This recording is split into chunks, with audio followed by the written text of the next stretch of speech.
Chapter 1. The Emergence of the Crimson Star. On September 23rd, 2029, a Sunday in Star City, at a prestigious university. Having just concluded a day of part-time work, Yang Bin returned to campus in high spirits, having earned 300 yuan over the weekend, which would suffice for his weekly living expenses if he budgeted carefully. Upon entering the dormitory, he observed two reclusive gamers engrossed in their mobile devices. Yang Bin, you're back. Hurry up and join us when Liang has left me in dire straits. I simply cannot carry the weight, exclaimed Lu Bo, as if he had found a savior. Who is carrying whom? You should first examine your own performance. A record of 1 against 8 hardly qualifies you to lead me, retorted Huan Liang, exasperated. Isn't it your fault?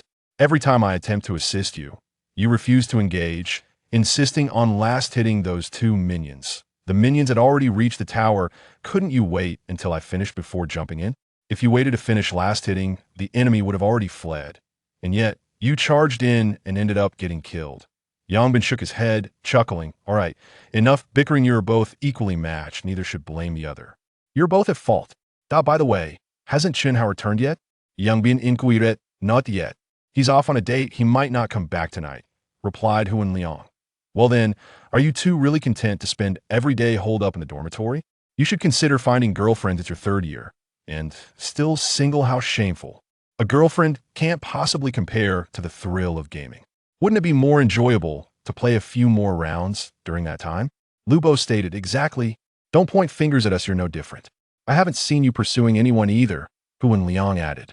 I lack the funds. My part-time earnings barely cover my own expenses.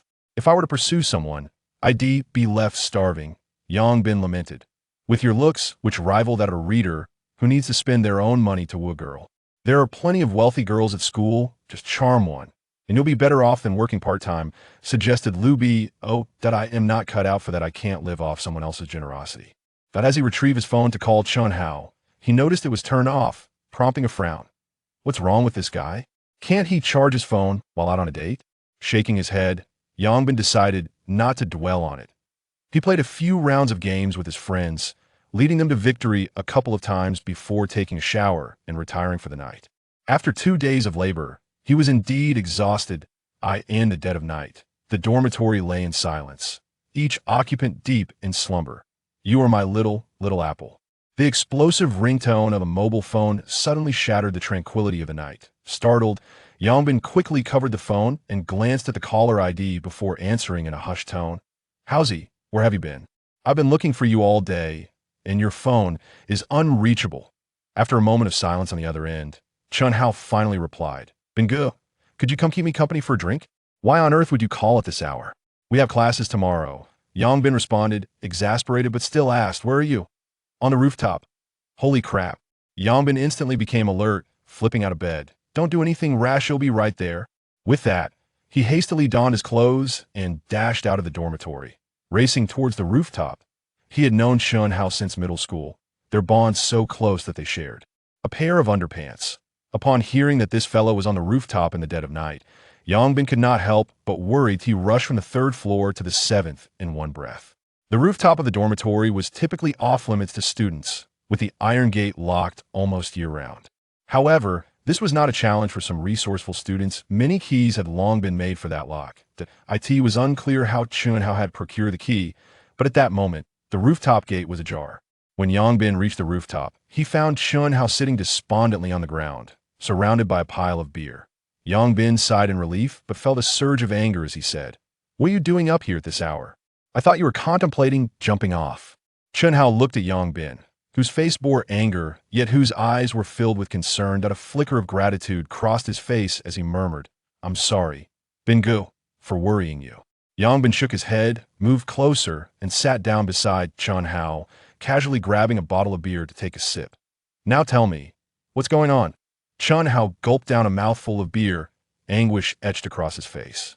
After a lengthy pause, he finally spoke. I broke up with her. 3 years of love ultimately succumbed to reality. Yang Bin paused momentarily, though he was not surprised.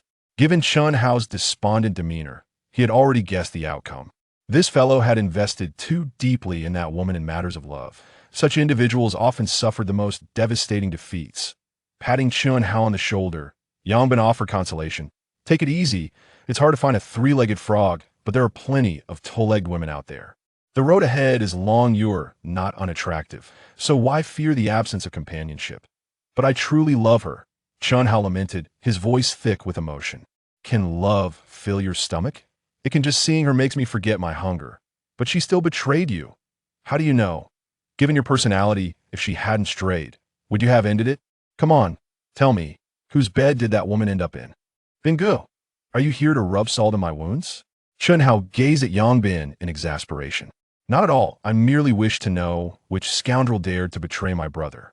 This wrong must be avenged, Yang Bin declared with righteousness. Hearing Yang Bin's words, Chun Hao's eyes sparkled with gratitude. Once more, as he gritted his teeth, it was that scoundrel Wan Yuehao. Relying on his family's wealth, he dared to set his sights on Xia. The most unbearable part is that Xia actually betrayed me for him. So it was him, Yang Bin nodded. Don't worry, brother will help you break his third leg. Don't, Bingo. That's illegal and not worth it, Chun Hao quickly replied. True, in that case, they'll help you make him suffer the same fate. But he's already with Xia now. Are you really going to turn against her too, Bingo? Chun Hao's eyes widened in shock. You are overthinking. That fellow has plenty of girlfriends, and Lu Xia doesn't even rank among them. Why would she betray me for someone like him? Chun Hao lamented in despair. Because he is wealthy. Brother Bin, are you truly here to comfort me? I can't shake the feeling you're just trying to provoke me, reopening wounds and pouring salt into them. Chun Hao was on the verge of breaking down. Haha, I merely wish to convey that such women are not worth your anguish. Remember, you are a man. You must learn to take and let go. Do not lose yourself over a single woman. Gulme, tonight, I shall accompany you in revelry, and tomorrow, we shall start anew. Yang Bin patted Chun Hao's shoulder reassuringly. Yes, but Brother Bin, I have class tomorrow morning. Never mind that brotherhood takes precedence. Brother Bin, you are the best. Quit the sentimentality, close the door, and don't look back lest the teacher catches you. All right. The academy was enveloped in silence during the late hours, with whispers occasionally drifting from dormitories, indicating that some were still awake. It was not uncommon for students to game through the night and attend classes as usual the next day in university life. Tonight, the moonlight was particularly dim, yet the stars shone with extraordinary brilliance, illuminating the earth with a resplendent glow. On the rooftop of Building 21, two young men reclined, surrounded by a scattering of beer cans and a hazy stupor. Chun Hao suddenly pointed at the sky and said, Brother Bin, do you not feel the Big Dipper? The 9 stars are especially bright tonight. Hee hee, you really are intoxicated. I've only heard of the Big Dipper's 7 stars. Where do you find 9 stars? Indeed, it seems I am quite inebriated. Wait, it appears there are indeed 9. Let me count. 1, 2, 3, 8, 9. There are truly 9. Haha, it seems we are both intoxicated. Yes, the sensation of drunkenness is quite marvelous. I even see the North Star descending.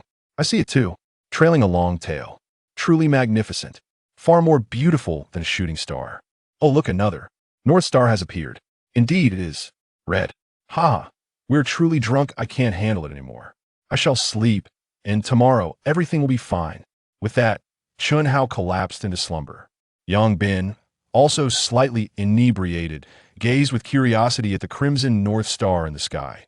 After a while, he too succumbed to the allure of sleep, drifting into a deep slumber.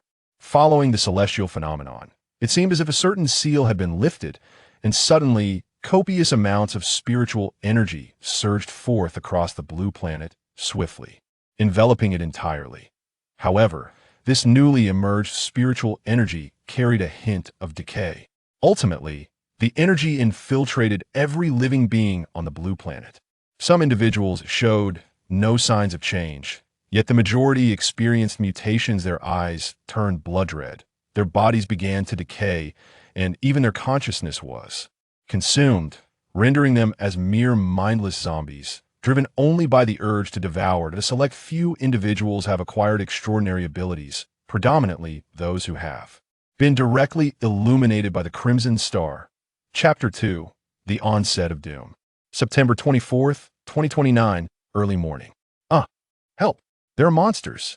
Countless screams and wails shattered the tranquility of the morning, filling the academy with desperate cries. What is all this noise? Yang Bin was roused from his slumber by the cacophony below. Rubbing his aching head, He groggily rose from the floor and approached the edge of the rooftop to gaze down. What he beheld sent shivers down his spine. The open space in front of the dormitory was littered with mangled corpses, the ground soaked in crimson. Blood-soaked figures, clutching severed limbs, were voraciously devouring flesh, their mouths smeared with blood and their eyes a haunting crimson, a sight that sent chills through him. Yang Bin hastily retreated. Even his usually steadfast mind was shaken with terror. "I must still be dreaming," he murmured, shaking his head and pinching his thigh hard. "Ah!" A scream erupted as Chun Hao was jolted awake by the pain. "Brother Bin, why are you pinching me?" Chun Hao asked, his expression one of reproach. "Does it hurt?" "Of course. Try pinching yourself," came the exasperated reply. "Is this not a dream?" Furrowing his brow, Yang Bin forcibly suppressed his fear and peeked out once more. What met his gaze remained the same horrific scene, the infernal tableau igniting his senses, prompting him to retreat once again, gasping for breath against the wall. "What's wrong?" Chun Hao inquired, led by Yang Bin s demianor. "Take a look for yourself," Yang Bin replied weakly. Being all mysterious, Chun Hao shook his head, then moved to the edge to peer down. Upon seeing the gruesome sight, Chun Hao collapsed onto the ground, his face as pale as parchment. "Ugh!" He immediately doubled over, retching violently. Ignoring Chun Hao, Yang Bin swiftly retrieved his phone to call for help. However, after numerous attempts, he found himself unable to connect. Realizing the gravity of the situation, he quickly opened Weibo, where he discovered an overwhelming number of distress signals. Upon examining these posts, he was struck by images and videos that mirrored their own dire circumstances, showcasing the same shambling figures, once familiar friends and family, now transformed into ravenous creatures. This phenomenon had erupted worldwide overnight, sending the entire internet into a frenzy. Many speculated that the apocalypse had arrived, deeming these entities as zombies, for the scenario bore an uncanny resemblance to apocalyptic films. This theory gained widespread acceptance, and thus far, no official denial had emerged, further solidifying this belief. Yang Bin scrutinized the images and videos shared in the posts, most captured by individuals hiding in their homes or corners, the angles less than ideal, yet still managing to reveal horrifying scenes. After perusing several posts, Yang Bin felt a heavy weight in his heart. He too had come to accept the notion of a zombie apocalypse. Perhaps the end of days was truly upon them. As for the sudden emergence of this calamity, no one could ascertain its cause. After a considerable time, Chun Hao, having retched until nothing remained, finally lifted his head, his face a mask of terror. "Brother Bin, what is happening?"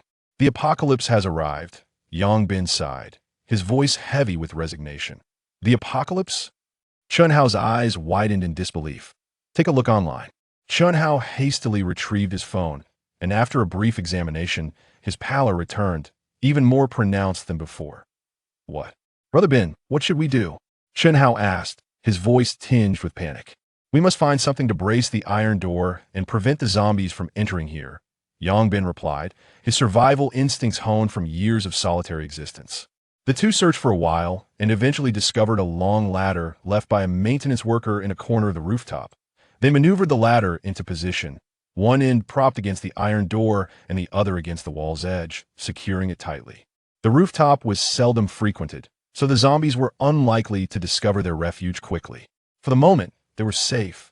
"Brother Bin, what do we do next? Are we just going to hide here and wait for rescue?" Chun Hao inquired. "Waiting for rescue is out of the question.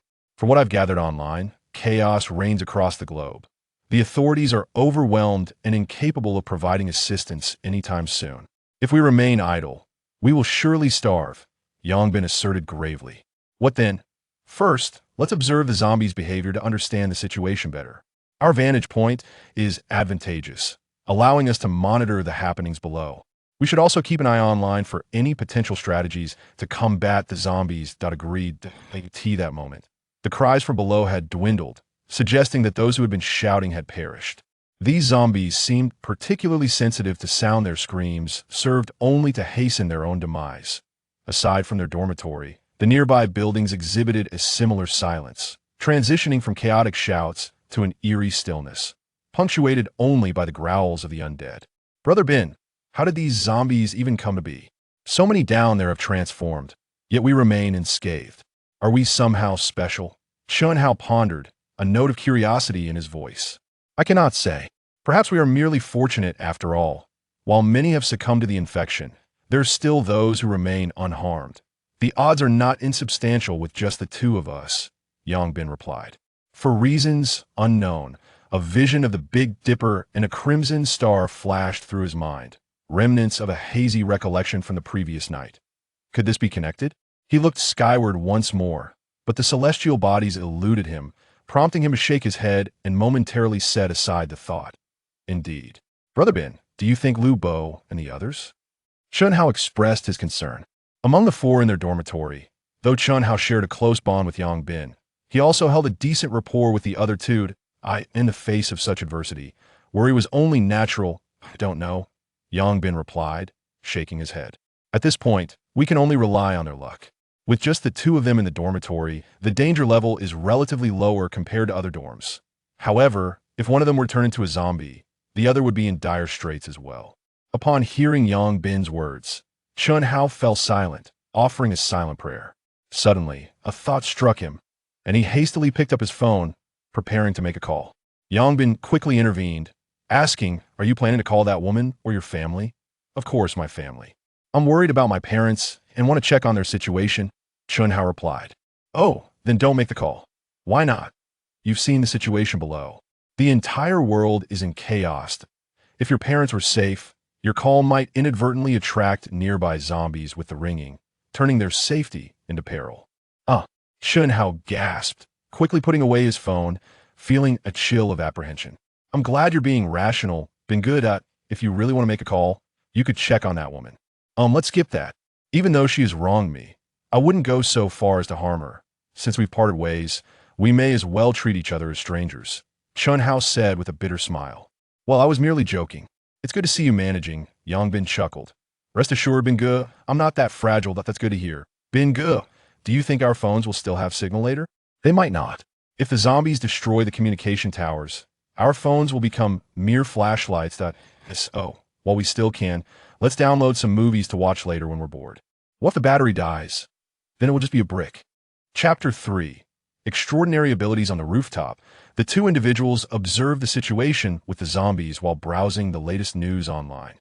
Suddenly, Chun Hao, glancing at his phone, exclaimed with excitement, "Bin Ge, come quick. There's a video of someone battling a zombie. Yang Bin Horiet Ofer Intriguet." The video, uploaded on Bilibili, appeared to have been captured from a window, providing a commendable angle. In the footage, a tall man clad in a security uniform wielded a baton, engaged in an intense struggle with a zombie. The man's physique suggested he was accustomed to physical training, as each strike of the baton against the zombie resonated with a dull thud, indicative of considerable strength. Yet, the zombie seemed impervious to pain, relentlessly lunging at the man despite his vigorous assaults. Fortunately, the man exhibited agility, narrowly evading the creature's attacks and retaliating with force. The confrontation continued for over 2 minutes until, alarmingly, 2 more zombies were drawn to the commotion. Upon noticing them, the man was struck by panic and decisively abandoned the zombie before him, attempting to flee. However, in his haste, he faltered slightly, allowing one of the zombies to tackle him at the ankles, delivering a vicious bite to his Achilles tendon. A cry of anguish escaped the man's lips as he collapsed to the ground, and soon the 2 additional zombies closed in. The subsequent scenes likely ceased as the cameraman, overwhelmed with fear, could not continue filming. Yet, the fate of the man was all too apparent to all who watched. As the video concluded, a heavy silence enveloped the two. The peril lurking outside was far more horrifying than they had imagined. After a prolonged pause, Yang Bin spoke gravely from the video. "It appears that the zombies possess strength comparable to that of an ordinary person, yet they are impervious to pain, akin to an invincible cockroach. This presents a significant challenge. Bin Ge, are we really expected to confront these zombies?" Chun Hao inquired, a note of trepidation in his voice. "What do you think? If we wish to survive, we must face these zombies. Should you refrain from killing them, they will devour you," Yang Bin replied bluntly. "But I am afraid," Chun Hao murmured. Yang Bin sighed. "Do not think you alone bear this fear. I too am apprehensive. We are merely ordinary individuals, unaccustomed to taking lives. How many among us would dare to slay a zombie? However, given the circumstances of our transformed world, we possess no alternative but to confront this reality. He placed a reassuring hand on Chunhao's shoulder and continued, "We are in a favorable position, and we still have time. Nevertheless, we must conquer our inner fears during this period. Otherwise, when we finally face the zombies, our terror may cost us our lives." "I understand. I shall do my best." Chunhao's face turned pale. Yongbin nodded, acutely aware that he was not much better off than Chunhao. He too was just an ordinary student. However, having traversed life's challenges alone for many years, he had contemplated matters more deeply. He understood that failing to overcome their fear would lead only to death. Once more, they gazed down below, where no living souls were visible, only zombies aimlessly wandering about. The remaining survivors had long since hidden away, none daring to emerge. Yongbin furrowed his brow, realizing that leaving the dormitory building under such circumstances was utterly impossible. With the limited provisions available, he understood that if he remained confined, starvation would inevitably ensue. A solution to this predicament was imperative, he mused. As he lifted his gaze to the adjacent female dormitory, he was startled to observe figures moving within, seemingly engaged in a struggle. The considerable distance between the male and female dormitories obscured the details, but he speculated that someone might be battling zombies, igniting his curiosity about the audacity of those involved. Yongbin focused intently on the scene, desiring a clearer view, when suddenly the surroundings began to blur, and the female dormitory loomed larger before him, as if he were adjusting the focus of a telescope. In no time, the situation within the female dormitory became vividly apparent. On the sixth-floor corridor, for statuesque young women wielded an assortment of objects, benches, clotheslines, and bedboards, vigorously striking at several zombies before them. Judging by their physiques, they were likely from the physical education department. Remarkably, none of them had succumbed to the zombie plague, an extraordinary stroke of luck. However, in such dire circumstances, their audacity to venture outside their dormitory was truly commendable. Fortunately, their physical advantages gave them a distinct edge over the zombies, who were noticeably shorter. The narrow corridor of the dormitory saw them brandishing their makeshift weapons, seemingly attempting to repel the zombies, likely aiming for another dormitory ahead. Yongbin shook his head, contemplating their naivety. Although they possessed weapons and a physical advantage, their actions would undoubtedly attract more zombies, leading them to a grave realization of their folly.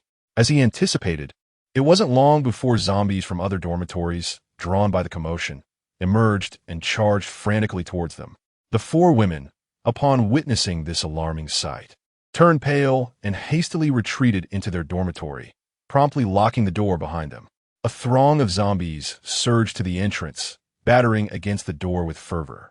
Observing the door shake violently, Yongbin surmised that if they had not fortified it with something substantial, it would not hold for long. He withdrew his gaze, suddenly feeling a wave of dizziness wash over him, his body swaying precariously as he nearly stumbled to the ground. Fortunately, Chunhao was there to catch him. "Being gay, what's the matter?" Chunhao inquired with concern. Yongbin shook his head and gestured towards the distant female dormitory. "How's he? Can you discern what is transpiring over there? Are you joking? How could I possibly see anything from this distance?" Chunhao replied incredulously. Yongbin nodded thoughtfully, perplexed by his own experience. "I have over 100 degrees of nearsightedness. Although I do not wear glasses, my vision is far from perfect. How could I perceive such distant events so clearly? This clarity transcends mere eyesight. Could it be a special ability?" A sudden realization sparked within Yongbin. Yet, how could such an ability have gone unnoticed until now? Surely it did not manifest overnight. Could it be that this apocalypse not only transforms individuals into zombies, but also grants them extraordinary powers? A glimmer of excitement flickered in Yongbin's eyes. Although the concept of supernatural abilities has never been substantiated in reality, we are all inhabitants of the 21st century. Who among us has not indulged in similar cinematic tales? The current circumstances could only be elucidated by the existence of such powers. Particularly with the emergence of zombies rendering the presence of extraordinary abilities quite plausible. To further validate his hypothesis, Yang Bin concentrated intently on Chen Hao before him. Chen Hao, under Yang Bin's scrutiny, felt a wave of unease wash over him, as though he were being laid bare. Instinctively, he covered himself, believing it might alleviate his discomfort. "There's no need to hide. It's not as if I haven't seen it before," Yang Bin remarked with a chuckle. At that moment, he felt an immense thrill surging within him. Initially, he sought merely to ascertain the existence of special abilities. To his astonishment, he discovered a newfound power. He could see through objects. This was a capability that countless men yearned for, now inexplicably bestowed upon him. Even the typically composed Yang Bin could hardly contain his exhilaration. He continued to gaze at Chen Hao, eager to uncover the extent of his newfound vision. Suddenly, his expression morphed into one of utter astonishment, as though he had beheld something beyond belief. Chapter 4. Someone has arrived. What's wrong, Bingo? Chen Hao inquired. Who's led by Yang Bin's de Mianor? How's he? Try to become invisible for me, Yang Bin suddenly said. Are you unwell, Bingo? If I could become invisible, why would I need to pursue a girlfriend? Wouldn't it be more enjoyable to linger around the girls' bathhouse every day? Chen Hao replied, exasperated. I told you, if I say you can, then you can. Just concentrate and silently repeat the thought of invisibility in your mind, Yang Bin instructed earnestly. Despite feeling somewhat incredulous at Yang Bin's serious expression, Chen Hao complied. Before long, Chen Hao's body began to fade gradually, and in a short while, he had completely vanished from sight. Bingo, I think I might actually be invisible, Chen Hao exclaimed excitedly from the rooftop, though his figure was nowhere to be seen. Yang Bin looked on in astonishment, surprised that Chen Hao truly possessed the ability to perceive others' extraordinary powers. He focused intently on the spot where Chen Hao had disappeared, and soon, Chen Hao's silhouette reemerged before him, his face alight with excitement as he stretched out his arms, glancing left and right. Haha, I can become invisible now. This is fantastic. No more barriers at the girls' bathhouse, Chen Hao declared jubilantly. Could you show a bit more ambition? Yang Bin rolled his eyes. What does ambition even mean? Is there really anything worthwhile in watching beautiful women bathe? Right now, it's the apocalypse. The girls' bathhouse doesn't have beautiful women bathing, just zombies seeking to claim lives. Do you want to go take a look? Perhaps not, Chen Hao said awkwardly. But Bingo, what is going on? How did I suddenly become invisible? Is this some sort of superpower? Well, sort of, Yang Bin nodded. But why did I suddenly acquire this superpower? It's likely a result of this apocalypse. Whether it's a blessing or a curse remains uncertain. However, given that we possess these special abilities, we have a greater chance of survival in this apocalypse. That is a positive thing, Yang Bin remarked. Indeed, Bingo. What is your special ability? Chen Hao asked curiously. Yang Bin pondered for a moment and replied, I can see things that others cannot. For example, your invisibility. Wow, aren't you just the bane of my existence? It seems I will never rise above you in this life, Chen Hao lamented. What? Do you want me to call you brother? Yang Bin asked with a teasing smile. No, of course not.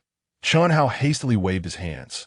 Nevertheless, Bin Ge, since we both possess special abilities, do you think we could accomplish something significant during this apocalypse? Chen Hao said with enthusiasm. That may be premature to consider.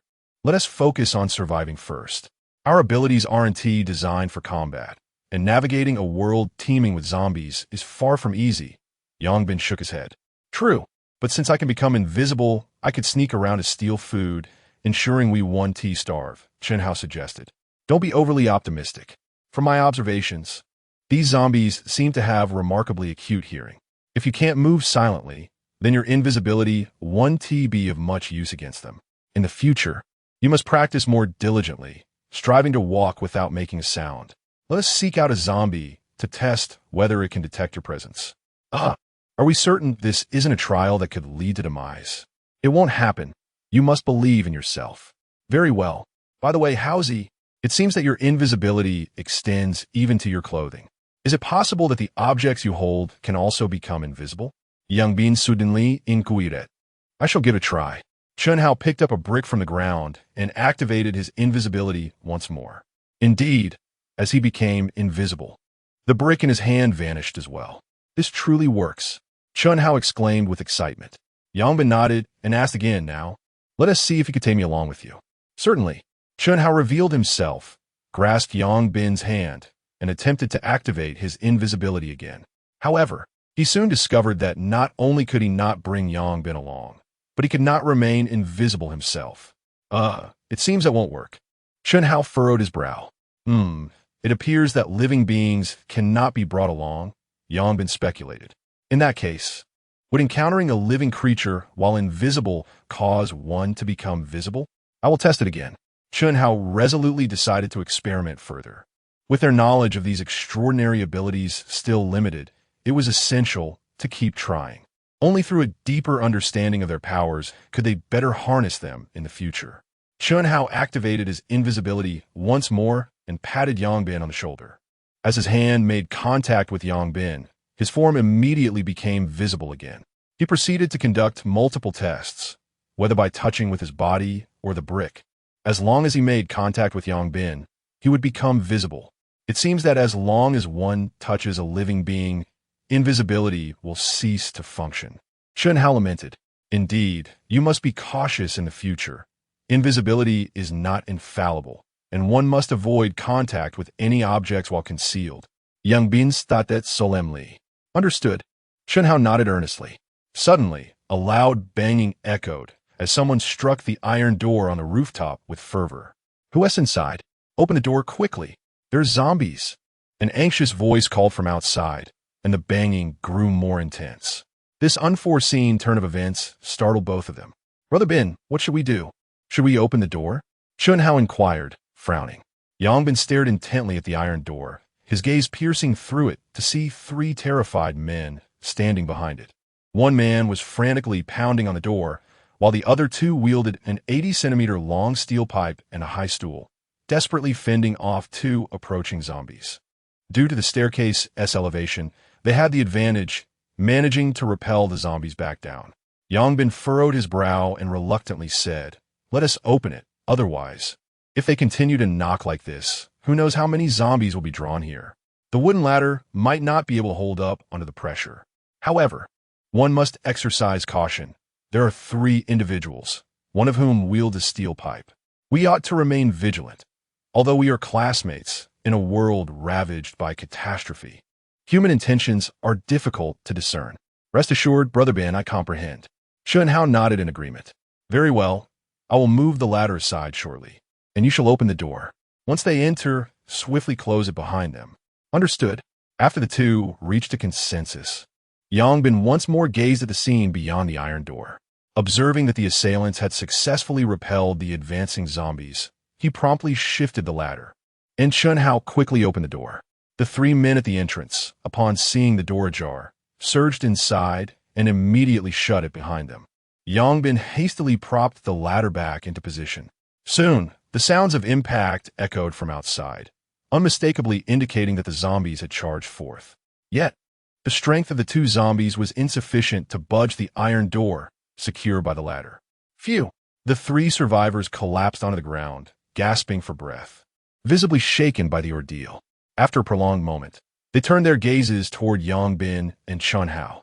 One of the gaunt men, still trembling, exclaimed, You terrified me. Why did you take so long to open the door? We were nearly devoured by the zombies. Why do you speak like that? We just saved your lives. And instead of expressing gratitude, you blame us? Chun Hao retorted, clearly displeased. The rooftop is a communal area. Anyone may ascend. You blocking the door is rather unethical. Don't you think? Remarked the tall man, wielding the steel pipe. Indeed, our dormitory door was breached by zombies. We intended to seek refuge on the rooftop, only to find the door obstructed, nearly leading to our demise by the undead. How can you claim you are not endangering us? Interjected the dark-skinned man. Chun Hao was poised to argue further, but Yangbin intervened. You have a point. We should not have blocked the door, Yangbin stated earnestly, preparing to remove the ladder. Wait, brother, let us discuss this. Let us discuss this. Please don't move it, they pleaded. Right, brother. There's no need. No need for that, they echoed in desperation. You are correct. It was wise to block the door. The 3 men, witnessing Yangbin's intent to remove the ladder, were instantly drenched in cold sweat. Outside lurked two ravenous zombies. If they were to breach the barrier, there would be no escape. Didn't you just say blocking the door is unethical? Yongbin inquired with innocent eyes. No, it's ethical, quite ethical indeed. Not harmful? Not harmful at all. Oh, that's a relief. Yongbin nodded with sincerity, gradually withdrawing his hand from the ladder. Just as the three prepared to exhale in relief, Yongbin placed his hand back atop the ladder. I feel it is still prudent to remove it. What if others arrive? The three men, still tense, felt their anxiety rise anew. That one tea happened, no one else will come. We reside on the 7th floor, and all the dormitory doors are tightly shut. There are plenty of zombies in the corridor. No one will venture out, the tall man insisted urgently. Oh, then I shall rest easy.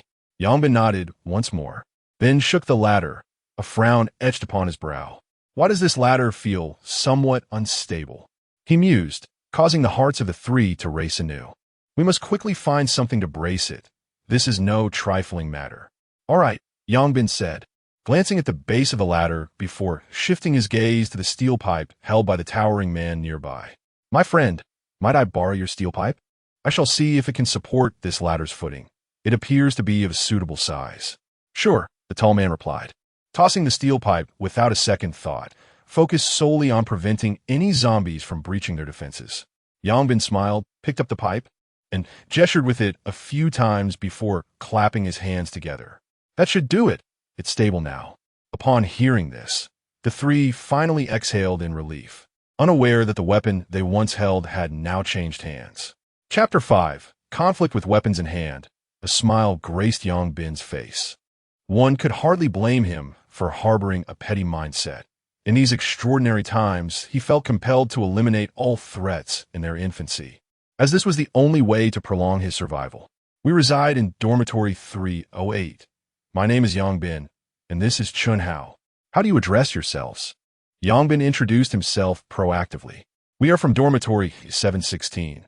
I am Zhao Kuan, and these are Slim Monkey and Old Black, replied the tall man. Are there only the three of you in your dormitory? Yongbin inquired. Bouzlet. There's one more, but he has turned into a zombie. Fortunately, we discovered it early this morning. Otherwise, we might have met a grim fate. Zhao Kuan recounted, a hint of unease in his voice. Impressive. You managed to escape from the clutches of a zombie. Yongbin expressed his astonishment. Not quite an escape. It was us three against him. Besides, he fell from the upper bunk. We bound him with a bedsheet to the bed, which is how we survived, Zhao Kuan clarified. That is still quite remarkable. As for you, being on the 3rd floor, how did you end up here? Well, we were drinking and chatting here last night and never returned to our dormitory. Came a reply. Ah, well, you are indeed fortunate, Yongbin remarked with a chuckle. I believe so, he added, smiling. The two groups engaged in conversation, and the atmosphere was surprisingly amicable. They were all classmates, and in the absence of conflicting interests, it was easy to bond. As noon approached, a series of rumbling sounds echoed. Slim Monkey, clutching his stomach, awkwardly asked, Do you have any food? We haven't eaten since this morning and are feeling rather hungry. Do you see any food up here? Yongbin shrugged helplessly. They too had gone without food since the previous night and had merely been enduring the hunger. What shall we do? If there is no food, we will eventually starve to death, even if the zombies cannot get in. Let us hold on. Perhaps official rescue will arrive soon, Old Black suggested. But what if the authorities do not arrive for days? That seems unlikely. Nothing is impossible. We cannot place our hopes on others. We must find a way to procure food ourselves, Chunhao asserted. How do we do that? There are two zombies guarding the entrance. We cannot even step outside, let alone gather food. Perhaps we could lure them in, deal with them, and then search the dormitory for some provisions, Yongbin proposed earnestly. You've lost your mind. If we let them in, we're all doomed. The group gasped in alarm. They had faced zombies before and understood their terrifying nature. After finally finding refuge, they were loath to confront the undead once more. There are only 2 zombies outside, and we have 5 people. We still stand a chance against them. If more zombies appear, we would have no hope of escaping, Yongbin insisted. You are underestimating the threat. You have not fought zombies. You do not comprehend their horror. They feel no pain, and if they catch or bite you, that is the end, Zhao Kuan interjected, frowning. Indeed, Allowing them in is akin to courting death. While you may not wish to survive, we certainly do. The thin monkey shook his head. Even Chun Hao cast a worried glance at Yang Bin, asking, Brother Bin, do you have confidence in this? Regardless of confidence, we must take this step. We are on the rooftop. Zombies lack intelligence, and as long as we devise a method to push them off the ledge, the problem will be resolved. This is the simplest way to deal with zombies. If we cannot manage even this, then our prospects of escape are bleak. Yes, Brother Bin, I stand with you, Chun Hao affirmed resolutely. No way.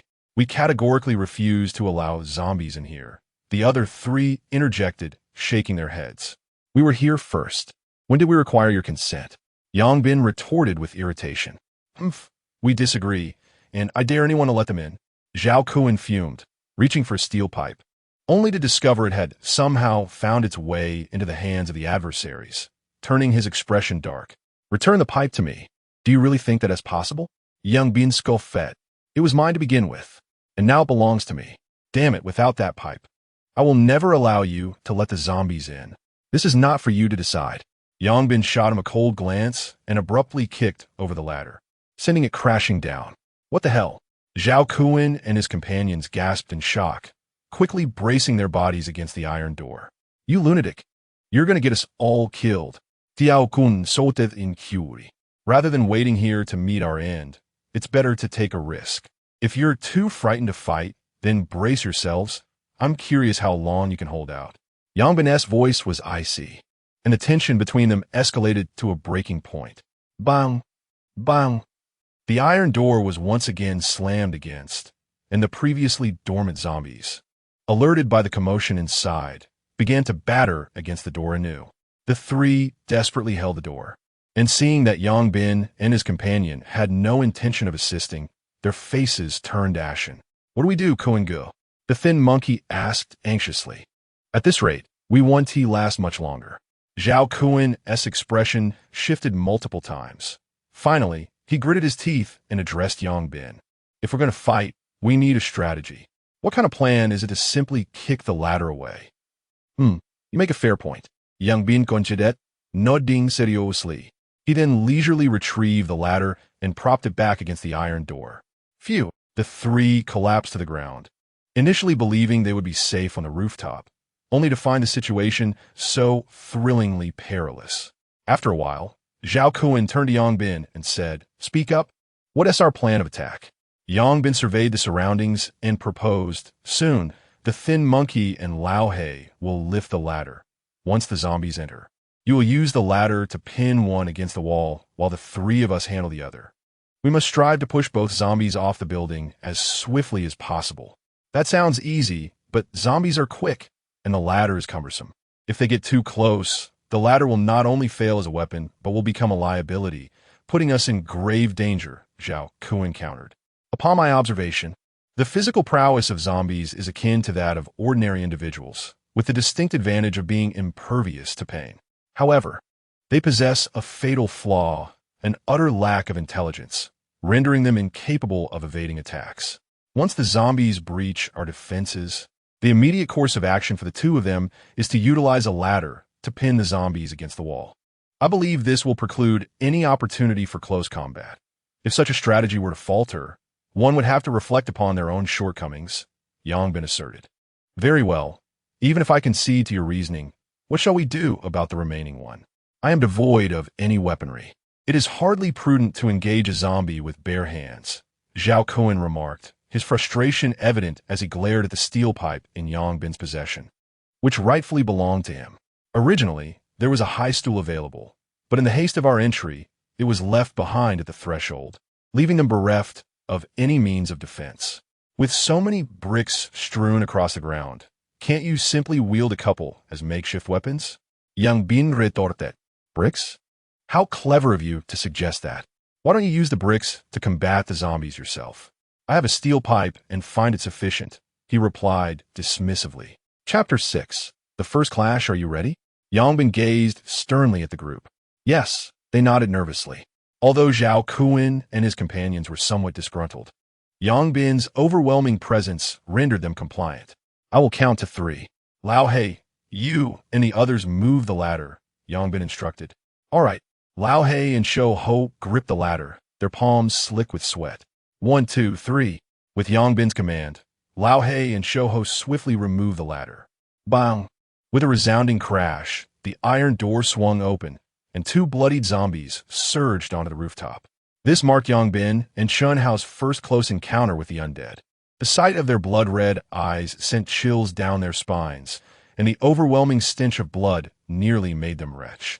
Fortunately, the two had prepared themselves mentally. Though uncomfortable, they were not paralyzed by fear. The instant the zombies appeared, they zeroed in on the group, charging forward. Lao He and Shou Ho quickly positioned a ladder against one of the zombies, forcing it against the wall. The creature clawed and thrashed wildly, but the strength of one could not match that of two, and it was pinned firmly against the wall, unable to escape. Yongbin and his companions rushed toward the other zombie. Roar! The zombie lunged at Yongbin, who deftly sidestepped, evading the attack. He swung the steel pipe in his hand, striking the creature's head with a resounding thud. Thud! The impact reverberated through his arm, leaving it tingling, yet the zombie appeared unfazed, lunging at him once more. Damn it, isn't the zombie's weakness supposed to be its head? Why is it so tough to hit? Yongbin mutret retreating hastili. At that moment, Chun Hao arrived, delivering a fierce blow with a brick to the zombie's head. Bang! The brick shattered upon impact, dark, foul blood oozing from the zombie's skull, indicating that this strike was far more forceful than Yongbin's. The zombie's attention was successfully diverted, allowing Chun Hao to make a swift escape. The zombie, abandoning Yongbin, pursued Chun Hao instead. Just then, Zhao Kuan charged in from the side, wielding a brick and striking the zombie's shoulder, though not its head. The zombie paid Zhao Kuan no mind, fixated solely on chasing Chun Hao. The rooftop was limited in space, and soon Chun Hao found himself cornered at the edge, seemingly on the verge of being caught. Yet in an instant, he vanished from sight. Zhao Kuan's eyes widened in disbelief. Where did he go? Yongbin, unfazed, continued his pursuit. The zombie, having lost its target, quickly redirected its focus onto Yongbin. Armed with the steel pipe, he felt a surge of confidence, relentlessly striking the creature to keep it at bay. At that moment, Zhao Kuan caught up, his face a picture of shock. Where's Chun Hao? I'm right here, came Chun Hao's voice. The silhouette of Chun Hao emerged. How did you suddenly disappear? Zhao Kuan spoke with some difficulty. Look how frightened you are. Have you never seen magic before? Chun Hao replied casually. Are you telling me this is some kind of magic? Zhao Kuan exclaimed, his eyes wide with disbelief. What else could it be? Am I supposed to be invisible? Chun Hao rolled his eyes. You two stop chatting, find a way to get down. I can hardly hold on any longer, Yongbin urged anxiously. Zhao Kuan suppressed the myriad of questions swirling in his mind and picked up a brick to assist. No need to come over. We're on the edge now. Just give a kick to send it down, Yongbin instructed. Chun Hao and Zhao Kuan exchanged glances, and ultimately, Chun Hao said, I'll do it. He then focused intently on the zombie grappling with Yongbin, took a running start, and leaped, delivering a powerful kick that sent the zombie flying off the rooftop. Impressive, Yongbin praised. The three of them immediately leaned over to look down. Thud! A dull sound echoed as the zombie's body struck the floor below, a cascade of dark red blood spilling from it. Just when they thought the zombie was finished, it staggered to its feet, bewildered, and began searching for prey like any other zombie. It's still alive? The three stared, wide-eyed. Goodness, these zombies are utterly revolting, Zhao Kuan complained. Stop complaining and let us get the other one down as well, Yongbin insisted. Meanwhile, on the other side, Lao He and Shou Ho struggled to hold the zombie at bay with a ladder, despite its frantic attempts to break free. By the time Yongbin and the others arrived, both were drenched in sweat. Let go, and we'll use the ladder to push it out together, Yongbin said. All right, 5 against 1 made it considerably easier. As the ladder was released, the zombie lunged wildly at the group. They managed to lift the ladder and thrust the zombie over the edge of the rooftop. Thud! Another muffled sound resonated. The group rushed to the edge again. Peering down, this time, the zombie lay motionless in a pool of blood, failing to rise again. Why did this one die? Tianquan wondereth. Its head is smashed. How could it not die? Chun Hao replied. True, Yongbin nodded fully. It seems the television was right. To kill a zombie, one must strike the head. Close the door and let us take a breather. The group repositioned the ladder against the door and collapsed onto the ground. Although their encounter with the zombies was brief, the psychological strain was immense. They were merely ordinary college students, and the courage to act in the face of zombies demonstrated remarkable mental fortitude. Now, reflecting on the experience, they all felt a tremor within. A sharp intake of breath escaped Chun Hao's lips as he clutched his foot. A grimace of agony etched across his face. What happened? Yangbin rushed over, concern evident in his demeanor. With caution, Chun Hao rolled up his pant leg, revealing 3 long, crimson gashes adorning his foot. What on earth is this? Yangbin inquired, anxiety creeping into his voice. I must have gotten scratched when I kicked that zombie. Chun Hao replied with a bitter smile. At his words, the atmosphere around them thickened, and Zhao Kun and the others quickly distanced themselves. Yangbin furrowed his brow, his gaze heavy with worry as he scrutinized the wound on Chun Hao's foot. Observing the expressions of his companions, Chun Hao's face turned ashen, and he stammered, Brother Ben, am I going to turn into a zombie? No, don't think like that. You'll be fine, Yangbin reassured him. How can that be? The internet says if you're bitten or scratched by a zombie, you'll soon become one. The thin monkey chimed in. Shut up. If you keep talking, no one will mistake you for a mute. Yangbin retorted angrily. But that's the truth. Can I speak about it? Tiaokun kunterith. This is my matter. If you keep yapping, I'll make sure you won't be able to speak again.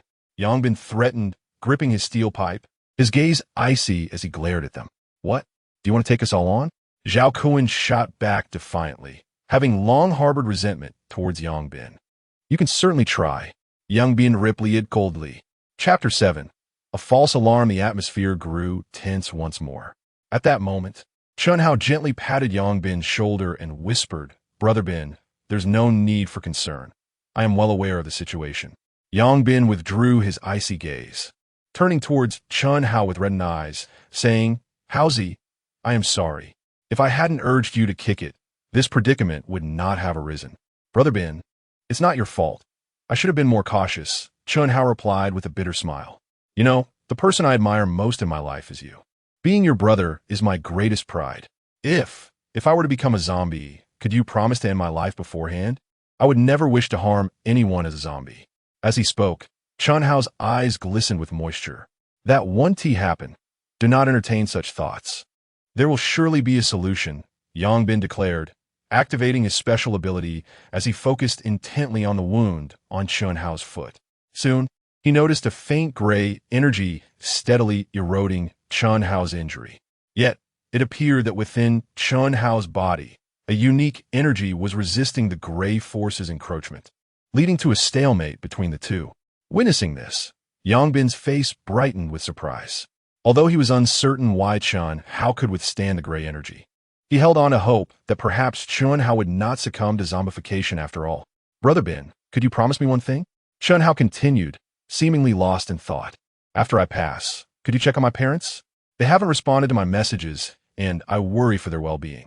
At that moment, Yangbin had little inclination to listen to Chun Hao's concerns. He had noticed that the gray energy eroding Chun Hao was gradually diminishing, allowing his anxious heart to finally find solace. He knew that Chun Hao would likely be all right. Brother Ben, enough with the chatter. You should be fine, Yangbin replied, reassuringly. Really? Chun Hao's face lit up with joy. Who would desire death if they could avoid it? Yes, trust me. All right. Chun Hao nodded resolutely. You are celebrating prematurely. He is not transformed yet, but that moment is inevitable. I advise you to distance him quickly. Otherwise, we may have to push him away. I cannot wager our lives on this. Zhao Kun interjected abruptly. Try it if you dare. If you make a move, do not blame me for breaking your legs. Yangbin retorted coldly. You. Zhao Kun fumed, his frustration boiling over as he contemplated confronting Yangbin. However, mindful of the steel pipe in Yangbin's hand, he ultimately gritted his teeth, saying, Fine, you're tough. But do not say I didn't warn you.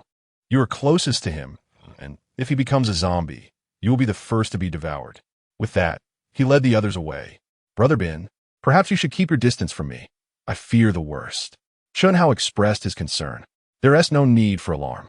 Yes, you. You are fine. Sit still. I will tend to your bandaging. Although the wound is not deep, the heat could lead to inflammation, Yongbin stated, tearing off a strip of his sleeve and kneeling down to carefully bandage Chun Hao's injury. The gray energy on the wound had nearly dissipated, indicating that everything should be all right. Chun Hao gazed at Yongbin, his eyes reddened as Yang helped to bandage his wounds. He did not utter a word of thanks. Their bond had transcended such formalities long ago. All right, rest well. By tomorrow, you should be fine, Yongbin remarked, standing up after lightly patting his hands. However, upon suddenly noticing Chun Hao's bloodshot eyes, he was taken aback. Don't scare me like that. You're not turning into a zombie, are you? Of course not. I just got sand in my eyes, Chun Hao replied, hastily rubbing them. That's a relief. Yongbin exhaled, feeling a sense of ease wash over him. Brother Bin, to be honest, my foot is not severely injured, just a few scratches. As long as I don't turn into a zombie, it's manageable, Chun Hao assured him. Even so, you should rest more. We have battles ahead, Yongbin insisted. Understood. Half an hour later, Zhao Kuan and the others grew puzzled upon seeing Chun Hao's seemingly normal demeanor. Isn't it said online that one turns into a zombie just minutes after being scratched? Exactly. It doesn't add up. Could it be that the internet is misleading? That can't be. I have a video that clearly documents a person transforming from human to zombie. It cannot be false. So what is going on with him? Who knows? Should we ask? I'm not going. That Yongbin is intimidating. I'm a bit afraid of him now. Kunga, you should go. I've already made bold claims. If I were to inquire, it would be akin to slapping my own face. Then forget it. Perhaps the scratches weren't deep, or maybe Chun Hao has a unique constitution. Now that you mention it, I recall something peculiar about Chun Hao, Zhao Kuan suddenly remarked. What do you mean? You probably didn't see it, but that zombie was about to catch him, and he suddenly vanished. Only then did the zombie turn to attack Yongbin. Are you serious? That sounds unbelievable. The thin monkey replied, skepticism etched on his face. Had I not witnessed it myself, I wouldn't believe it either. But it's true. He claimed it was magic. What kind of magic doesn't he require props? Could it be that he can become invisible? I'm unsure, but he certainly seems a bit uncanny. We need to be vigilant. Indeed. Enough talk. Yongbin is approaching. Yongbin strode directly to the group, stating, I'm preparing to open the door and lure the zombies up to kill them. What do you all think? More. The group's eyes widened in shock. What other choice do we have? Do you wish to starve up here? Certainly not.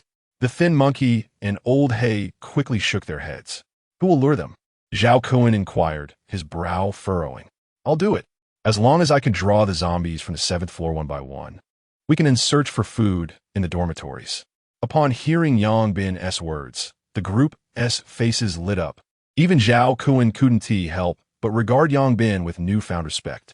While they had only considered hiding and waiting for rescue, he had already devised a plan for securing provisions. Most impressively, he intended to take on the task himself, leaving Zhao Kuan unable to find any fault with his approach. Are you capable? If not, I can manage. I am somewhat familiar with the 7th floor, Zhao Kuan remarked, his habitual sarcasm evident. Very well, then you may proceed. Yongbin replied. Zhao Kuan was momentarily taken aback, his eyes widening in disbelief as he stared at Yongbin. Unfazed, Yongbin picked up several stones from the ground and placed them in Zhao Kuan's hands, advising, be cautious if you encounter a zombie. Strike it from a distance with the stones, and then bring it back. Just be careful not to attract too many. Holding the stones, Zhao Kuan opened his mouth to speak, but found himself at a loss for words, wishing he could slap himself for his foolishness. Thus, under the watchful eyes of the others, Zhao Kuan descended the stairs with a look of despondency etched on his face. Chapter 8. Luring the zombies, Zhao Kuan cautiously descended the stairs, fearful of encountering a zombie around the corner. The task of luring zombies was perilous. Yet he found himself compelled to proceed, despite his trepidation. Upon reaching the corner of the staircase, he was relieved to find no zombies in sight. But his relief was short-lived as he suddenly spotted 2 pairs of blood-red eyes glaring up at him from below. Damn it! Zhao Kuan cursed under his breath and swiftly retreated. The 2 zombies, exhilarated by the chase, pursued him with fervor. Before long, he reached the rooftop entrance. How many? Yongbin inquired immediately. 2. Tianquan exclaimeth. I thought we agreed on one at a time. Is this something I can control? Tianquan retorteth. Let us stick to the plan. The thin monkey and the old black man will hold one back while we deal with the other. Yongbin quickly strategized. With their initial experience in mind, the second attempt was markedly smoother.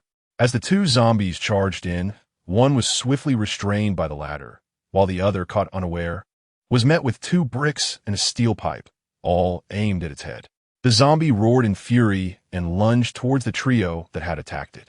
The 3 quickly maneuvered the zombie to the edge, where Yongbin engaged it with the steel pipe, while Zhao Kuan and Shun Hao seized the tall stool that the old black man had brought and delivered a forceful blow to the zombie. They were wary of using their feet, fearing a potential grab. The tall stool proved invaluable, crashing into the zombie with such force that it tumbled off the rooftop. Subsequently, the group united to push the other zombie off with a ladder. The entire ordeal unfolded seamlessly, resolved within just over a minute. Excellent teamwork. Yongbin uprooted Tianquan, extending his hand in a gesture of camaraderie. Despite their previous disagreements, the trio had worked together without any ulterior motives, which significantly improved Yongbin's perception of them. Ultimately, their conflicts were trivial, mere verbal disputes.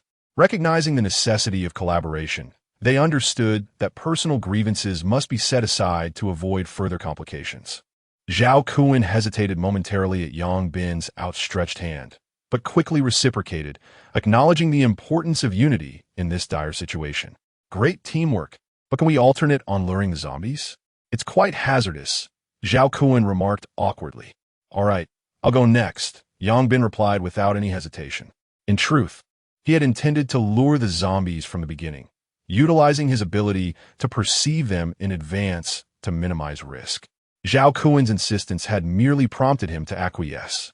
Seeing Yongbin's readiness, Zhao Kuan couldn't help but regard him with newfound respect, begrudgingly recognizing that Yongbin possessed a broader perspective. After a brief respite, Yongbin picked up a few stones and descended to lure the zombies once more. Upon reaching the corner of the staircase, Yongbin activated his true sight, a term he coined for his extraordinary ability to perceive what others cannot. The name true sight perfectly encapsulates its essence.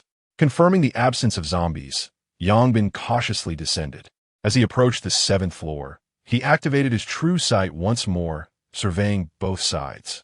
To his left, 2 zombies swayed in a dormitory, while the room to his right stood eerily vacant. Both dormitories appeared to have been ransacked, resembling the aftermath of a burglary. In a corridor, 3 zombies loitered perilously close to the staircase on the left, while another lingered on the right. Should he venture down recklessly, all 4 would likely detect his presence immediately. After a moment's contemplation, Yongbin tossed a small stone towards the right and swiftly concealed himself behind the staircase corner. The sound of the stone attracted the attention of a few zombies. However, the 3 on the left merely glanced in that direction before losing interest, while the solitary zombie on the right approached the stone's landing spot, tilting its head curiously. Observing this, Yongbin decided to throw another stone, positioning it just below the staircase. The inquisitive zombie shuffled closer, eyeing the stone with puzzlement. Hello, Yongbin softly greeted, peeking out. Upon seeing a living person, the zombie became animated and charged towards him. Without hesitation, Yongbin turned and ascended the stairs, quickly returning to the rooftop. On the rooftop, Zhao Kuan and the others were on high alert. As Yongbin emerged, they eagerly inquired, "How many?" "1," he replied. "Great. Soon." The lone zombie pursued Yongbin onto the rooftop, only to be met by a descending ladder that struck it forcefully. The zombie, caught off guard, was sent flying several meters, landing at the edge of the rooftop. Just as it regained its footing, the ladder struck again, propelling it off the rooftop entirely. The zombie had barely registered the presence of a human before being subjected to a dramatic fall. On the 1st floor, 3 youths huddled in a dormitory, trembling as they witnessed the continuous plummet of zombies from above. "These zombies really know how to entertain," one remarked. "What's the big deal? They feel no pain. What a little fall to them," another responded. "Sigh. It seems we must be wary not only of the zombies outside, but also of those that might leap down upon us. At this rate, when will we ever escape? Surviving is already a blessing." There's still some bread in the dormitory. If we ration it, we could last a couple of days. Perhaps help will arrive by then. Indeed. Back on the rooftop, it was Zhao Koen's turn. It's my time, he declared, preparing to descend. This was his nature. He never shied away from his responsibilities. Let me go instead, Yang Bin suggested. With 3 zombies lurking at the staircase entrance, Zhao Koen, unable to see through Yang Bin's perspective, risked being overwhelmed if he descended blindly, which could prove perilous. Zhao Koen regarded Yang Bin seriously before nodding in agreement. Very well. Luring zombies is far too dangerous. It is best avoided. In no time, Yang Bin descended once more, employing the same strategy of tossing a stone. However, the 3 zombies unexpectedly gathered at the staircase, causing Yang Bin to furrow his brow. After several attempts, they remained stubbornly united, leaving Yang Bin utterly speechless. Finally, with a firm resolve, he decided to lead them all at once. As Yang Bin revealed himself, the 3 zombies immediately surged towards him with excitement. He hastily sprinted towards a rooftop, urging, "Be careful, you 3. The others were taken aback by his audacity. Old strategy. Shouho and Lao Wei hold one with the ladder. Haozi and Zhao Koen deal with another using the stool, and I'll handle the last one." Yang Bin swiftly adjusted their tactics. Soon, the trio of zombies followed him onto the rooftop. Shouho and Lao Hui quickly employed the ladder to restrain one, while Zhao Koen and Shun Hao pressed another against the wall with a high stool. Yang Bin maneuvered the final zombie to the edge of the rooftop, swinging his steel pipe down forcefully onto the creature's head. With a resounding thud, he unleashed nearly all his strength, causing dark red blood to spurt from the zombie's skull, and the steel pipe emitted a buzzing sound, numbing his arm. Nevertheless, this blow proved effective, as the zombie's movements noticeably slowed. A glimmer of hope ignited in Yang Bin's eyes as he prepared to strike again. With the other 3 unable to assist him any further, he realized he had to resolve the situation on his own. Unable to drag it downstairs, he resolved to eliminate it directly. Chapter 9. The special zombie. Yang Bin relentlessly struck the zombie's skull with a steel pipe, realizing that targeting other areas proved futile. He could only strike at the hardest part. As he continued his assault, the blood flowed more profusely from the zombie's head, and its movements grew increasingly sluggish. Ultimately, under Yang Bin's frenzied blows, the zombie's skull was brutally crushed. The creature finally ceased its motion and fell to the ground, leaving the area awash in crimson and ivory. Upon witnessing this gruesome scene, even Yang Bin, despite his bravery, found himself retching on the ground. In the heat of battle, he had not considered the aftermath, focused solely on bringing the creature down. Now, confronted with the sight of the splattered gore, he felt a wave of nausea overwhelm him. With little left in his stomach, he nearly expelled even the bitter bile. The others, those standing at a distance, were equally horrified by the spectacle, their faces paling as they succumbed to violent bouts of vomiting. They were merely ordinary university students, unaccustomed to such a macabre scene. They faced an even graver plight than Yang Bin. While they heaved, they could not release their grip, lest the zombie escape and threaten their very lives. After a considerable time, Yang Bin managed to rise from the ground, summoning the courage to avoid looking at the fallen zombie. He hurried to join Shun Hao and the others. Observing the zombie they had restrained still thrashing wildly, Yang Bin, his voice wavering, suggested, "We should dispose of this one." Yes, yes, Zhao Koen and Shun Hao quickly nodded, fearing that Yang Bin might shatter its head as well. At that moment, even Zhao Koen regarded Yang Bin with a hint of trepidation. After all, to crush a human skull, albeit that of a zombie, was a feat he believed himself incapable of.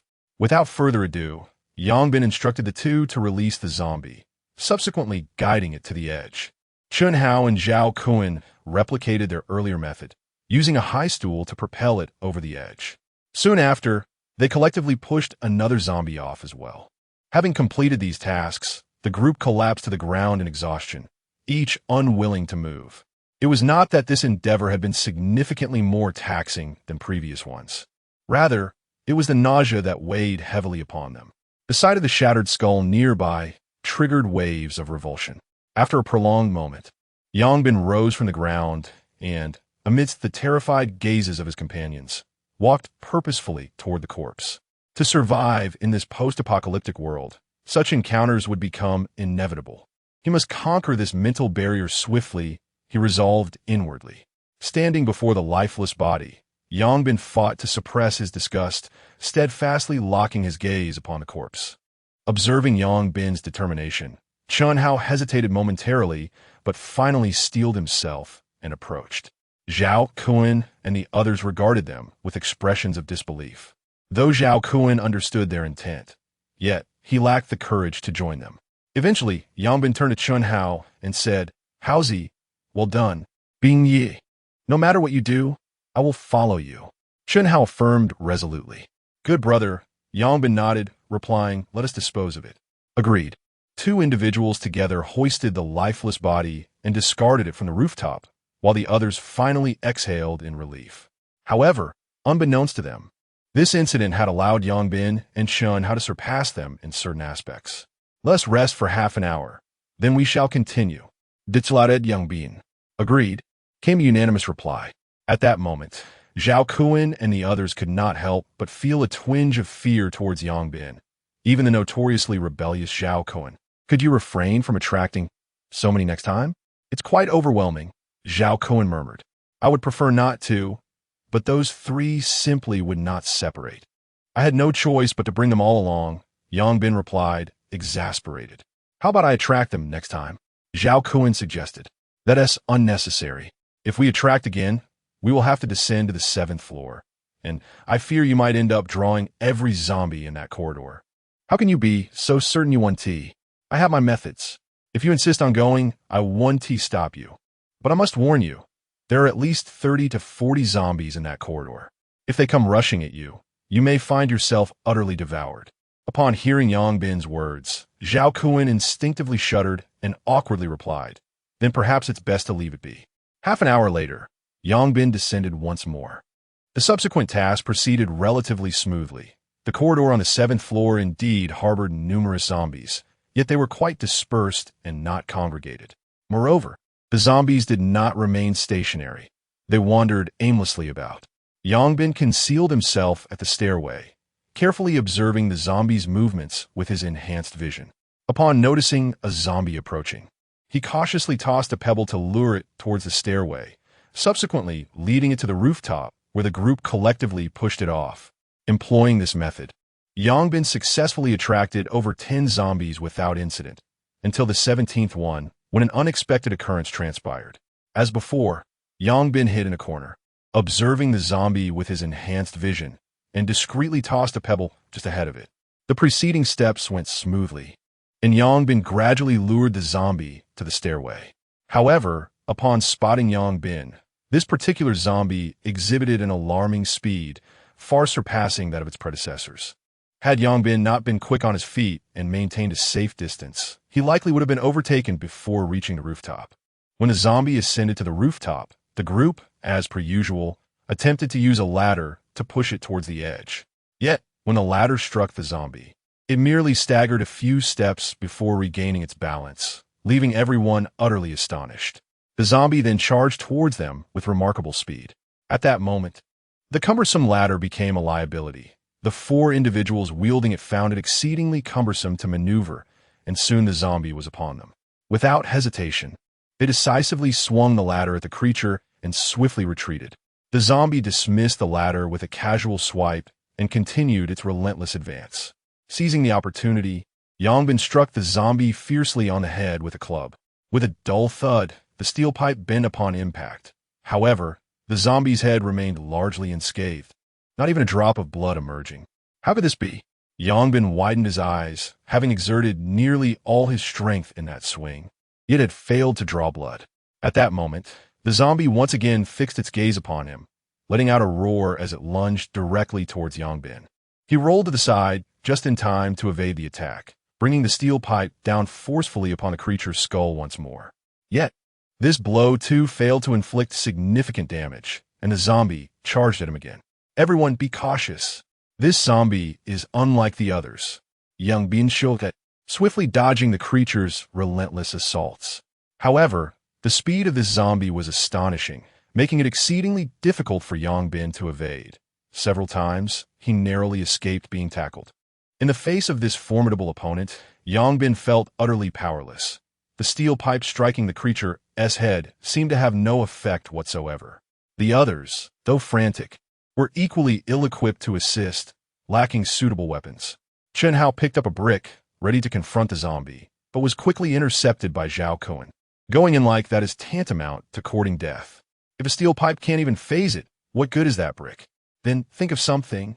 Brother Bin can't hold out much longer, Chen Hao urged anxiously. Chapter 10.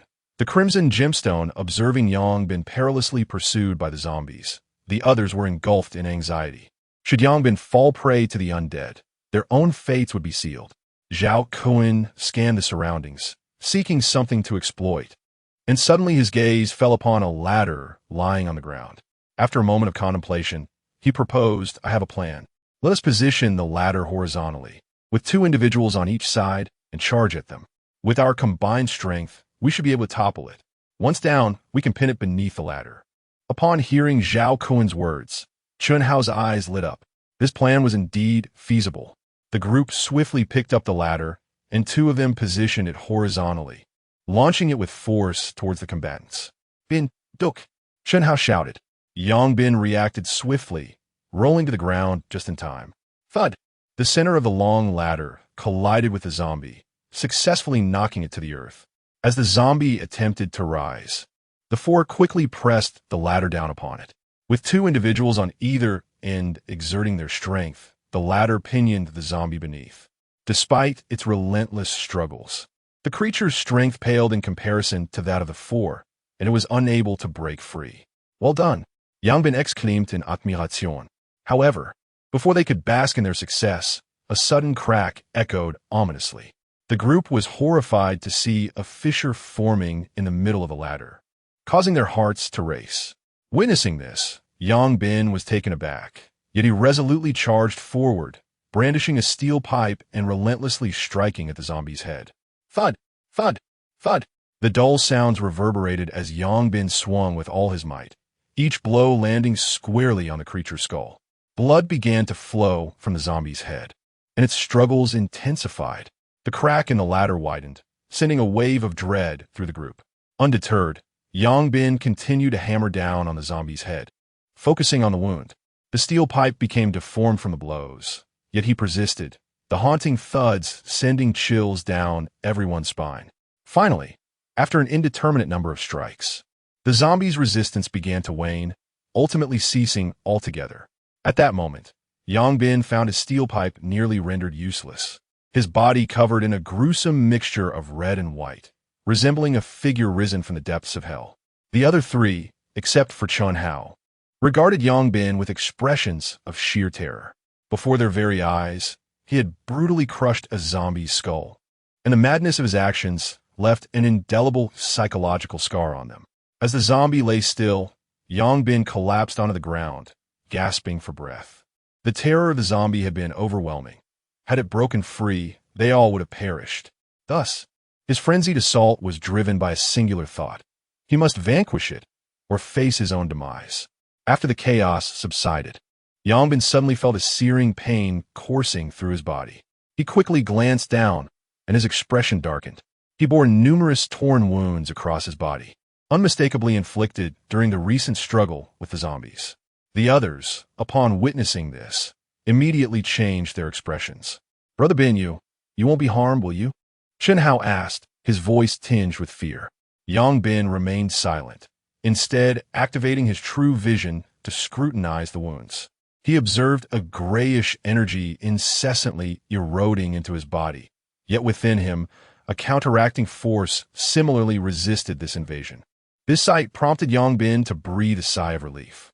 It seemed he, like Chen Hao, possessed an innate energy capable of fending off the zombie virus. However, the origin of this energy remained a mystery. It was an established fact that any scratch or bite from a zombie would result in transformation into one.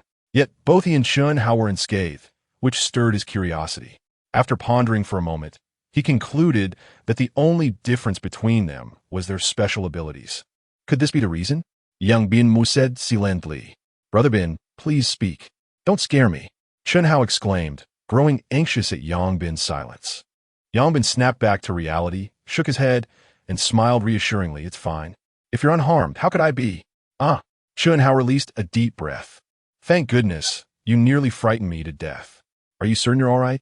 Zhao Kuan and the others remained on high alert, watching him closely. What? Do you intend to push me down? Yongbin squinted at them.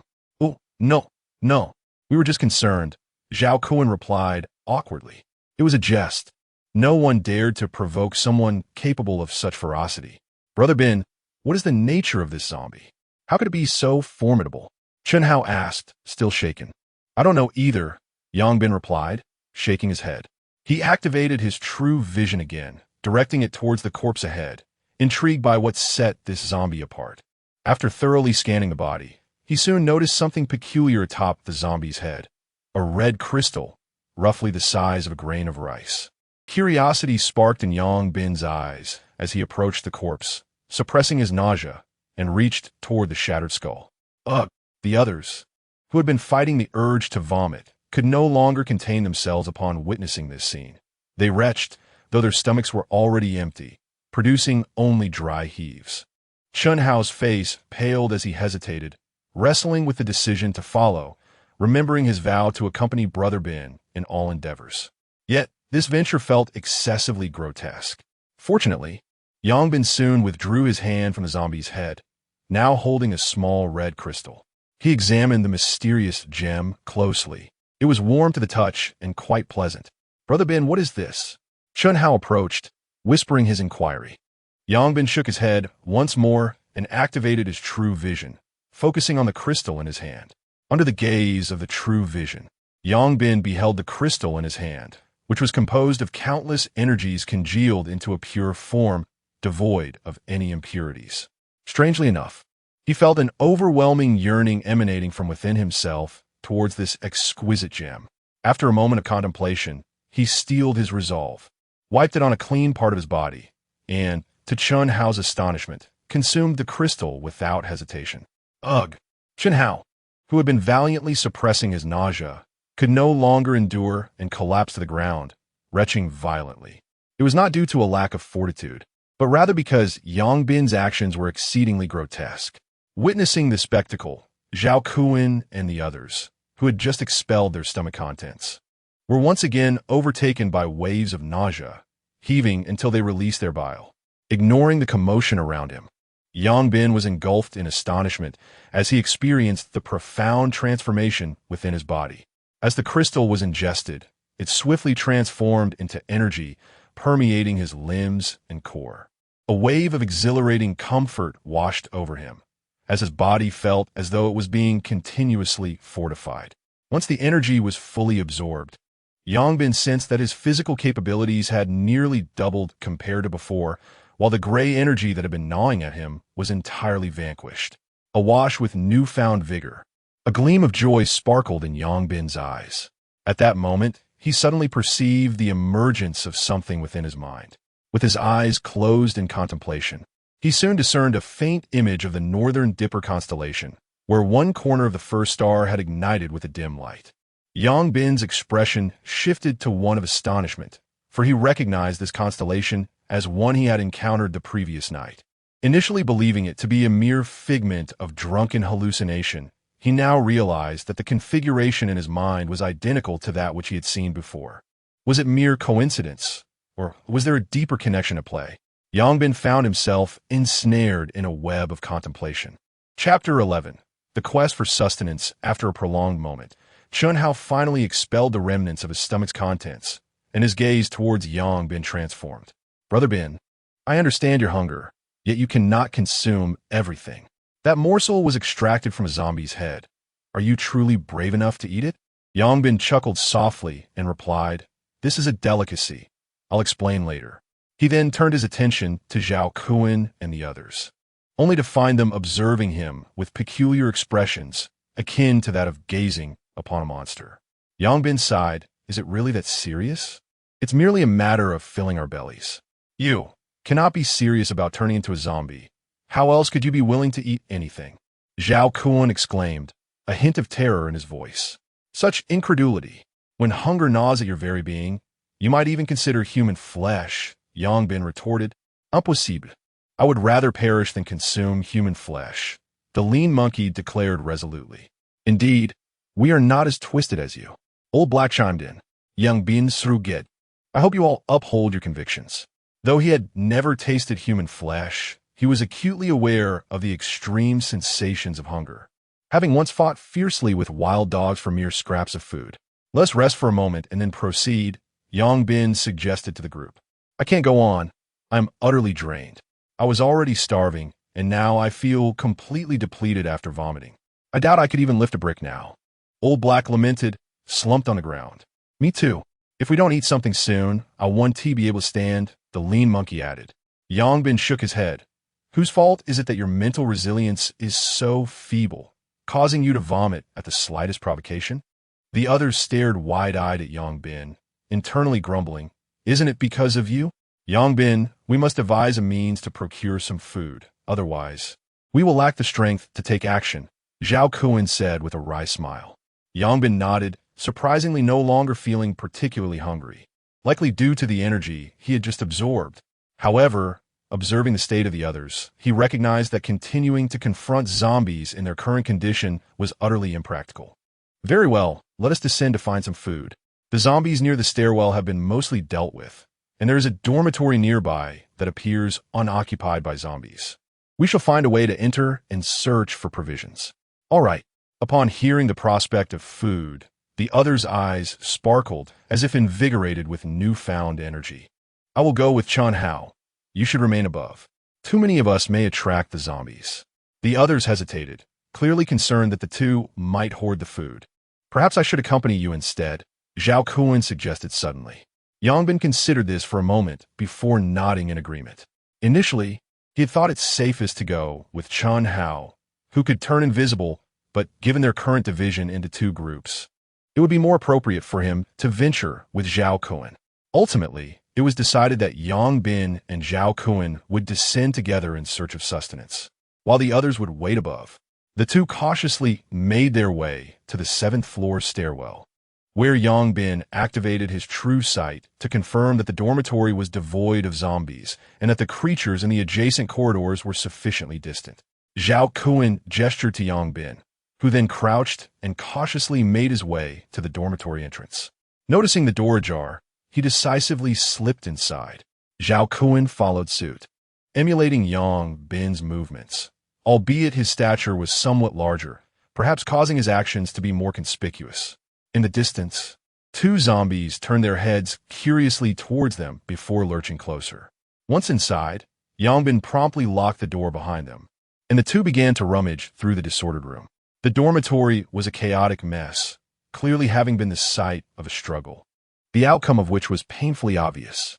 After a thorough search, they finally uncovered 2 buckets of instant noodles, several sausages, and a loaf of bread. Such a meager haul. It's hardly enough for one, Zhao Kuan grumbled. Better than nothing. Who would stockpile supplies in a dormitory? Yang Bin replied. True, so shall we head back? Not so fast. We must find some weapons first. Without arms, we are at a severe disadvantage, Yang Bin asserted. His steel pipe had nearly succumbed to wear, and even the ladder was broken. They were left without any proper weaponry. Although his physical prowess had significantly increased, he believed he could handle ordinary zombies unarmed. Yet facing multiple foes without a weapon would be perilous. Indeed, the absence of weapons is troubling, Zhao Kuan reflected. However, I searched this dormitory thoroughly and found no suitable armaments. Where did you acquire that steel pipe before? Yang Bin inquired. I obtained it during my previous excursions, hiding it beneath my bed for self-defense. Ironically, it was used against zombies instead of in a fight, and to make matters worse, I barely had the chance to use it before it was taken from me, Zhao Kuan lamented. Such words. Would you not agree that it serves a greater purpose in my hands than it would in yours? Yang Bin retorted awkwardly. Indeed, it was quite effective enough to render my pipe useless. Zhao Kuan rolled his eyes. Otherwise, if the pipe hadn't been damaged, it would have been us who were incapacitated. Yang Bin countered. Let us not dwell on the matter of the steel pipe. It is evident that this dormitory harbors no weapons. Or shall we procure some? If none are available, we may have to dismantle the beds, Yang Bin suggested, casting his gaze towards the ladder connecting the upper and lower bunks. The ladder was made of iron and was of a suitable length. If they could disassemble it and remove the central rungs, they would have two excellent iron rods. Stop looking. It is welded in place, and without tools, it cannot be removed, Zhao Kuan declared. Disregarding Zhao Kuan's words, Yang Bin approached the ladder to examine the welding points closely. The ladder was secured to the upper bunk's frame, with one end of an iron pipe welded to the footrest of the ladder and the other end affixed to the lower bunk's frame. This welding was merely to stabilize the ladder's position, not to bear weight. With this realization, Yang Bin felt more confident. In the past, he might have struggled, but now, with his enhanced physical capabilities, he believed he could break it. Upon this realization, Yang Bin grasped the ladder's base firmly and, with a sudden exertion of strength, yanked it outward. In that moment, to Zhao Kuan's astonishment, the welded joint between the iron pipe and the ladder was effortlessly severed. Goodness! Have you taken some sort of enhancement? Zhao Kuan exclaimed, his eyes wide with disbelief. The weld was merely intended to stabilize the ladder, not particularly robust, and could be undone with a bit of force, Yang Bin remarked nonchalantly. Is that so? Zhao Kuan, skeptical yet intrigued, approached another bed and mimicked Yang Bin's actions, gripping the ladder's edge and pulling with all his might. To his dismay, the ladder remained steadfast. Unyielding to fate, Zhao Kuan tugged several more times. It did not budge. This is what you call using a bit of force to pull it apart? Zhao Kuan said, exasperated. You must be truly famished. You lack the strength. Yang Bin chuckled. If it were that easy to break, this ladder would have been damaged long ago. With the lower part of the ladder now free, Yang Bin proceeded to shake it vigorously, and soon the upper weld gave way. In no time, a ladder approximately 6 feet tall was in his hands. He waved it about casually, feeling it was somewhat unwieldy, but it would suffice for the moment. Soon, he would ascend and dismantle the crossbars, leaving him with 2 6-foot iron pipes. Here, Yang Bin handed the ladder to Zhao Kuan before moving to another bed to replicate the process with the second ladder. Once we handle this, we'll have 4 iron pipes, he said with a grin. At that moment, a series of loud thuds reverberated from outside, startling both men. Yang Bin quickly activated his enhanced vision and peered outside, spotting 2 zombies relentlessly pounding on the dormitory door. How could there be zombies here? Yang Bin furrowed his brow, pondering if they had spotted them earlier. I don't know, what should we do now? Zhao Kuan asked, anxiety creeping into his voice. What else can we do? We must charge out. If they continue banging like this, more zombies will arrive, and we 1T be able to escape, Yang Bin stated with gravity. All right. Zhao Kuan nodded in agreement.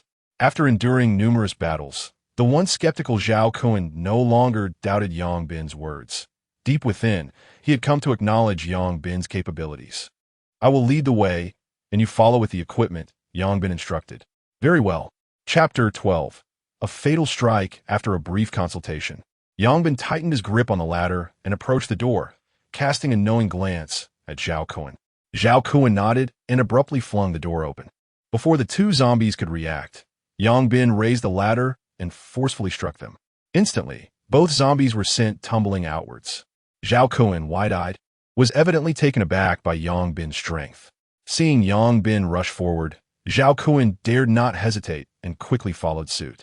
The 2 fallen zombies scrambled to their feet.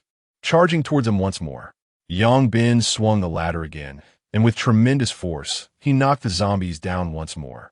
However, the commotion soon attracted the attention of the entire corridor filled with zombies. In an instant, over 20 zombies came barreling towards them. Run! Yang Bin shouted, and the 2 sprinted towards the staircase. Behind them, the cacophony of 20 or more zombies echoed as they pursued. Soon, they reached the rooftop door, but Yang Bin suddenly halted. I'll hold this position. You take the supplies up and distribute them, he stated firmly. Why won't you come in with us? We're already at the door. Zhao Kuan furrowed his brow. The long ladder has broken and cannot hold against the iron door. If those 20-some zombies rush onto the rooftop, we're done for. The staircase is narrow. We can only face 3 zombies at a time here. It's best for me to hold this position. You finish the food quickly and come back to assist, Yang Bin replied seriously. Zhao Kuan glanced back at the horde of zombies, nodded, and said nothing further as he pushed open the iron door and ascended to the rooftop. Soon, a swarm of zombies surged forward, and Yang Bin swung the ladder with all his might. The leading zombie was swept aside, and the ones behind it fell in a heap. Yet the zombies, undeterred by their setbacks, charged again. Yang Bin had no choice but to keep knocking them down. As more and more zombies joined the fray, the pressure on Yang Bin intensified. The fallen zombies would soon be replaced by the relentless onslaught of others. The few individuals on the rooftop recognized the dire situation and, without a moment's delay, swiftly consumed the food. Zhao Kuan grabbed the ladder that Yang Bin had dismantled from the bed, while the lean figure picked up a high stool. Lao He and Chun Hao broke the already fractured wooden ladder in half, each carrying a segment to assist Yang Bin. It must be noted that their survival thus far was largely due to their cooperation. While their interpersonal relations were not particularly harmonious, they all exerted their utmost against the zombies, with no one attempting to shirk their responsibilities. This was precisely why Yang Bin was willing to continue collaborating with them. With their arrival, Yang Bin felt a significant alleviation of pressure. Although they were only 5 against over 20 zombies below, their advantageous position, coupled with weapons in hand, rendered the zombies unable to advance for the time being. "Been good here," Chun Hao said as he pulled out half a piece of bread from his pocket and handed it to Yang Bin. As they divided the food, he directly took the bread, though he only bit into it a few times, leaving the rest untouched. Yang Bin smiled and shook his head, saying, "You go ahead and eat. I'm not hungry." He found it unsurprising that Chun Hao would act this way, for such was Chun Hao's character, always thinking of others since childhood. However, he pondered, haven't you also gone without food from last night until now? After so many battles, you exerted the most energy. How can you not be hungry? I truly am not hungry. When have I ever been polite with you? You should eat more, otherwise. You won't have the strength to fight the zombies, Yang Bin insisted. All right then. Chun Hao decided against further pretense and promptly stuffed the bread into his mouth. Yang Bin, we cannot continue like this. These zombies do not tire, but we do, Zhao Kuan remarked, frowning at the relentless surge of zombies.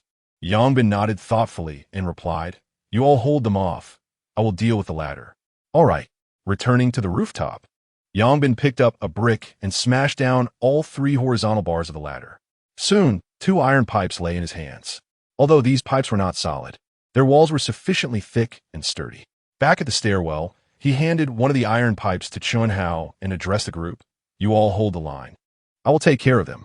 With that, Yang Bin focused on the foremost zombie and swiftly thrust the iron pipe towards its skull. With Yang Bin's formidable strength, the pipe pierced through the zombie's head, embedding itself within. Instantly, the zombie's movements ceased and its body gradually crumpled to the ground. "Wow, Brother Bin is incredible," Chun Hao exclaimed in awe. The others were equally astounded. They all understood the hardness of a skull, and Yang Bin had managed to pierce it with a blunt iron pipe. What tremendous force that required. Yang Bin extracted the pipe from the zombie's head, chuckling, "Not bad. Quite effective. Let me try," Chun Hao said excitedly, then plunged the pipe into the head of another zombie. The pipe accurately struck its target, yet it did not penetrate as Yang Bin's had. It merely created a dent and caused a significant spurt of blood. "All right, you just hold them off. I'll handle the kills," Yang Bin declared. "Fine." Chun Hao awkwardly retracted the pipe. Thereafter, under the astonished gazes of his companions, Yang Bin swiftly dispatched one zombie after another with the iron pipe. As he felled more and more zombies, his technique became increasingly adept. Each strike resulted in a zombie's head being pierced. However, despite Yang Bin's rapid kills, the number of zombies showed no signs of diminishing, for the commotion attracted more zombies drawn by the noise. Zombies that had originally been hiding on the 7th floor and those near the stairwell on the 6th floor began to converge. Unlike the rooftop, the stairwell was not insulated from the sounds of battle. Even if the zombies occasionally heard a noise, they merely looked upwards, devoid of intelligence to navigate to the rooftop. However, the battle in the stairwell was markedly different. The sounds made it all too easy for the zombies to ascertain their location. Consequently, it was not only the zombies on the 7th floor that were drawn to the commotion, but also those on the 6th floor near the stairwell. As time progressed, Yang Bin found himself dispatching an ever-increasing number of zombies, and he began to feel an overwhelming heaviness in his arms, making it increasingly difficult to lift them.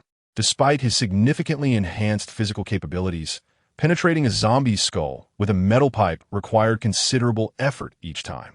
Such an intense combat scenario would challenge even the most resilient of individuals. Fortunately, as the number of slain zombies multiplied, the stairwell became congested with their lifeless bodies, making it increasingly difficult for the subsequent waves of zombies to ascend. After a while, the stairwell was almost entirely blocked by the corpses, and at last, no more zombies attempted to climb. Yang Bin then collapsed onto the ground, his hands trembling and nearly unable to rise again. "Brother Bin, are you all right?" Chun Hao inquired with concern. "I'm fine, just exceedingly fatigued. I merely need a moment to rest," Yang Bin replied, shaking his head.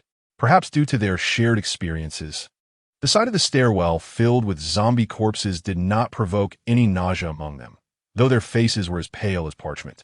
It was plausible that they were suppressing the urge to vomit after finally having consumed some sustenance. Chapter 13. Clearing the zombies, a group of individuals returned to the rooftop once more. Apart from Yang Bin, everyone else was utterly exhausted. Repelling the zombies had taken a considerable toll on their stamina. Yang Bin pulled out his phone, hoping to discover the latest updates online, only to find that it had run out of battery. With a hint of frustration, he tucked the device back into his pocket, acknowledging the inferiority of its battery life. "Howsy, could you check online for any news, particularly any official announcements? It's already past 4 in the afternoon, and given that the apocalypse has been ongoing for well over half a day, one would expect some sort of communication from the authorities," Yang Bin urged. Chun Hao quickly activated his phone, and soon an expression of excitement crossed his face, only to be swiftly replaced by disappointment. "What's the matter? Your expression is quite the roller coaster," Yang Bin inquired curiously. "Brother Bin, the authorities have indeed released a statement, but it offers little of value," Chun Hao replied with a wry smile. "What did they say?" "They claimed that zombies are not as terrifying as they seem, urging everyone to bravely arm themselves to confront the undead. They assured us that once internal matters are resolved, rescue operations will commence, and there is no need for concern," Chun Hao explained. "Huh. That certainly sounds like an official response," Yang Bin chuckled. "It seems we cannot rely on them for assistance. However, there's a grain of truth in their words," Zhao Kuan remarked with resignation. "If one possesses a weapon, a normal person should be able to handle common zombies. It merely comes down to the willingness to act. Indeed, this world is not devoid of fierce individuals. I suspect many have already clashed with zombies during this period." Yang Bin noted that, "You are correct, Brother Bin. There are numerous videos circulating online featuring people forming small groups to combat the zombies," Chun Hao added. "There are also plenty of videos from the campus, showcasing several dormitory buildings that have spontaneously organized teams to fight against the undead," Shouho mentioned. "Is there none from our building?" Chun Hao asked. "Are we not part of that?" Yang Bin replied with a smile. "Well, I was hoping for some assistance, but it seems that is unlikely," Chun Hao conceded. "Not necessarily. Perhaps those on the lower floors have already taken action," Zhao Kuan suggested. "Yes, let us rest for an hour, then devise a plan to descend and clear the remaining zombies on the 7th floor, assess how many survivors remain, and search for food and water," Yang Bin proposed. Agreed. The group nodded and promptly reclined on the rooftop to rest. Facing dozens of zombies at once had left them physically and mentally drained. An hour later, Yang Bin sat up, stretched his arms, and noted a lingering soreness, though he felt ready to fight once more. During this time, Zhao Kuan had modified his ladder, transforming it into 2 iron pipes, one for himself and one for Lao He. As for Shouho, he picked up the steel pipe that Yang Bin had previously bent, using a brick to straighten it out, rendering it barely usable. "Let us go," Yang Bin declared, leading the way towards the stairwell. As they entered, the stench of blood was overwhelming. A nauseating odor assaulted their senses. They steeled themselves against the horrific scent as they peered downwards. At the base of the staircase, which was piled high with corpses, 2 zombies persistently clawed their way upward. But the stairwell was blocked, preventing their ascent. "How do we get down?" Zhao Kuan asked. Yang Bin pointed to the handrail, indicating the stairwell is blocked. "Our only option is to jump down." "Are you certain?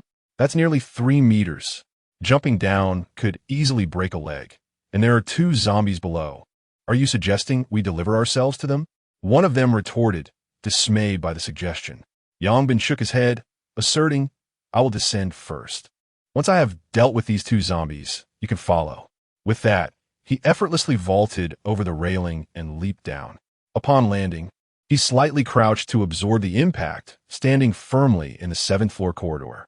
His enhanced physical abilities were not merely a matter of strength. They encompassed an overall improvement. 3 meters posed little challenge for him. The 2 zombies, sensing the sudden appearance of prey, charged eagerly at Yongbin. He thrust the iron pipe in his hand, swiftly piercing one zombie's skull.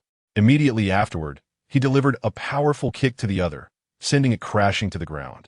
Then withdrew the pipe and drove it forcefully into the fallen zombie's head. His movements were fluid and precise, leaving the onlookers above in awe. Impressive, they exclaimed, giving him a thumbs up. Enough with the flattery. Come down, Yongbin called up to them. The group exchanged apprehensive glances, their fear palpable. Yongbin shook his head and dragged the 2 zombie corpses over, stating, Is this sufficient now? I'll go first. Chunhao stepped forward, took a deep breath, and leaped over the railing. His feet landed on the zombie corpses, providing a cushion that prevented any mishap. While 3 meters may seem daunting to an ordinary person, if one understands how to absorb the impact, it is manageable. The real challenge lies in overcoming the fear. You've grown quite bold. Howzy, Yongbin remarked with a smile. Of course, I cannot embarrass you, Chunhao replied, puffing out his chest.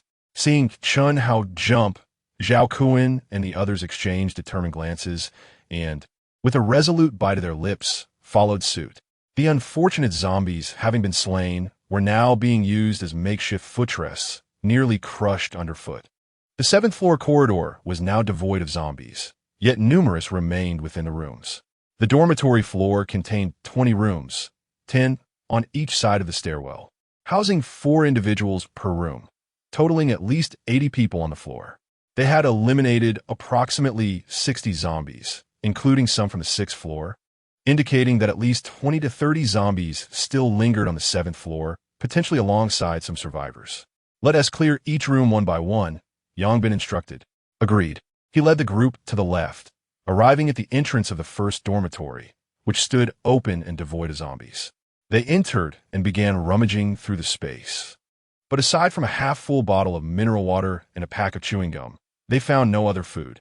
Unlike the female dormitories, where snacks were often hoarded, the male residents were less inclined to stock up on provisions, making their finds exceedingly scarce and reliant on luck. Yongbin took a swig from the mineral water and passed it to Chunhao, who then shared a sip with Zhao Kuan. At this moment, sentimentality was a luxury few could afford. Parched and desperate, they cared little whether the water had been previously consumed by others, for in this dire situation, water was far more precious than food. After a round of shared hydration, the half bottle of mineral water was quickly depleted. Seizing the opportunity, Yongbin dismantled the ladder in the room, fashioning it into 2 iron rods, handing one to the slender monkey and replacing the other with the one in his hand, which had become deformed from too many encounters with the undead. With gum chewing leisurely, they proceeded towards the 2nd dormitory. This room, too, was devoid of life. After a thorough search, they continued onward. They traversed several dormitories without encountering a single zombie, likely because the commotion from the staircase had startled those nearby into fleeing. It wasn't until they reached the 5th room that they finally found a door firmly shut. Utilizing his true sight, Yongbin peered inside and discovered 3 zombies feasting on a partially devoured corpse. With a subtle gesture to his companions, he forcefully kicked the door open. The 3 dining zombies were momentarily bewildered by the sudden entrance before being met with a flurry of blows from the intruders. By the time they regained their senses, it was too late. 2 met their end at the hands of Yongbin's piercing strike to the skull, while the 3rd was dispatched by Chunhao and Zhao Kuan, who, lacking Yongbin's strength, resorted to forcefully stabbing at the zombie's neck, an effective tactic as targeting the neck proved far easier than aiming for the head. After another thorough rummage through the dormitory, they ventured deeper. At last, in the 8th room, they stumbled upon 4 survivors. Remarkably, these 4 individuals had not succumbed to the fate of the undead. Upon seeing Yongbin and his group, their excitement was palpable. They believed salvation had arrived. However, a single phrase from Yongbin doused their enthusiasm with a cold reality. Arm yourselves. We are going to slay some zombies. Chapter 14. Happy birthday. No way. The four in dormitory 708 shook their heads in unison, jesting that zombies are known to feast on humans. Why risk their lives unnecessarily? Let us remain here and await rescue. As long as we stay silent, the zombies shall not discover our presence, a bespectacled gentleman suggested. What if rescue does not arrive for several days? Zhao Kuan furrowed his brow. Fear not. We have plenty of provisions within our dormitory. We can manage for a few days, another curly-haired individual replied. Upon hearing this, Yongbin's eyes sparkled with intrigue.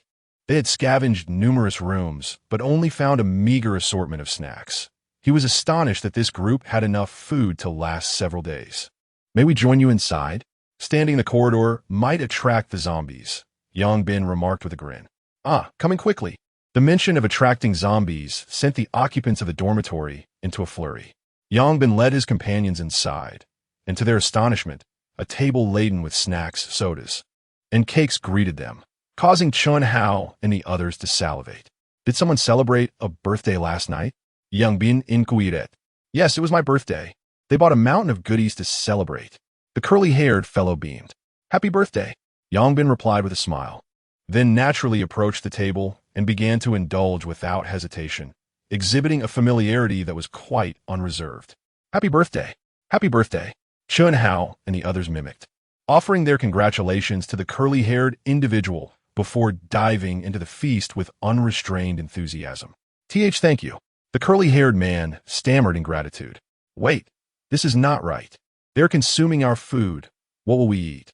The bespectacled gentleman panicked as he observed the others devouring the spread. Stop! The other three quickly grasped the situation and rushed over to reclaim their food.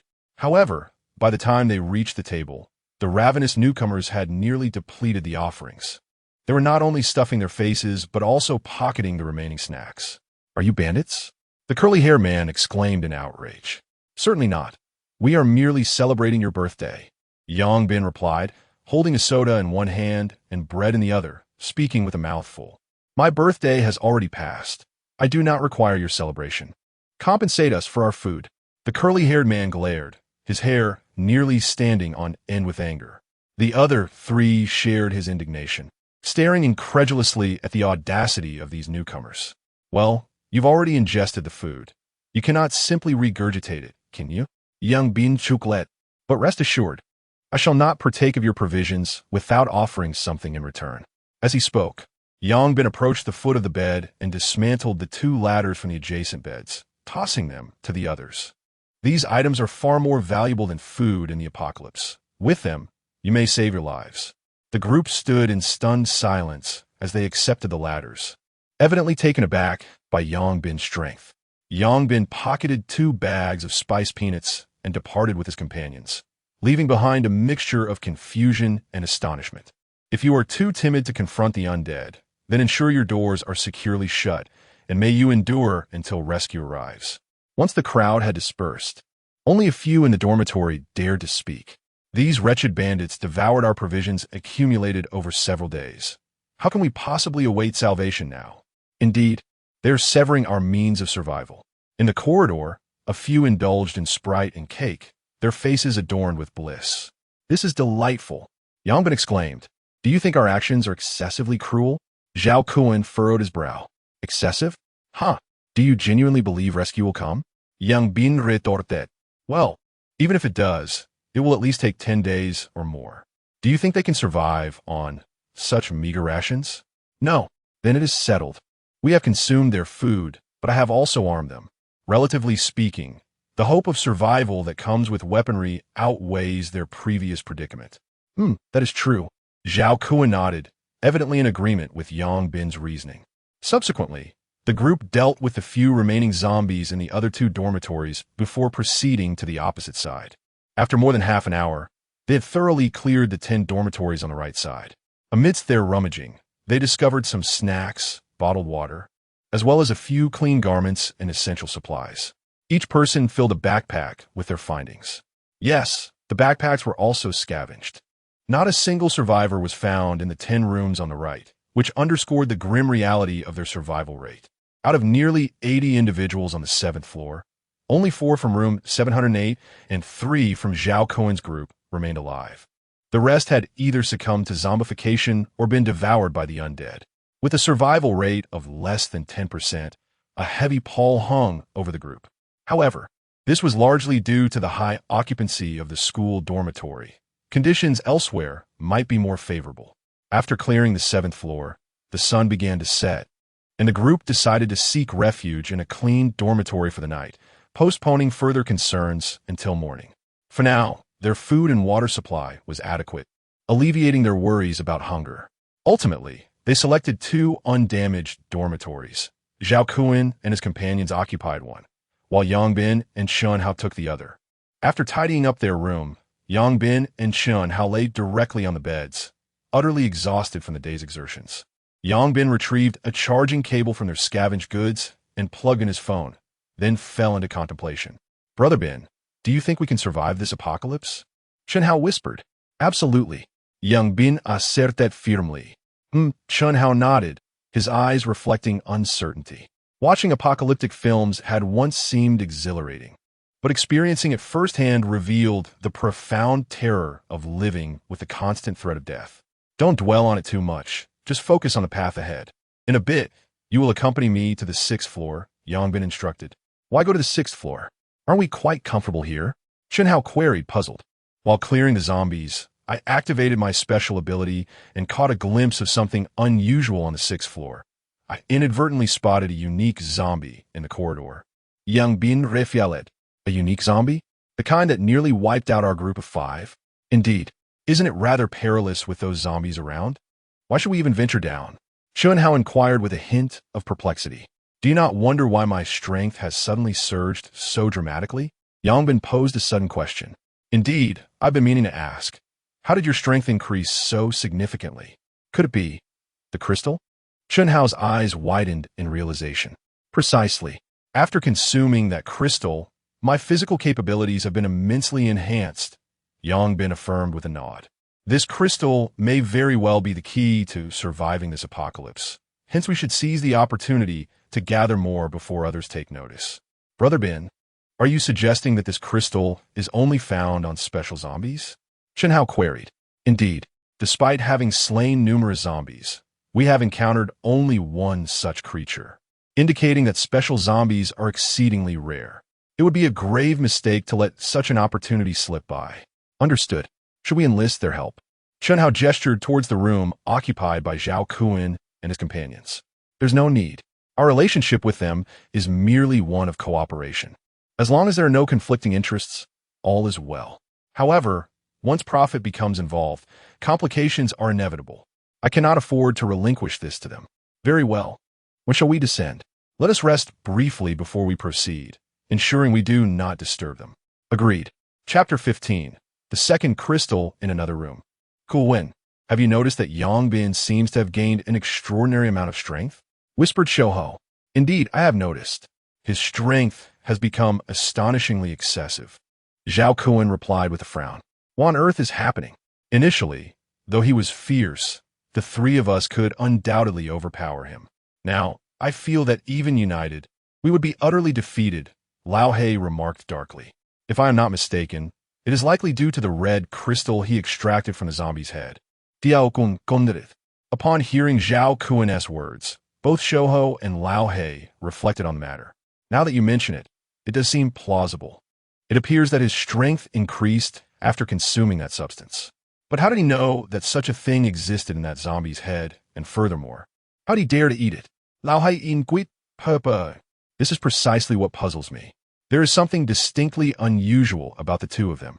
They were injured yet did not transform into zombies. Moreover, did you notice how, during the afternoon's zombie clearing, Yang Bin seemed to know exactly where the zombies were, always positioning himself accordingly? Zhao Kun observed. Yes, I noticed that as well. At the time, I wanted to ask, but I restrained myself. Shouho nodded. Given this, it seems they are indeed anomalies. Should we continue to associate with them? Lao Hai Thou Wen. After contemplating for a moment, Zhao Kun responded. It is prudent to stay with them for now. At least our lives are somewhat more secure in their company. Indeed. Nevertheless, we must also devise a method to acquire some crystals for ourselves. I do not wish to remain under his thumb indefinitely, Zhao Kuan added. Rist Asurid Kuan. We will certainly assist you in obtaining them. In the stairwell of the 6th floor, Yangbin furrowed his brow as he observed the zombies in the corridor. Although the battle on the rooftop had drawn some of the 6th floor zombies away, there were still more than 10 remaining in the corridor, including the special zombie among them, which posed a significant challenge for him. While he felt confident in confronting the special zombie one-on-one, simultaneously dealing with numerous zombies, especially with a special one in the mix, was undoubtedly unfeasible. After some contemplation, Yangbin turned to Chun Hao.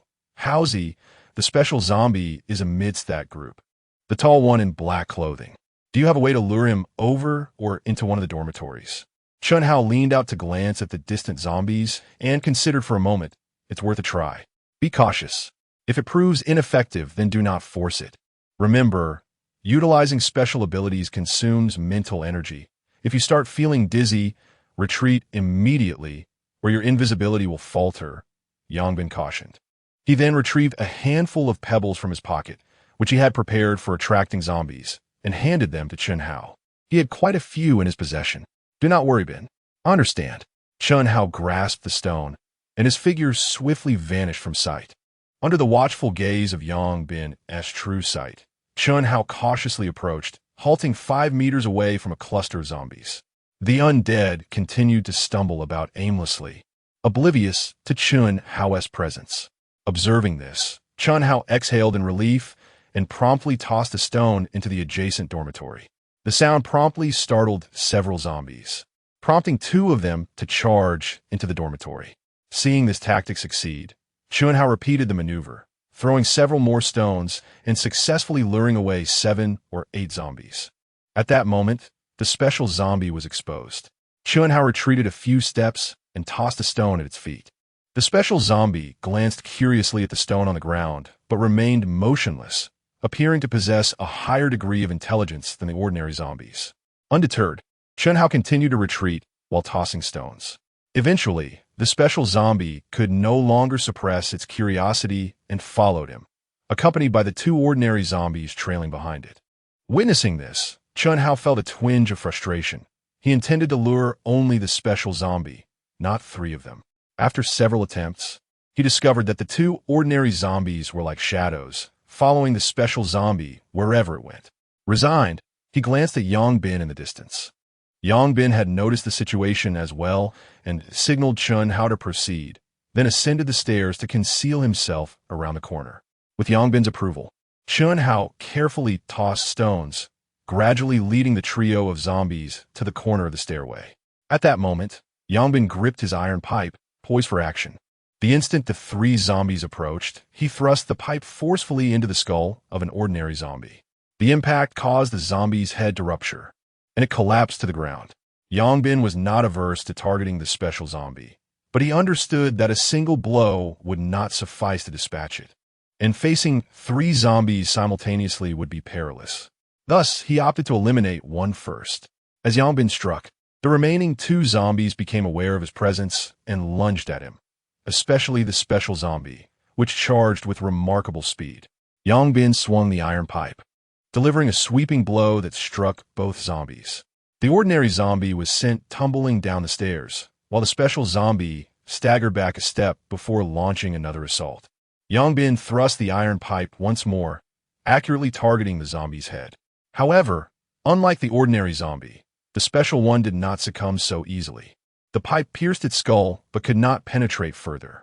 The special zombie exhibited superior strength, speed, and resilience compared to its ordinary counterparts. The iron pipe in Yangbin's grasp was not pointed, making it evident that breaching the special zombie's skull would not be a trivial task. Nevertheless, Yangbin had mentally prepared for this. After the initial failed attempt, he swiftly withdrew the pipe and struck the zombie again, forcing it to retreat. Meanwhile, the zombie that had rolled down the stairs regained its footing and surged forward, only to be intercepted by the suddenly reappearing Chun Hao. The 2 battlegrounds ignited simultaneously, and within the confines of a narrow staircase, the use of their iron pipes became particularly cumbersome. Fortunately, The combat style of the zombies is rather simplistic. They are relentless in their pursuit, lunging at their adversaries without hesitation. Relying on the length of the iron pipe, the zombies are unable to close the distance. Yongbin repeatedly repels the special zombie, thrusting forcefully at its skull again and again. At last, after a relentless barrage of 7 or 8 strikes, the sound of shattering bone reverberates as his iron pipe finally pierces through the creature's head. The special zombie ceases its movements, slowly collapsing to the ground. Meanwhile, Chun Hao has also dispatched his opponent by severing its neck.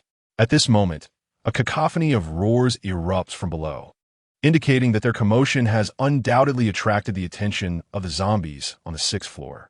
Yongbin swiftly reaches into the special zombie's cranium, soon retrieving a crimson crystal. Let us go. The two hasten upstairs, retreating to their dormitory before the zombies can catch wind of their presence. Chapter 16. Chun Hao's enhancement in the dormitory. Chun Hao gazed in astonishment at the red crystal in Yongbin's hand. Brother Bin, can this really significantly enhance one's strength? Indiet, Yongbin nodded, promptly extending the crystal towards Chun Hao. Try it and see for yourself. What? For me? Chun Hao's eyes widened in disbelief. Who should I give it to? Yongbin rolled his eyes. Brother Bin, I think it would be better if you consumed it. If you take another one, perhaps your strength will increase further, and then those zombies won't stand a chance against you. Chun Hao insisted, returning the crystal to Yongbin. What? Do you want to be a burden and let me do all the work? No, that's not what I mean. I just believe it would be more beneficial for you to take it. It feels like a waste for me to have it, Chun Hao murmured. Yongbin Sigit, patting Chun Hao on the shoulder. Haozi, we are in the apocalypse now. To survive, one must possess strength. You're the only person I can trust to watch my back, so we must progress together. If I advance while you remain stagnant, you will inevitably become a liability. And I am certain you do not wish for that. Indeed, I do not want to be a burden. Then it's settled. It's just a crystal. Once your strength increases, we won't have to worry about anything. All right, I will take this one. Chun Hao, no longer hesitating, accepted the crystal, wiped it on his clothes, and, after closing his eyes, swiftly placed it into his mouth. Soon, the energy crystal transformed into power, merging seamlessly within Chun Hao. After a long moment, he opened his eyes, clenched his fist, and his face radiated excitement. How extraordinary! I feel as if I could defeat a bull. See if you can sense anything new in your mind. Yongbin suggested. Chun Hao closed his eyes once more, then suddenly opened them wide, his expression one of disbelief as he gazed at Yongbin. Brother Bin, a map of the Big Dipper has appeared in my mind, identical to the one I saw in the sky last night. Indeed, it seems to be the same. Yongbin nodded. What on earth is happening? Why does the star map in my mind mirror that of the sky? Chun Hao exclaimed in astonishment. I'm not certain. After pondering for some time, the only explanation I can conceive is that we may have unlocked a cultivation system. What do you mean? The stars in the map are all dim, and by consuming one energy crystal, we have illuminated a corner of the first star, nearly doubling our strength. If I am not mistaken, the more stars we light up, the stronger we shall become, and perhaps we will even acquire various abilities in the future. Yongbin spijulatet tog fully. Why does this sound so mystical? Chun Hao questioned, a hint of disbelief in his voice. Then what about your invisibility? Does that not sound mystical? Indeed. Then it's settled. Having special abilities makes cultivation quite normal, does it not? That seems to be the case. Now, do not dwell on it too much. Rest well tonight. We must continue fighting tomorrow. Agreed. As night descends, a palpable sense of dread pervades the globe. The sudden outbreak of zombies has caught humanity entirely off guard, precipitating a dramatic shift in the global landscape. In the span of a single day, bustling streets have transformed into a dominion of the undead, leaving the remnants of humanity to seek refuge in the shadows, grasping for a sliver of hope. Chaos reigns within official circles as well, with numerous key positions now occupied by the zombified. Society's order teeters on the brink of collapse. The roads resemble the aftermath of a catastrophic accident, strewn with abandoned vehicles, while zombies meander aimlessly among the wreckage. Within the confines of homes, muffled cries of despair occasionally pierce the silence, as everyone hides, too fearful to venture outside. Yet, there are a few brave souls who rise to confront the zombies. though they remain the minority. The average person, upon encountering a zombie, is paralyzed with fear, let alone able to engage in combat. Under such dire circumstances, the human population dwindles rapidly, and virtually all sectors come to a standstill as everyone grapples with the struggle for survival. On the first day of the apocalypse, the world has descended into chaos. In the dead of night, the Big Dipper reemerges in the sky, yet the brightest star, Polaris, is absent, and the mysterious red, celestial body has not returned. The growls of zombies gradually fade, leaving the world shrouded in an eerie silence. Humanity has long forgotten what such a tranquil night feels like. Apart from a few resilient streetlights still flickering, the warmth of countless homes has vanished, as families tightly shut their doors, too afraid to illuminate their abodes. Establishments such as bars and nightclubs remain locked tight. Zombies lift their heads, gazing up at the stars of the Big Dipper. In the stillness, it seems as though a celestial energy is subtly drawing the surrounding life force into their decaying forms. Alongside the zombies, various mutated beasts also gaze skyward as wisps of vital energy gradually infuse their beings. At the break of dawn, Yang Bin rises early, casually picking up his phone to discover a new message. Upon opening it, a wave of joy washes over him, for the message is from Huanliang. He is still alive. Filled with excitement, Yang Bin quickly delves into the message. Brother Bin, are you still alive? The apocalypse has arrived.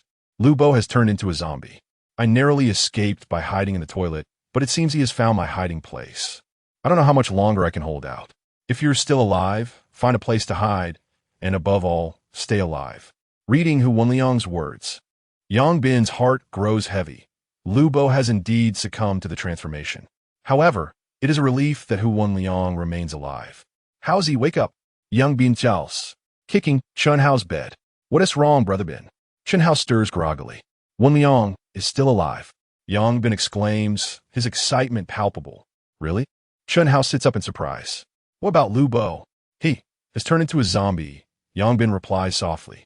It's all right. At least Huanliang is alive. Chun Hao manages a faint smile. Yes, he is currently hiding in the toilet, in a precarious situation. We must devise a plan to rescue him, Yang Bin states. Agreed. The two swiftly make their way to the bathroom, freshening up and donning a set of clean clothes they had scavenged. Their clothes were already tattered and stained with blood, discarded before they went to sleep last night. Each donned their backpack and arrived at the dormitory of Zhao Kuan and his companions. They knocked on the door, and soon, Shouho opened it. The others were already prepared, waiting for them. What is the plan for today? Tianquan inquired. We intend to go to the third floor to rescue someone. Are you coming? Yang Bin replied directly. Zhao Kuan furrowed his brow. To reach the third floor, we must traverse the 6 floors of 654. If we proceed like this, we will undoubtedly attract the attention of the zombies on these floors. If we are surrounded, it will spell disaster. Indeed, it is perilous. That is why I'm asking if you are joining us. If not, Chun Hao and I will go alone. Zhao Kuan pondered for a moment, ultimately shaking his head. I'm sorry, I cannot accompany you on this risky venture. I must prioritize the safety of Shouho and Lao He. I understand, Yang Bin nodded. Their relationship was merely one of collaboration. In truth, they were not particularly close. So there was no obligation for the other party to join them in danger. Then Chun Hao and I will proceed. Take care of yourselves, Yang Bin stated before departing with Chun Hao. Yang Bin, I hope you both survive. Zhao Kuan called after them. Rest assured, if you perish, we shall not follow suit. Yang Bin waved his hand dismissively. Chapter 17. Ascending to the third floor. Brother Bin, do you feel confident? Chun Hao inquired with a hint of apprehension as they approached the staircase. In situations like this, who can truly claim to be assured? However, both of us have improved our abilities, and with our extraordinary powers, we should be able to give it a try, Yang Bin replied. How about I go invisible and scout the situation? Chun Hao suggested. No, your invisibility won't last long enough, and we have no idea how many zombies lurk below. If you accidentally encounter one, it could spell disaster. Our best strategy is to work in unison, Yang Bin insisted. All right then. Cautiously, they descended the stairs. The 6th floor was devoid of zombies, and they soon reached the 5th floor, only to be confronted by an unwelcome sight. 3 zombies were staggering in the stairwell. Eliminating these 3 zombies would be straightforward for them, yet engaging them would undoubtedly create noise, potentially attracting a horde of others. Even with their current strength, being surrounded would lead to their doom. What should we do, Brother Bin? Chen Hao looked to Yang Bin for guidance. After a moment of contemplation, Yang Bin replied, "Let us avoid confrontation if possible. You try going invisible and see if you can lure them away with some stones." Understood. Chen Hao nodded and promptly became invisible, cautiously making his way down the stairs. "Be careful and make no sound," Yang Bin cautioned. "Yes," Chen Hao affirmed, stealthily approaching the zombies from behind. He took out a stone and tossed it into the corridor, hoping to divert their attention. However, instead of the stairwell zombies moving, the noise attracted others from the corridor. The sight left them both feeling exasperated. Undeterred, Chen Hao threw another stone in the opposite direction, only to have 2 more zombies emerge, while the 3 in the stairwell remained oblivious. Fearful of attracting more zombies, Chen Hao hesitated to throw any further. Given the circumstances, unless he could descend and toss a stone deeper into the corridor, it seemed impossible to lure the 3 zombies away from the staircase. Yet, with the zombies positioned directly in the middle, traversing past them would be akin to walking a tightrope.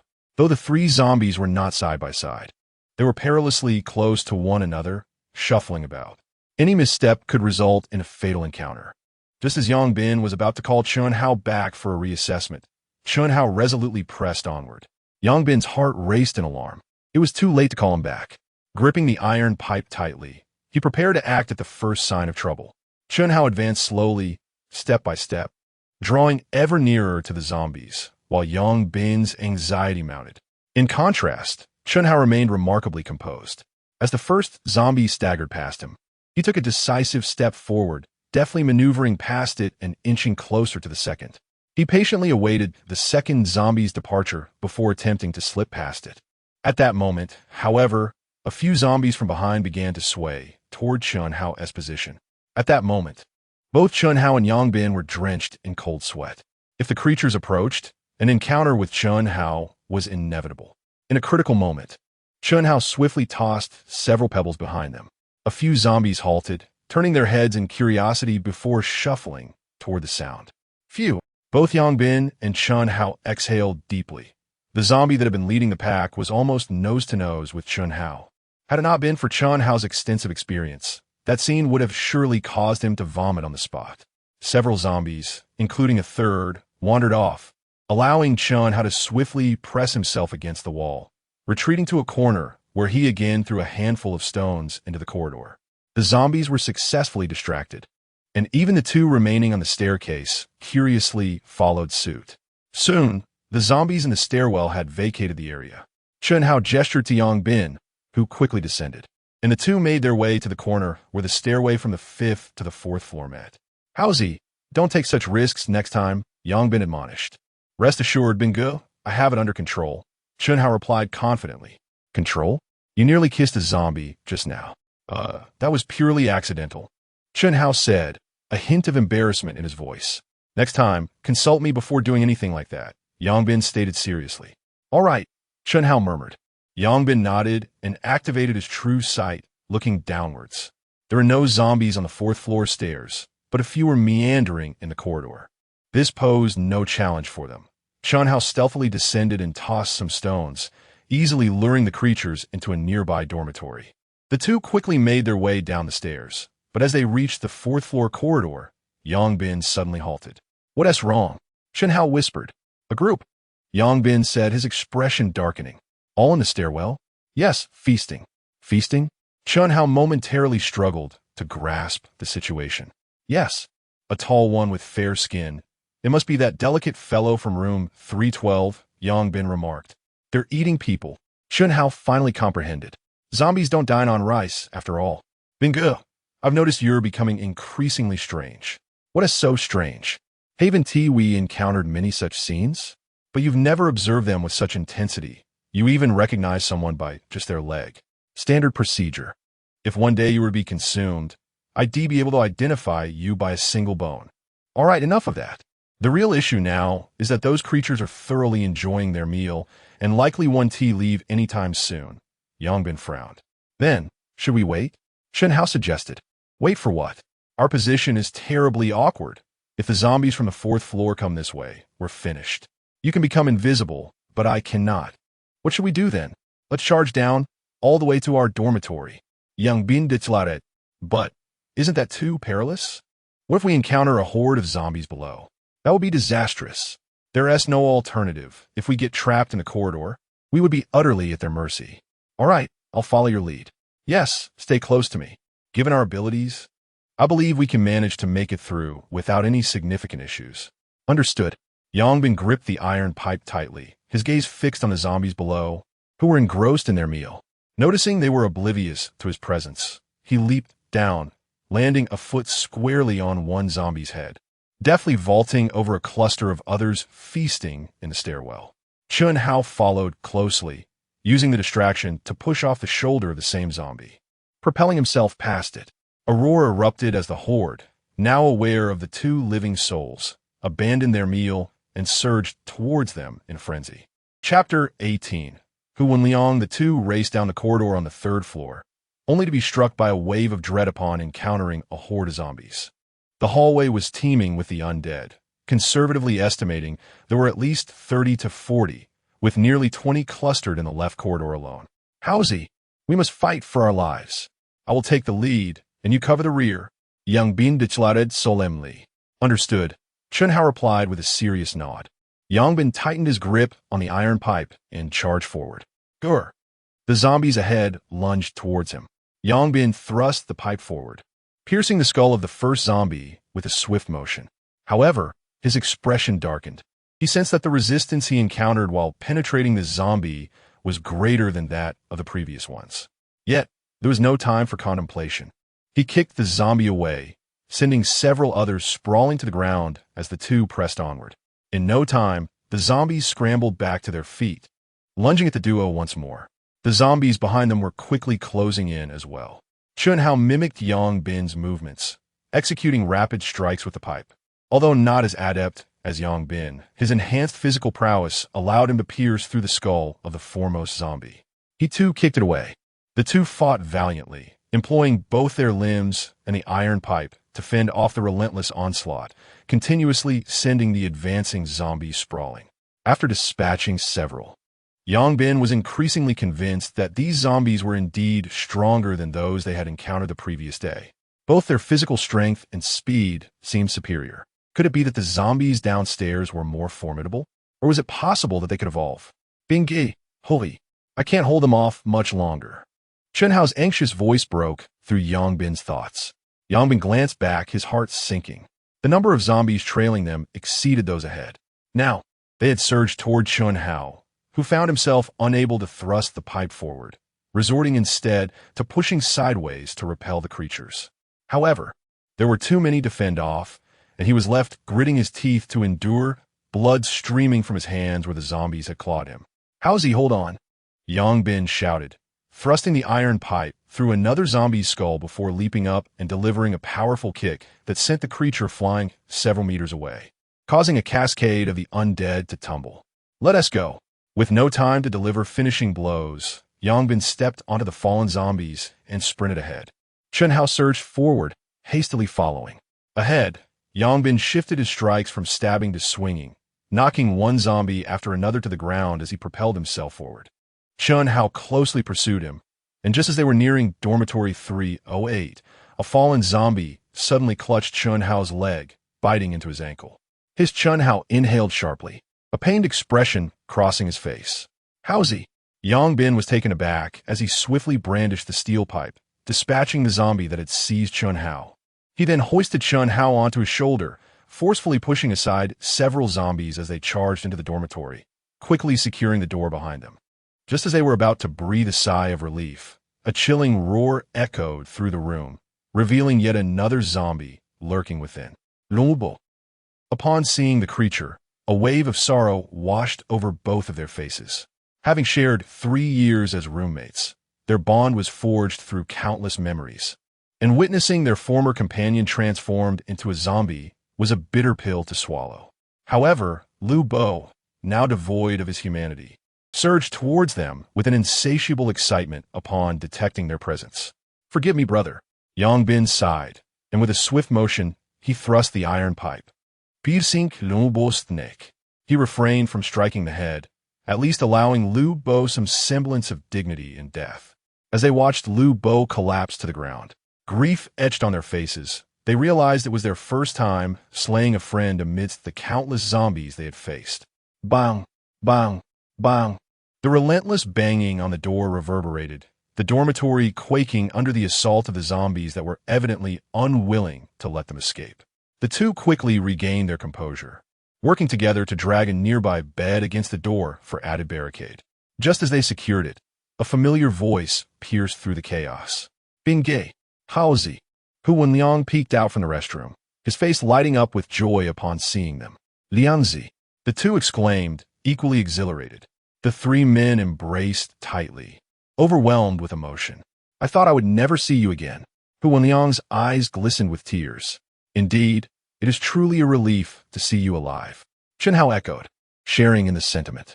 Soon, they parted, and Hu Wenliang, puzzled, inquired, how did you manage to return with zombies surrounding us? Let me tell you, do you have any idea of the trials we endured to come back and rescue you? Chen Hao extended his leg, revealing a gruesome wound where flesh had been gnawed away. Hao Zi, you. Hu Wenliang's eyes instantly filled with tears at the sight of Chen Hao's injury. Imesori, Hao Zi. Had I known it would end up like this, I would never have messaged you. If you become a zombie, I will accompany you. Stop it. You're not a woman. Who needs such tragic loyalty? Hurry, fetch something to bandage my wound. It hurts terribly. You're on the verge of becoming a zombie, and you're worried about bandaging? You're the one becoming a zombie. I'm perfectly fine. You're just cursing me. Chen Hao rolled his eyes. But, enough, Liang Zi. Hao Zi is going to be fine. At that moment, Yang Bin returned from the cupboard, having gathered bandages, alcohol, and some healing ointment. These supplies were remnants of his past, as he often worked at construction sites and had become accustomed to keeping some medical supplies on hand. However, just as he prepared to tend to Chen Hao's wounds, he suddenly halted. Upon activating his true sight to examine Chen Hao's injury, he inadvertently caught sight of Hu Wenliang, and this revelation left him momentarily stunned. Hu Wenliang, astonishingly, possesses an extraordinary ability, and it is a healing power. Yang Bin exclaimed, his eyes wide in disbelief. What are you talking about, Brother Bin? Chen Hao inquired, puzzled. This guy, Liang Zi, surprisingly has an extraordinary ability too. Don't you think that's remarkable? Really? Chen Hao responded, his excitement palpable. What are you two discussing? What extraordinary ability? Hu Wenliang looked at them, utterly bewildered. Liang Zi, try placing your hand on the spot where Hao Zi is injured and concentrate on healing him. Yang Bin instructed. What's that supposed to do? Hu Wenliang was even more confused. Just do as I say. Yang Bin chuckled. All right, Fine. Hu Wenliang nodded and then squatted down, placing his hand over the injury on Chen Hao's foot, focusing intently on the idea of healing him. Soon, amidst the astonished gazes of the others, a soft white light emanated from the point where Hu Wenliang's hand met Chen Hao's wound. To their utter shock, they observed the injury on Chen Hao's foot healing at an observable rate, returning to its original state in no time. Wow, that's incredible. Chen Hao marveled. Even Yang Bin looked on in awe, unable to comprehend the scene before him. What is happening? Hu Wenliang asked, still confused. Here's the deal. Yang Bin explained everything he knew to Hu Wenliang, finally providing him with some understanding. So in this apocalypse, there are not only zombies, but also superhumans? Hu Wenliang's eyes widened in disbelief. You could put it that way. That is utterly astonishing. By the way, Liang Zi, how did you survive while Lu Bo has turned into a zombie? Were you conveniently in the restroom? Yang Bin asked curiously. Not quite. That night, I was awakened by her phone ringing, couldn't fall back asleep, so I got up to play games, thinking I'd play a couple of rounds, and then sleep.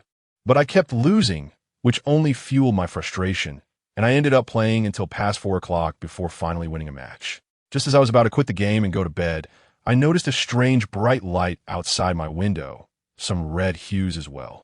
Out of curiosity, I opened the door and stepped outside. Can you guess what I saw? Hu Wenliang exclaimed in shock. Did you see the Big Dipper and a crimson star? Yang Bin asked tentatively. How did you know? Hu Wenliang's eyes widened. Is it possible that we also witnessed it? Chen Hao chuckled. All right, Hu Wenliang replied awkwardly. Seeing that scene completely erased my sleepiness. I watched until the stars disappeared before returning to the dormitory. By then, dawn was breaking. When I got back, I found Liu Bo's body trembling uncontrollably. I kept calling his name, but he wouldn't wake up. Then I watched in horror as his skin began to decay. I was terrified and tried to call you, but the line was busy. Suddenly, he opened his eyes, and they were blood red, reminiscent of a zombie from a movie. I was so frightened that I hurriedly hid in the restroom, incessantly attempting to dial the emergency number, but to no avail. Finally, I saw online reports of the zombie outbreak, and I remained hidden in the restroom, too afraid to come out. Hu Wenliang spoke with lingering fear. Goodness, you have witnessed the very emergence of the undead. Chen Hao exclaimed in astonishment. Meanwhile, Yang Bin fell into deep contemplation. He possessed a unique ability, as did Chen Hao and Hu Wenliang. The sole commonality among them lay in their sighting of the Beidou 9 stars and the crimson celestial bodies. Could it be that their extraordinary powers were somehow linked to this phenomenon? Chapter 19. The school broadcast the dormitory door was relentlessly battered by the zombies outside. It seemed these creatures had fixated on Yang Bin and his companions, persistently assaulting the entrance. As the three watched the bed sway precariously, they hastily dragged another bed over. Bolstered by Yang Bin and Chen Hao's considerable strength, with two beds now barricading the door, the trembling subsided, allowing them a moment of respite. Brother Bin, do you have any food? I haven't eaten in almost 2 days, Hu Wenliang said, somewhat awkwardly. He had spent an entire day and night hiding in the restroom without food or the courage to sleep, and his hunger was now overwhelming. Yes, Yang Bin replied, taking off his backpack and opening it to reveal a variety of food and water, all scavenged from their surroundings. Wow, did you go looting? There is so much, Hu Wenliang exclaimed, astonished. Something like that. Hurry and eat, Yang Bin urged. Hu Wenliang wasted no time, grabbing a bag of bread and a bottle of mineral water, devouring them voraciously. Yang Bin chuckled at the sight of Hu Wenliang, resembling a famished ghost. Hu Wenliang's ability was a tremendous surprise, providing them with an additional layer of security for their survival. In this apocalyptic world, injuries were inevitable, and with their lack of medical knowledge, simple bandaging was only a temporary fix. Serious injuries could pose significant problems, especially when finding a hospital was out of the question. Thus, Hu Wenliang's powers were akin to divine intervention at this moment. After a considerable time, Hu Wenliang finally felt full and remarked with satisfaction, "It's wonderful to have something to eat." Indeed, in this apocalypse, acquiring food is no simple task. We scavenged an entire floor of the dormitory to find these supplies. Chen Hao declared proudly. Impressive. Hu Wenliang gave a thumbs up. Brother Bin, what should we do next? Those zombies are still blocking the door. We cannot go outside. Chen Hao expressed his concern. It's all right. They can't get in. Let us rest for a bit. Eventually, some zombies will drift away, and once there are fewer, we could devise a plan to exit. Yang Bin reassured them. Haozi, it seems your hands are quite injured as well. Let me help you with that, Hu Wenliang said, observing Chen Hao's bloodied and torn hands. Okay, Chen Hao responded, quickly rolling up his tattered sleeve to reveal numerous wounds. Honestly, you two came together, and yet Brother Bin is unscathed while you're covered in injuries, Hu Wenliang remarked. Can I compare myself to him? If I were as formidable as he is, I wouldn't be calling him brother, Chen Hao replied, though he added, but I must admit, Liangzi, your ability is truly remarkable. I won't have to worry about injuries anymore. As Hu Wenliang was about to respond, he suddenly felt a wave of dizziness wash over him, nearly causing him to collapse. Fortunately, he managed to steady himself against the table. What's wrong? Chen Hao asked, puzzled. I don't know. I just feel a bit dizzy and weak, Hu Wenliang replied, perplexed. It's likely due to the continuous use of your ability. You should rest for a while. Yang Bin suggested. The use of supernatural abilities can lead to such consequences. No wonder I felt quite well, yet suddenly experienced dizziness. This is unacceptable, Liangzi. Your endurance is rather lacking, Chen Hao jested. The consumption of supernatural powers is significant. Initially, one cannot utilize them for extended periods. However, it seems that as one's strength increases, it becomes more manageable, Yang Bin remarked. Indeed, I sense that as well. Chunhao nodded in agreement. Very well. Let us take a moment to rest, especially you, Liangzi. You haven't slept for 2 nights. There are bloodshot veins in your eyes. Rest for a while, and we shall call you later.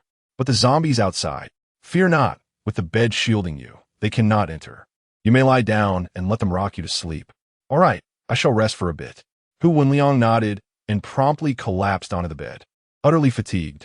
Meanwhile, on the 7th floor, Brother Kuan, do you think Yang Bin and the others can survive like this? The lean monkey inquired.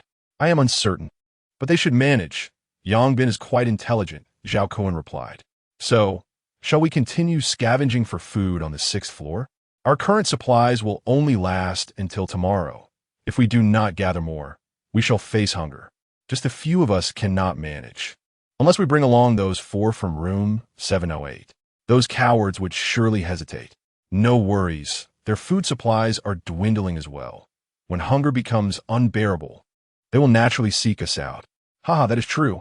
On the 2nd day of the apocalypse, shadows flitted about the various dormitory buildings of the school. After a day and night, many could no longer endure their hunger and were compelled to take risks in search of sustenance. However, in a dormitory teeming with zombies, the challenge of finding food was immense. One misstep could turn them into mere deliverers of despair.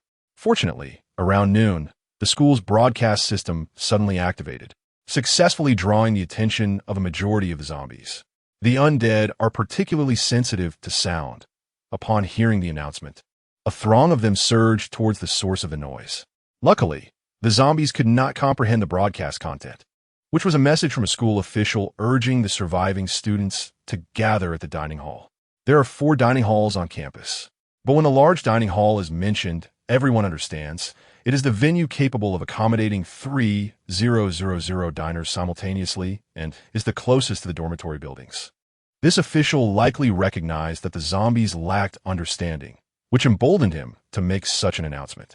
Upon hearing the broadcast, all students displayed expressions of delight, realizing that the school had not abandoned them. Yet, despite the large dining hall's proximity, a considerable distance remained, making the journey far from straightforward. Soon, the campus forum buzzed with activity once more. Students from Building 16, those who still survive, respond. Let us gather and head to the dining hall together. Students from Building 12, I have created a group. Please join so we can discuss how to proceed. For adjacent dormitories, let us assemble downstairs. The more individuals, the safer we shall be.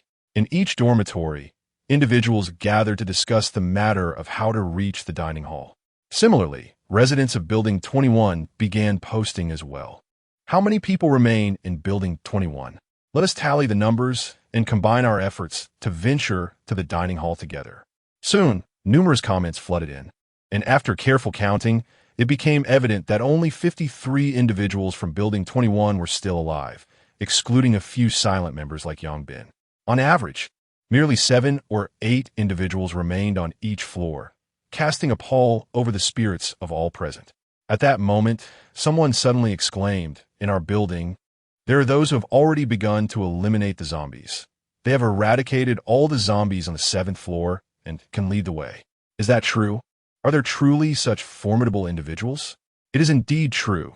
There are no zombies left on the 7th floor, as they have cleared them out. However, those few individuals are rather unscrupulous and have seized our food. How can they do this? Stealing food from classmates is utterly reprehensible. Indeed, in this apocalypse, when everyone is struggling for sustenance, how can they resort to stealing from others? Such individuals were utterly despicable. One after another, they took the moral high ground, pointing fingers at Yang Bin and his companions as if they had committed unspeakable atrocities. Meanwhile, Yang Bin and Chunhao were scrolling through their phones, rendered speechless by the scene unfolding before them. Is it truly a crime to have eaten a few pieces of cake? How have we become the villains in this narrative? Chunhao lamented. There is no need to pay heed to these people. They are merely those who cannot reach the grapes and thus declare them sour. If they were to encounter a real crisis, their actions would likely surpass ours in severity, Yang Bin replied, shaking his head. Indeed, I believe you are correct. So, Brother Bin, shall we venture outside? The number of zombies has decreased significantly. With our capabilities, we should be able to break through without issue. Let us not be hasty. Having a larger group is not always advantageous. We should assess the situation further, Yongbin concluded. Agreed. Chapter 20. The scapegoat. Let us set aside this matter for the time being and instead contemplate our journey to the cafeteria. At last, someone recalled the pressing issue at hand. Given their capability to vanquish the zombies, we ought to enlist their assistance in escorting us to the dining hall. Indeed, that seems reasonable. Those residing on the upper floors, who are those individuals? Please reveal yourselves. 3 of them are Zhao Kuan, Lao He, and their companions from room 716 on our floor, while the other 2 remain unfamiliar, likely not residing on this level. Zhao Kuan, are you there? If you are present, please respond. Meanwhile, in a dormitory on the 7th floor, Zhao Kuan and his 2 companions wore expressions of displeasure. These individuals, who just moments ago condemned us as heinous, now seek to have us guide them to the cafeteria, treating us as though we are simpletons. The lean monkey remarked, we cannot dismiss them entirely. There is strength in numbers, and it would be prudent to go together for mutual support. Lao He interjected. What do you think, Kuan? Ignore them, Zhao Kuan replied curtly. However, we too need to venture to the cafeteria. Our provisions will not last much longer. With a shared intention, wouldn't it be more advantageous to go together? Lao Hai Guetstin Purpai. While it is true that numbers provide strength, larger groups also attract greater danger, Zhao Kuan countered. But we cannot continue to hide indefinitely. The online chatter is becoming unbearable. Let us observe the situation further, Zhao Kuan said, his frustration evident. How could these individuals fail to recognize the madman Yang? Should we expose him? Lao He suggested. Feel free to attempt that if you wish to meet your demise. Zhao Kuan retorted, rolling his eyes. It appeared that the school authorities, discerning the movements of the zombies, wisely maintained a loud broadcast, drawing the undead towards the source of the sound, thereby diminishing their presence in the dormitories. Numerous students within the dormitories began to stir restlessly. At last, students from the dormitories closest to the cafeteria, buildings 4, 5, and 6, commenced their operations. A group of students banded together, wielding an assortment of makeshift weapons, brooms, clothes poles, benches, and fruit knives among them. Occasionally, one could observe a few brandishing steel pipes or even broadswords, for there are always a handful of restless souls among university students. Most of the zombies had already vacated the vicinity, and any that encountered the throng were swiftly subdued by their collective might. Although the majority hesitated to take action, a few resolute individuals, under their leadership, indeed succeeded in reaching the cafeteria. Witnessing this triumph invigorated the others, prompting an enthusiastic response from the various dormitory buildings. The results were mixed. Some achieved success, while others suffered significant losses, and some faced total annihilation. Although the zombies were drawn by the broadcast, they were not blind. Upon spotting living beings, they would inevitably prioritize their pursuit of the living. The school's broadcasting system had concealed speakers not only atop the academic buildings, but also hidden within the grass and trees. Although the zombies had vacated the dormitory building, they remained dispersed in various locations. One careless encounter with a zombie could lead to dire consequences. Despite the high mortality rate, this was, after all, a glimmer of hope for survival, prompting many to take risks, especially those who were driven by hunger to seek sustenance in the cafeteria. At this moment, on the campus forum beneath the post about Dormitory 21, many were venting their frustrations in the comments section, as Zhao Kuan and his companions had yet to appear. That Zhao Kuan is nothing but a coward. He only knows how to seize food from his classmates. If tasked with confronting zombies, he would cower like a child. He boasts that the zombies on the 7th floor were eliminated by them, but I suspect that's a fabrication. I saw numerous zombies jumping from the building yesterday. They likely leaped to their own demise. What a bunch of cowards. Upon reading these remarks, Zhao Kuan and his companions were nearly driven to hurl their phones in anger. I can't take this anymore. Let's head to 708 and teach those guys a lesson. Old Hei's expression darkened considerably. It's absurd that we bear the blame when it was that Yongbin who initiated the conflict. I refuse to swallow this insult, said the lean monkey. Let us go. I too have the urge to strike someone. Even Zhao Kuan stood up at this moment. Consequently, the group made their way to dormitory 708. They knocked vigorously on the door. What? What do you want? Curly, peering through the window, was taken aback by their furious demeanor. "We're not here for nothing. Didn't you ask us to take you to the cafeteria?" "Let us go," Zhao Kun replied, suppressing his rage. "Really? Is that true?" The bespectacled boy seemed skeptical, noting that these individuals did not appear to be in a mood to escort them anywhere. "Of course. Many from other dormitories have already gone. Are you coming or not? If not, we shall leave without you." Tianquan insisted. "Ah, yes, of course we're going." The four in the dormitory, fearing that Zhao Kun and his companions might abandon them, hurried to open the door. However, upon doing so, they immediately regretted it, for they were met with sinister smiles from Zhao Kun and his two friends. "What are you planning? Don't do anything reckless." "Ah." Soon, cries of distress echoed from dormitory 708. Despite there being 4 individuals inside, they were no match for Zhao Kun and his companions, who had battled countless zombies and were far superior to these timid souls. Minutes later, Zhao Kun and his friends emerged from the dormitory, looking quite pleased with themselves, while 4 battered figures lay on the ground, trembling in fear. "Let us go. While there's still no zombies around, we should head to the cafeteria," Zhao Kun suggested. "Should we bring the others along?" Lean Monkey inquired. "We'll go our way. Don't concern yourselves with them." "All right." Once they departed, Curly and the others quickly scrambled to their feet. They've left. They're likely heading to the cafeteria. We must follow them swiftly.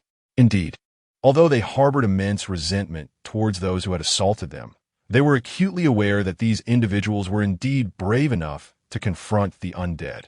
Following them was undoubtedly a more prudent choice than venturing alone. Meanwhile, beneath a post on the campus forum regarding the 21st dormitory, news quickly emerged. They had made their way to the cafeteria. Soon, one by one, those hidden away in their dormitories cautiously ventured out, eager to follow suit. In dormitory 308, Yangbin shook his head at the updates on the forum. "Zhao Kun, that fellow, remains as impulsive as ever," he mused. With the majority of zombies having dispersed and armed with weapons and prior experience, it should be manageable for them to reach the cafeteria without issue, Chunhao remarked. Indeed, if it's just a few of them, they should be fine. However, if a throng of people follows behind, that presents an entirely different scenario. That's true. A larger group makes for a larger target. Yet, they're all classmates, and it wouldn't hurt to assist them if possible. After all, remaining in the dormitory could lead to starvation. You would do well to abandon such thoughts. We are in an apocalyptic era. Managing the safety of one's own family and friends is commendable enough. We cannot extend our care to others. Even the slightest touch of altruism may ensnare us in irrevocable peril. Understood. So, Brother Ben, when shall we make our move? Yangbin glanced at the still slumbering Hu Wenliang, contemplated briefly, and replied, "Our provisions are sufficient for now. Let us remain in the dormitory for another night and reassess tomorrow. Reaching the cafeteria may not be ideal. With too many people, the rice there will not last long." "All right, I shall heed your counsel." Chapter 21. The encounter at Dormitory 21. As Zhao Kun and his companions descended the staircase, they encountered a few zombies, which they swiftly dispatched. Upon reaching the ground floor, Zhao Kun cast a glance at the throng of people trailing behind and frowned slightly. However, he chose to remain silent and continued forward, navigating through several dormitory buildings. They soon arrived at a landscaped area where a group of bewildered zombies meandered around a concealed speaker. Seemingly perplexed by the human voices they could hear, yet could not see, Zhao Kun signaled to his companions and deftly maneuvered to the other side. The followers, understanding the perilous situation, held their breath and refrained from making any noise. Yet the sheer number of people made it prone to mishaps. Someone inadvertently stepped on the heel of the person in front, causing the latter to stumble, followed by a cascade of falls from several others. "Damn it!" Zhao Kun exclaimed upon witnessing the chaos. Indeed, a dozen pairs of blood-red eyes turned their gaze toward them, followed by an excited charge from the zombies. Panic ensued among the group, with some individuals fleeing in disarray. "Stop right there. Anyone who runs will be the first to meet their end," Tianquan thought, brandishing his weapon in preparation for battle. Having experienced numerous confrontations, Zhao Kun and his two companions remained composed, promptly retrieving iron pipes. The others, startled by his words, suppressed their fears upon observing his readiness for combat. With over 50 individuals on their side against a mere dozen zombies, they held a considerable advantage.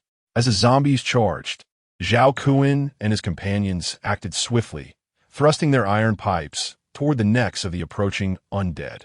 Their combat experience proved invaluable, as each of their strikes successfully severed a zombie's neck. However, the rest of the group lacked such expertise, wielding a haphazard assortment of weapons, some even unarmed, carrying only backpacks and laptops. As the zombies surged forward, some attempted to fight back, while others were paralyzed by fear. It was easy to be brave while typing behind keyboard, but when faced with the undead, many faltered. Fortunately, their numerical superiority, combined with the presence of Zhao Kun and his companions, ultimately led to the demise of all the zombies. However, the victory was not without cost. 6 individuals had sustained bites from the zombies. Observing their wounds, Zhao Kun frowned and declared, "You must either leave now, or I will be forced to kill you myself." "No, there must be a way. I refuse to become a zombie." The bitten individuals cried out in terror. "Indeed, there must be a solution. Please don't abandon us," they pleaded. Yet the very people who had just stood united now hastily distanced themselves from the afflicted. "It would be more dignified for you to leave on your own," one suggested. "No, you can't do this. We're in this together. We promised to go to the cafeteria," they protested. Nevertheless, the others remained unmoved, regarding them as if they were carriers of a plague. Before long, several individuals began to exhibit signs of grotesque decay, their expressions transforming into ones of excruciating agony, as their eyes gradually morphed into a blood-red hue. Witnessing this horrifying scene, everyone was taken aback. At that moment, Zhao Kun and his companions suddenly struck, their iron pipes swiftly piercing the throats of those afflicted, leaving the onlookers trembling with fear. However, no one dared to voice any objections, fearful that they might meet a similar fate. If you wish to survive and reach the cafeteria, be cautious. Should we encounter that kind of situation again, I will not hesitate to end you." Zhao Kun bellowed in anger before resuming his march towards the cafeteria. Subsequently, they proceeded without incident, occasionally encountering a stray zombie, which Zhao Kun and his companions swiftly dispatched. Yet, as they neared the cafeteria, they stumbled upon a horde of zombies relentlessly pursuing a group of terrified individuals, their numbers alarmingly exceeding 100. Upon witnessing this sight, Zhao Kun's expression paled dramatically. "Retreat." However, at that moment, the fleeing individuals caught sight of them and, as if discovering a lifeline, hastily sprinted toward their direction. "Help us! Fellow students, please save us from the swarm of zombies." "Damn it!" Zhao Kun cursed, then quickly instructed Lao He and Shou Ho run. "We cannot afford to linger." The 3 of them swiftly took flight, with the others instinctively following suit. A horde of zombies hot on their heels. "What do we do, Kuenge? We can't escape," Lao He exclaimed, his anxiety mounting as the zombies drew nearer. "Follow me to the library." Zhao Kun decisively altered their course toward the library. The others regarded Zhao Kun as their anchor, following his lead without question. A throng of individuals surged toward the library, encountering a few scattered zombies along the way, which were quickly subdued by Zhao Kun and his companions wielding their iron pipes. Upon finally reaching the library, they discovered the door was locked. "Break it down," Zhao Kun commanded, unleashing a flurry of strikes against the lock with his iron pipe. However, the library's lock proved exceptionally robust, resisting their efforts despite several attempts. Lao He and Shou Ho hastily joined in to assist. "Help! Please, someone save us." Soon, anguished cries echoed from behind, indicating that the zombies had caught up. "Hurry up!" Panic surged among the group. "Stop whining and help." Tianquan soteth. All right. At last, amid their frantic assault, the lock finally gave way. Zhao Kun swiftly swung the door open, and a torrent of people rushed inside. As most of the group entered, a few unfortunate souls remained trapped, ensnared by the zombies. Zhao Kun decisively shut the door behind them. Quickly, moved the tables to barricade the door. Tianquan urged loudly. Okay. The others, now in disarray, scrambled to comply with his orders. Outside, the door was besieged by relentless pounding. "Let us in. You can't do this." We haven't made it inside yet. This is murder. Ah, please open the door. I don't want to die. The voices from outside were frantic, many displaying expressions of anguish, yet no one dared to suggest opening the door. At this moment, all chose silence. When faced with the choice between their own safety and that of others, each opted for the former.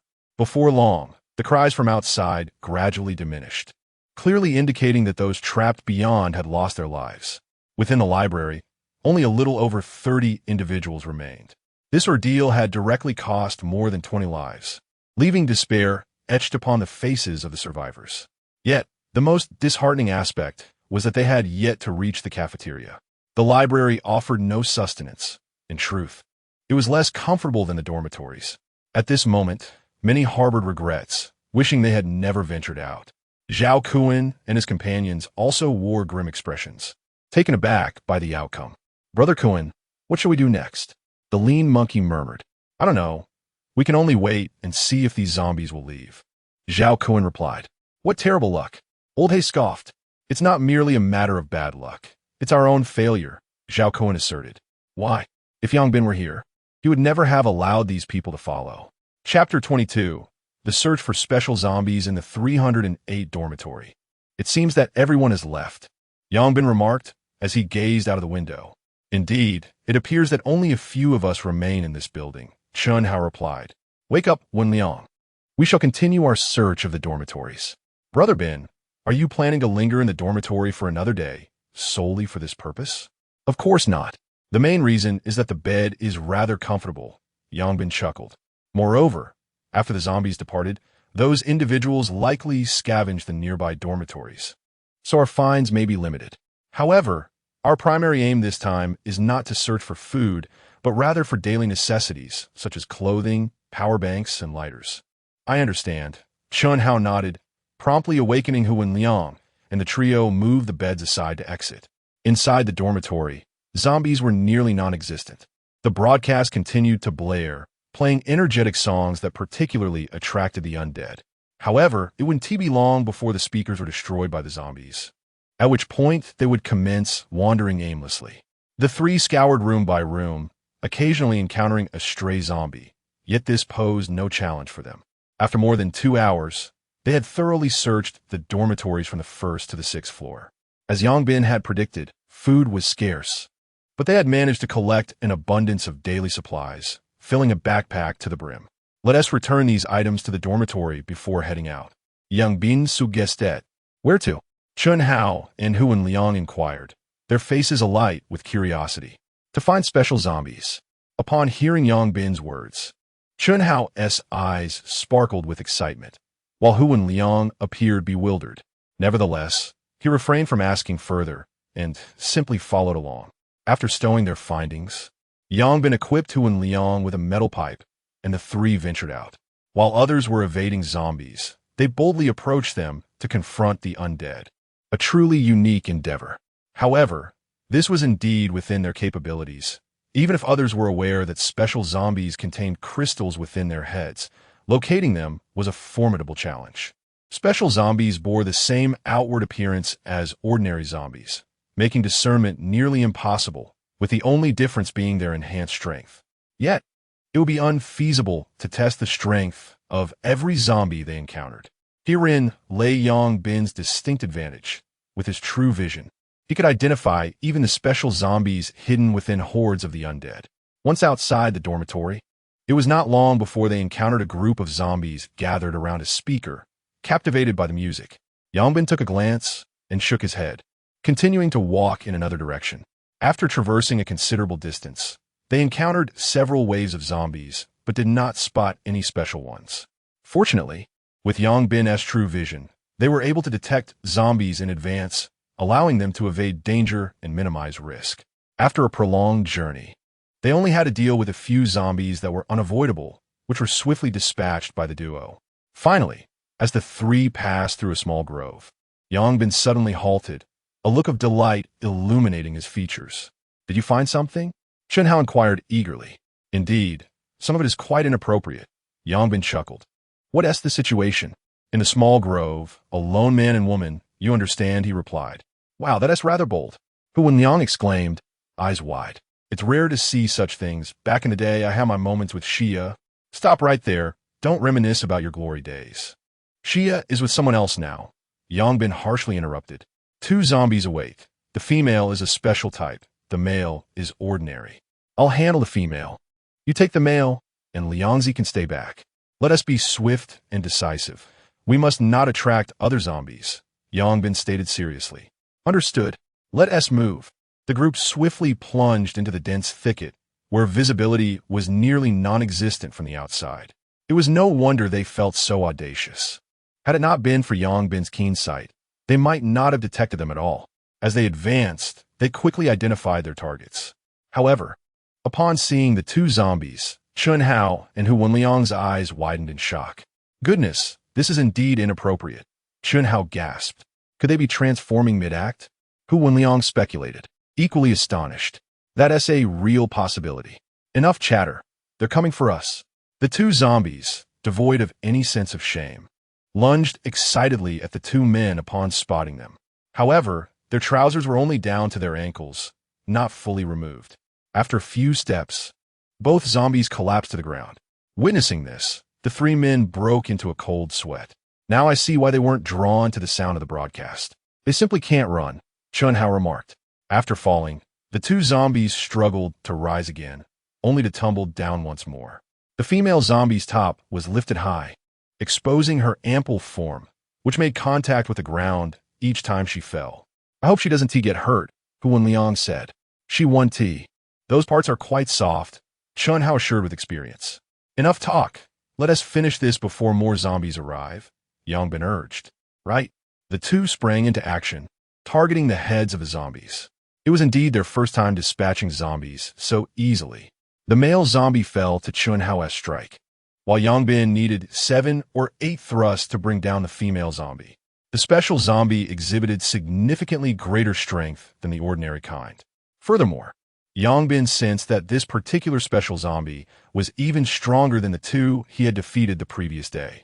It shouldn't be that a woman has greater strength than a man. Could it be that zombies truly evolve?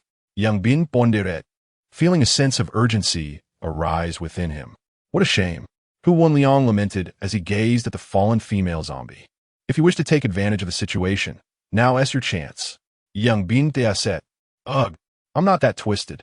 And I've said it many times, I am not a virgin, Hu Wenliang retorted anxiously. You once claimed that you had never even touched a woman's hand. If you're not a virgin, then who is?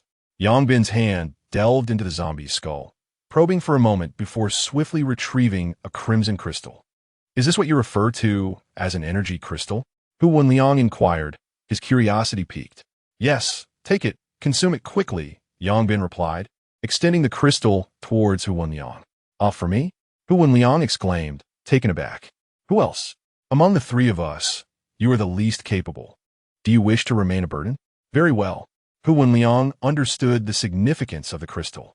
He refrained from further comment, casting a grateful glance at the 2, then proceeded to clean the crystal before closing his eyes and swallowing it. Moments later, the trio of formidable individuals set forth once more, resuming their quest for the unique zombies. Chapter 23. Bullying the weak and fearing the strong. The reach of the school's broadcasting system had diminished significantly. It was evident that many speakers had been destroyed by the zombies. Within the dormitories, students either ventured to the cafeteria or perished en route. Naturally, some remained in their rooms, too fearful to step outside, typically clutching a modest supply of food.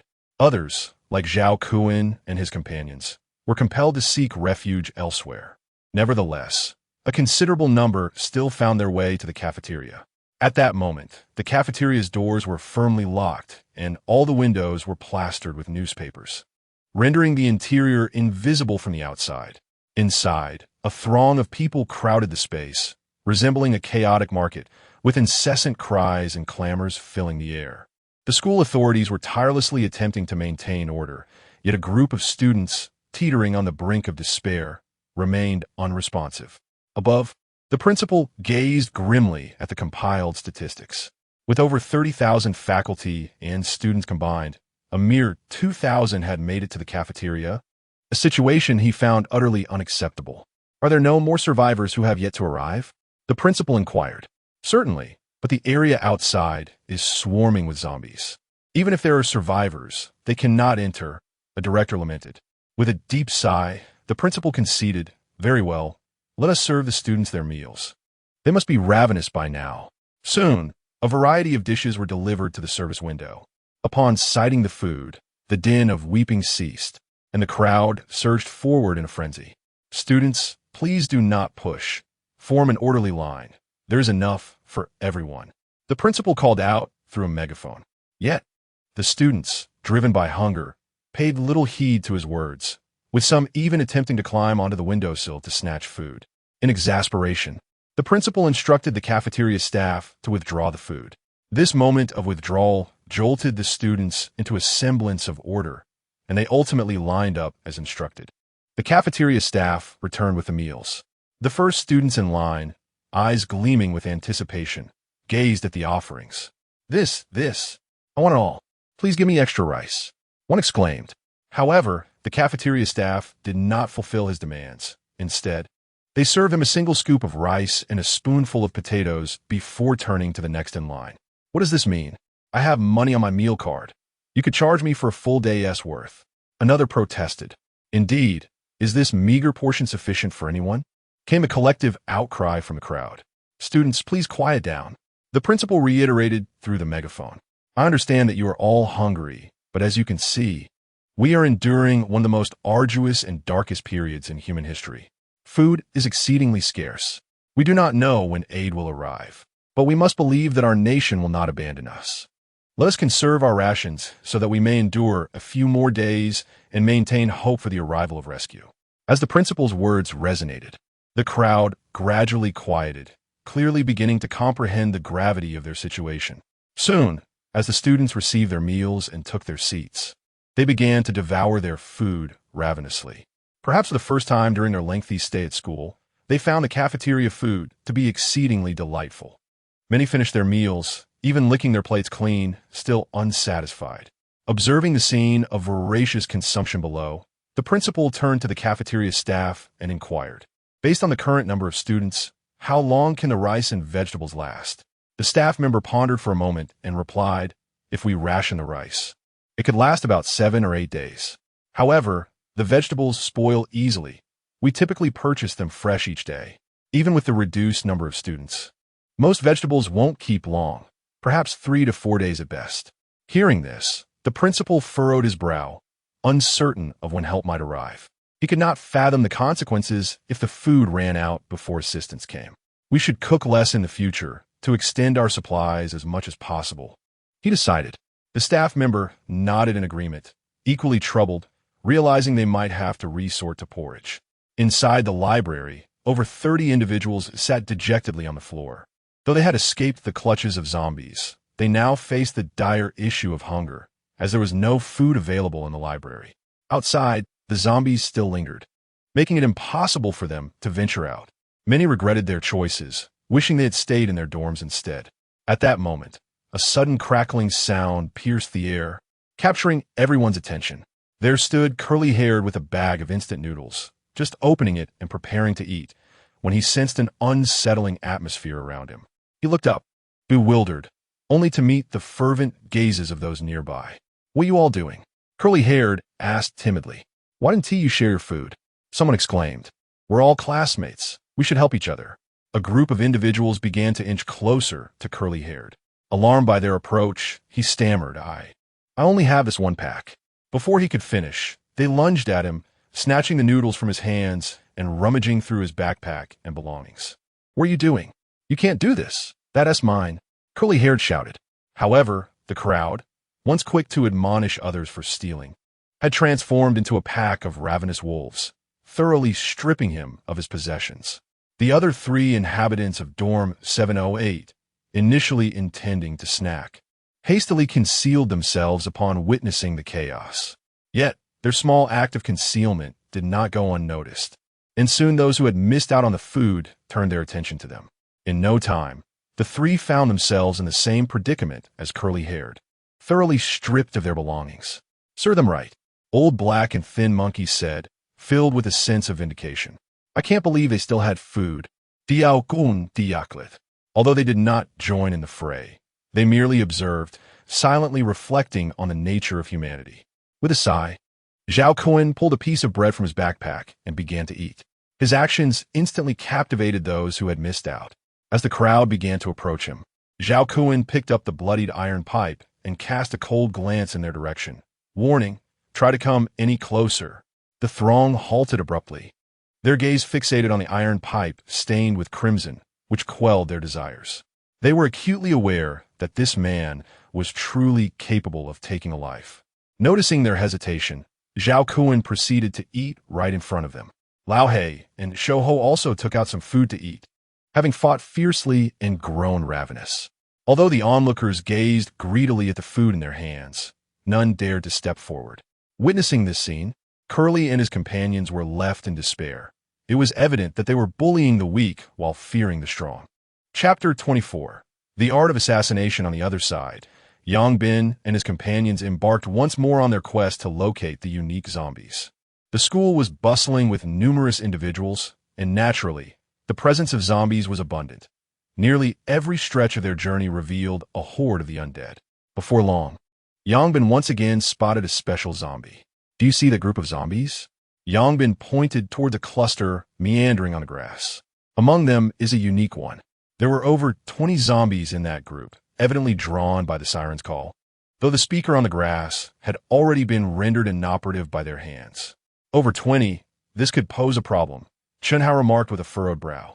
Indeed, especially since there are several other waves of zombies nearby. If we delay too long, it would be easy to attract them all, Yang Bin replied. Should we proceed to eliminate them? Hu Wenliang inquired. Of course, unique zombies are not easily found, Yang Bin asserted. How is he? See if you can lure a portion of them away. It would be advantageous to reduce their numbers before engaging. All right, I'll give it a try. Chunhao vanished from sight and cautiously approached the horde. Upon nearing the group, he retrieved a few stones and tossed them near the zombies. However, while this tactic proved effective in the dormitory, it was futile on the grass. The stones fell silently, failing to attract any attention from the zombies. After several unsuccessful attempts, he returned in resignation. I couldn't draw them away, Chunhao admitted, slightly embarrassed. Then it seems we have no choice but to engage directly. Yang Bin responded with reluctance. Not so fast. Perhaps I could first attempt the assassination technique I've been developing, Chunhao suddenly declared. The assassination technique? What is that? Yang Bin queried, Buzlet. Just give me a moment to rest and regain my energy, Chunhao chuckled, withholding further details. Very well, I look forward to your demonstration, Yang Bin replied with a smile. After more than 10 minutes, Chunhao stood up. I'm ready to go. You all hold back for now and await my signal. Is this reliable? Don't push yourself if it seems too risky, Yang Bin cautioned. Fear not. I have mentally rehearsed this countless times, Chunhao assured him. Then be careful, Yang Bin nodded in agreement. Chunhao once more cloaked himself in invisibility, swiftly approaching the group of zombies. This time, he did not hesitate, but instead moved directly beside one of the zombies, his iron pipe striking with precision to eliminate it in a single blow. Yet with his action, his form became visible once more. The horde momentarily paused, taken aback, but soon reacted with a roar, charging towards him. Anticipating their response, Chunhao withdrew immediately after dispatching the zombie, sprinting a few paces before disappearing again. Under Yang Bin's vigilant gaze, Chunhao lightly tapped his toes. Minimizing the sound of his footsteps, coupled with the grass underfoot, he moved swiftly yet silently. His escape was not in a straight line, but rather maneuvered to the side, evading the oncoming zombies.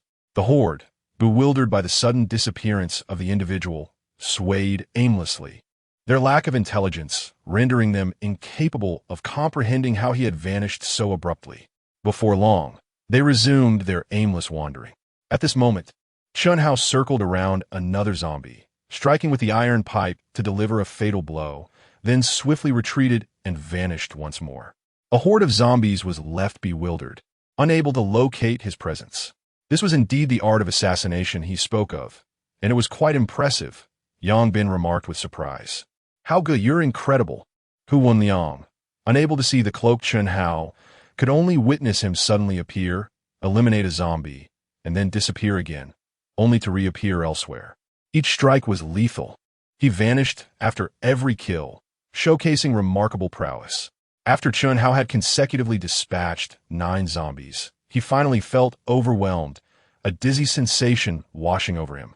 He recognized that he had pushed his abilities to their limits and, with great effort, resisted the dizziness as he hurried back. Upon returning to the sheltered greenbelt where the others were hiding, he promptly deactivated his invisibility and collapsed onto the ground. Phew, this takes a toll on my energy, Chun Hao murmured weakly. Nevertheless, Haozi, you did exceptionally well, having taken down nearly half, Yongbin praised. Indeed, Hao Ge, you're amazing, Hu Wenliang exclaimed with admiration. Of course, but I probably won't be able to use my powers for at least half an hour now. Chun Hao replied, a hint of resignation in his voice. That's fine. There's still 13 left. Once you've rested a bit, we can go for a strong assault, Yongbin suggested. All right. After resting for a while, Chun Hao stood up. Although he could not use his abilities for the time being, it did not hinder his capacity for regular combat. The 3 of them then charged towards the group of zombies with their iron pipes in hand. As they approached, the horde quickly noticed their presence and excitedly surged towards them. The moment they were close enough, the trio struck with their pipes, swiftly dispatching 3 zombies. However, 10 more zombies were already lunging at them. They withdrew their pipes and shifted from stabbing to sweeping, forcefully sweeping through the advancing zombies. Under their formidable strength, the zombies in front were sent sprawling. At that moment, a special zombie made its presence known. While the other zombies stumbled back several steps, it only retreated by 2. I'll handle the special zombie. You 2 take care of the others. Young bandit it. Understood. The 2 nodded, then charged towards the remaining zombies. Yongbin thrust his iron pipe savagely at the special zombie. The open grassland allowed him to unleash his full range of strikes without restraint. Thrusts, swings, and smashes, all manner of techniques were unleashed upon the special zombie. In no time, Yongbin shattered the creature's skull, causing its body to collapse to the ground. Meanwhile, Chun Hao and Hu Wenliang had each dispatched 2 more zombies, leaving only 5 remaining. Yongbin swiftly extracted the crystal from the shattered skull of the special zombie and rushed over to join his companions in eliminating the last of the zombies. Let us go. After finishing, the group quickly departed, running toward a safer distance. Once they found a place devoid of zombies, Yongbin produced the special crystal. Before he could speak, Chun Hao interjected, Binge, no need to ask about that one. Just consume it directly. Indeed, Binge. You should hasten to eat and observe any changes thereafter, Hu Wenliang remarked. Very well, Yongbin nodded. Without further ado, he cleaned himself and promptly consumed the substance. Soon, the crystal transformed once more into energy, surging throughout his entire being. However, upon the complete integration of the crystal's energy within him, Yongbin furrowed his brow. What troubles you, Binge? Has it proven ineffective? The 2 inquired, puzzled by Yongbin's demeanor. Yongbin shook his head and replied, There's indeed an effect, though it falls short of my expectations. I had anticipated that upon consuming the second crystal, the second corner of the star on my body would illuminate.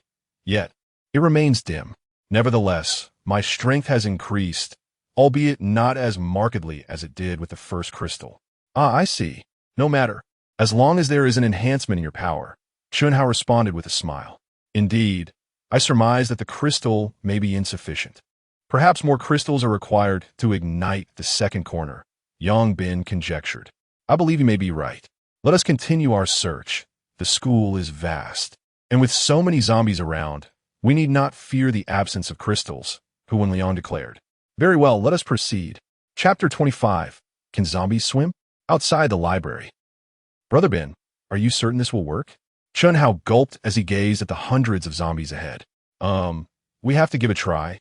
It's not every day we encounter a special zombie, Yongbin replied, feeling uncertain himself as the sheer number was indeed daunting.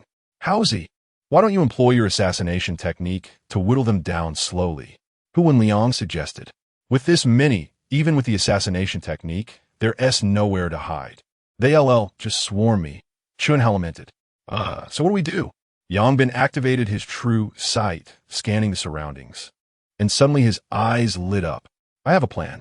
What plan? Both men turned to him in unison. Yongbin pointed toward the rear of the library. Isn't that Yusen Lake over there? The arch bridge in the middle of the lake is only about 5 meters wide. We can lure these zombies onto the bridge and deal with them there, simply knocking them into the lake. But that bridge is over 1,000 meters away. If we encounter other zombies along the way, we're done for, Hu Wenliang frowned. I just checked, and there aren't too many zombies between the library and Yusen Lake. But I couldn't see everything. It's too far, and there are many obstacles that hinder my ability to perceive them fully. So, I'll go ahead with you to clear the zombies on the path, and Housie will stay here. Once we've cleared a significant number, you can bring the zombies over. With your current physical capabilities, as long as there are no obstructions ahead, those zombies won't catch you. Yang Bin explained it. The reason for having Chun Hao lead was, of course, his ability to become invisible. Even if an accident occurred, he would be able to escape. All right, Chun Hao nodded without hesitation. Yes, the one on the left wearing the blue t-shirt and with a buzz cut is the special zombie. Keep an eye on it. It's crucial that we don't miss this one. Understood. Chun Hao nodded again. After discussing their plan, Yang Bin and Hu Wenliang made their way toward Yusen Lake. As Yang Bin had indicated, the path was relatively clear of zombies. The two resolved every undead they encountered to prevent any hindrance to Chun Hao. Soon, they arrived at Yusen Lake, one of the scenic spots of the school. The view was splendid, with rows of willow trees lining the lake and benches placed beneath them. In their school days, many students favored this spot, as reading here brought a sense of tranquility. It was also a popular rendezvous for couples, often seen occupying the benches in pairs. However, at that moment, the two had no time to appreciate the beauty. They swiftly reached the arch bridge and sent a message to Chun Hao. Upon receiving the message, Chun Hao picked up a stone and stealthily approached a group of zombies. He stopped about 7 to 8 meters away, aimed carefully at the special zombie, and hurled the stone.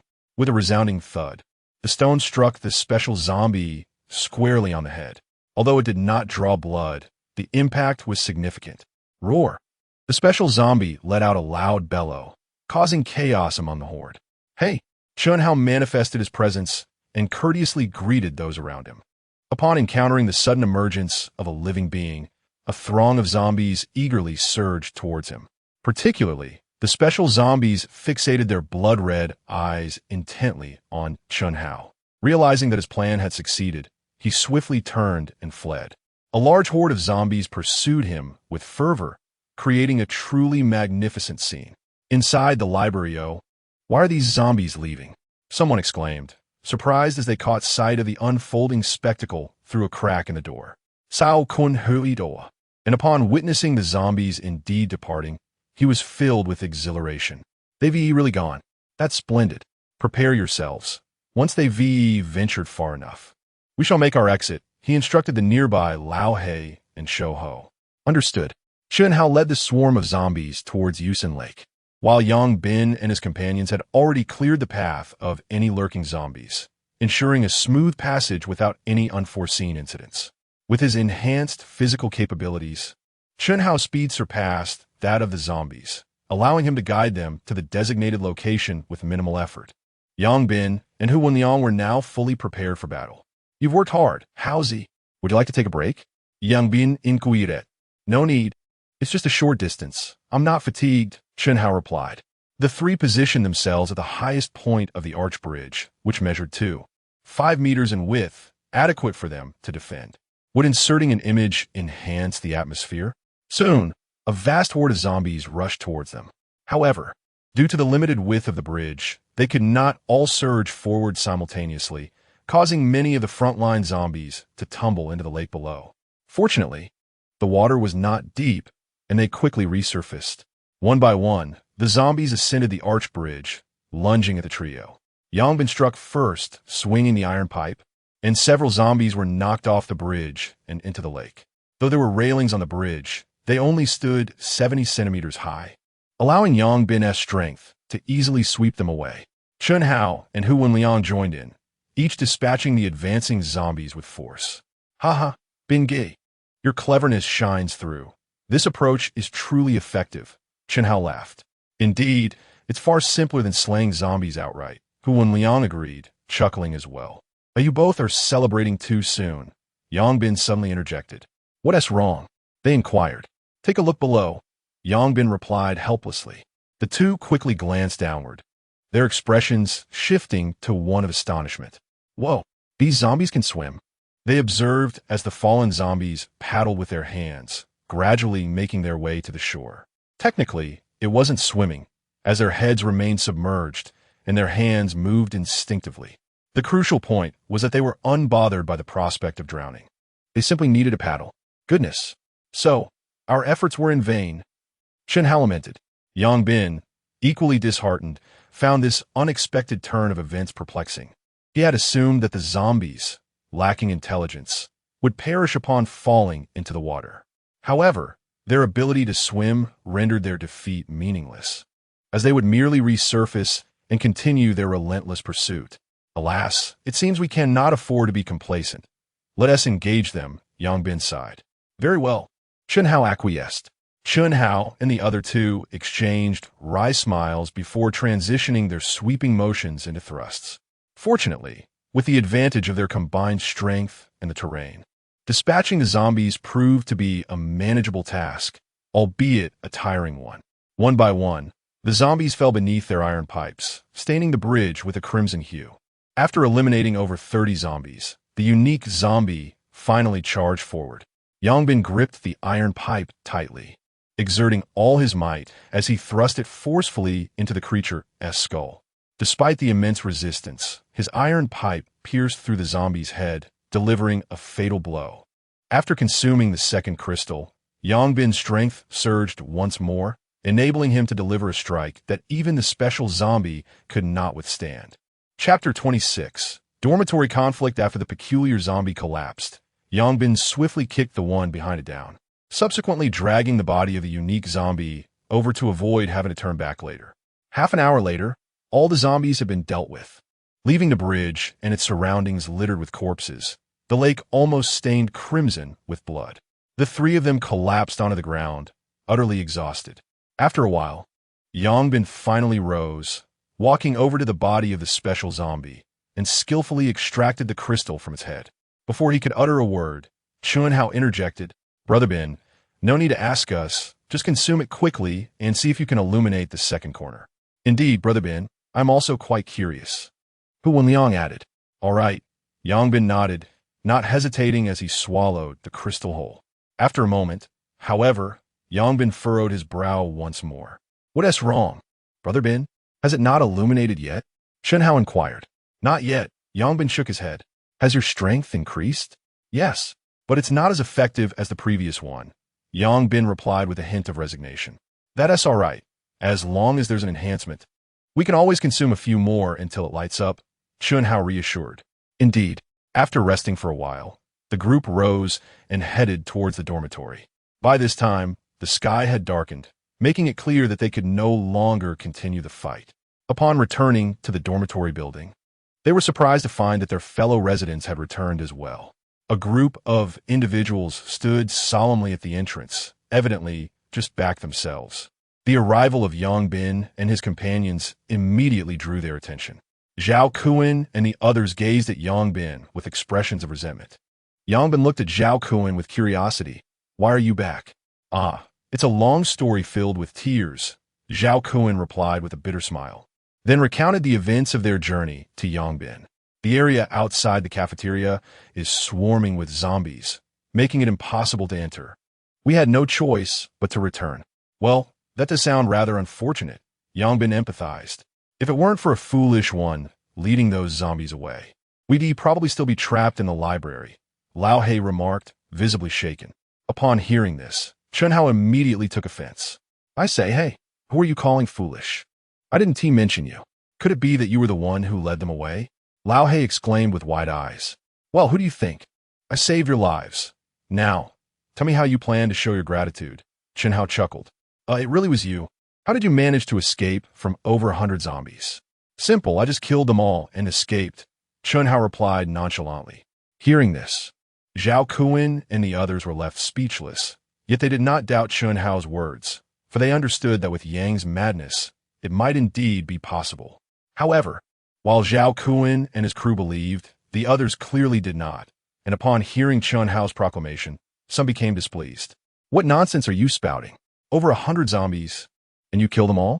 Why don't you say you can fly as well? The absurdity of it all made one laugh. So, you mean to imply that we, a multitude, are no match for just a handful of you? Your audacity is remarkable. Indeed, while we were out there striving, you were cowering in your dormitory. And now you dare to put on an act? Upon hearing their words, Zhao Kuan and his companions felt a numbness wash over them, swiftly replaced by expressions of sympathy directed at these individuals. How dare they act so brazenly? This time, the four from dormitory 708 tacitly chose silence. They immediately recognized Yang Bin and Chun Hao, but refrained from mentioning it. Their previous encounter in the library had unveiled the true nature of this group, so they saw no reason to alert them. Brother Bin, my hand itches, Chun Hao remarked, glancing at Yang Bin. Go ahead and make your move. Spare me the pretense. With a resolute stride, Chun Hao approached the two most vociferous instigators and delivered a resounding slap. The crack of the slap echoed as one of them was sent sprawling to the ground, two teeth knocked loose in the process. What the hell? How dare you strike someone? Another exclaimed. Why do you think you can hit us? Is boasting now a crime? Seeing Chun Hao take action, the others immediately bristled with indignation. Chun Hao paid no heed to their protests and retaliated with another swift slap, knocking yet another person to the ground. This is utterly outrageous. The crowd erupted in fury, feeling their pride wounded. Zhao Kuan, what do you have to say for this? Though their anger was palpable, they still sought Zhao Kuan's counsel, aware of his acquaintance with these individuals. Throughout their journey, Zhao Kuan's formidable presence had instilled a sense of caution. Thus his opinion held weight. If you seek your demise, do not drag me into it. Zhao Kuan replied bluntly. What do you mean by that? Came the inquiry. I mean no harm. If you wish to court danger, I shall not intervene, but do not implicate me in your folly. Zhao Kuan decisively distanced himself from the group. How brazen of this lunatic to provoke him. He must be tired of living. Witnessing Zhao Kuan's reaction, the onlookers were taken aback. They had seen firsthand Zhao Kuan's ferocity throughout their journey, having dispatched the majority of the zombies themselves. Yet, this fierce Zhao Kuan appeared to fear these few individuals. A realization dawned upon many. It was evident that this group was not to be trifled with. However, while the others gained clarity, the two who had been struck were consumed by rage. Rising to their feet, one seized a fruit knife, while the other snatched a steel pipe from a nearby individual and swung it at Chun Hao's head. How dare you? I'll end you. Chun Hao retorted with a cold smirk, swinging his own iron pipe in retaliation, striking the assailant down to the ground. Following that, he delivered a powerful kick to the other, sending him flying several meters away. The onlookers gasped in astonishment. To send someone flying that far required immense strength. Zhao Kuan and his companions exchanged glances, and they all recognized the truth in each other's eyes.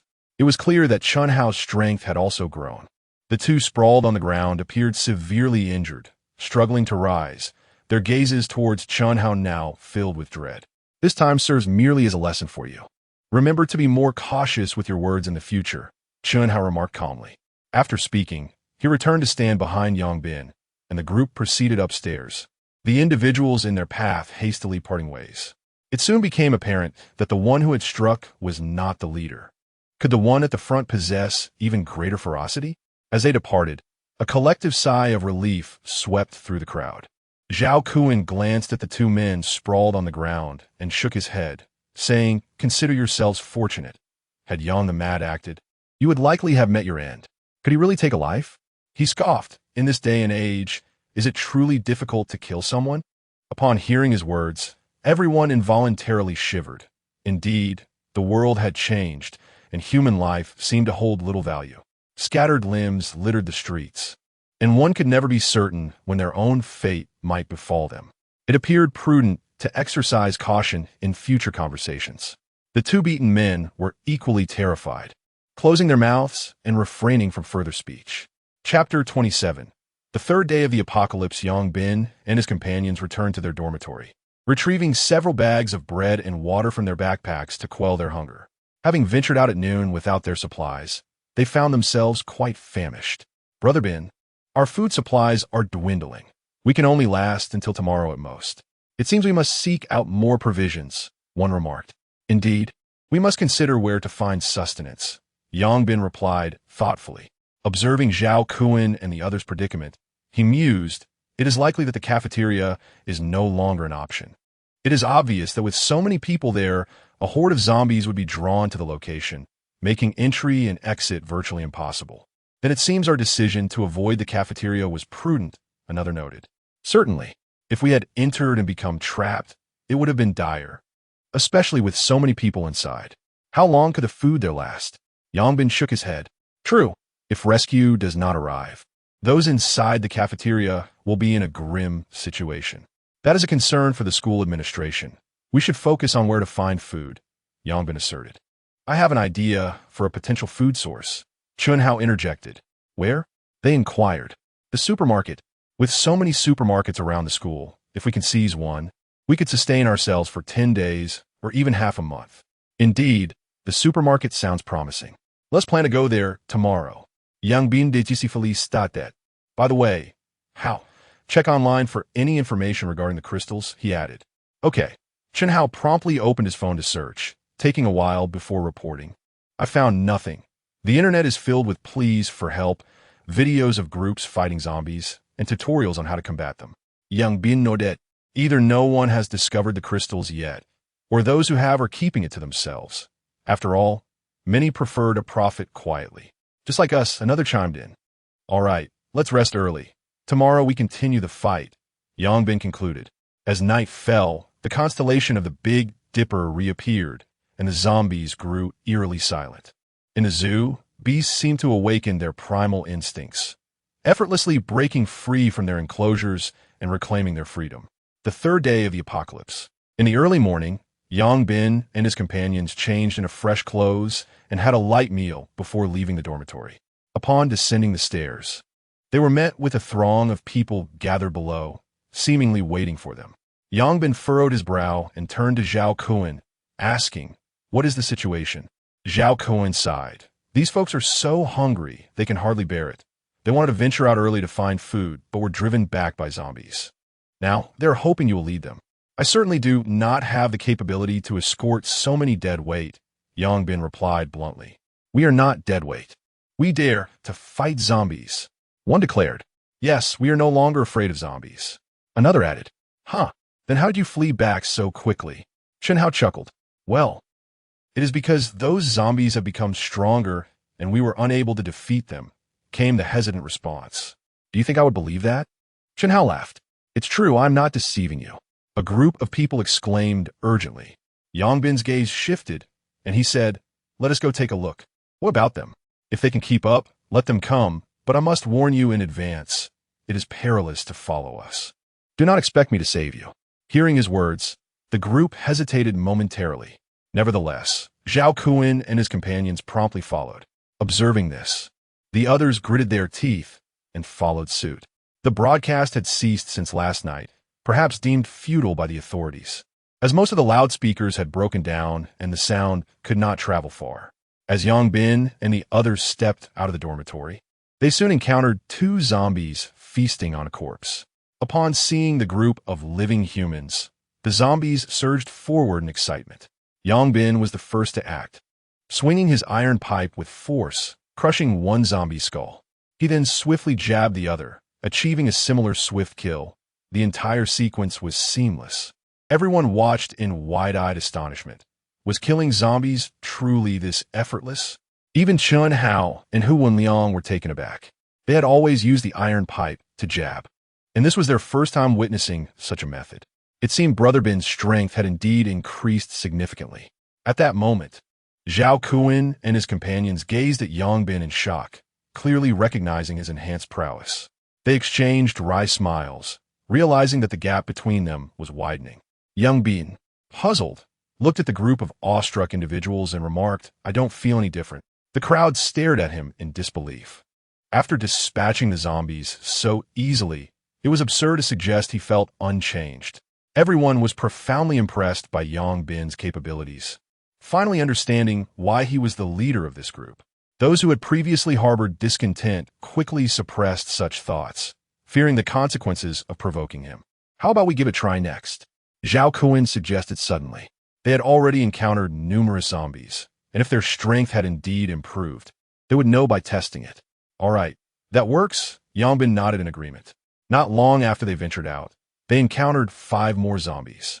Upon seeing the humans, the zombies charged at them frantically. Yongbin refrained from intervening, allowing Chun Hao, Hu Wenliang, and Zhao Kuan to act simultaneously. Chun Hao and Hu Wenliang thrust their iron pipes into zombies' heads, but failed to achieve a swift kill. They frowned, mustered their strength once more, and finally pierced through the zombie skulls. However, Zhao Kuan and his companions found themselves in a more precarious situation. Their iron pipes struck at the zombies' necks, but failed to sever them. Instead, they were pushed back several steps by the zombies' formidable strength. Fortunately, the group had ample combat experience. Undeterred, they jabbed again. To everyone's astonishment, Zhao Kuan and his companions were repeatedly knocked backward by the zombies, yet they continued to thrust at the creatures' necks. At long last, after thrusting 5 or 6 times, he finally severed the zombie's neck. Once the zombie was dealt with, the group returned to the throng of people. Tianquan, feeling slightly unnerved, remarked, "These zombies have indeed become considerably stronger, nearly 50% more formidable than at the outset." Yongbin nodded in agreement, realizing his suspicions were correct. The zombies were continually evolving, seemingly growing stronger with each passing day. Under such circumstances, humanity could not afford to hide away, even if food was available, for they would inevitably face extinction. Yongbin pondered somberly. At that moment, a heavy atmosphere enveloped everyone. The challenge of confronting zombies was daunting enough, but discovering their increasing strength cast a shadow of despair. "Let's move on," Yongbin urged, shaking off the weight of his thoughts, determined to focus on the path ahead. Chapter 28. Dismantling him. With Yongbin's keen eyesight, the group, though encountering numerous zombies along their path, faced only a handful at a time, typically avoiding any clusters exceeding 10. Soon, they arrived at a small supermarket in close proximity to their dormitory. The sight of the supermarket filled everyone with exhilaration, for it signified the promise of sustenance. "Strange, it's not locked," Chun Hao remarked with curiosity. "It appears someone has secured the interior," Yongbin replied. "Oh, that makes sense. Should we enter? Let them go inside. We shall seek out another supermarket. Having brought them here is already a commendable act of kindness," Yongbin suggested. "Very well," Zhao Kuan nodded in agreement. Deep down, he yearned to accompany Yongbin and the others, yet he recognized that after their refusal to join in the rescue mission, the bond of camaraderie had been irreparably strained. Although Yongbin had said nothing at the time, Zhao Kuan sensed the deliberate distance being maintained. Before long, Yongbin departed with Chun Hao and Hu Wenliang, leaving the others oblivious to their whereabouts, as their focus remained solely on the supermarket before them. Moments later, someone approached and began to knock on the door. However, after an extended period of knocking, silence prevailed from within. Inside, 7 or 8 individuals were hiding, listening intently to the knocks, yet remaining mute in their response. Eventually, the persistent knocking escalated to violent attempts to break down the door. The resounding thuds startled those inside the supermarket, for should the door give way, it would surely attract the nearby zombies. Reluctantly, the few inside had no choice but to open the door. As the door swung wide, a throng of people surged in, immediately beginning to scavenge for food. The occupants of the supermarket attempted to intervene, but faced with overwhelming numbers, they could only surrender in resignation. Unbeknownst to Yongbin and his companions, who were now en route to a larger supermarket, the chaos unfolded behind them. As they walked, Yongbin kept a vigilant eye out for any special zombies. Whether by fortune or an increase in their numbers that day, it wasn't long before he stumbled upon one, accompanied by a small group of 7 or 8 zombies.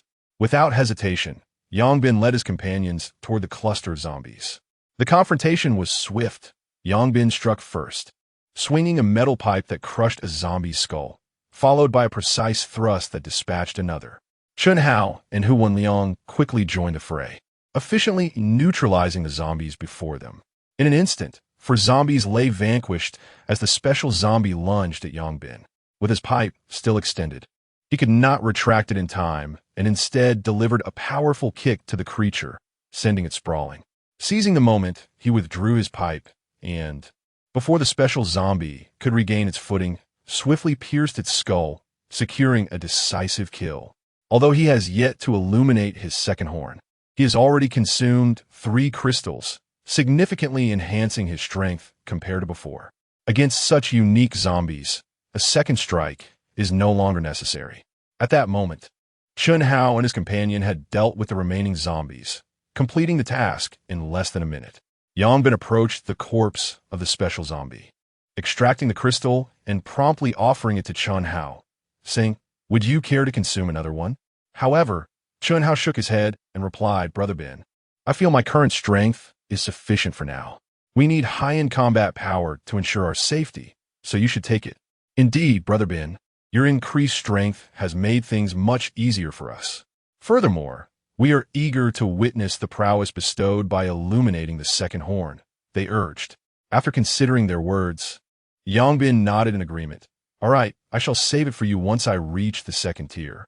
With that, he swallowed the crystal.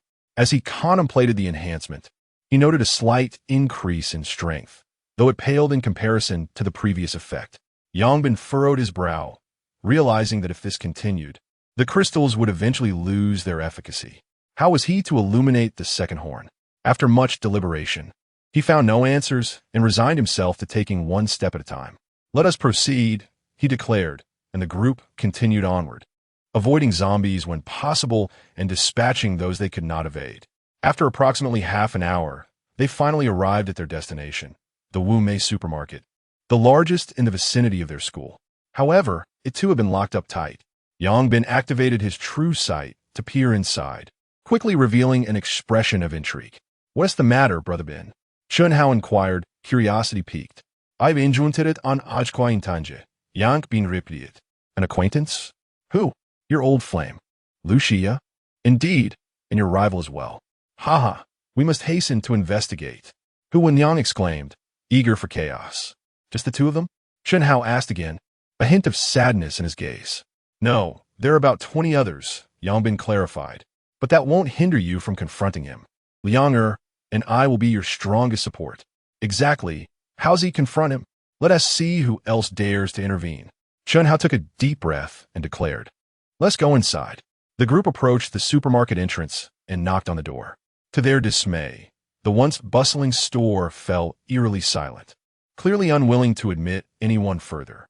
Yongbin chuckled, then delivered a powerful kick to the roll-up door, creating a sizable hole. He pried the opening wider until it was large enough for them to enter.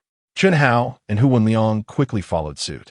Inside the supermarket, a group of people stared wide-eyed at the newcomers, evidently startled. "What is the meaning of this? You've damaged the door. What will we do if zombies arrive?" A well-dressed, handsome man approached, his face flushed with anger. "Apologies, we knocked on the door, but received no response. I assumed no one was inside. My sincerest apologies. It appears you have no choice but to relocate," Yongbin remarked with a smile. "With zombies lurking everywhere, there aren't too many places to move to. You must hasten to repair the door, or else do not blame me for being ungracious." The man retorted angrily. "What do you mean by ungracious?" Yongbin responded nonchalantly. "I shall break your legs and toss you out." The man replied coldly. "Oh, I see. While I may not have mastered the art of door repair, I am quite adept at mending people." Yongbin declared. "What do you mean?" The implication is, bang. With a muffled thud, the man was hurled several meters away, curling into a ball. Chapter 29. The Supermarket Turmoil, Brother Hao. The others were immediately startled, and several women hurried to help the man up, while the remaining men brandished steel pipes, glaring menacingly at Yongbin. "How dare you strike, Brother Hao? You're courting death, aren't you? Do you intend to make a move?" Yongbin coldly pointed the bloodied iron pipe at the group. For a moment, the men were intimidated by Yongbin's formidable presence, hesitating to advance with their weapons. Meanwhile, the beaten man, supported by a few others, struggled to regain his footing. His face contorted with fury as he glared at Yongbin. "You dare to hit me? You're asking for death. Get rid of him." Just as a fierce confrontation seemed imminent, a woman's voice suddenly pierced the tension. Chun Hao, a girl in a flowing green dress with a pure appearance, looked at Chun Hao in astonishment. Without a doubt, she was Lu Xia, Chun Hao's former girlfriend. Upon hearing Lu Xia's voice, Chun Hao's body stiffened momentarily. Despite having resolved to move on, the pain in his heart was undeniable. She was the love of his life for 3 years. Letting go was not so simple. I thought it was someone significant. Turns out it's just Xia's former loser boyfriend. What this? Didn't you learn your lesson last time? Are you back for more humiliation? The man's eyes glinted with mockery upon seeing Chun Hao. Clearly, he was Wang Yuehao, the target of Lu Xia's infidelity. Chun Hao, you should leave. There's no hope for us, Lu Xia said coldly, evidently believing that Chun Hao had come to confront her. With a bitter smile, Chun Hao muttered to himself, I'm such a fool, still harboring fantasies that you might reconsider. Still pining after my Xia? Huh, Xia's not someone of your caliber. Wang Yuehao proclaimed smugly, while his hand inappropriately clasped Lu Xia's waist. You're merely wearing second-hand shoes. Look at how proud you are, Yang Bin chuckled, then patted Chun Hao on the shoulder. Forget about that woman. Xia's no longer worth your distress. If it troubles you, why not reclaim the tools of this crime? I stand by you. Indeed, Haozi, I support you too. Chun Hao shook his head and replied, It's futile. We are mere strangers now. There's no need to stir up old entanglements. Let us go, Brother Bin. We should gather some food.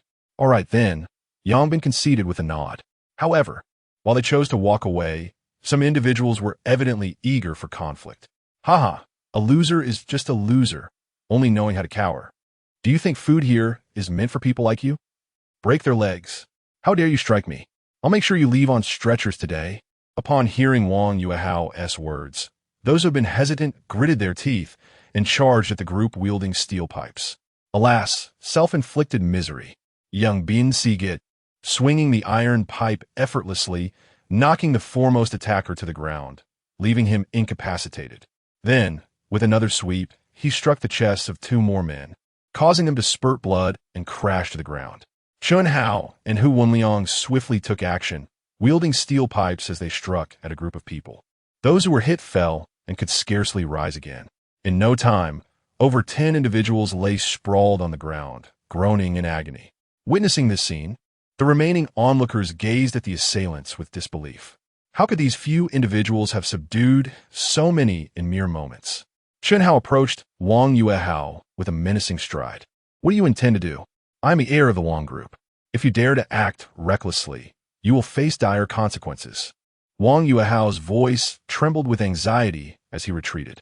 Indeed, Chun Hao, do not act impulsively, Lu Xia urged, her own tension palpable. Do you care for him so? Chun Hao inquired, his gaze fixed on Lu Xia. He's my boyfriend. Please do not harm him. A mocking laugh escaped Chun Hao. Boyfriend? Hearing that word from you is quite jarring. Is it not his wealth that attracts you?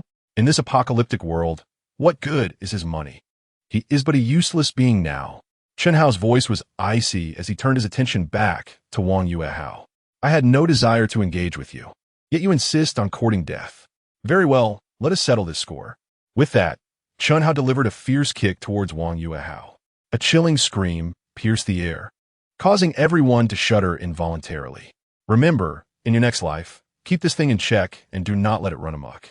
Wang Yuehao writhed on the ground, blood rapidly staining his trousers.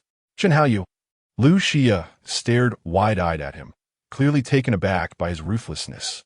What? Do you wish to take a kick as well? Chun Hao's cold gaze silenced her. A smile broke across Chun Hao's face as the weight on his heart lifted, and he turned to join Yang Bin and the others. The remaining onlookers regarded him with palpable fear, daring not to move a muscle. Well done, Haozi, Yang Bin remarked, patting Chun Hao on the shoulder. Chun Hao shook his head. Let us go. We need to gather supplies. Right, they agreed, and the trio made their way into the supermarket, leaving behind a group in disarray. Wang Yuehao continued to wail, while Lu Xia contemplated how to comfort him, uncertain of what to say. Suddenly, a cacophony of footsteps echoed from outside, evidently drawn by Wang Yuehao's anguished cries. Fear gripped everyone present. Quick, block the door. A woman shouted in panic. First, mute him, another urged. Lu Xia hastily covered Wang Yuehao's mouth, while 3 other women rushed to push a nearby shelf against the door. Wang Yuehao's eyes widened with fury as he glared at Lu Xia. I've been incapacitated, and you still want to let me scream? However, the sound of violent impacts against the roll-up door swiftly silenced him. As they watched the trembling shelf, several men, slightly less injured, struggled to their feet and maneuvered another shelf into place. In this scene, Yang Bin and his companions, who were rummaging through the shelves, noticed the commotion but paid it little mind. In a supermarket, even if zombies were to charge in, they would pose no threat to them. At that moment, the group busily stuffed their backpacks with provisions, bread, bottled water, biscuits, and other supplies, filling them to the brim. They needed to venture outside to gather crystals and could not remain in the supermarket indefinitely, hence the necessity to stock up on food. Yang Bin casually grabbed a bottle of cola and took a swig, saying there are quite a few zombies outside now. It might be a bit troublesome when we head out. I should have just told him to be quiet earlier. It was merely a cornering maneuver. It shouldn't have led to death, Chun Hao replied with a wry smile. One must be ruthless when the time calls for it. That is the only way to endure in this apocalypse. However, such mindsets are not easily altered. It requires time. Chapter 30. The second-order zombie after a hearty meal at the supermarket. The group stood up, shouldering their backpacks. Nearby, a group of people watched anxiously as Yang Bin and his companions rose, fearing they would be subjected to another beating. However, their concerns proved unwarranted, as Yang Bin and his friends showed no inclination to engage with them. Brother Bin, how do we get out? Hu Wenliang inquired. Let us check the back. I recall this supermarket has a rear exit. We should see how many zombies are out there, Yang Bin replied, agreeing among themselves. They made their way to the back of the supermarket. Although the comforts of food and drink were appealing, they were acutely aware that comfort was a luxury reserved for the deceased. The zombies were proliferating, and if they failed to evolve, annihilation awaited them. Before long, they discovered the back door. Yang Bin peered outside with his enhanced vision. While some zombies were indeed present, their numbers were not overwhelming. With their collective strength, breaking through should pose no significant challenge. The back door was locked as well, but Yang Bin effortlessly pried it open. The sound of the door creaking open quickly attracted a few nearby zombies, which began to rush towards them with guttural roars. In an instant, the group retaliated, dispatching the creatures with remarkable speed. Quickly, we need to move. The noise will attract more zombies, Yang Bin urged. Nodding in agreement, Chun Hao and Hu Wenliang followed suit as the three of them sprinted away. Whether intentional or not, Yang Bin left the door ajar as they departed. Once they were gone, the tension in the supermarket dissipated, allowing the remaining individuals to breathe a sigh of relief. Yang Bin and his companions had exerted immense pressure on them. Despite their number of nearly 20, they could not withstand the formidable prowess of the intruders. Furthermore, the severity of their actions had left several among them incapacitated. A few men attended to Wang Yuehao's injuries, but given the absence of medical supplies, they could only perform rudimentary bandaging. Gazing at the grotesque state of his injuries, they shuddered in horror, realizing yet another casualty had emerged from their midst. Smack! Wang Yuehao struck Lu Xia across the face, his fury unleashed. You wretched whore, this is all your fault. You! Lu Xia covered her face, eyes wide with disbelief. She could hardly fathom how this man could lay the blame at her feet. Smack! Another slap followed. What are you staring at? You worthless harlot. If I'm ruined, you'll suffer too. In that moment, Wang Yuehao cast aside his facade of gentility, revealing his true nature.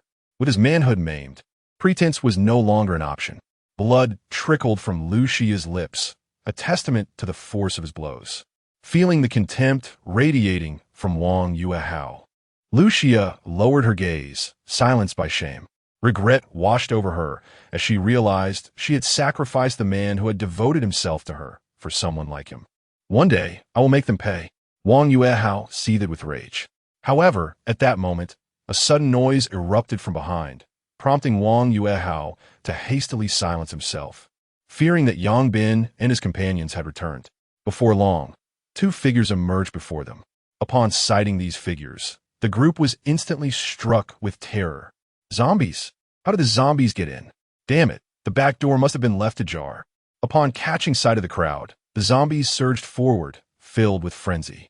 The group quickly brandished steel pipes, engaging in a desperate struggle against the undead. Yet, before long, more and more zombies rushed in, and the already injured individuals were gradually overwhelmed by the horde. Meanwhile, Yang Bin and his companions were making their way toward the cafeteria, determined to locate the special zombies, as the cafeteria was teeming with them, making it a more likely place to find what they sought. Along the way, zombies appeared incessantly. Even though Yang Bin managed to evade most of them, many were still unavoidable.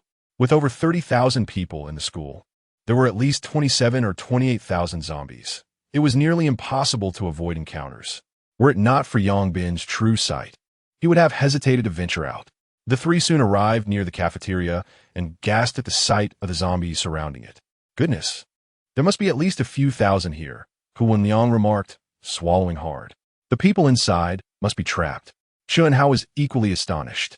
It seems we should avoid densely populated areas in the future, Yang Bin suggested quietly. The other two nodded in agreement. Yang Bin activated his true sight, scanning the zombies, and an expression of astonishment crossed his face. What's wrong, Brother Bin? Yuheng inquired. There are nearly 100 special zombies among them. Yang Bin replied gruffly. So many? Both Yuheng and Huanliang's eyes widened in disbelief. Evidently, the number of special zombies has increased, Yang Bin continued. Moreover, there is one particularly unique zombie among them. What makes it special? The others asked. The crystals in the heads of other special zombies are only the size of grains of rice. But this one has a crystal nearly the size of mung bean. Could there be variations among special zombies? This is my first time witnessing such a phenomenon. If I'm not mistaken, the special zombies we've encountered before belong to the first tier, while this one is likely a second-tier zombie, Yang Bin said solemnly. Does that mean it will be even stronger? The two asked, eyes wide with apprehension. Certainly, Yang Bin nodded, feeling a weight in his heart. He had initially believed that he could handle these zombies with ease, yet he had not anticipated the existence of even stronger ones. It seemed that these zombies were indeed continuously evolving. Ordinary zombies were gradually becoming first-tier zombies, and first-tier zombies were eventually transforming into second-tier ones.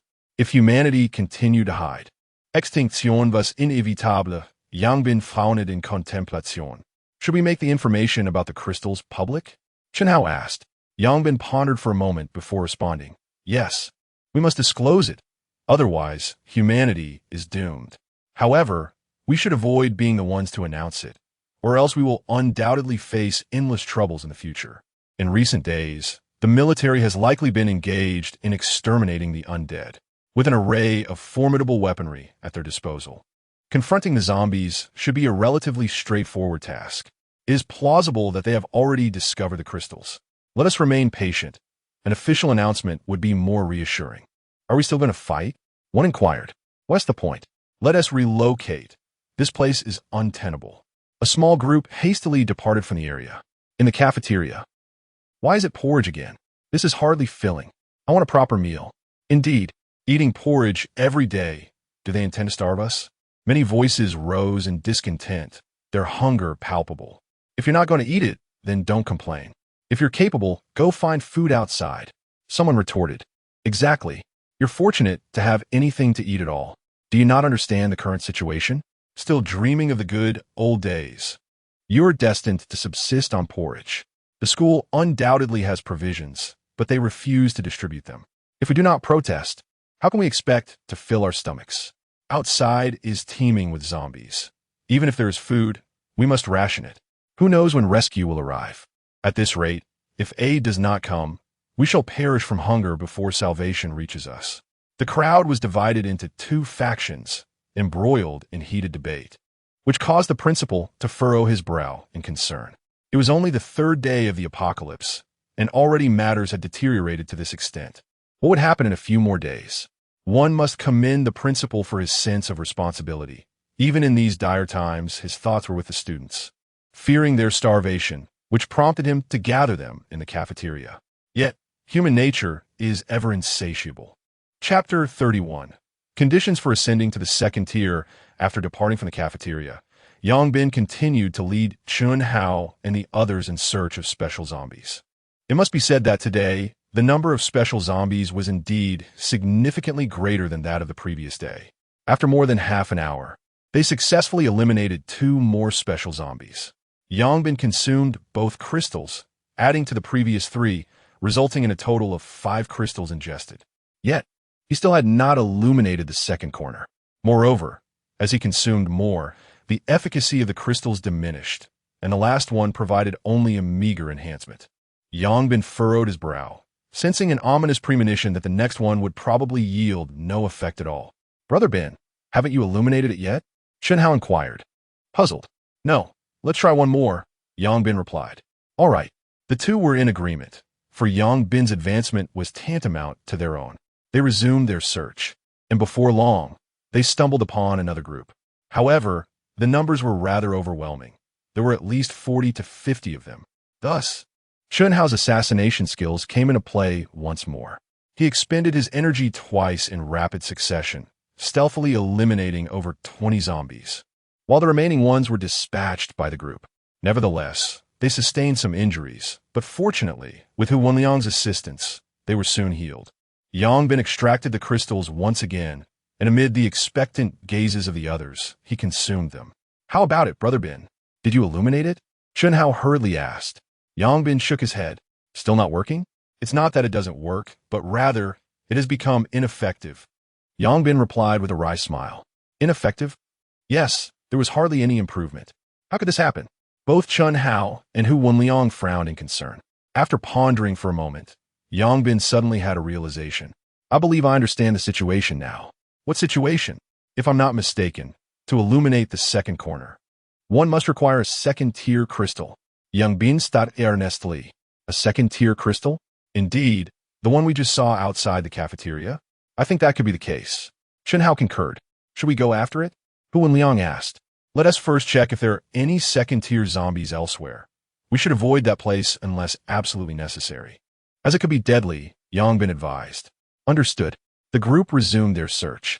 In the following stretch of time, they encountered several first-tier zombies, and the crystals obtained were given to Hu Wenliang and Chunhao, significantly enhancing their strength. However, they still had yet to encounter any second-tier zombies. They had seen only one second-tier zombie among the thousands in the cafeteria, and it was naturally not easy to find another. "Brother Bin, I think this method of searching is ineffective. We should find a higher vantage point, which might make it easier," Chunhao suggested. "A good point. Let us head to the Zhongyuan building." Zhongyuan building was the iconic structure of the academy and also the tallest building, typically off-limits to students. The group cautiously made their way to the base of the building. At this time, the main entrance was firmly locked. However, this posed no challenge for them. A metal pipe was inserted into the lock, and with a gentle pry, it was easily opened. "Let us go. Close the door behind us and ascend."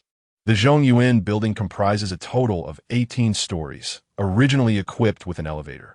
However, during non-operational hours, the elevator becomes inoperative, compelling one to ascend the stairs. Fortunately, the group has gained some physical prowess, making the climb of 18 floors a manageable task.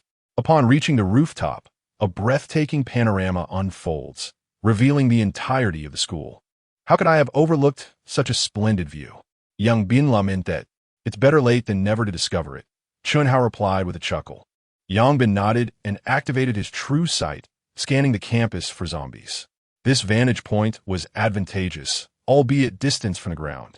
Observing the diminutive green crystals nestled within the zombies' heads from such a height demanded considerable mental fortitude. After a brief moment, Yongbin felt dizzy and promptly ceased his observations. "This mental drain is rather formidable," he remarked with a wry smile. Indeed, given the altitude and the distance, he agreed. After resting for over 10 minutes, he rose once more to continue his search. After a series of attempts, he finally spotted a second-tier zombie beneath a dormitory. "Found it. Let's take it down," he exclaimed. All right. The group swiftly descended, guided by Yongbin, and soon stood beneath the dormitory, confronting the second-tier zombie. Its appearance was similar to that of ordinary zombies. Yet there was an uncanny gracefulness about this particular creature. There are a total of 11 zombies. "I will distract the second-tier one, while you all swiftly deal with the others," Yongbin instructed, feeling uncertain about confronting the second-tier zombie alone. "Understood. Charge." The group surged towards the horde of zombies. As they emerged, the second-tier zombie immediately detected them and lunged forward with alarming speed. Yongbin boldly met it head-on, thrusting his iron pipe towards its head. Meanwhile, Chun Hao and Hu Wenliang deftly maneuvered towards the 10 zombies behind. Just as Yongbin's iron pipe was about to strike the zombie's head, it unexpectedly tilted away, startling him. Previously, he had dispatched numerous zombies devoid of any intelligence, completely oblivious to the notion of evasion. Yet, this particular zombie exhibited a semblance of awareness, which was an ominous sign. It was merely a second-tier zombie. One could only imagine the challenges posed by higher-tier variants. The difficulty of exterminating zombies would undoubtedly escalate. The iron pipe ultimately made contact, embedding itself partially in the zombie's head. However, with a swift shake, the creature freed itself and lunged at Yongbin with its gaping maw. In response, Yongbin transformed his thrust into a heavy swing, striking the zombie's skull with considerable force. Blood erupted from the wound, yet the impact seemed minimal. Yongbin furrowed his brow, glancing at his bent iron pipe with a rueful smile. Clearly, it was time for an upgrade. As his strength increased, this hollow iron pipe was no longer adequate for his needs. The zombie, indifferent to the condition of his weapon, lunged at him once more. Yongbin hastily dodged to the side. The zombie, having missed its initial strike, lunged at Yongbin once more, its speed surpassing that of first-tier zombie by more than double. The iron pipe in Yongbin's hands was already bent, rendering it ineffective for striking or thrusting, leaving him with no choice but to use it as a shield. However, the brute strength of the second-tier zombie was formidable, forcing Yongbin to stagger back with each blow. In a short span of time, he found himself nearly defenseless against the relentless assaults of the second-tier creature, sustaining several wounds upon his body. Fortunately, before long, Chun Hao and Hu Wenliang managed to dispatch the remaining zombies and hurried to assist him. With the combined efforts of the three, they finally managed to stabilize the situation. Chapter 32. Second Tier in Perfect Harmony. The trio worked together as Yongbin and Hu Wenliang valiantly defended against the relentless onslaught of zombies, while Chun Hao thrust his iron pipe repeatedly towards the neck of the undead. At long last, after enduring several minutes of arduous combat, Chun Hao succeeded in breaking the neck of the second-tier zombie with his iron pipe. The three collapsed onto the ground, panting heavily. This battle had proven to be exceedingly challenging. Alas, it seems we must change our weapons, Hu Wenliang remarked, gazing at the bent iron pipe with a hint of resignation. The pipe he wielded had also succumbed to the strain of fending off the zombie attacks. It's hollow. The fact that it lasted this long is commendable, Chun Hao replied. But where do we procure new weapons? To be honest, I've grown quite accustomed to this iron pipe, he continued. I just contemplated our options. We could either acquire a fire axe, which should be effective in dispatching zombies with a single blow to the neck, or we could head to the gym and procure some barbells. Those are sturdy, and a single strike would undoubtedly shatter a skull. I prefer the idea of getting a barbell. I've grown used to the iron pipe, but what about you? Yongbin inquired. I agree that a barbell will be preferable. When confronted by swarms of zombies, a single swing could take out multiple foes, Chun Hao responded. Indeed, I concur. The fire axe is too short. It would likely leave me drenched in blood. Hu Wenliang nodded in agreement. Very well, we shall proceed to the gym shortly. The three quickly reached a consensus. Yongbin approached the fallen zombie and, after a brief moment, extracted a crystal the size of a mung bean from its skull. Chun Hao and Hu Wenliang gazed at the crystal in Yongbin's hand with curiosity, although they could not discern its significance. They sensed that this crystal was far more potent than the previous ones they had encountered. Yongbin activated his true sight and examined the crystal. It too was composed of energy, but the vitality contained within this particular crystal surpassed that of its predecessors. A flicker of fervor ignited in Yongbin's eyes as he wiped the crystal on his sleeve and swallowed a whole. As the crystal entered his body, it instantaneously transformed into a surge of immense energy that coursed through his limbs and bones. In his mind, the celestial map illuminated the second angle of the first star. With the activation of this angle, an even greater reservoir of energy flowed back into his body, filling Yang Bin with an unparalleled sense of exhilaration. After what felt like an eternity, the energy was completely absorbed. Yang Bin clenched his fist, reveling in the newfound strength coursing through him, his eyes alight with excitement. Before consuming the crystal, his punch had possessed a force of approximately 50 to 60 kilograms. However, with the first angle now illuminated, his strength had surged to over 100 kilograms. After consuming several crystals along the way, he had ultimately approximated a force nearing 200 kilograms. Now, with the second angle illuminated, his strength had escalated significantly once more, reaching at least 300 kilograms. Feeling the immense power within him, Yang Bin's heart raced with exhilaration. This would greatly enhance his chances of survival in the apocalypse. It appeared that my assumptions were indeed correct. As the stars on the celestial map illuminated, so too did his strength increase. In his mind, there were 9 stars, each possessing 5 angles, and each illuminated angle would yield a substantial enhancement of power. Uncertain whether illuminating a single star would yield unexpected delights, one wonders what spectacle might unfold if all 9 stars were ignited. "How's it going, Bin?" Chun Hao and Hu Wenliang gazed at Yang Bin with eager curiosity. "The second corner has been lit," Yang Bin replied with a smile. "Has your strength increased significantly?" "Indeed, I estimate that my punch now possesses at least 300 kilograms of force." "That's wonderful. With your enhancement, our survival is more assured," Chun Hao exclaimed. "Do not be overly optimistic. The subsequent advancements will become increasingly challenging," Yang Bin cautioned, shaking his head. "No matter how arduous, I firmly believe we will persevere." Chun Hao asserted with conviction. "Yes, we should be akin to the zombies. Lighting one corner signifies the first tier, and 2 corners denote the second tier. The next step is to elevate you both to the second tier. Each of you has consumed 3 crystals already.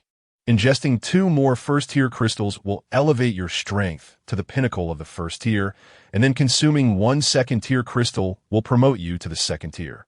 However, acquiring first-tier crystals is manageable, while second-tier zombies are exceedingly rare, presenting a challenge," Yang Bin remarked with a furrowed brow. "No worries, Bin. The strength of the zombies is evolving. There are few second-tier zombies today, but tomorrow I anticipate their resurgence," Chun Hao responded. "Indeed," Yang Bin nodded. "It's getting late. We should resolve our weapon situation and head back to the dormitory. Nighttime is perilous." "Agreed." The group swiftly made their way to the gymnasium, which was quite a distance away. Their weapons had mostly been rendered useless, so they dare not haste. Under Yang Bin's guidance, they took over half an hour to reach the gymnasium. The lock was of the chain variety, and it took considerable effort for them to unlock it. Upon entering, they proceeded to the equipment room, prying open the door to reveal an array of sports equipment. However, their objective was clear. They quickly located several barbells, removed the weights, and assembled 3-1 Achmeta barbells. They weighed the bars in their hands, instantly revealing their satisfaction. Crafted from alloy steel and solid, these were considerably heavier than the previous iron pipes and offered a much better grip. "This feels fantastic. There's no worry of bending," Chun Hao remarked with a grin. "With this, and now that I'm at the second tier, if I encounter a second-tier zombie, I can undoubtedly smash its skull with a single blow." Yang Bin declared confidently. "Had we possessed such excellent weapons before, we wouldn't have suffered so terribly. It's nearing dusk. Let us head back to the dormitory." All right. With their newfound weapons, the group felt significantly emboldened. They encountered zombies along the way, dispatching them with fervor, their clubs sending brain matter flying in all directions. "This weapon is exhilarating. The impact is tremendous," Chun Hao exclaimed excitedly. "These ordinary zombies are not tiered. Is it appropriate for you two at the first tier to bully the unranked?" Yang Bin pointed towards a nearby group of zombies. "Over there is a first-tier zombie. Go give it a try." "On it." The two eagerly rushed towards the cluster of zombies. A horde of mindless zombies, upon spotting the 2 approaching individuals, surged forward with a frenzied excitement. However, their anticipation was swiftly met with dire consequences. The 2 wielded their barbells with ferocious intensity, shattering the skulls of any zombie they struck, sending them to their demise instantly. Within a mere minute, over a dozen zombies, including a particularly formidable one, had been vanquished by the duo. Which one is the special zombie? Chun Hao inquired, directing his gaze towards Wu Liang. I didn't pay attention. It was all a chaotic onslaught, and they all fell, came the reply. Then how do we locate the crystal? We can only consult Brother Bin, Wu Liang suggested. Young Bin, observing the two bumbling fools, shook his head in exasperation and pointed to one of the fallen corpses. Chun Hao hurried over and extracted the crystal with haste. Which of us should consume it? He pondered aloud. Whomever, it matters not. Howsy, you should take it. Elevate your powers first. When we encounter a horde of zombies, your assassination skills will be indispensable, Yang Bin advised. Very well. Chun Hao acquiesced, wiping the crystal clean before promptly consuming it. Once Chun Hao assimilated the energy, the group resumed their journey back to the dormitory. Their encounter with the zombies had delayed them slightly, and by the time they reached the dormitory, darkness had enveloped the surroundings. Inside the dormitory, an eerie silence prevailed. It seemed the others had opted to remain in the supermarket, recognizing the dangers of venturing back. Not everyone possessed the extraordinary resilience of the three of them, who dared to roam freely in this apocalyptic world. Of course, strength was one aspect. What truly empowered their confidence to traverse without fear was Yang Bin's true sight. Without that ability, one could easily find themselves surrounded by hordes of zombies. And no matter how formidable they were, they would inevitably meet their end. Chapter 33. The Secret of Zombie Enhancement upon returning to their dormitory. The group eagerly unpacked their backpacks, indulging in a hearty meal. They had filled 3 large bags with provisions from the supermarket, sufficient to sustain them for 2 or 3 days. The dormitory was now brimming with supplies, food, and essentials scavenged from nearby locations, allowing them to live quite comfortably for the time being. Let us take a break and venture out later, Yang Bin suddenly suggested. What is there to see after dark? The others looked at him quizzically. It seems that zombies do not enhance during the day, yet each night they appear significantly stronger by morning. We ought to investigate the cause. If we can discover how it works, perhaps we could enhance ourselves as well, Yang Bin reasoned. That makes sense. We should indeed go out, one of them agreed. After a brief discussion, they reclined on their beds, instinctively reaching for their phones to browse. The signal was still operational, which was the most encouraging news for humanity, as it allowed them to uplift one another. How about a couple of games? Wu Liang suddenly proposed. What games? Video games. It's a bore at the moment. Unless you can find teammates and opponents, I'd be impressed, Yang Bin replied, rolling his eyes. Well, I suppose I can manage a match against AI. Wu Liang countered. Just play by yourself. Both Yang Bin and Chun Hao shook their heads, recognizing Wu Liang's overwhelming addiction to gaming. As Wu Liang launched the game, his expression darkened. I can't get it. ISNT that expected? Given that the communications network is barely functional, we should be grateful for any connectivity. Yang Bin noted. All right, look quickly. Chun Hao suddenly handed his phone to Yang Bin. The 3 of them huddled around the device.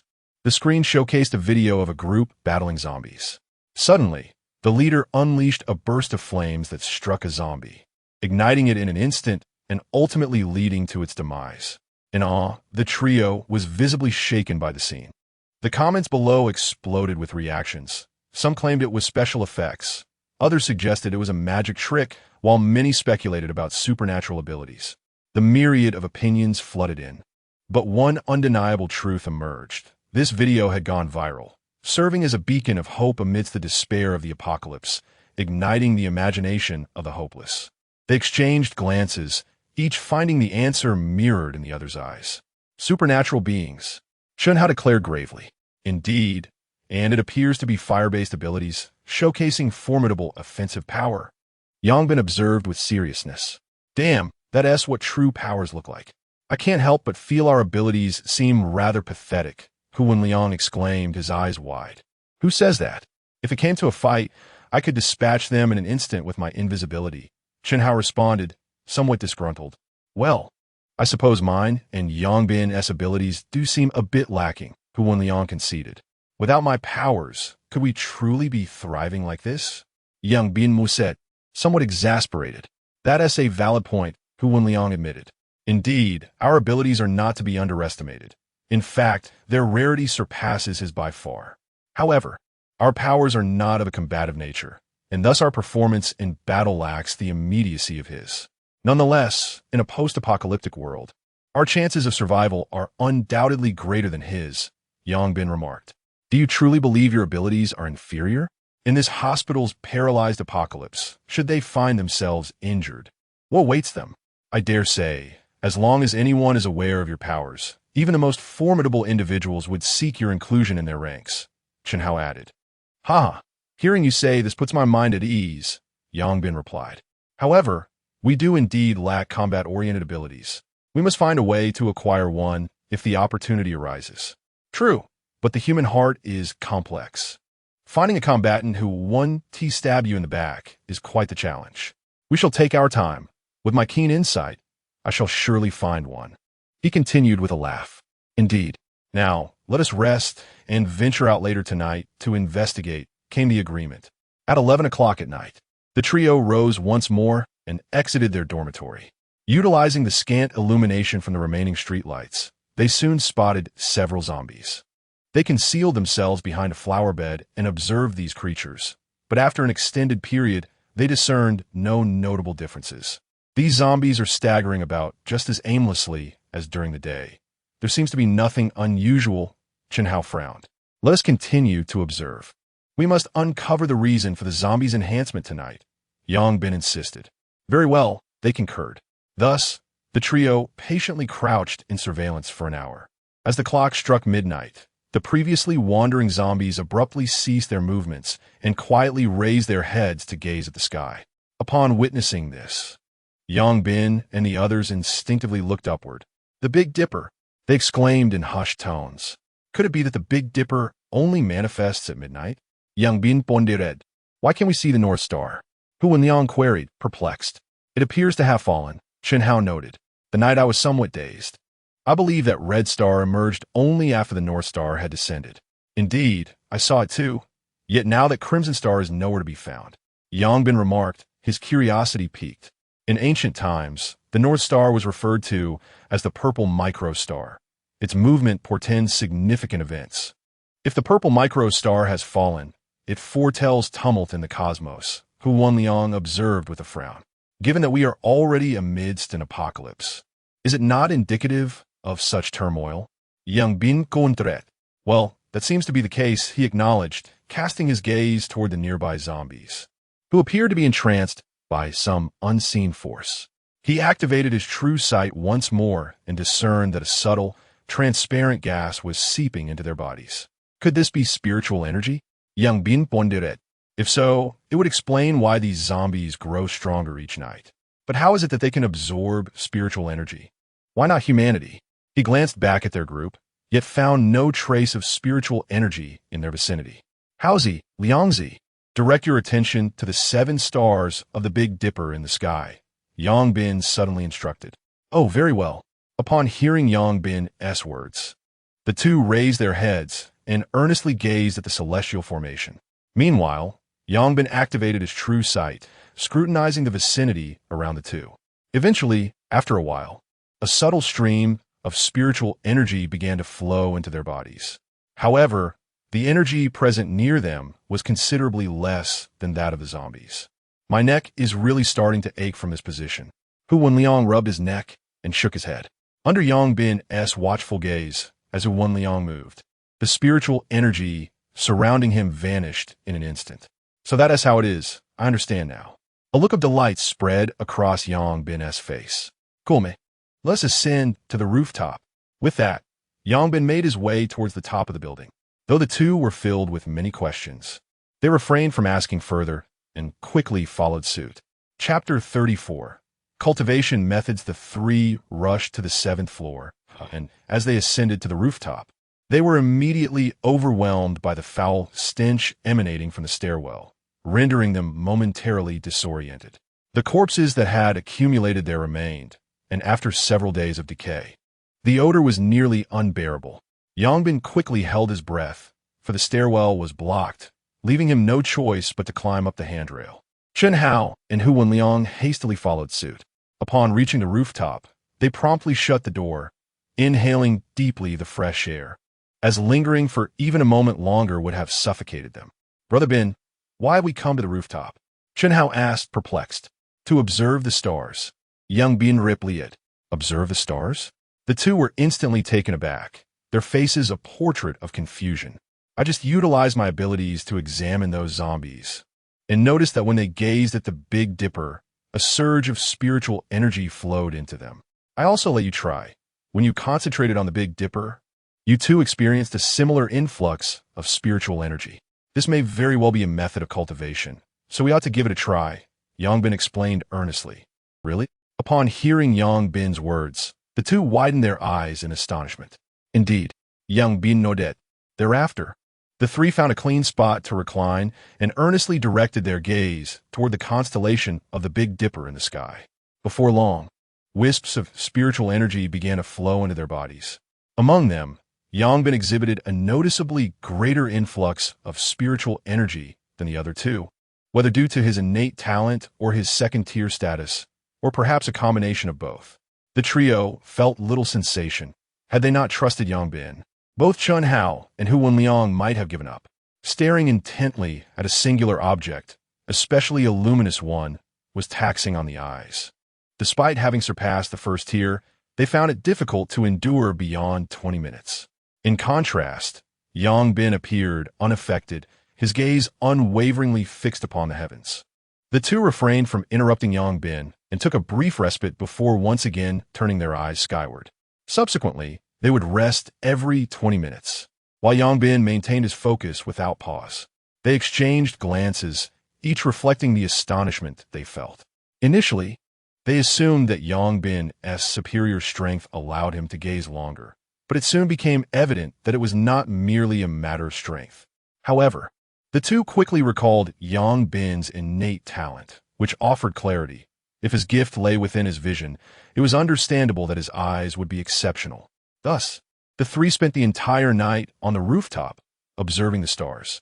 Due to the strain on their eyes, they nearly succumbed to sleep multiple times, yet the prospect of enhancing their strength compelled them to persist. During this time, Chen Hao and Hu Wenliang did not know how many times they had rested, whereas Yang Bin had scarcely taken a break, merely dozing briefly. At 5 in the morning, the Big Dipper gradually faded from sight. Unable to withstand the drowsiness any longer, they closed their eyes and fell asleep. On the 4th day of the apocalypse, the food crisis erupted in full force. Most households had only 2 or 3 days' worth of provisions, and by the 4th day, many had completely exhausted their supplies. Devoid of sustenance, the specter of hunger looms ominously. Some individuals recklessly venture outdoors in search of food, while others prefer to take the easier path, resorting to theft from those nearby. In this lawless apocalypse, the darker facets of human nature begin to surface. On the 4th day of the cataclysm, the strength of the zombies escalated once more. Teams that had previously been capable of dispatching the undead found themselves gravely diminished and were compelled to retreat. The so-called instructors, who once disseminated strategies for combating zombies online, have fallen silent. The internet, once brimming with videos of battles against the undead, now teems with desperate pleas for help, suffused with an air of despair. Amidst this turmoil, an official announcement emerged, heralding a pivotal revelation that could alter the course of humanity. The authorities disclosed that certain exceptional zombies bore within their craniums red crystals, which, when ingested, could significantly enhance human physical capabilities, enabling the effortless eradication of ordinary zombies. Accompanied by images of these crystals, the announcement cautioned that these special zombies were far more formidable than their ordinary counterparts, necessitating the collaboration of multiple individuals for a chance at victory. The officials urged the populace to bravely rise to the challenge of exterminating the undead, asserting that only through the augmentation of their abilities could they hope to survive in this desolate world. Upon this news breaking, the internet erupted with fervor. Just as humanity teetered on the brink of despair, this announcement shone like a beacon in the darkness. Many individuals began to emerge from their hiding places, eager to confront the zombies in pursuit of the coveted crystals to bolster their strength. Ambitious souls began to form alliances, driven by the promise of power. Yet, unbeknownst to all this, a few individuals lounging on a rooftop remained oblivious to the unfolding chaos, having slept through to midday after an exhausting night. Yang Bin was the first to awaken, stretching his limbs and assessing his physical state, his face lighting up with excitement. As he had surmised, this approach had indeed enhanced his strength. He could feel an increase of at least 30 kilograms. He nudged Chun Hao and Hu Wenliang awake, inquiring if they too felt any augmentation in their abilities. The two men clenched their fists, their faces mirroring Yang Bin's excitement. Yes, I feel an increase. Perhaps around 10 kilograms, Chun Hao reported. Indeed, I feel similar, Hu Wenliang added. Yang Bin furrowed his brow slightly upon hearing their responses, noting the disparity between their gains and his own. However, recalling their need for frequent rest the previous night, he quickly reconciled the difference. If we maintain this regimen daily, even once the crystals become public knowledge, we shall remain ahead, Yang Bin declared. Agreed, the two nodded in affirmation. Let us descend, replenish our energy, and continue our fight against the zombies. Today, I aim for both of you to reach the second tier, Yang Bin stated. What about you, Brother Bin? They asked. I am in no rush. I shall await your ascension to the second tier, he replied. With that, the trio descended, returning to their dormitory to brush their teeth, wash their faces, and have a meal. In this post-apocalyptic world, they seem to be living with a certain carefree ease. Brother Bin, I believe we ought to relocate to a different dormitory.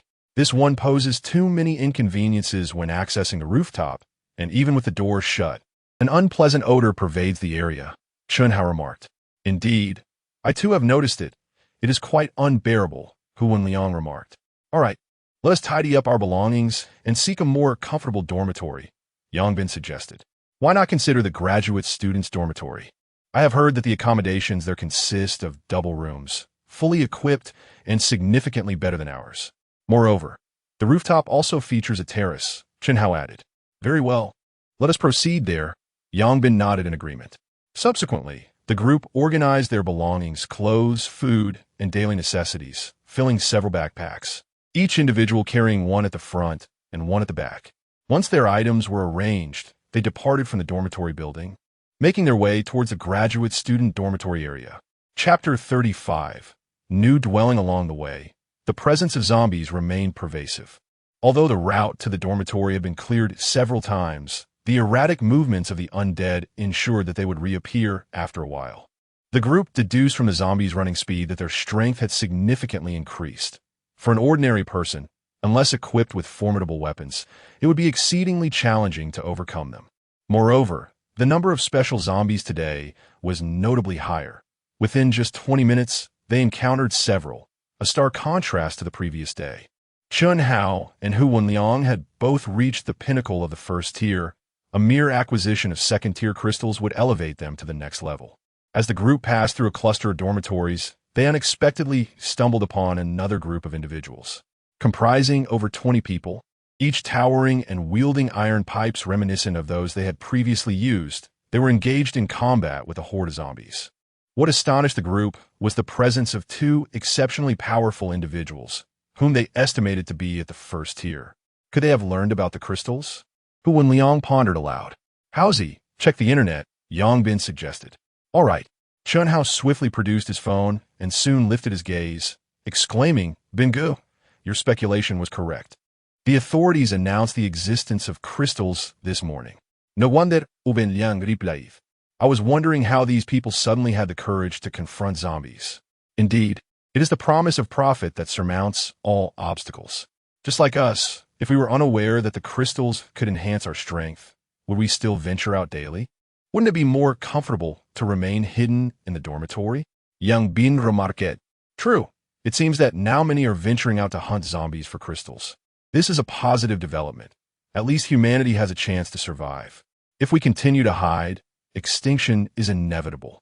We must step up our efforts. We cannot allow ourselves to be overtaken, Chun Hao declared, clenching his fist. Let us proceed, Yang Bin stated, wishing to avoid unnecessary interactions with others, especially in such dire circumstances. However, as they prepared to depart, the other group noticed them. Hey there, are you also here to hunt zombies? A student inquired. No, we're just wandering about, came the reply. Oh, you jest. With zombies lurking everywhere, who would stroll around aimlessly. I see you all wield weapons. You must be here to hunt zombies too. Why not join us? It's always better to have backup. We just took down 2 special zombies, and 2 of our members have already consumed crystals, making it easy to handle the common ones. The leader, a tall man in a basketball jersey, smiled, his gaze inadvertently drifting to the backpacks and barbells carried by Yang Bin and his companions. If we join forces, how will the crystals be divided? Yang Bin inquired, maintaining a facade of calm. We shall distribute them equally. I am confident that with our combined strength, each of us will soon possess crystals. The man replied with a grin. Well then, we wish you good fortune. We shall refrain from participating to avoid complicating the distribution. Yang Bin smiled in response. How could it be? I see you wielding a 20-kilogram barbell as a weapon. You must possess considerable strength. If you were to join us, our team's prowess would undoubtedly surge. Should your abilities prove formidable, perhaps we could prioritize the crystals for you. Thank you, but no, Yang Bin replied with a smile, promptly leading the 2 away. As they departed, a number of individuals in the group displayed displeasure upon their faces. They wondered what was so impressive about them. They would soon realize their folly when confronted by the undead. Indeed, we extended a cordial invitation, yet they remained ungrateful. They will surely lament their decision later. The leading man furrowed his brow and turned to a similarly tall companion. Sijia, what do you suppose is the reason for their rejection? Our team is relatively strong, yet they declined so resolutely. I observed their demeanor. They remained calm throughout, showing no signs of fear. Such individuals are either exceedingly confident or unaware of the apocalypse as horrors. Clearly, they belong to the former category, Jie responded. It appears we too must acquire more formidable weapons. Their barbell seems far superior to our iron pipes. However, the distance to the gym is considerable, and traversing their poses significant danger. We should proceed with caution. Indeed. Meanwhile, Yang Bin and his companions continued their journey toward the graduate student dormitory, navigating with the ease of slicing through vegetables devoid of any pressure. Brother Bin, it seems that group has taken an interest in our backpacks. Chunhao remarked with a chuckle. Is that surprising? With our numerous bags, who wouldn't feel envious? The fact that they managed to restrain themselves from acting out is commendable. Yang Bin replied with a grin. They ought to be grateful for their restraint, should they have attempted to engage us. Those 20-odd individuals would not have stood a chance against our blows, Chunhao asserted. Keep it low-key. Don't speak such blatant truths. Oh, understood. Before long, they arrived at another dormitory area, the residence of graduate students. While the interior remained uncertain, at least the surrounding environment proved quieter than theirs. Let us settle on the 7th floor. It's convenient to access the rooftop, Yang Bin suggested. Agreed.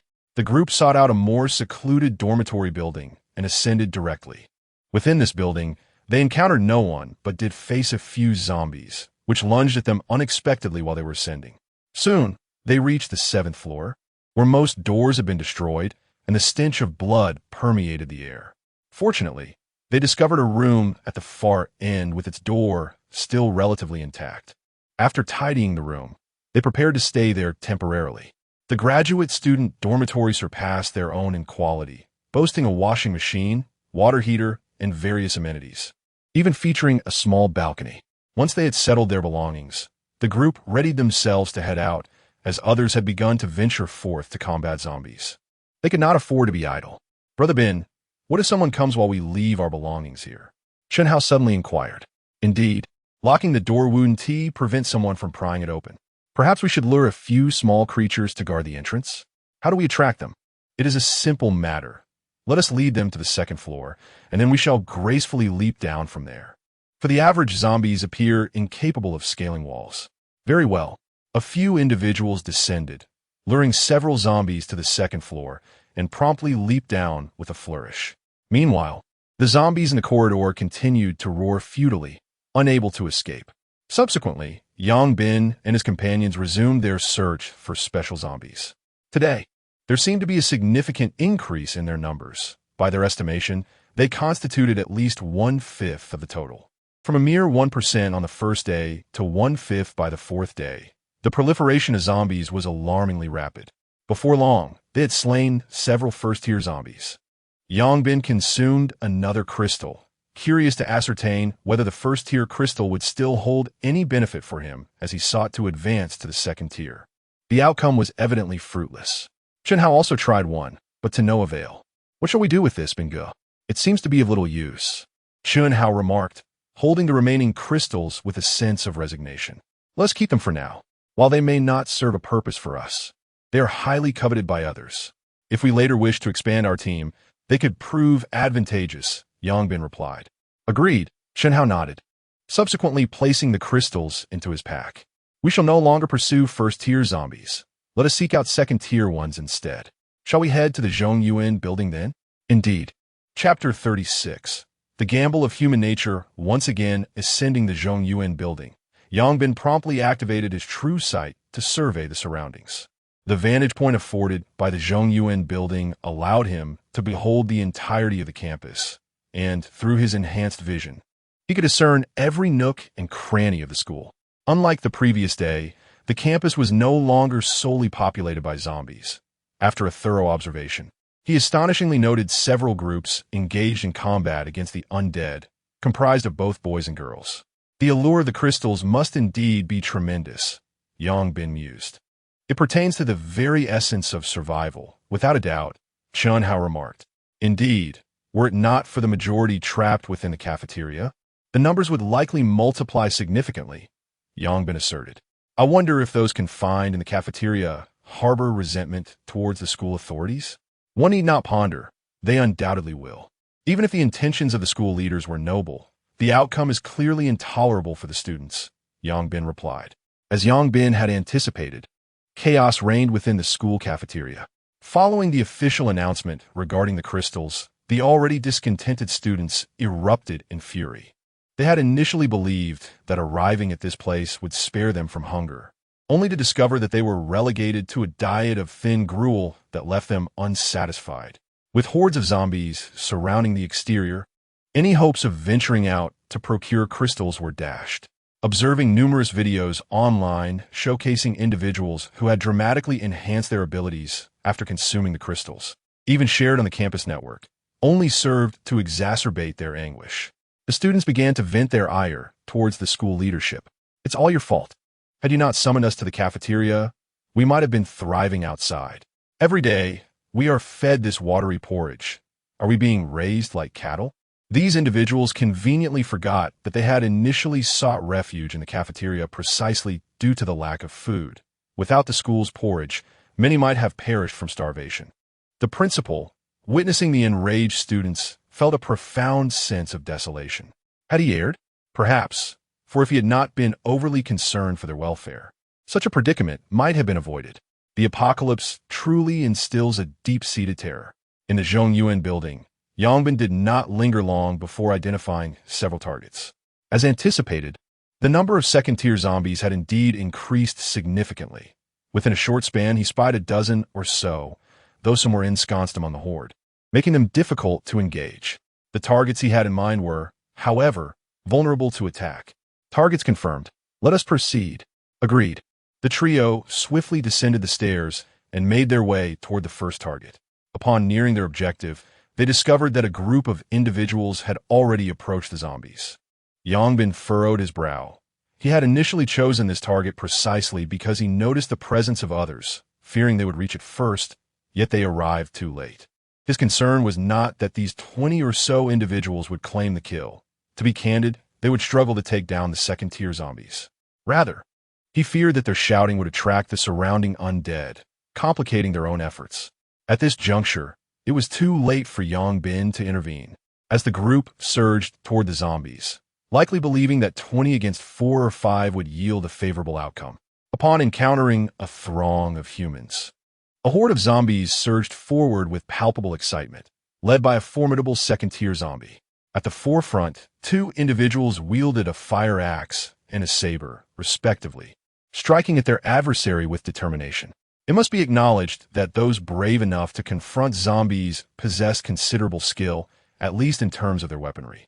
However, their misjudgment would exact a grievous toll. The weapons of these 2 were aimed at the zombie skulls. Had they been first-tier zombies, they might have stood a chance of delivering a fatal blow. Yet, the creature before them was a second-tier zombie. Although the strike cleaved its head, it was insufficient to deliver a lethal wound. In an instant, the zombie pounced on one of the attackers, pinning him to the ground and sinking its teeth into his neck. The overwhelming strength of the second-tier zombie rendered the man incapable of mounting any resistance. Witnessing this harrowing scene, the others were struck with terror. The man armed with a saber retaliated fiercely, landing a deep cut across the zombie's back. Yet, this proved futile as the creature swiftly turned to lunge at him. Quick on his feet, he rolled aside just in time to evade the attack. "This is a special zombie. It must possess crystals," he exclaimed in excitement after narrowly escaping. They had already vanquished several zombies and were finally faced with one of unique power. However, a voice of doubt emerged. "But can we truly defeat it? Others have succeeded. Why should we fail? Let's all charge together. I refuse to believe we cannot slay it. If we succeed, we shall rise victorious," he declared with fervor. Although fear lingered in the hearts of his companions, the thought of the significant power boost from consuming the crystals emboldened them, prompting a collective rush toward the zombie. Their purpose was clear: to eliminate zombies and claim crystals, and they could not afford to retreat upon encountering a special one. What they remained oblivious to was that special zombies also varied in rank. Soon, the group engaged in battle with the zombie, launching a flurry of attacks with their assorted weapons. However, these assaults hardly affected the second-tier zombie, which, with each strike, brought certain death to several attackers in swift succession. The second-tier zombie was beyond their capacity to defeat. Meanwhile, for ordinary zombies were dispatched by others in a chaotic flurry of blades. "Bing, should we intervene? Not only could we secure crystals, but we might also save them. After all, they are our classmates," Hu Wenliang suggested, his compassion evident. Yang Bing glanced at him and replied, "Do you truly believe that if we save them, they would be grateful? They would likely attempt to seize the second-tier crystal from us. Surely they realize they cannot defeat this zombie. Continuing the fight will lead to their demise," Hu countered. "Let's wager, then. If my prediction holds true, you shall never again mention the notion of saving others to me. If I am wrong, I shall wash your underwear for a month," Yang Bing proposed. Hu Wenliang, still a student with limited experience, lacked the insight necessary to grasp the complexities of human nature. He believed that rescuing these individuals was a mere act of goodwill, failing to recognize the darker inclinations of the human heart. Unlike Chunhao, who accepted Yang Bing's words without question, who remained naive in his understanding of such matters. Hu Wenliang, however, was not so myopic. Thus, Yang Bin seized this opportunity to impart a lesson to him. From the frenzied expressions of these individuals, he discerned their unwavering obsession with the crystals. The assailants would never perceive their actions as a means of salvation. Instead, they would regard them as an attempt to seize their precious crystals. "Very well," Hu Wenliang nodded, not out of disbelief in Yang Bin's words, but rather because some truths require first-hand witnessing to be fully accepted. On the battlefield, over 20 individuals had already suffered half their number in losses, with several others grievously injured. The fate of these wounded was all but certain. They would soon become one of the undead. At this juncture, panic ensued among the group, who could no longer afford to concern themselves with the crystals and began to flee in desperation. Yet, the zombies had no intention of sparing them, relentlessly pursuing the panicked throng. Chapter 37. Could this be a cat? The speed of the second-tier zombies was beyond the capabilities of these individuals, and it appeared that the leader was about to be overwhelmed. Suddenly, a barbell flew through the air, striking the zombie squarely in the chest, forcing it back several steps with tremendous force. Almost immediately, 3 figures emerged from behind a nearby wall. Yang Bin dashed over to retrieve the barbell. At that moment, the zombie rose again, lunging directly at Yang Bin. With a cold snort, he swung the barbell forcefully at the creature's head. A resounding crack echoed as the zombie's skull shattered like a watermelon under Yang Bin's strike. The onlookers were left speechless, their expressions a mixture of disbelief and astonishment. How could this individual, with a single blow, slay a zombie that had bested more than 20 of them, as if he had merely accomplished a trivial task? Yang Bin hoisted the barbell onto his shoulder, approached the zombie's corpse, and extracted the crystal, slipping it into his pocket, preparing to leave with the 2 companions. "Brother," That crystal is ours too, right? The leader, wielding a tang knife, exclaimed, his urgency palpable. We lost so many for that crystal. And you expect to take it just like that? Yang Bin remained silent, casting a knowing glance at Hu Wenliang. Upon hearing the words, Hu Wenliang's face darkened with indignation as he retorted, if it weren't for us, you would have been slaughtered by the zombies. We saved your lives, and instead of gratitude, you demand the crystal? That is not how it works. Had we not weakened the zombie, could you have dispatched it so easily? Regardless, we deserve a share of that crystal, interjected another member of the group. What do you mean by weakening it? Hu Wenliang shot back, exasperated. Look at its body. It's covered with injuries, all inflicted by us. You merely landed one blow, clearly just taking advantage. The argument left Hu Wenliang at a loss for words, as it was common knowledge that only a strike to the head would be effective against zombies. Yet these individuals were attempting to claim credit for inflicting damage. Observing Hu Wenliang's expression, Yang Bin chuckled softly and shook his head, patting Hu Wenliang on the shoulder. How does it feel? Like I just swallowed a mouthful of excrement. Hu Wenliang replied with a bitter smile, thoroughly disgusted by these shameless individuals. Do you know how to deal with such people? Yang Bin inquired with a grin. Hu Wenliang numbly shook his head. I'll teach you. Watch closely, Yang Bin said, his smile widening as he approached the crowd. Do you wish to share this crystal? Yes. We have a part in this.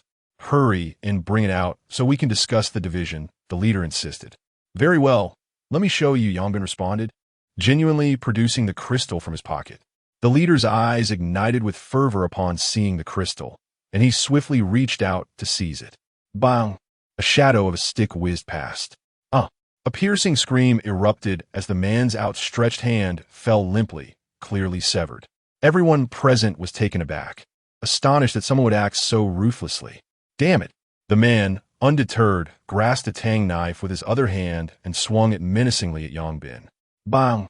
Another blow was struck, and the man's head exploded like a watermelon, blood splattering everywhere.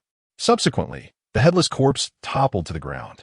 This scene left everyone frozen in shock, utterly unprepared for Yang Bin's audacity to commit murder in broad daylight. Although the world had descended into chaos, it had only been a few days since the apocalypse began, and most still clung to their old beliefs. Killing remained an unfathomable act. You! Others pointed at Yang Bin, their faces etched with terror, momentarily rendered speechless. Get lost! Yang Bin declared coldly. As others contemplated a response, the sight of Yang Bin raising the barbell once more sent them scattering in fear. Yang Bin shook his head and turned to find Chun Hao and another individual staring at him, bewildered. With a sigh, he regarded them seriously, saying, to survive in this apocalypse, one must be ruthless. Only then will others fear you, and you can endure longer. Do you understand? Understood. Chun Hao quickly adjusted his mindset. After a moment of contemplation, Hu Wenliang nodded in agreement. I understand. That's good. Now we must leave. A horde of zombies is approaching. Yang Bin stated. All right. The group made their way to a safer location, where Yang Bin handed the crystal to Chun Hao, saying, Haozi, you should advance to the second tier. Okay. Without hesitation, Chun Hao accepted the crystal and swallowed it. Before long, he too reached the second tier, making two of the three now elevated. Let's go on to the next. They did not linger, hastening towards their next target, primarily concerned about avoiding a repeat of the previous incident. Though it posed little threat to them, it was quite repulsive. Fortunately, their next objective was devoid of any human presence. Amidst a dozen zombies, there was surprisingly one second-tier zombie and two first-tier zombies, highlighting the significant proportion of special zombies currently in existence. For the trio, this assembly posed minimal danger, and in just a few minutes they dispatched all, acquiring one second-tier crystal and two first-tier crystals. Hu Wenliang successfully ascended to the second tier, leaving all three at the same level. Let us go on to the next. They once again proceeded toward another target. This one was located beneath a willow tree near Reinhardt Lake, and it was the easiest to eliminate, with only two zombies present. However, just as the three neared Reinhardt Lake, an unexpected shadow descended from the tree, lunging at Yang Bin, who was leading the way. The sudden upheaval left the three individuals momentarily stunned. In a critical instant, Yang Bin managed only to raise his arm in defense. A sharp gasp escaped his lips as intense pain coursed through him, revealing 4 gaping wounds on his arm, deep enough to expose bone. He had no time to inspect his injury. His immediate focus shifted to the assailant. Upon glancing at it, they all gasped in astonishment. "How on earth is there a tiger in the school?" Chen Hao exclaimed. "Is it possible that it could be a cat?" Hu Wenliang suggested. "Is your cat really that large?" Chen Hao retorted, his eyes wide with disbelief. Yet this was undeniably a cat, an orange one at that. "What Lianzi said is true. It really is a cat," Yang Bin affirmed. "But it's far too large. Not only have I never seen one like this, I've never even heard of such a creature." It was evident that this cat had undergone some form of mutation. Yang Bin remarqued solemnly, gazing into the blood-red eyes of the orange cat. "Be cautious. This feline is not to be trifled with." Chapter 38. Transformation. The two intended to utter something further. Yet the cat did not afford them the opportunity to speak. In an instant, it launched another assault, its form darting swiftly towards Chen Hao, its speed nearly imperceptible. Chen Hao swung the barbell fiercely in the direction of the advancing orange feline, but alas, it struck nothing but air. A sharp pain radiated from his shoulder, where the creature had also inflicted 4 deep gashes. It's impossible to land a hit. This creature is far too swift. Chen Hao grimaced. The cat is inherently fast, and its mutations have surely enhanced that speed. Hu Wenliang remarked, furrowing his brow. Yang Bin also frowned, noting, in terms of sheer strength, this cat appears to be no more than a second-tier creature. However, its speed is a significant advantage. At that moment, the disadvantages of wielding a heavy barbell became apparent. While striking a zombie with such a weight was exhilarating, resulting in a gratifying head explosion, against a creature with such agility, the barbell proved nearly useless, as they could scarcely land a blow. "Set down the barbell and strike with our fists," Yang Bin suggested. Agreed.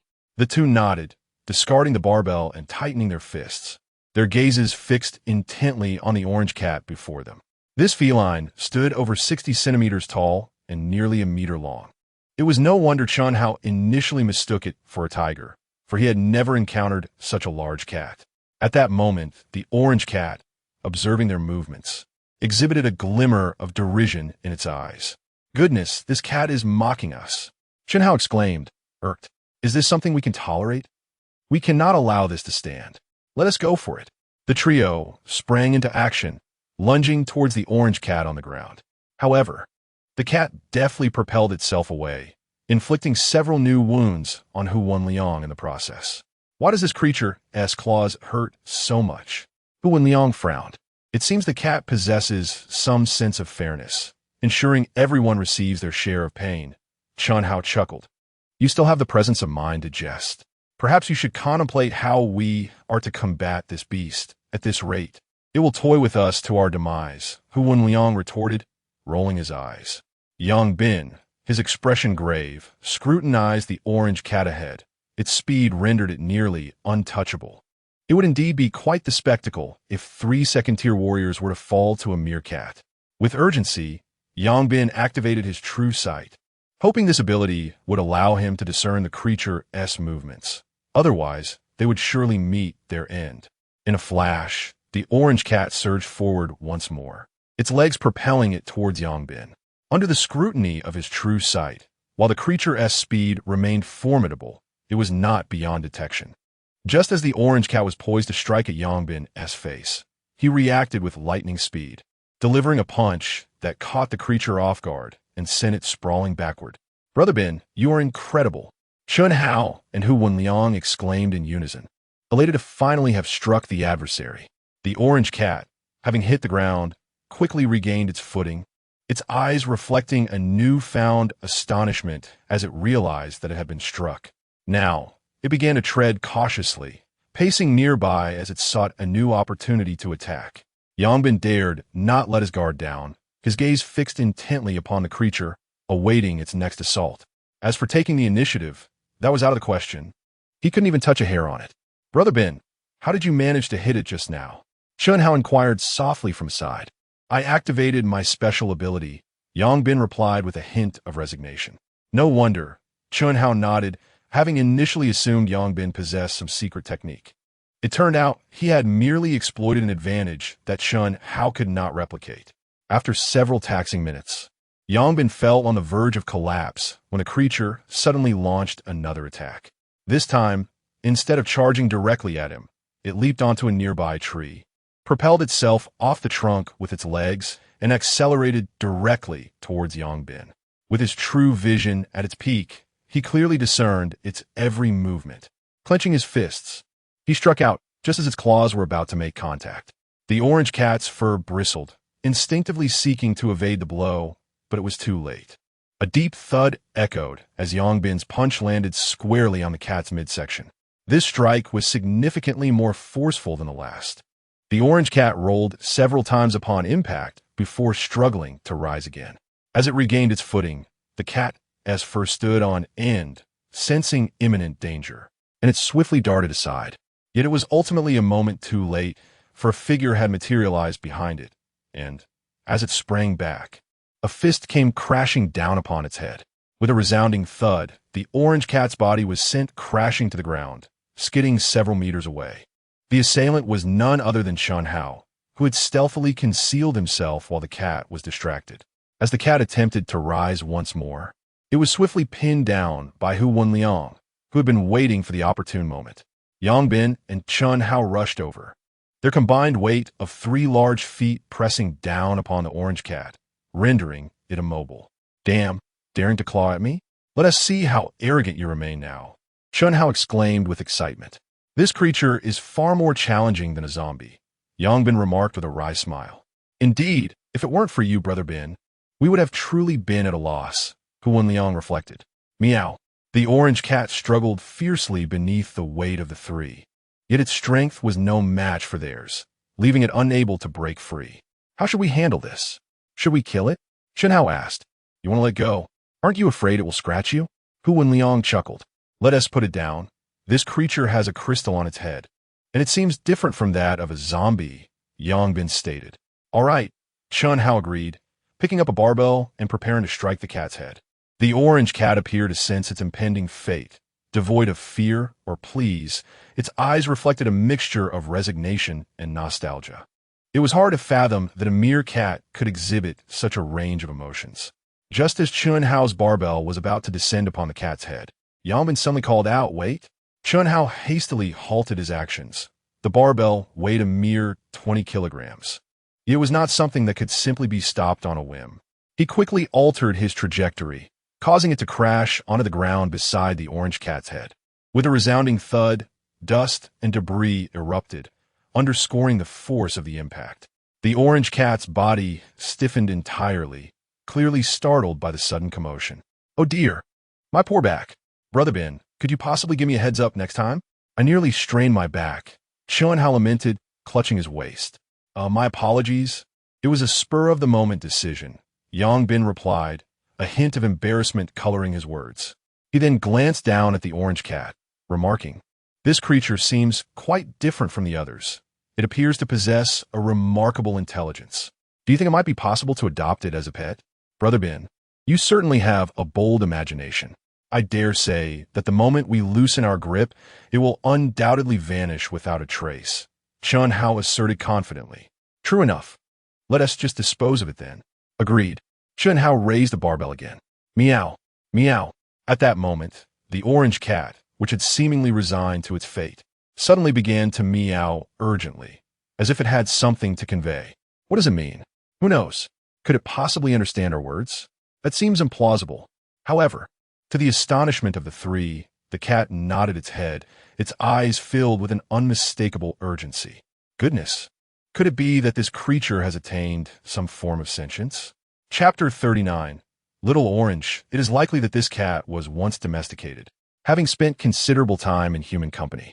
Moreover, due to its mutation, its cognitive abilities have developed, allowing it to comprehend certain human phrases, Hu Wenliang speculated. Yongbin nodded in agreement, then crouched down to gaze at the orange cat below, inquiring, "What do you mean? Do you wish for us to release you and become our pet?" The orange cat swiftly nodded in affirmation. "Why should I trust you? What if I let you go and you flee?" Yongbin pondered, genuinely intrigued by the prospect of having such a companion, which would undoubtedly be a significant asset. However, if loyalty could not be assured, it would be better to forego the idea entirely.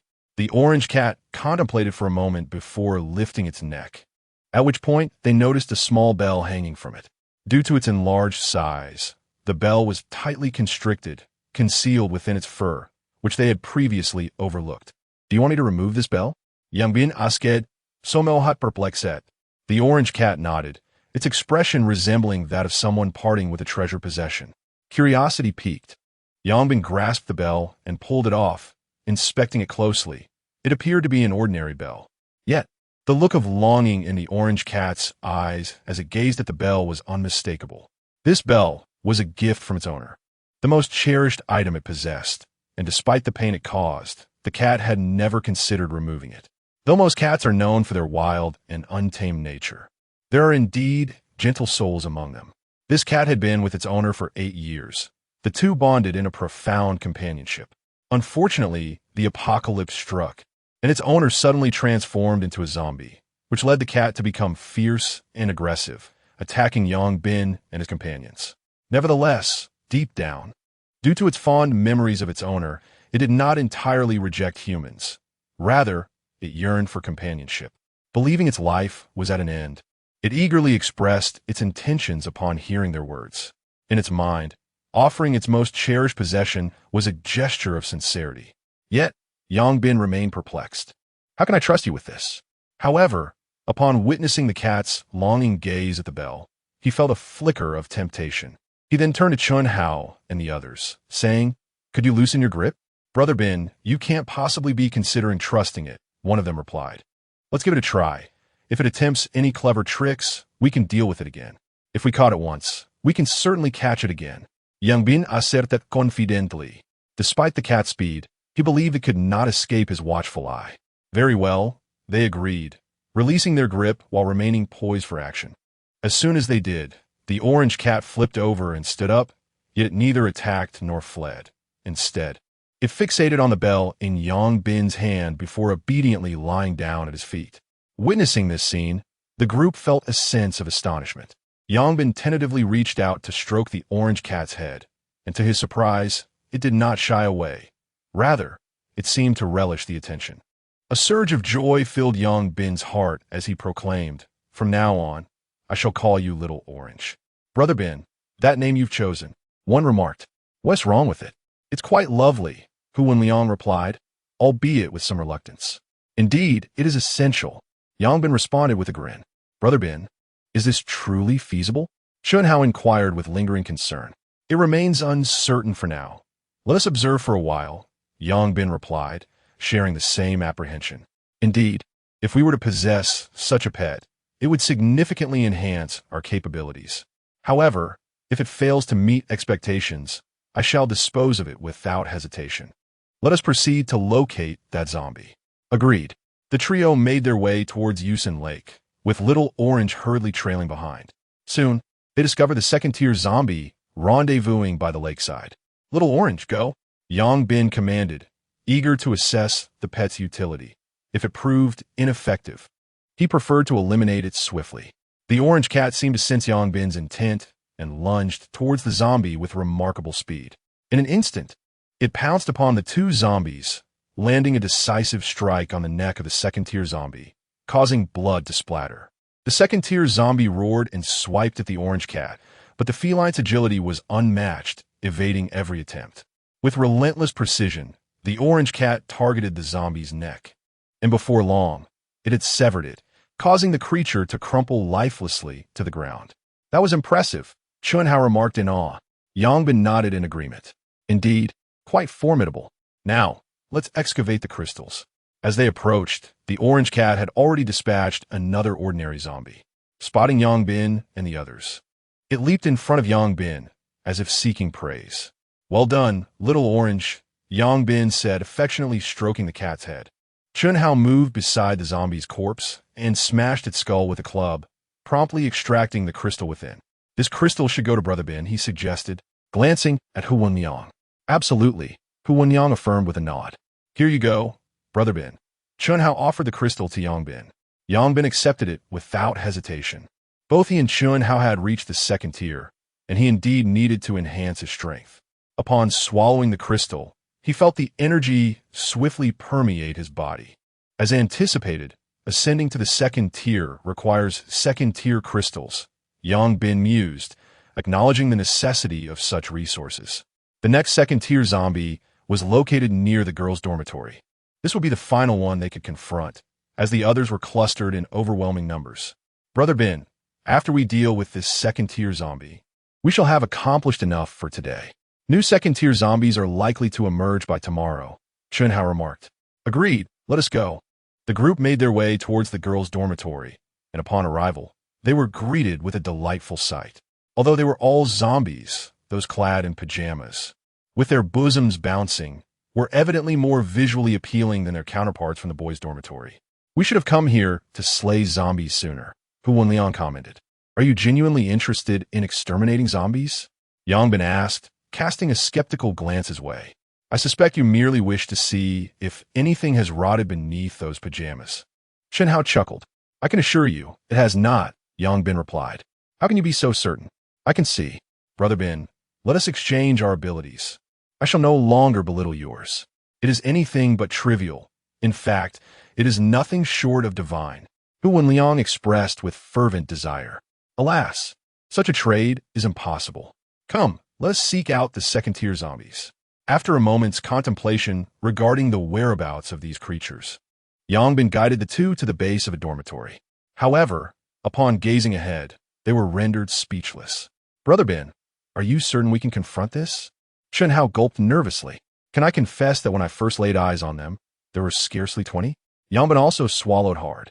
Before them sprawled a vast expanse, teeming with zombies, conservatively estimated at 400 to 500. It seems someone has attracted them, Hu Wenliang remarked. Indeed, there are fresh bloodstains in the center. It must have been some fool who shouted and drew all the surrounding zombies. Can we still fight? How do we contend with 400 to 500? There are nearly 100 first-tier zombies among them. Should we be surrounded, our only escape would be flight. Very well, it appears we must wait until tomorrow to reassess. Perhaps we could send Little Orange to test the waters? Its speed might allow it to dispatch that second-tier zombie amidst the horde. Upon hearing Chun Hao's suggestion, Little Orange perked up, its body tensing as it regarded him with vigilance, clearly comprehending the gravity of the proposition. Never mind, that is far too perilous. Yang Bin shook his head. It is no great loss. Let's return to rest. Tomorrow should bring an abundance of second-tier zombies. Agreed. The group had just reached a consensus to retreat when suddenly, a cacophony of footsteps erupted from behind them. They turned abruptly, their expressions shifting to one of alarm. A throng of girls was racing towards them, pursued by a horde of zombies. Upon spotting the trio, the girls redoubled their efforts, shouting for help. Damn! The three exclaimed in unison. In short order, the 400 to 500 zombies ahead also discerned the commotion and, with eager anticipation, began to rush towards them. Thus, the trio found themselves inexplicably trapped between two advancing forces. By all that is holy, we should never have come to this girl's dormitory, Hu Wenliang lamented. Chapter 40. A grievous battle, Brother Bin. What should we do? Chun Hao gazed anxiously at the nearly 1,000 zombies surrounding them. Their previous comfort was attributed to Yang Bin's keen eyesight, which enabled them to evade large hordes of the undead, allowing them to avoid being encircled thus far. However, with a staggering 27 or 8,000 zombies in the vicinity of the school, it was inevitable that they would encounter massive groups of them. Being besieged by zombies was the most commonplace occurrence in this apocalyptic world. It was nothing short of a miracle that they had survived this long while wandering outside each day. At that moment, Yang Bin felt an overwhelming sense of gravity. He had not anticipated encountering such a dire situation during their visit to the female dormitory. Their current predicament was precarious. In front of them stood 400 to 500 zombies, while behind them, a cluster of women was hastily approaching, accompanied by a throng of zombies. To their left and right loomed the dormitory buildings. The right side offered no escape, as it was merely the back of the dormitory, while the left side, although presenting a frontal view of the dormitory, had its entrance obstructed by the mass of zombies ahead. The women must have intended to flee back to the dormitory, not realizing that it too was teeming with the undead. Haozi, Liangzi, prepare for battle. We must charge towards that entrance. Once we are inside the dormitory, we will be safe, Yangbin declared solemnly. Chun Hao and Hu Wenliang exchanged apprehensive glances at the distant door, fully aware of the 400 to 500 zombies that lay ahead. Yet, they understood that this was their only option if the zombies converged from both sides. Their chances of survival would be utterly extinguished. Ready, charge! Upon concluding his command, Yangbin dashed forward, with Chun Hao and Hu Wenliang swiftly following suit. Soon enough, they clashed with the oncoming horde. Yangbin swung his barbell at several zombies ahead, resulting in a gruesome explosion of skulls as the first 3 zombies met their demise. However, the sheer number of zombies was overwhelming. Before the first 3 had completely collapsed, more zombies lunged forward. Chun Hao and Hu Wenliang reacted instantly, unleashing a barrage of strikes against the advancing zombies. The trio pressed on, but they soon found themselves completely surrounded, standing back to back. Each took charge of a different direction, fiercely combating the relentless assault of the undead. Meanwhile, Little Orange had already ascended to the wall, as it was impossible to confine a cat in an area with buildings. Watching from the second-floor window with a nonchalant demeanor, the 3 could only cast envious glances at it, acknowledging that such a species advantage was beyond their reach. As for requesting its assistance, it would be futile. In this scenario, Little Orange could offer no help whatsoever. Zombies surged towards the trio, forcing them to swing their barbell with reckless abandon to fend off the attackers. Each strike from the barbell felled multiple zombies, yet even more continued to surge forward. The undead displayed no fear, relentlessly throwing themselves at the trio, including several first-tier zombies that significantly heightened the pressure on them. While the barbell was a weapon of immense power, capable of delivering devastating blows, it also demanded considerable energy to wield. In light of the overwhelming horde of zombies, each attack demands an immense expenditure of strength. Moreover, the barbell's lack of agility renders it exceedingly difficult to fend off zombies that lunge forward. While a few dozen zombies may pose little threat to the trio, the relentless advance of hundreds proves insurmountable. Once a zombie closes in, it is inevitable that one will sustain injuries. Yangbin, leading the charge, bears an especially heavy burden. The densely packed zombies before him make it a formidable challenge to forge a path forward. For every zombie he dispatches, another takes its place, compelling the 3 to inch forward gradually. The group of women trailing behind has become aware of the dire situation, yet they continue to rush towards the fray, having exhausted all avenues of retreat. Classmates, lend us your strength. Our hope must grow stronger. A woman in athletic attire cries out. Perhaps they seek a quicker demise. Chun Hao muses, observing the terrifying mass of zombies behind the women, which he estimates to number at least 500 or 600. Even Hu Wenliang has abandoned thoughts of rescue, recognizing that attempting to save others in such peril would only lead to their own demise. Some of the zombies encircling the trio, noticing the women, rush towards them, inadvertently alleviating some of the pressure. However, this respite is merely temporary. As the zombies behind the women advance, a more harrowing onslaught awaits. Yangbin is acutely aware of this reality, anxiety gnawing at him as they find themselves a mere 5 or 6 meters from the gate. Yet, that distance feels insurmountably vast, as every step forward is fraught with difficulty. Before long, the women are entirely engulfed by the horde, silence enveloping them, a grim conclusion that leaves little to the imagination. This is the brutal reality of the apocalypse, a scene that unfolds globally at any given moment. The pursuit of crystals is fraught with peril. To seek crystals necessitates a readiness to embrace the specter of death. The group has little inclination to witness the fate of the women, as the zombies that pursued them now charge towards the trio. Chun Hao and Hu Wenliang feel an immediate surge of pressure. Witnessing this, Yangbin grits his teeth, seizing the barbell and thrusting it against the advancing zombies, pushing forward with all his might. Under the force of his tremendous strength, the zombies stagger back, colliding with those behind them. However, the relentless tide of zombies soon overwhelms him. After pushing them back over 3 meters, he finds himself unable to continue. The cost is steep. His hands, occupied with the barbell, leave him defenseless against the zombies flanking him, who seized the opportunity to viciously claw and bite at him. In mere moments, Yang Bin is covered in wounds. Bin Ge, switch positions. Chun Hao, eyes aflame with urgency, pulls Yang Bin back and takes his place to fend off the oncoming zombies. Bin Ge, let me tend to your wounds. Hu Wenliang exclaims urgently. No, push forward first. I can still hold on, Yang Bin replies through clenched teeth. At that moment, they were less than 2 meters away from the gate. Yet the zombies ahead were huddled together, making it nearly impossible to advance. Suddenly, from above, the little orange cat, having been observing the scene, pounced down, landing directly on the heads of several zombies in front of them. It began to leap and claw wildly among the heads of the undead. Its antics successfully captured the attention of the zombies, causing many to shift their focus and lunge at the playful feline. Chun Hao's eyes lit up with opportunity. He seized the moment and charged forward, forcefully pushing aside the zombies in his path, and reached the entrance. Yang Bin and Hu Wenliang quickly followed suit, and the three of them swiftly entered the gate, hastily closing the iron door behind them before racing toward the staircase. Chapter 41. No turning back inside the grand entrance. A considerable number of zombies lingered, though significantly fewer than those outside. The group swiftly dispatched the zombies blocking their path and successfully surged into the stairwell, ascending directly to the 4th floor. At this moment, Yang Bin could no longer endure the strain and collapsed onto the ground. Liangzi, quickly assist Bin Gu to the adjacent dormitory for treatment. I will guard the stairs, Chun Hao urged anxiously.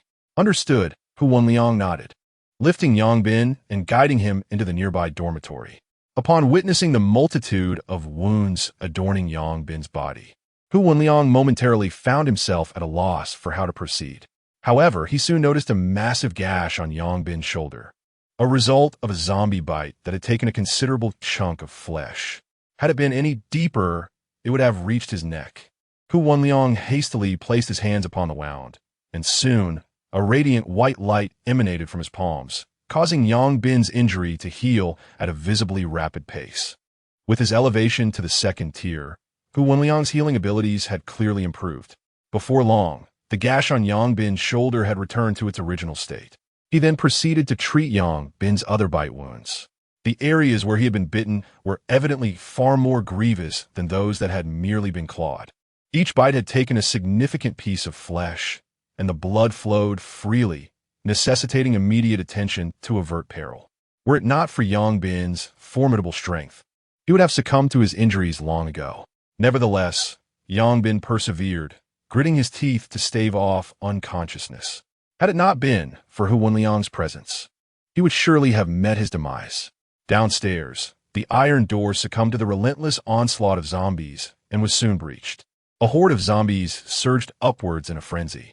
Chun Hao gripped the barbell firmly, standing at the stairway entrance with an aura reminiscent of a lone warrior holding back an army. Before long, zombies reached the 4th floor, and Chun Hao swung the barbell, crushing their skulls, then kicked them off the ledge, causing a cascade of bodies to tumble below. The advantageous terrain of the stairwell, combined with Chun Hao's 2nd-tier strength, allowed him to hold the position with relative ease. However, he too bore significant injuries, and after such prolonged combat, he was thoroughly exhausted. The 20-kilogram barbell demanded tremendous physical exertion with each swing, and his arms were already weary and aching, making it difficult to lift. Yet, the thought of Yang Bin's serious condition in the dormitory compelled him to grit his teeth and endure. As the bodies piled up in the stairwell, the momentum of the zombies began to wane somewhat. Nevertheless, many of the zombies below were 1st tier, and they had learned to climb the handrails, maintaining the pressure on Chun Hao. Meanwhile, within the dormitory, most of Yang Bin's bite wounds had been treated, yet Hu Wenliang had exhausted himself in the process. Yang Bin, refusing to rest, quickly rose and made his way back to the stairwell. Upon witnessing Chun Hao struggling alone at the entrance, he promptly grasped the barbell and approached. Haozi, you should take a break. Yang Bin insisted. Bin Gu, you're better now? Chun Hao exclaimed, his surprise palpable. Yes, with Liangzi here, I want to be dying anytime soon. Your condition seems quite poor. You should rest. I'll take over here. Chun Hao, not wanting to appear strong, nodded and made his way to the dormitory, as he was indeed utterly exhausted. After Chen Hao left, Yang Bin took his place, effectively barricading a horde of zombies in the stairwell. Given his strength, these undead were no match for him. In no time, the stairwell was completely blocked by the fallen corpses. With the zombies finally subdued, Yang Bin collapsed onto the floor. This battle had undoubtedly been the most arduous they had faced in days, even more challenging than the last time they ventured out to rescue Hu Wenliang, where he nearly met his end. Struggling back to the dormitory, he found Hu Wenliang tending to Chen Hao's wounds. However, due to the extensive energy expended while treating Yang Bin, he had to rest a while after each wound he treated on Chen Hao. "Brother Bin, is it all sorted?" Chen Hao inquired. "Yes, the stairway is completely blocked. For the time being, the zombies won't be able to ascend. However, it will be quite troublesome for us to venture down," Yang Bin replied. "No worries, the most important thing is that we all survived," Chen Hao said joyfully. "Indeed, I almost thought it was the end for me," Hu Wenliang remarked with a bitter smile. "This time, we owe it all to Little Orange. Had it not lured away the zombies ahead of us, we might have truly perished," Chen Hao reflected. "Speaking of which, where is Little Orange?" It was at this moment that they realized Little Orange had not followed them. "I hope nothing has happened to it," they said, glancing anxiously outside. Initially, their attitude towards Little Orange had been utilitarian. Keep it if it was useful, dispose of it if not. However, after this incident, their perspective had shifted entirely, recognizing that it had saved their lives. Meow. At that moment, a faint meow echoed, and shortly after, a large orange cat stumbled into the room. "Little Orange!" the trio exclaimed in delight as the cat entered. However, it was covered in blood and bore numerous wounds, alarming them with its grievous state, rivaling Yang Bin's injuries. "Liangzi, quickly treat Little Orange." Yang Bin urged anxiously. "Right away," Hu Wenliang replied, hastily placing his hands on Little Orange to commence treatment. Meanwhile, Yang Bin retrieved a crystal from his pocket and offered it to the cat. Unlike humans, mutated creatures like Little Orange had already reached the second tier, but could still consume first-tier crystals. While they could not enhance their strength, the crystals seemed to provide energy to replenish their physical exertion, making Little Orange quite fond of them. "I can't believe Little Orange was so swift yet ended up this injured," Chen Hao remarked. "Dancing atop the heads of zombies is akin to performing on a tightrope. With so many zombies clawing at it, there was hardly a place to land. Escaping unscathed was fortunate enough," Yang Bin replied. Indeed, before long, Hu Wenliang had treated most of Little Orange's wounds, and only then did he have the opportunity to tend to his own injuries, which were considerable as well. After treating himself, Hu Wenliang collapsed onto the bed, unconscious. Fortunately, Liangzi was present. Chen Hao gazed at the unconscious Hu Wenliang and sighed. "Indeed, without him, suffering such grave injuries would have left us to await our demise." Yang Bin responded with a wry smile. "This cursed apocalypse truly demands a toll on life." "It's over, Bingo. We didn't bring any supplies, and we will have nothing to eat tonight," Chen Hao suddenly exclaimed. Yang Bin's expression shifted as he realized that they had left their belongings in the dormitory, hindered by the burden of their backpacks. They had not anticipated that their exit would become a one-way journey, with thousands of zombies lurking below, rendering a return impossible in the short term. Alas, who would have thought that even after reaching the second tier, I would still experience the pangs of hunger? Chen Hao lamented. "Let us do this. You stay here to watch over Liangzi, and I will scour the dormitory for any supplies we might salvage," Yang Bin proposed. All right. Chapter 42. Presence in the dormitory building. As Yang Bin emerged from his dormitory, he began to scour each room in succession. He had always been particularly curious about the female dormitories, longing for an opportunity to see them, but had never found the chance. To his surprise, amidst the apocalypse, he found himself with the opportunity to explore the female quarters. Initially, he had presumed that the female dormitory would be more pristine than the male one. However, he was mistaken, as the disarray within surpassed that of the boys' quarters.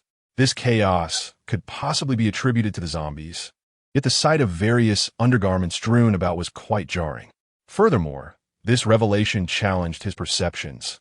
Were women truly this liberated nowadays? With a wry smile, Yang Bin surveyed the dormitory, but was compelled to search for sustenance amidst the scattered lingerie. After an exhaustive search, he found nothing edible. As he had anticipated, it was improbable that any food remained. It had likely been entirely scavenged by others. Having searched several dorm rooms to no avail, he discovered an assortment of items. Even a solitary contraceptive pill, but not a morsel of food. Sighing in resignation, he concluded that they might indeed face hunger. After thoroughly inspecting the fourth floor without success, Yongbin proceeded to the fifth, methodically searching each room. His efforts yielded only a pack of chewing gum, which he had unearthed by utilizing his special abilities to rummage through a clothing pocket. How could these individuals have scavenged so meticulously? He mused, feeling somewhat exasperated. Upon reaching the sixth floor, Yongbin prepared to continue his quest, only to unexpectedly find one door locked from the inside. Activating his true sight, he peered within to find 4 young women wielding iron pipes, their faces etched with wariness as they guarded the entrance, evidently alerted by his footsteps. The bloodstains on their makeshift weapons indicated they had likely fought off zombies. Their dormitory appeared relatively tidy, with a considerable array of snacks scattered across the beds. If he was not mistaken, the food supply in this building had been thoroughly depleted by them. Realizing this, Yongbin deemed it unnecessary to ascend to the 7th floor, knowing he would find little of value there. After pondering, he decided against approaching them. Merely knowing there was food available was sufficient. Having had a meal at noon, they were not excessively hungry yet, and given their current physical resilience, they could withstand a night without food. If they still had not devised an escape plan by tomorrow, he could return to borrow some provisions from the girls without issue. Remembering the dormitory S location, Yongbin turned and made his way downstairs. Inside, upon hearing the distant footsteps, the 4 girls simultaneously exhaled in relief. Not a zombie? It seemed unlikely. Could it be a human? But their building had been deserted. Perhaps it was those few individuals from downstairs? Unthinkable. How could they still be alive? Yet, nothing was impossible if they could charge into the dormitory amidst hundreds of zombies. Surviving was not beyond reason. What if it truly was them? They were doomed. If it came to that, they would have no choice but to comply, for they would lack even the capacity to resist in the presence of such formidable adversaries. Do not mistake my words for jest. In the absence of legal constraints, anything is possible. However, since he has not approached, does that imply he has not detected our presence? The doors of the neighboring dormitories are wide open, yet ours remains firmly shut. Do you believe he has noticed us? Why did he leave then? I am uncertain.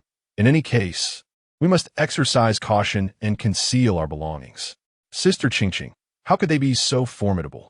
If I am not mistaken, they must be what the authorities refer to as second-tier evolvers. Second tier?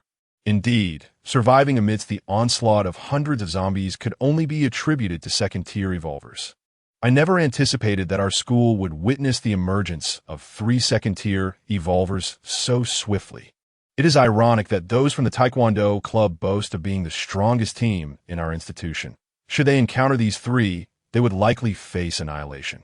Remember, if they return, do not resist. Preserving one's life is paramount. Yongbin returned to the dormitory on the 4th floor, where Hu Wenliang remained in a state of unconsciousness, while Chen Hao sat on the bed, engrossed in his phone, and Xiao Zhuzi lay asleep on the bed. Brother Bin, how did it go? Any progress? Chen Hao inquired eagerly upon Yongbin's arrival. I suppose it was somewhat fruitful. There are 4 girls on the 6th floor, and they have provisions. If we find ourselves in dire need of food, we might borrow some from them, Yongbin replied. In this apocalypse, food is so scarce. Who would lend it out? Chen Hao rolled his eyes. I believe they would. Yongbin wiped the barbell rod. I think so too. Chen Hao nodded. All right, let us rest. We have plans to stargaze on the rooftop tonight. By the way, Brother Bin, the authorities just released information online regarding the strength of zombies and the classification of humans. Oh, how is it categorized? Young Bin Asked, Intriguet. As you previously mentioned, both zombie and human strengths are defined by tiers, specifically 1st and 2nd tiers. Currently, we primarily encounter 1st and 2nd tier zombies, with no 3rd tier zombies discovered yet. According to the official data, 1st tier strength is approximately between 100 to 200 kilograms, while 2nd tier strength ranges from 300 to 500 kilograms. The status of 3rd tier remains unclear. Does this mean that the authorities have confirmed the existence of peak 2nd tier beings? Yangbin furrowed his brow. Certainly, we wield iron rods, while they employ machine guns and artillery. How can we compare? Indeed, in this regard, the authorities possess an undeniable advantage. Currently, the internet is flooded with posts about crystals. Many individuals have acquired crystals to enhance their strength. Yet even more have paid the ultimate price for it. Such is the nature of this apocalypse. It feels like a grand cleansing. I wonder how many will ultimately survive. Young Bin Sigit. Indeed. By the way, Brother Bin, the campus forum is quite lively now. We have become one of the topics of discussion. Shenhao remarked with a wry smile.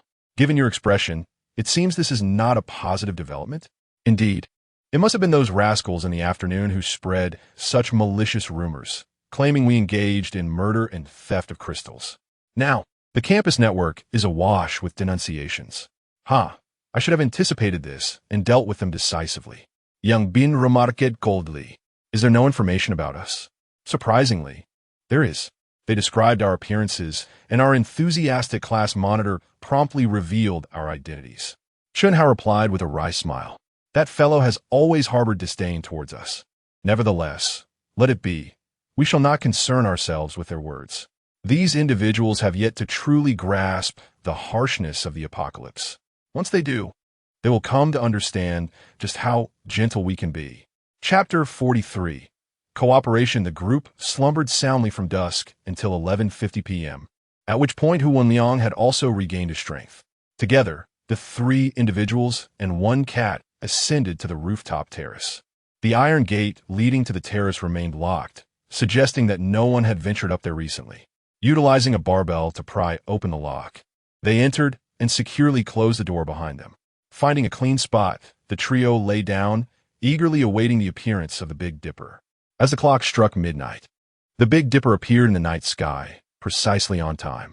Drawing from their previous experience, the group quickly settled into a state of anticipation.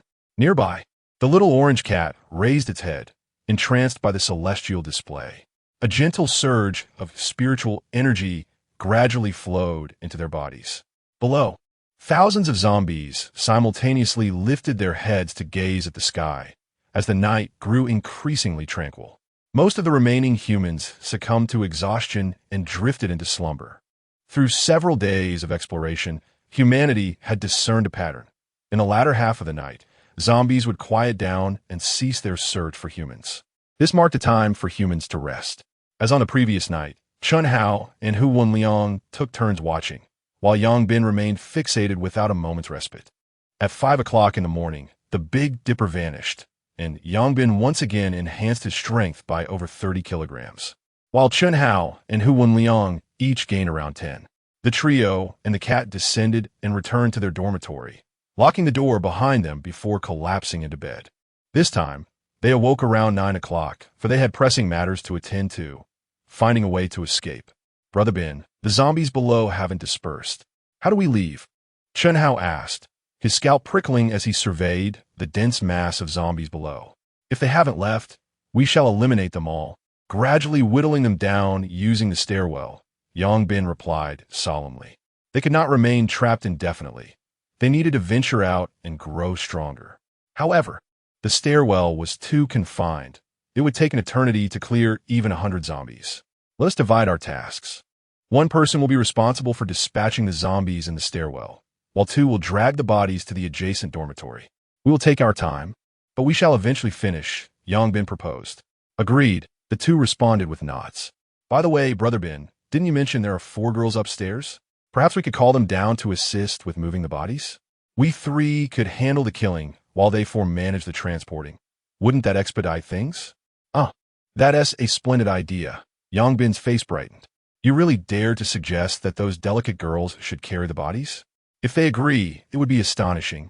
Hu Wenliang remarked incredulously. Just offer them a few crystals. They would do anything, even dissect the bodies if you believe it, Yang Bin chuckled. Goodness, how could I have forgotten that? Let us go then. Little Orange, you stay in the dormitory or entertain yourself. Avoid coming out if you can. Meow. The little orange cat responded, then pranced down the corridor, leaping away until it vanished from sight. Brother Bin, do you think it will run off? Chun Hao expressed his concern. It is unlikely. If it were as perilous as yesterday, they would not have descended to rescue us. Indeed, the trio arrived at the tightly locked dormitory door on the 6th floor, and Yongbin approached the knock. "Who is it?" The 4 young women inside the dormitory were startled, their expressions tense as they gazed at the door. "We entered this dormitory yesterday. Please open the door, as we wish to discuss a matter with you," Yongbin stated. Upon hearing his words, the girls exchanged glances, each reflecting a mix of understanding and apprehension. "What should we do, Qingqing?" "They've truly come. I don't wish to comply," lamented a cute-looking girl, her face drawn with distress. The woman named Qingqing took a deep breath. "What is fated cannot be avoided. Let us open the door. This barrier will not hold them back." "All right." A petite girl cautiously approached the door and opened it. Upon seeing 3 blood-soaked men standing outside, she was momentarily taken aback. This was a girls' dormitory, and Yongbin and his companions had no suitable clothing, so they remained attired in yesterday's garments. As the door swung open, Chun Hao and his companions' eyes brightened. The young women were rather appealing, especially one tall girl who seemed to possess the beauty of a class flower. At that moment, the tall girl, Qingqing, stepped forward politely. "Hello, what brings you here?" "We intend to clear the zombies downstairs. If you have no pressing matters, would you assist us in moving the bodies?" Yongbin, undistracted by their beauty, spoke candidly. Hearing this, the 4 women inside exchanged incredulous looks. Who would request girls to move corpses right away? Had they not known better, they might have retorted aggressively. Qingqing suppressed her urge to scold and maintained her smile. We likely cannot assist you." "Oh, what a pity. I had hoped that if you joined us, we could offer each of you 2 crystals. Since you are unwilling, we shall proceed alone," Yongbin replied regretfully, preparing to leave with Chun Hao. "Wait." The initially reluctant girls suddenly widened their eyes, exclaiming with excitement, "Are you being truthful?" "Of course. I have no reason to deceive you," Yongbin assured. "Very well, we shall help," the girls exclaimed, brimming with enthusiasm. "All right, let us proceed," Yongbin said as he began to descend. Observing their retreating figures, another girl whispered, "Qingqing, can we truly trust them? They have no need to deceive us. Let us go. This may be an opportunity for us." Qingqing replied eagerly, leading the others to hastily follow. Upon reaching the 4th floor, the sight of the staircase piled with zombies rendered the girls pale, yet they did not waver. Having endured many days in this apocalypse, their resilience had grown. Yongbin casually extracted 4 crystals from his pocket and presented them to the women, stating, "Consider these 4 as a form of deposit. After consuming these crystals, your strength will increase, enabling you to transport the corpses more swiftly." These crystals were unearthed by him yesterday from the very corpses that lay before them. While they may not serve an immediate purpose for him, he deemed it unwise to allow them to go to waste. The women gazed at Yongbin, their eyes wide in astonishment at his nonchalant demeanor, momentarily at a loss for words. This was something that countless individuals yearned for, yet he so casually bestowed it upon them. Indeed, wealth can render one devoid of empathy. They hurriedly accepted the crystals, their voices trembling as they expressed their gratitude. Thank you. While these crystals may have lost their significance for Yongbin and his companions, for the women, they represented a glimmer of hope for survival. Special zombies were not easily vanquished, particularly when they attacked in hordes. Lacking sufficient manpower made extermination nearly impossible. With the increasing strength of the zombies, the prospects for ordinary humans' survival grew ever dimmer. The crystals before them were akin to a miraculous elixir, offering a lifeline. Enough with the admiration. Consume them quickly and commence with the transport of the corpses, Yongbin urged. Understood, they responded promptly, wiping the crystals before placing them in their mouths. As the energy from the crystals was fully absorbed, they each ascended to the first tier of strength. Without hesitation, the women set about moving the corpses. Though the task was a formidable challenge, the allure of the crystals rendered it manageable. Meanwhile, Yongbin and his companions busied themselves transporting the bodies to a nearby room. Once the corpses were cleared away, a staircase was revealed below, and soon enough, zombies surged upward. Thus, Yongbin and his 2 companions took on the responsibility of dispatching the zombies, while the 4 women continued to remove the corpses, their collaboration proving to be quite harmonious. Chapter 44. The disappearance of mobile signals on the fifth day of the apocalypse. More than half of the zombies had evolved into first-tier zombies, and the proportion of second-tier zombies had also significantly increased. The destructive power of these undead beings surged dramatically. Ordinary doors could scarcely withstand their assaults, rendering the human survival environment increasingly dire. While the chances of obtaining crystals appeared to have improved, the reality was far more challenging. Any group of zombies was likely to comprise over half first-tier variants, making it nearly impossible for ordinary teams to contend with them. More critically, on the fifth day of the apocalypse, mobile signals vanished. The status in other cities remained uncertain, but in Scarcity, the signal had completely dropped. Without mobile connectivity, access to external information was severed, and communication with family and friends became impossible, leaving those already in despair feeling even more hopeless. The issue of food scarcity escalated once again. With the disappearance of mobile signals, the darker aspects of human nature began to amplify.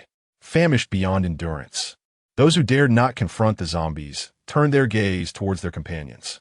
Meanwhile, those who had gained strength from crystals found their desires swelling within.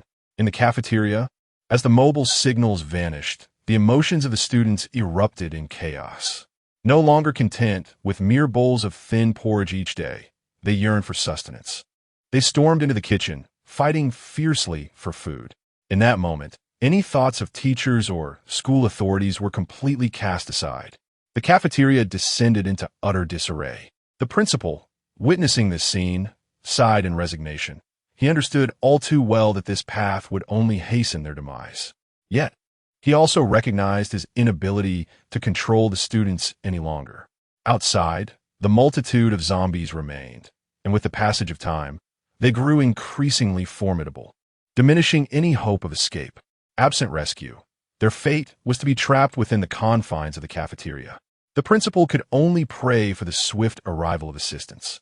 Meanwhile, the teams tasked with exterminating zombies within the school had dwindled from over 10 to merely 4. The rest had essentially been annihilated the previous day.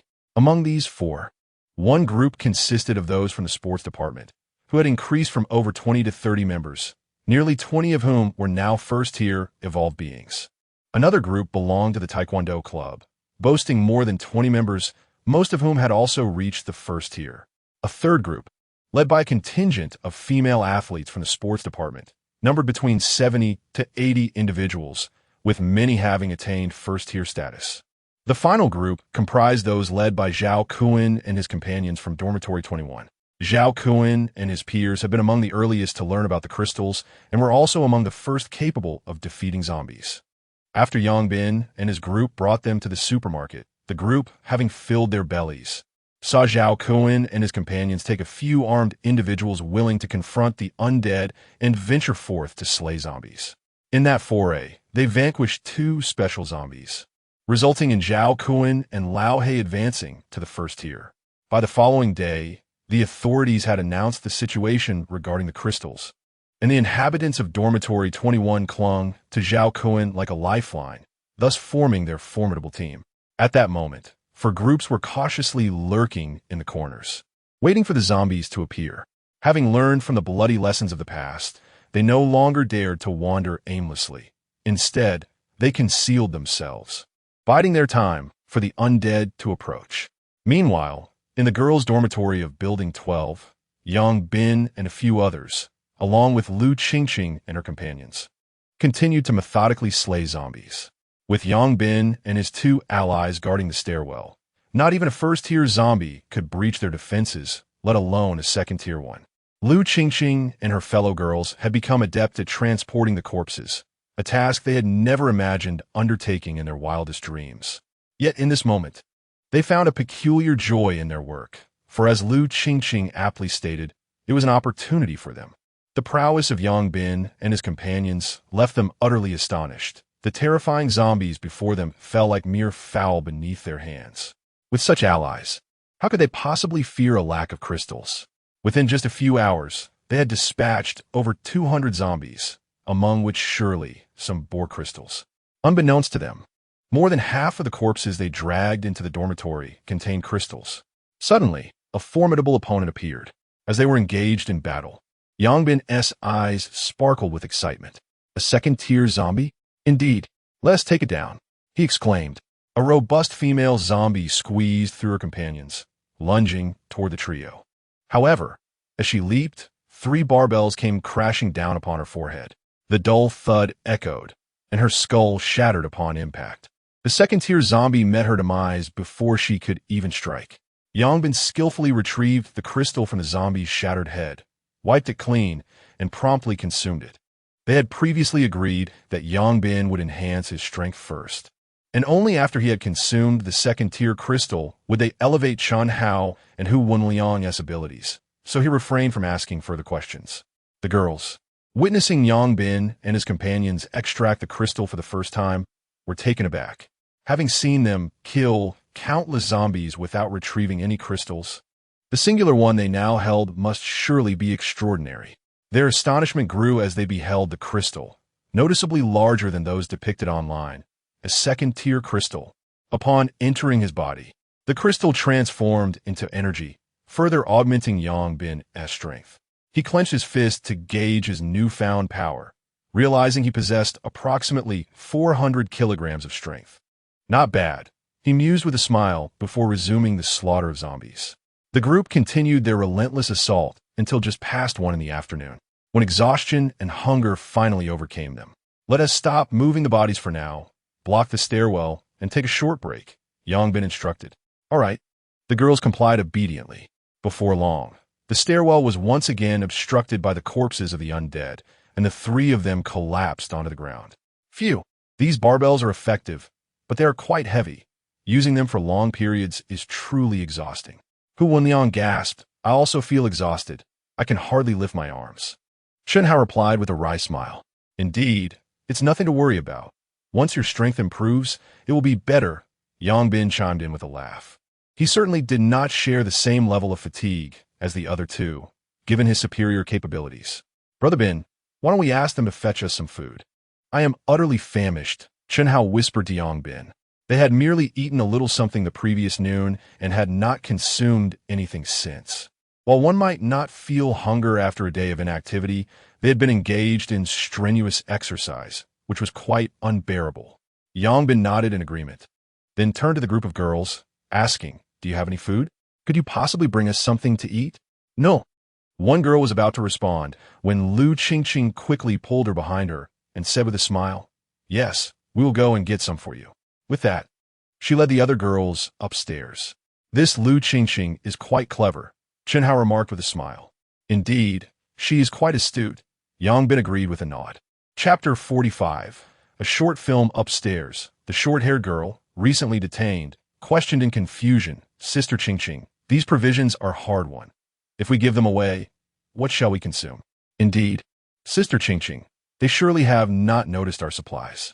Even if we remain silent, they would be oblivious, right? Interjected another demure girl, adorned with spectacles. You all possess overly simplistic notions.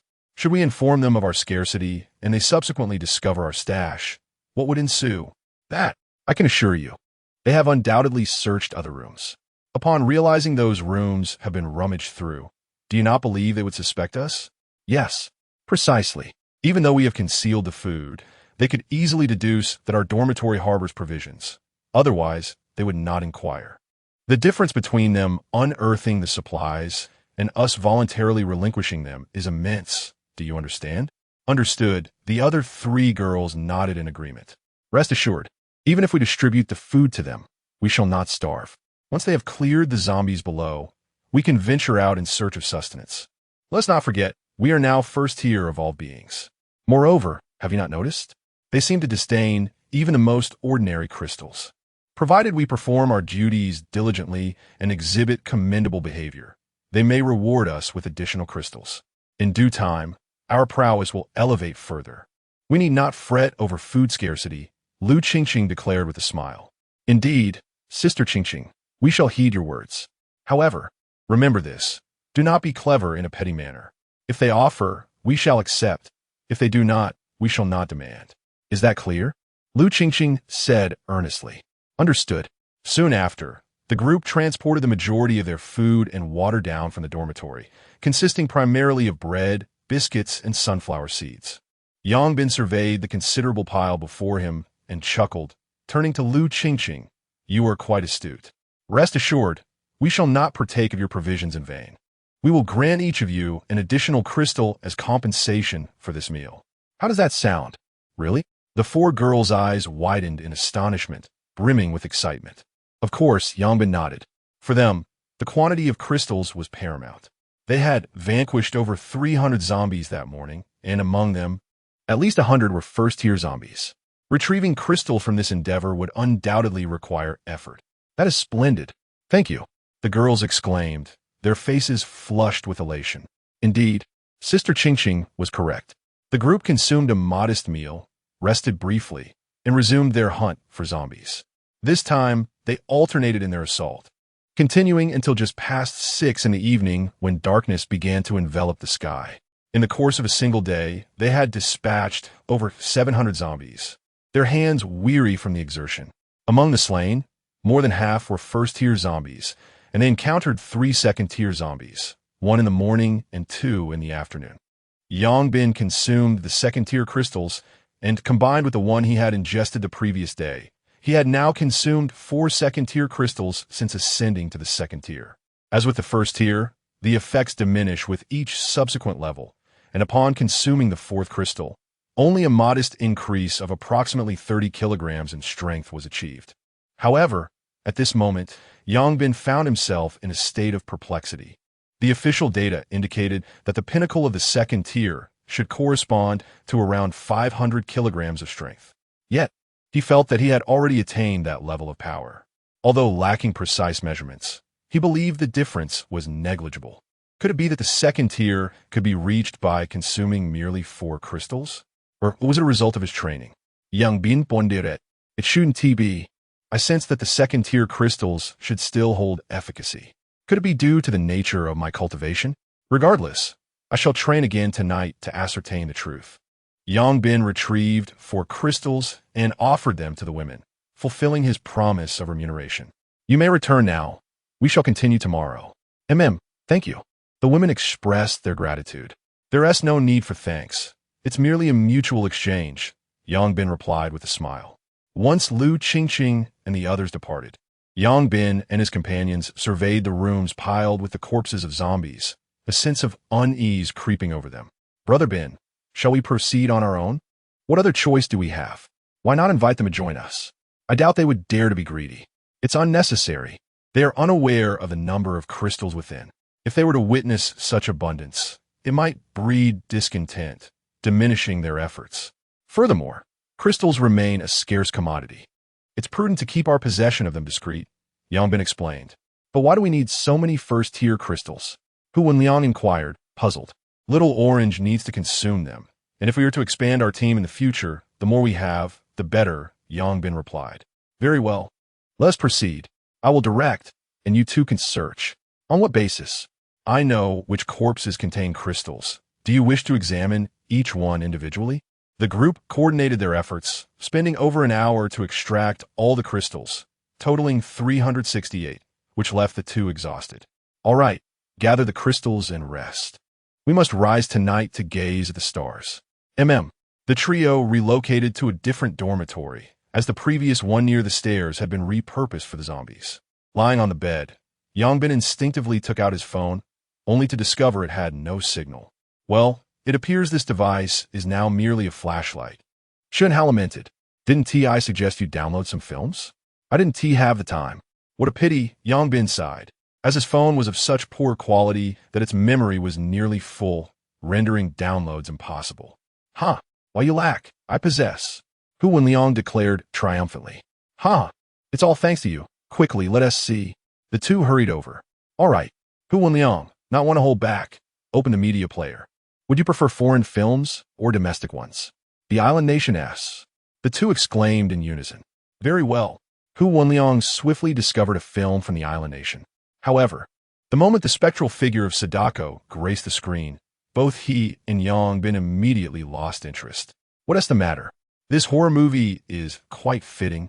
Remarqued Yang Bin. Do you not possess any of those romantic action films? Shunhao exclaimed with wide eyes. Oh, the kind you're referring to? You should have mentioned it earlier. Hee, do you have any? None. Bingo, I feel an urge to strike someone. So do I. Subsequently, the dormitory echoed with a chorus of anguished cries, sending shivers down the spines of several girls huddled in their rooms above. At 11:50 p.m., the trio, accompanied by a cat, returned to the rooftop to gaze at the stars, remaining there until the break of dawn at 5 o'clock. Yangbin sensed the surge of power within him, deepening his intrigue. Today, he too had augmented his strength by over 30 kilograms. His power now exceeded 500 kilograms. Yet, the third point remained unlit, indicating he was still at the second tier. Could it be that cultivation allows one to surpass their limits?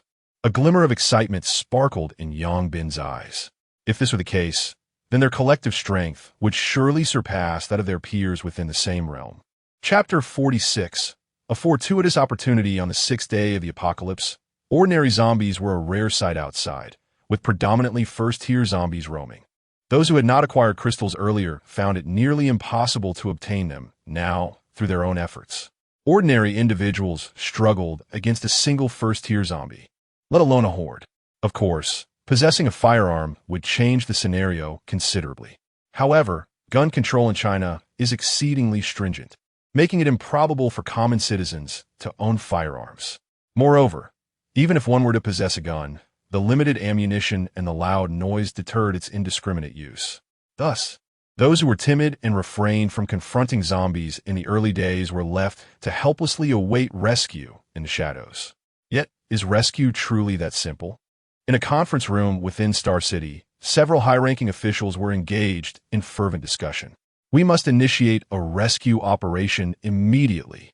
With each passing day, countless lives are lost. We cannot afford to delay any longer. A young man clad in military attire exclaimed.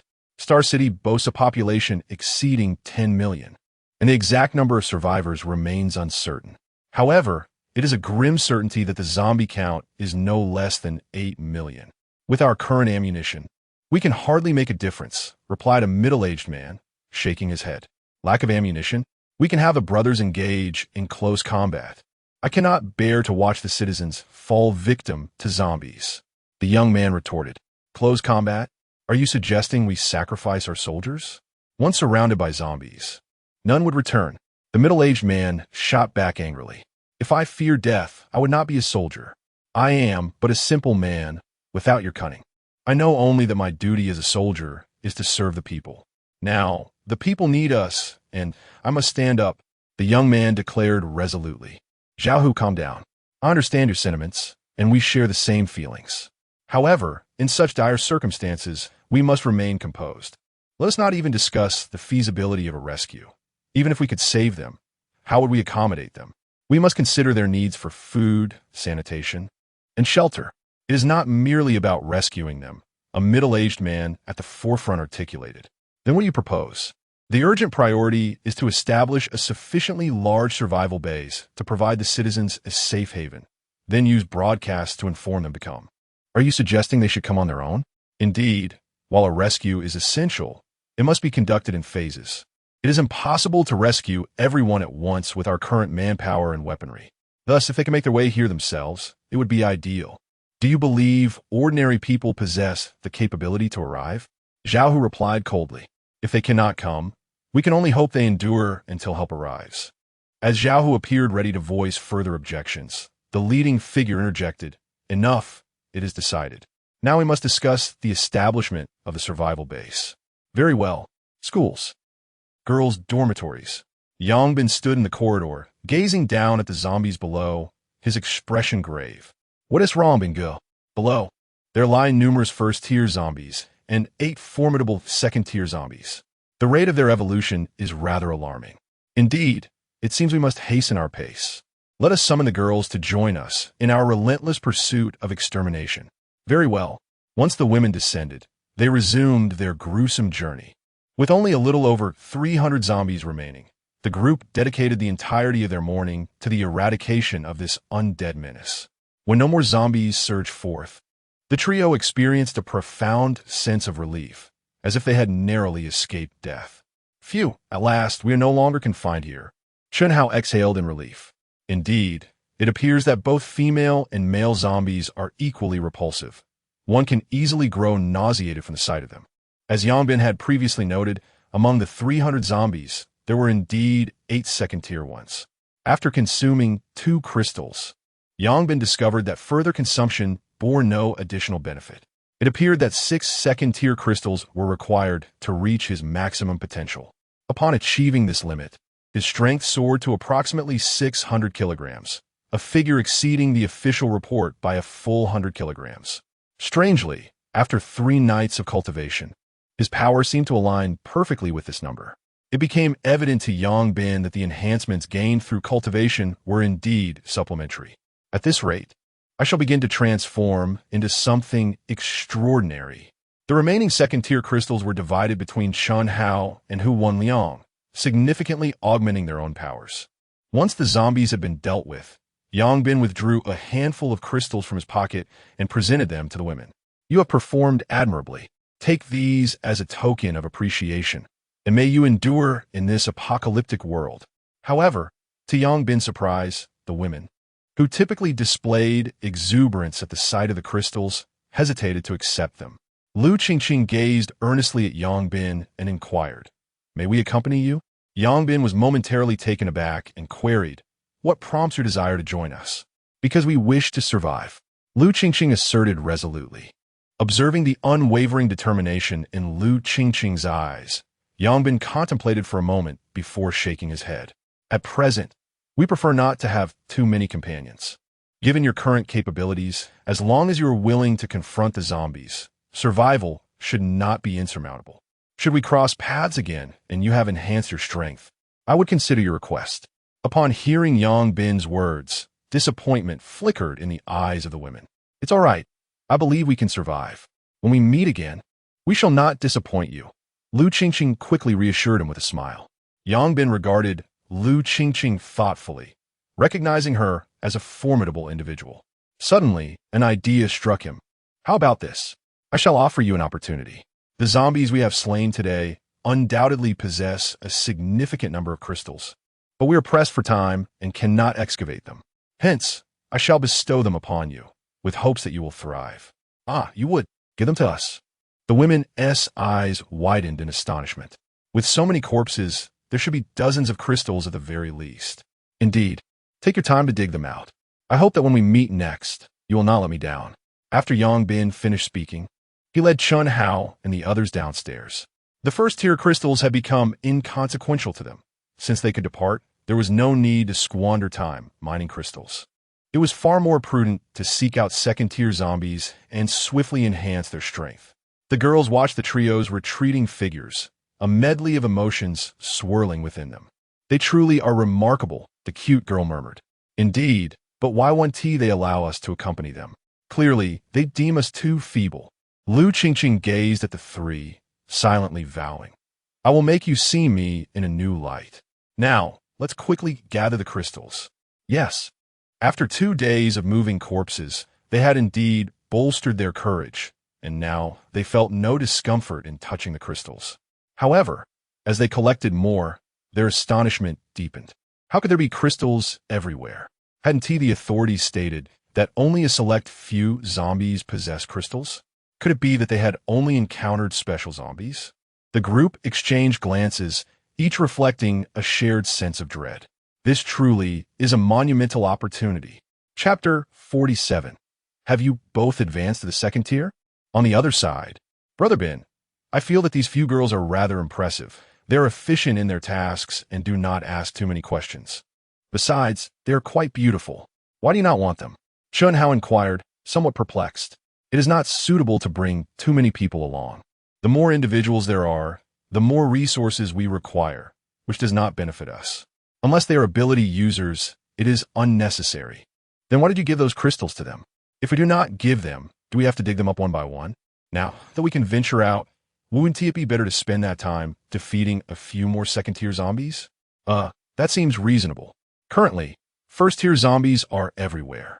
We are not lacking in first-tier crystals. It would be a waste of time. It is better to do a favor in passing. Lu Qingqing is quite astute. Unless something unexpected occurs, she might indeed surprise us, making this favor quite meaningful. Are you not afraid they will repay kindness with enmity? She's a wise person. There are no significant conflicts of interest. She will not oppose us.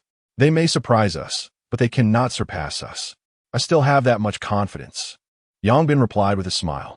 Brother Bin, sometimes I think you do not seem like someone in their 20s, Hu Wenliang remarked. Liangzi, you have known Brother Bin for 3 years. How can you still regard him as your peer? He merely looks like he is in his 20s, Chen Hao chuckled. All right, you two, stop teasing me. There is a convenience store ahead. Let's find something to eat. After we finish, we will head to Zhongyuan Tower. We will not return to the dormitory for lunch. Today, we aim for all of you to reach the peak of the 2nd tier and see if we can find any 3rd tier zombies. Yang Bin instructed. The group arrived at the convenience store, only to find it occupied by others. Inside were 4 individuals, and no matter how the 3 knocked, the door remained closed. In frustration, Yang Bin kicked the door open. What are you doing? The occupants were startled. Do not be alarmed. We will just take a few things and leave. Yang Bin responded with a smile. Impossible. Everything in here belongs to us. You cannot take anything. A frail man stood in front of the 3. Step aside. Do not force me to take action. Yang Bin retorted coldly. Not letting. Bang. A figure flew out. Yang Bin continued as if nothing had happened, walking directly to the shelves to grab items. You are nothing but a band of robbers. The other 3 glared at them. Do you wish to fly as well? Yang Bin cast a cold glance at them, and they promptly fell silent. The trio grabbed some food and a few bottles of water before leaving without further entanglement. They were pressed for time. After finishing their meal, they arrived at Zhongyuan Tower, only to be dismayed to find the main door closed. Clearly, someone was inside. There is no food here. What are these people doing coming to this place? Chen Hao expressed his bewilderment. They likely wish to observe the distribution of the zombies. If I am not mistaken, it is very likely a team aimed at exterminating zombies. Yang Bin Surmi said. Except for the teams dedicated to exterminating zombies, ordinary individuals would seldom venture here. Should we wait for them to descend? Or should we simply kick down the door? Perhaps it is wiser to kick it down, as waiting for their arrival could prove to be a lengthy endeavor. With a firm nod, Chen Hao unleashed a powerful kick against the door, yet to his astonishment, it did not yield. What could these individuals have propped behind the door to render it so resilient? It is possible they have replaced the wooden bolt with iron pipes. They are indeed quite cautious. Allow me to try, Yang Bin asserted. With that, he delivered a forceful kick to the entrance, which immediately resulted in a fissure forming. Through the crack, 4 iron pipes were visible, confirming Yang Bin's suspicion that they had indeed replaced the wooden bolt with metal. However, under the immense force exerted by Yang Bin, all 4 pipes bent. After several more powerful kicks, the door finally gave way. The group then ascended the stairs, and upon reaching the rooftop, they discovered a gathering of individuals engaged in discussion. This assembly consisted of more than 20 people, each wielding an array of weapons, including iron pipes, fire axes, and steel rods, all marked with the evidence of their recent encounters with zombies. Upon spotting Yang Bin and his companions, their eyes widened in disbelief, clearly taken aback by the unexpected intrusion. How did you get up here? Inquired a muscular man who appeared to be their leader. His brow furrowed in confusion. We came through the door, Yang Bin replied nonchalantly. Impossible. I replaced the bolt. There is no way you could have opened it. The man retorted, skepticism etched across his face. The 4 iron pipes are in place. Even a tier 2 zombie could not breach it. Then how do you suppose we arrived? Yang Bin responded with a smile. Right now, I am the one asking the questions. You will answer truthfully, without any jest. The man shot back coldly. And what if I refuse? Yang Bin chucklet. You seem to be oblivious to the perils of this apocalyptic world. Let me assure you, even if we were to eliminate you, it would be in vain. No one would come to your aid. Do not delude yourself into thinking this is still the world, as it was before the end times. The man sneered. Eliminate us? You likely lack the capability. Yang Bin's tone grew equally frosty. Oh, quite the bravado. It appears you two are evolved. But what of it? Among our ranks of 20, each one of us is evolved. To act arrogantly before us, you must not comprehend the gravity of your situation. Second in command, teach them a lesson. Let them understand that even among evolved beings, there exists a hierarchy. Understood. A burly man stepped forward from behind the leader, wielding a steel pipe. A sinister grin plastered across his face as he approached Yang Bin and his companions. "Kneel," he commanded, swinging the steel pipe down towards Yang Bin's feet. With a resounding thud, the second in command was sent sprawling back, crashing violently into the throng of his comrades. "Damn it, do you dare to strike?" The leader bellowed. "All of you charge. Eliminate them." In an instant, the 20-odd individuals brandishing weapons surged toward the trio.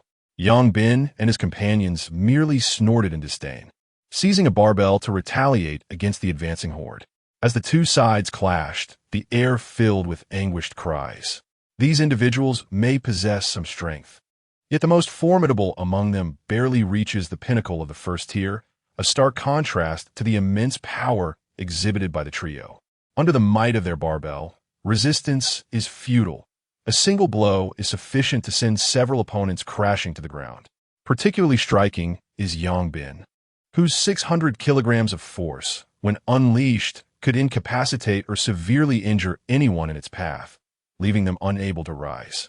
Although wielding a 20-kilogram barbell for an extended period can indeed be exhausting, one cannot deny the exhilarating thrill of engaging in such a contest. With every inch of length translating into greater strength, coupled with the weight of the barbell, these individuals barely grazed the edges of their adversaries' garments before swiftly toppling them to the ground, writhing in agony. The leader's eyes widened in disbelief at this spectacle. He never anticipated that these three would exhibit such extraordinary prowess. Have you already ascended to the second tier? Chapter 48. The third stage zombie, it is impossible. We have slain so many zombies, yet have not reached the second stage. On what grounds do you claim to have attained it? The leader of the group seemed reluctant to accept the harsh reality. Yang Bin chuckled softly, refraining from offering an explanation. In comparison to their own accomplishments in exterminating zombies, how could these individuals boast? Just in the past 2 days alone, they had dispatched over 1,000 of the undead. Clearly, they cannot measure up. Furthermore, achieving the second stage is not merely about the quantity of zombies killed. It hinges upon the defeat of second-stage zombies specifically. In this regard, no one could rival Yang Bin and his companions, as their methodical searches set them apart from others who primarily relied on chance. It was evident that this group lacked such fortuitous luck, or perhaps their endeavors had simply not sufficed. Howsy, since they wish to teach us a lesson, why not enlighten them as well? Let them understand that even among evolved beings, there exists a hierarchy of strength, Yang Bin remarked nonchalantly. Absolutely, Chun Hao replied with a grin, striding forward and launching a kick at the opponent. However, the adversary reacted swiftly, retreating a couple of steps to evade the strike. "Oomph, what a second stage. I practice, Sanda. I fear you not." The man seized a fire axe from the ground and swung it toward Chun Hao. With a cold smile, Chun Hao raised his barbell rod to meet the axe, resulting in a resounding clang as the fire axe was sent flying. "Sanda, is it?" Chun Hao scoffed, discarding his barbell rod and delivering a swift kick aimed at his foe. The man quickly crossed his arms in defense. Thud! Chun Hao's kick landed forcefully on the opponent's arm, propelling him several meters back until he crashed into the wall, blood surging in his throat as a trickle escaped from the corner of his mouth. How could he be this strong? The man stared at Chun Hao wide-eyed. He had already reached the peak of the first stage and had presumed that even if a second stage fighter surpassed him, the difference would not be insurmountable, given his long years of San practice. Yet, confronting Chun Hao made him realize just how formidable his opponent truly was. What he did not comprehend was that Chun Hao was not merely a newly minted second stage fighter. "Aren't you the one who practices Sanda? Keep going." Chun Hao taunted with a chilling smile. "Damn it. I refuse to believe the disparity is that vast." The man suppressed the turmoil within him and charged at Chun Hao once more, leaping into the air to deliver a powerful punch aimed at Chun Hao's head. With ease, Chun Hao raised his arm to block the blow, then retaliated with a kick to the man's abdomen. The opponent was sent sprawling, rolling on the ground and coughing up blood. Pathetically weak, Chun Hao remarked, shaking his head. If we were both second stage, I could slay you like a dog." The man declared coldly. "Is that so?" Chun Hao sneered, his figure suddenly vanishing from sight. Upon witnessing this, all onlookers stared in disbelief, as though they had seen a ghost. Thud! A heavy sound echoed as the man was once again propelled through the air, crashing against the wall. Coughing violently, he spat a mouthful of blood, his eyes wide with terror as he fixated on Shen Hao, an ability user. Upon uttering those words, he rolled his eyes and fainted. Even if we are both at the second tier, how long do you think you can endure in my grasp? Shen Hao declared with a sense of pride. Observing Shen Hao's demeanor, Yangbin remarked with exasperation. You're merely at the first tier, yet you've resorted to using your abilities.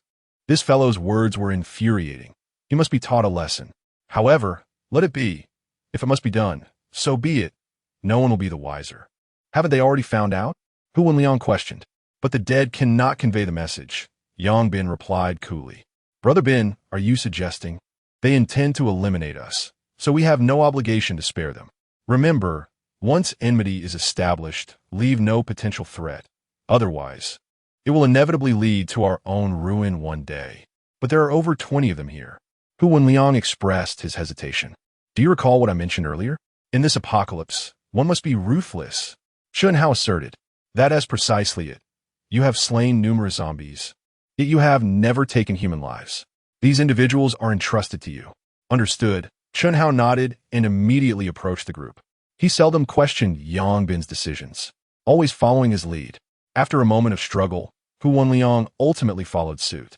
Please, don't kill us. We understand our mistakes. We beg you.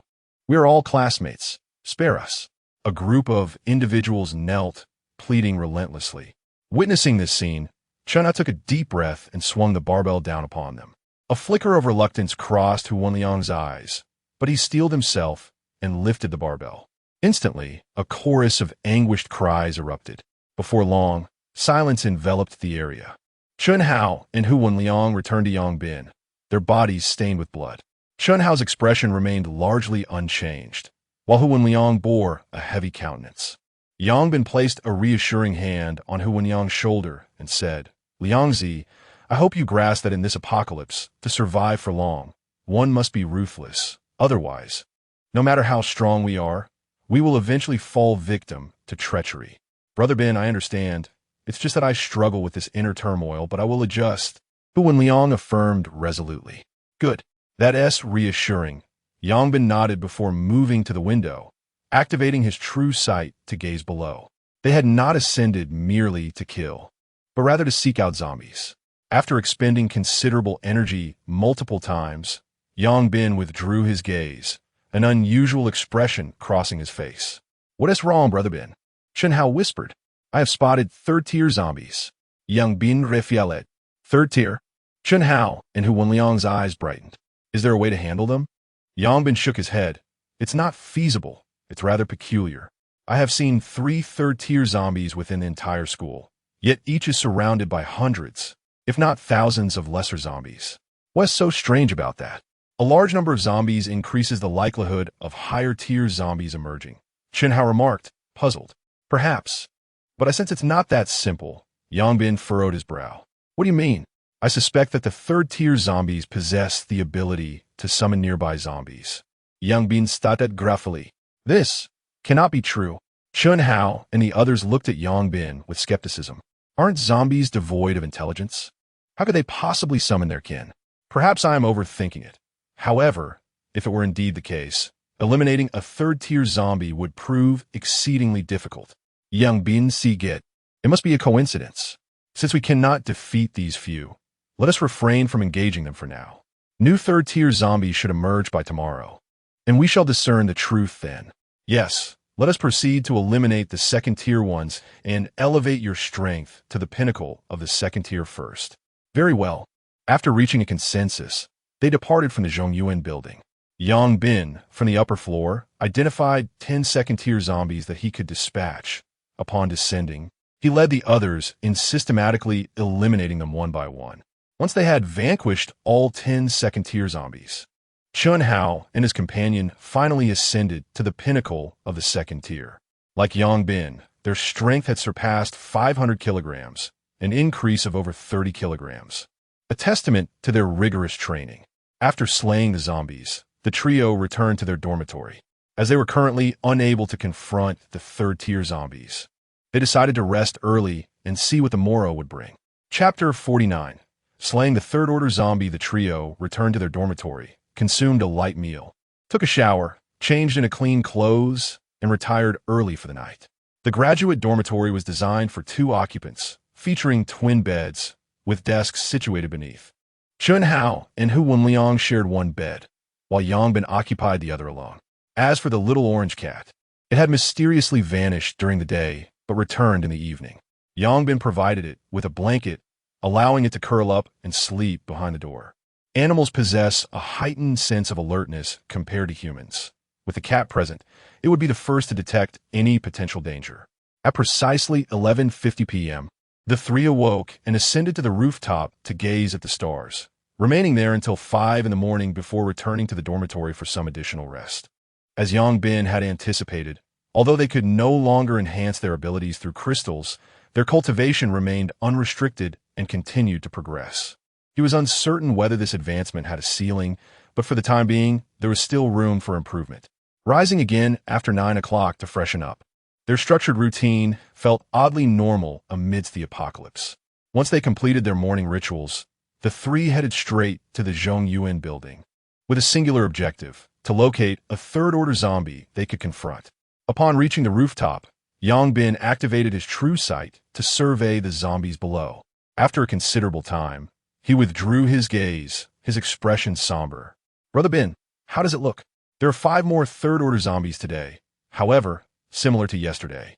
Each one is surrounded by at least hundreds of regular zombies. I observed that many of the scattered zombies from yesterday have now gathered around the third-order zombies.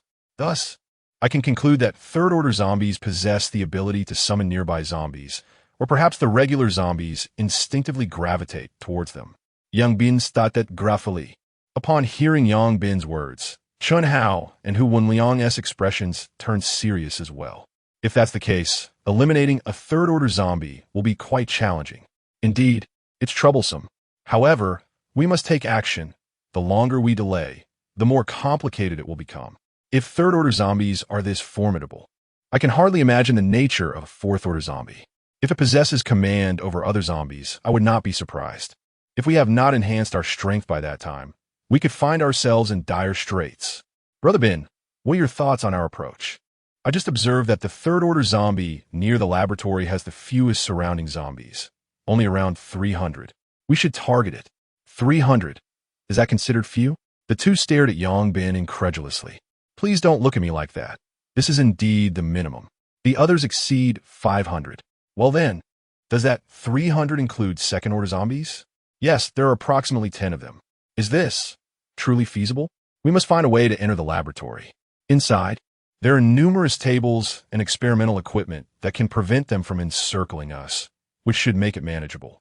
The only uncertainty lies in the strength of the third-order zombie, which remains an unknown variable.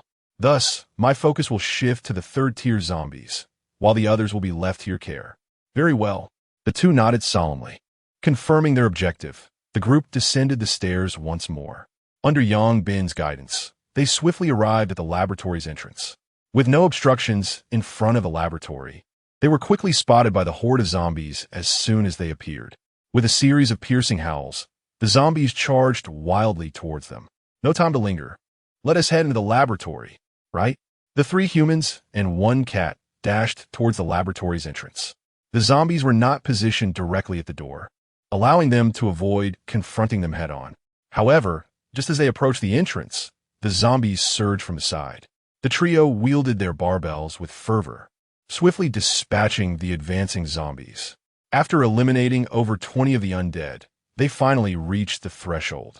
The laboratory door, made of aluminum alloy, swung outward in a repugnant manner. Yangbin, with all his might, struggled fruitlessly to force the door open. As the zombies closed in, Chun Hao and Hu Wenliang stepped forward to shield him, fending off the oncoming horde. Grasping one end of the barbell, Yangbin struck with vigor at the gap between the 2 doors. After several relentless blows, he finally managed to pry it open. "Let us go." With a powerful pull, he swung the door wide, and the 3 humans and 1 cat rushed into the laboratory.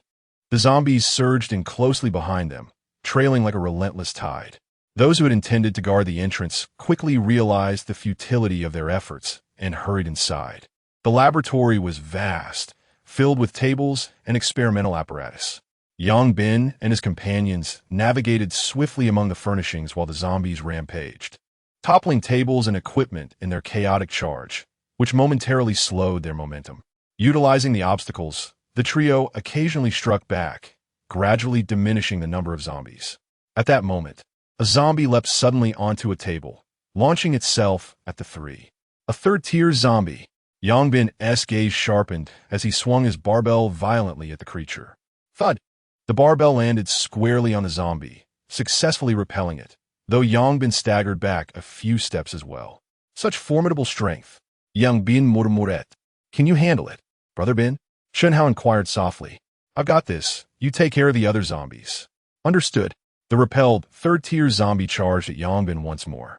He quickly retreated, leading the creature away. There were too many zombies in this area to effectively fight. Soon, Yang Bin found himself at the far end of the laboratory, with the zombie hot on his heels, lunging at him without hesitation. Yang Bin swiftly turned, thrusting his barbell fiercely toward the creature's head. Just as he was about to land the blow, the zombie unexpectedly tilted its head, causing his strike to miss entirely. The zombie, undeterred, continued its advance, and, before Yang Bin could react, it pounced, knocking him to the ground, its jaws aimed at his neck. At a critical moment, Yang Bin swiftly positioned the barbell against the opponent's mouth and forcefully pushed it away, executing a roll to free himself from the adversary's grasp. MD, after vanquishing so many zombies, I never imagined I'd be pinned down by one. He lamented, his expression growing increasingly grave. To his astonishment, the third-tier zombie had learned to evade attacks, significantly escalating the difficulty of the kill. The zombie offered Yang Bin no respite for contemplation, lunging at him once more. Yang Bin rolled aside to evade the assault, then seized the barbell, striking fiercely at the creature's head. In a pivotal moment, the zombie unexpectedly raised its arm to shield its head. With a resounding thud, the arm was shattered, yet the remaining force of the blow struck the zombie's skull, causing it to stagger back a few steps. Yang Bin's strength was far beyond that of an ordinary second tier. Despite the loss of an arm, the zombie remained undeterred, launching itself at him again. Yang Bin swung the barbell once more, delivering another punishing blow. Thud!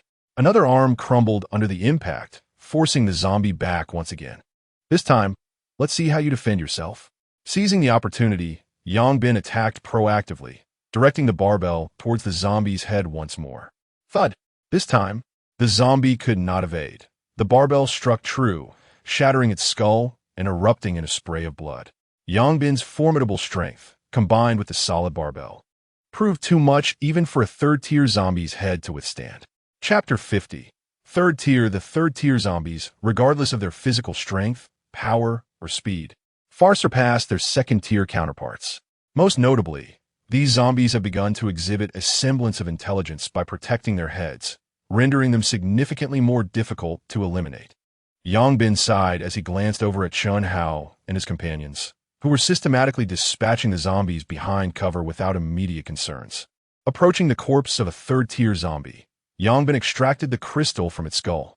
This crystal was slightly larger than a soybean, and even without the aid of his true sight, he could sense the potent energy it contained. After wiping the crystal clean, he swallowed it whole.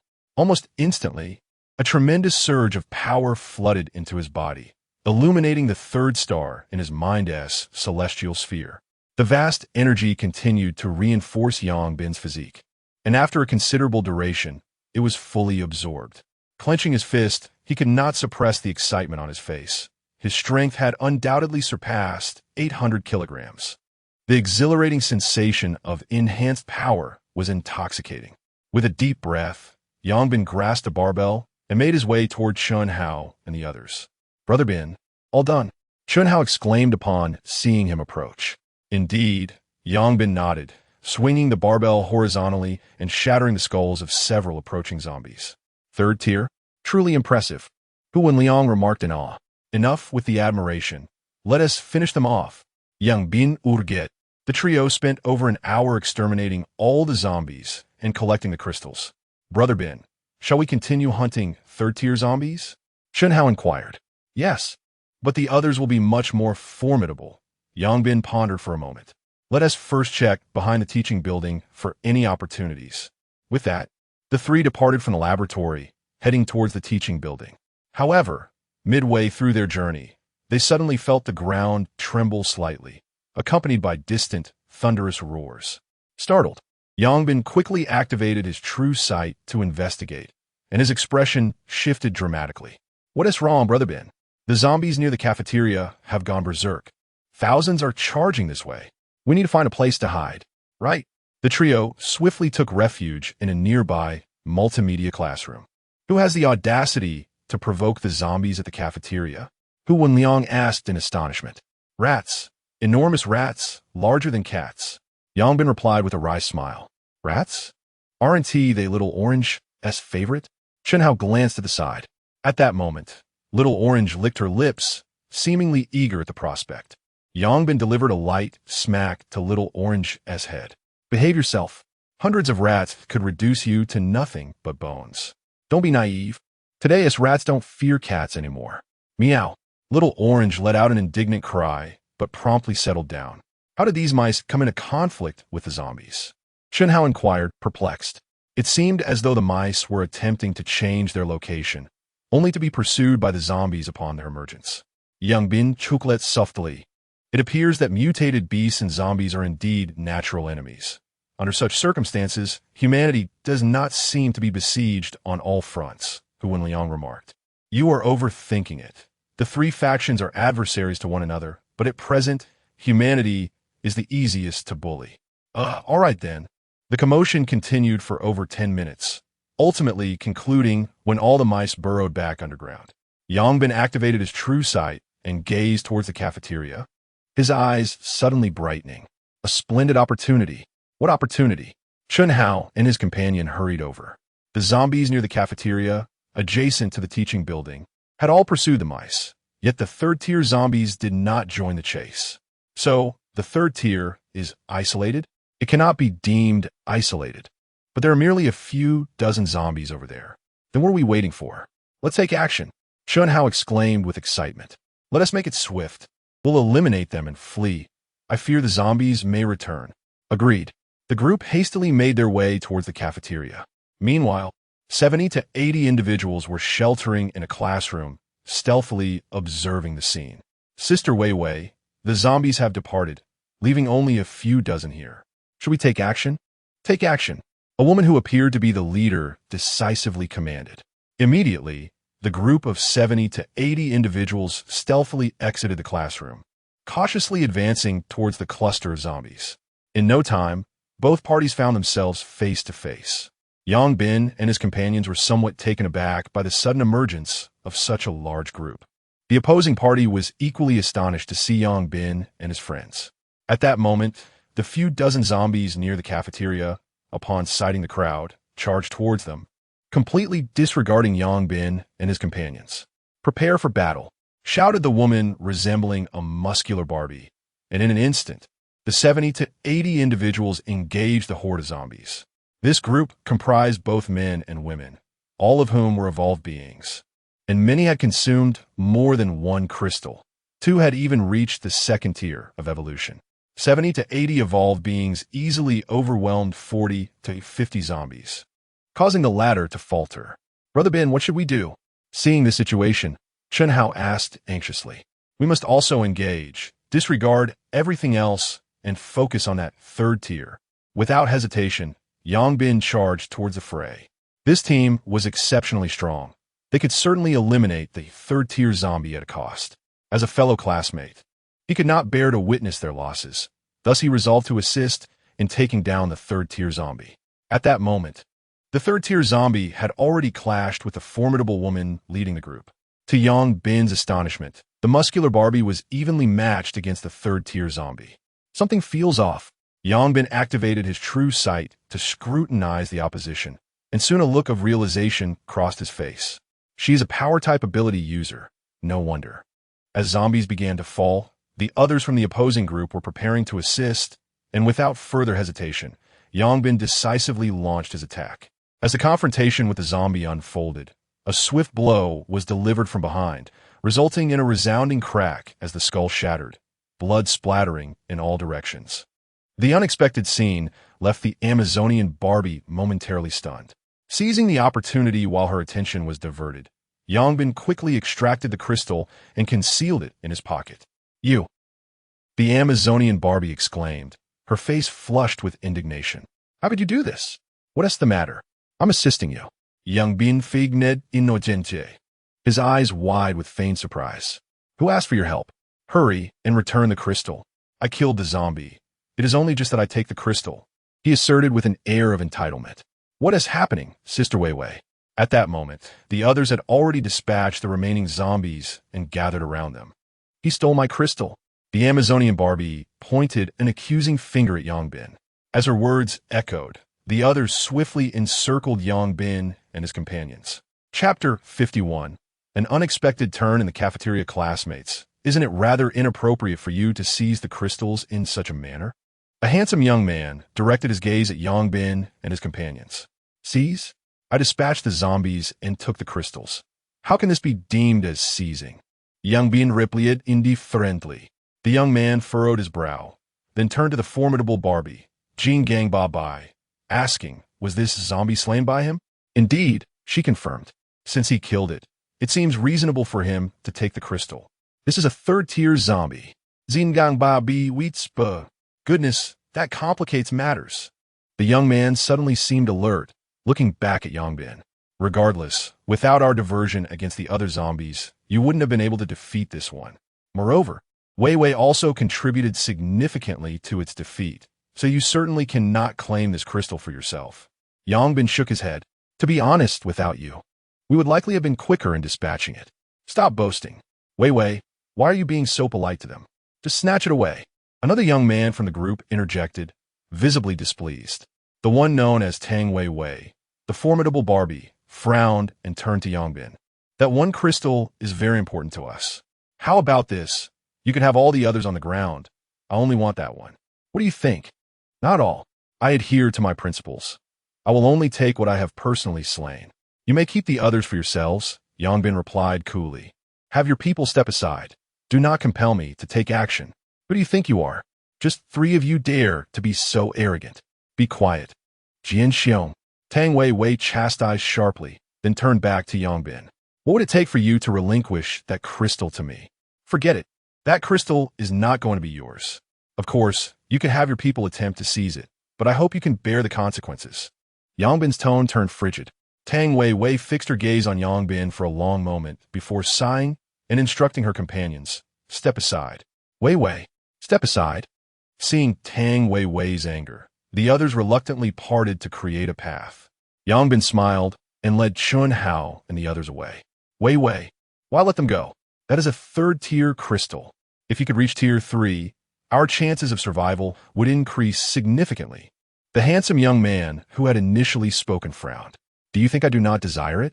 However, if it comes to a fight, our group may not stand a chance against them." Dan Weiwei Ziplit Haopa. "How can that be? There are only 3 of them, with 70 or 80 of us. How do we possibly lose?" The young man expressed disbelief. "The leader among them is at least tier 3. Even if I were to face him, my chances of victory would be less than 1 in 10. Tang Weiwei stated gravely. "That cannot be. Have you made a mistake? How could someone reach tier 3 so quickly?" The young man widened his eyes in shock. "I cannot possibly be mistaken. The head of the third-tier zombie was shattered with a single blow, a feat I myself could not achieve. Moreover, it seemed he did not exert his full strength. Thus, this individual possesses at least third-tier capabilities." Tang Weiwei spoke in a solemn tone. "There are only 3 of them. If he has reached the 3rd tier, do you not surmise that the other 2 would not be equally formidable?" The man found it difficult to accept. It is essential to note that Tang Weiwei is an ability user who amplifies strength and could effortlessly slay first-tier zombies even before her evolution. How could the opponent possibly be stronger than them? Tang Weiwei gazed at the retreating figures, murmuring to herself, "We shall meet again, and at that time, I shall make you aware." However, before her words could fully escape her lips, the departing individuals suddenly turned around and sprinted back toward them. A group of onlookers stared at them in bewilderment. Quickly, let those inside the cafeteria open the door. The zombies are back. Yang Bin showed that. Upon hearing Yang Bin's words, the crowd was immediately startled, and soon they beheld the dense swarm of zombies rushing toward them. What the hell? The complexion of the crowd changed drastically, and they hurriedly dashed to the side door of the cafeteria, pounding on it frantically. Open the door. Hurry, open the door. Inside the cafeteria, a group of individuals who had been in despair displayed expressions of surprise upon hearing the knocking. Soon, someone attempted to open the door. Do not open the door. Who dares to open it? I will chop him to pieces. A man wielding a kitchen knife growled menacingly. Instantly, those who had intended to open the door obediently crouched back down. At that moment, the atmosphere within the cafeteria had transformed drastically. The previous scramble for food had escalated into a chaotic battle involving thousands. Before the zombies even entered, internal discord had already erupted.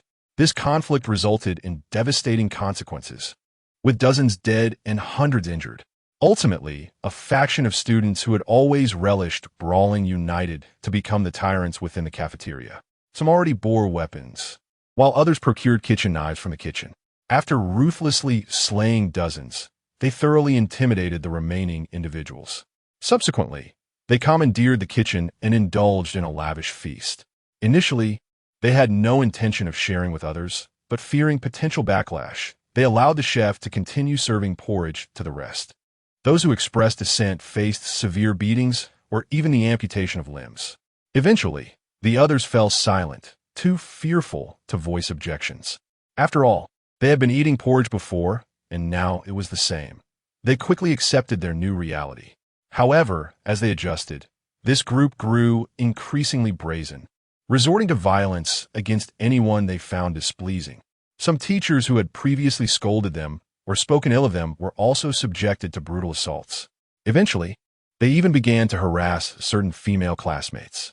The principal intervened to put a stop to it, but was beaten to near death, and ultimately, right before his eyes, they dragged the girl he was protecting to the rear, leaving all to speculate on her grim fate. The principal shouted for help, yet all lowered their heads, choosing silence. Ultimately, the principal collapsed from anger and stress, never to rise again. From that moment onward, the group became increasingly unruly, their suppressed malice fully unleashed.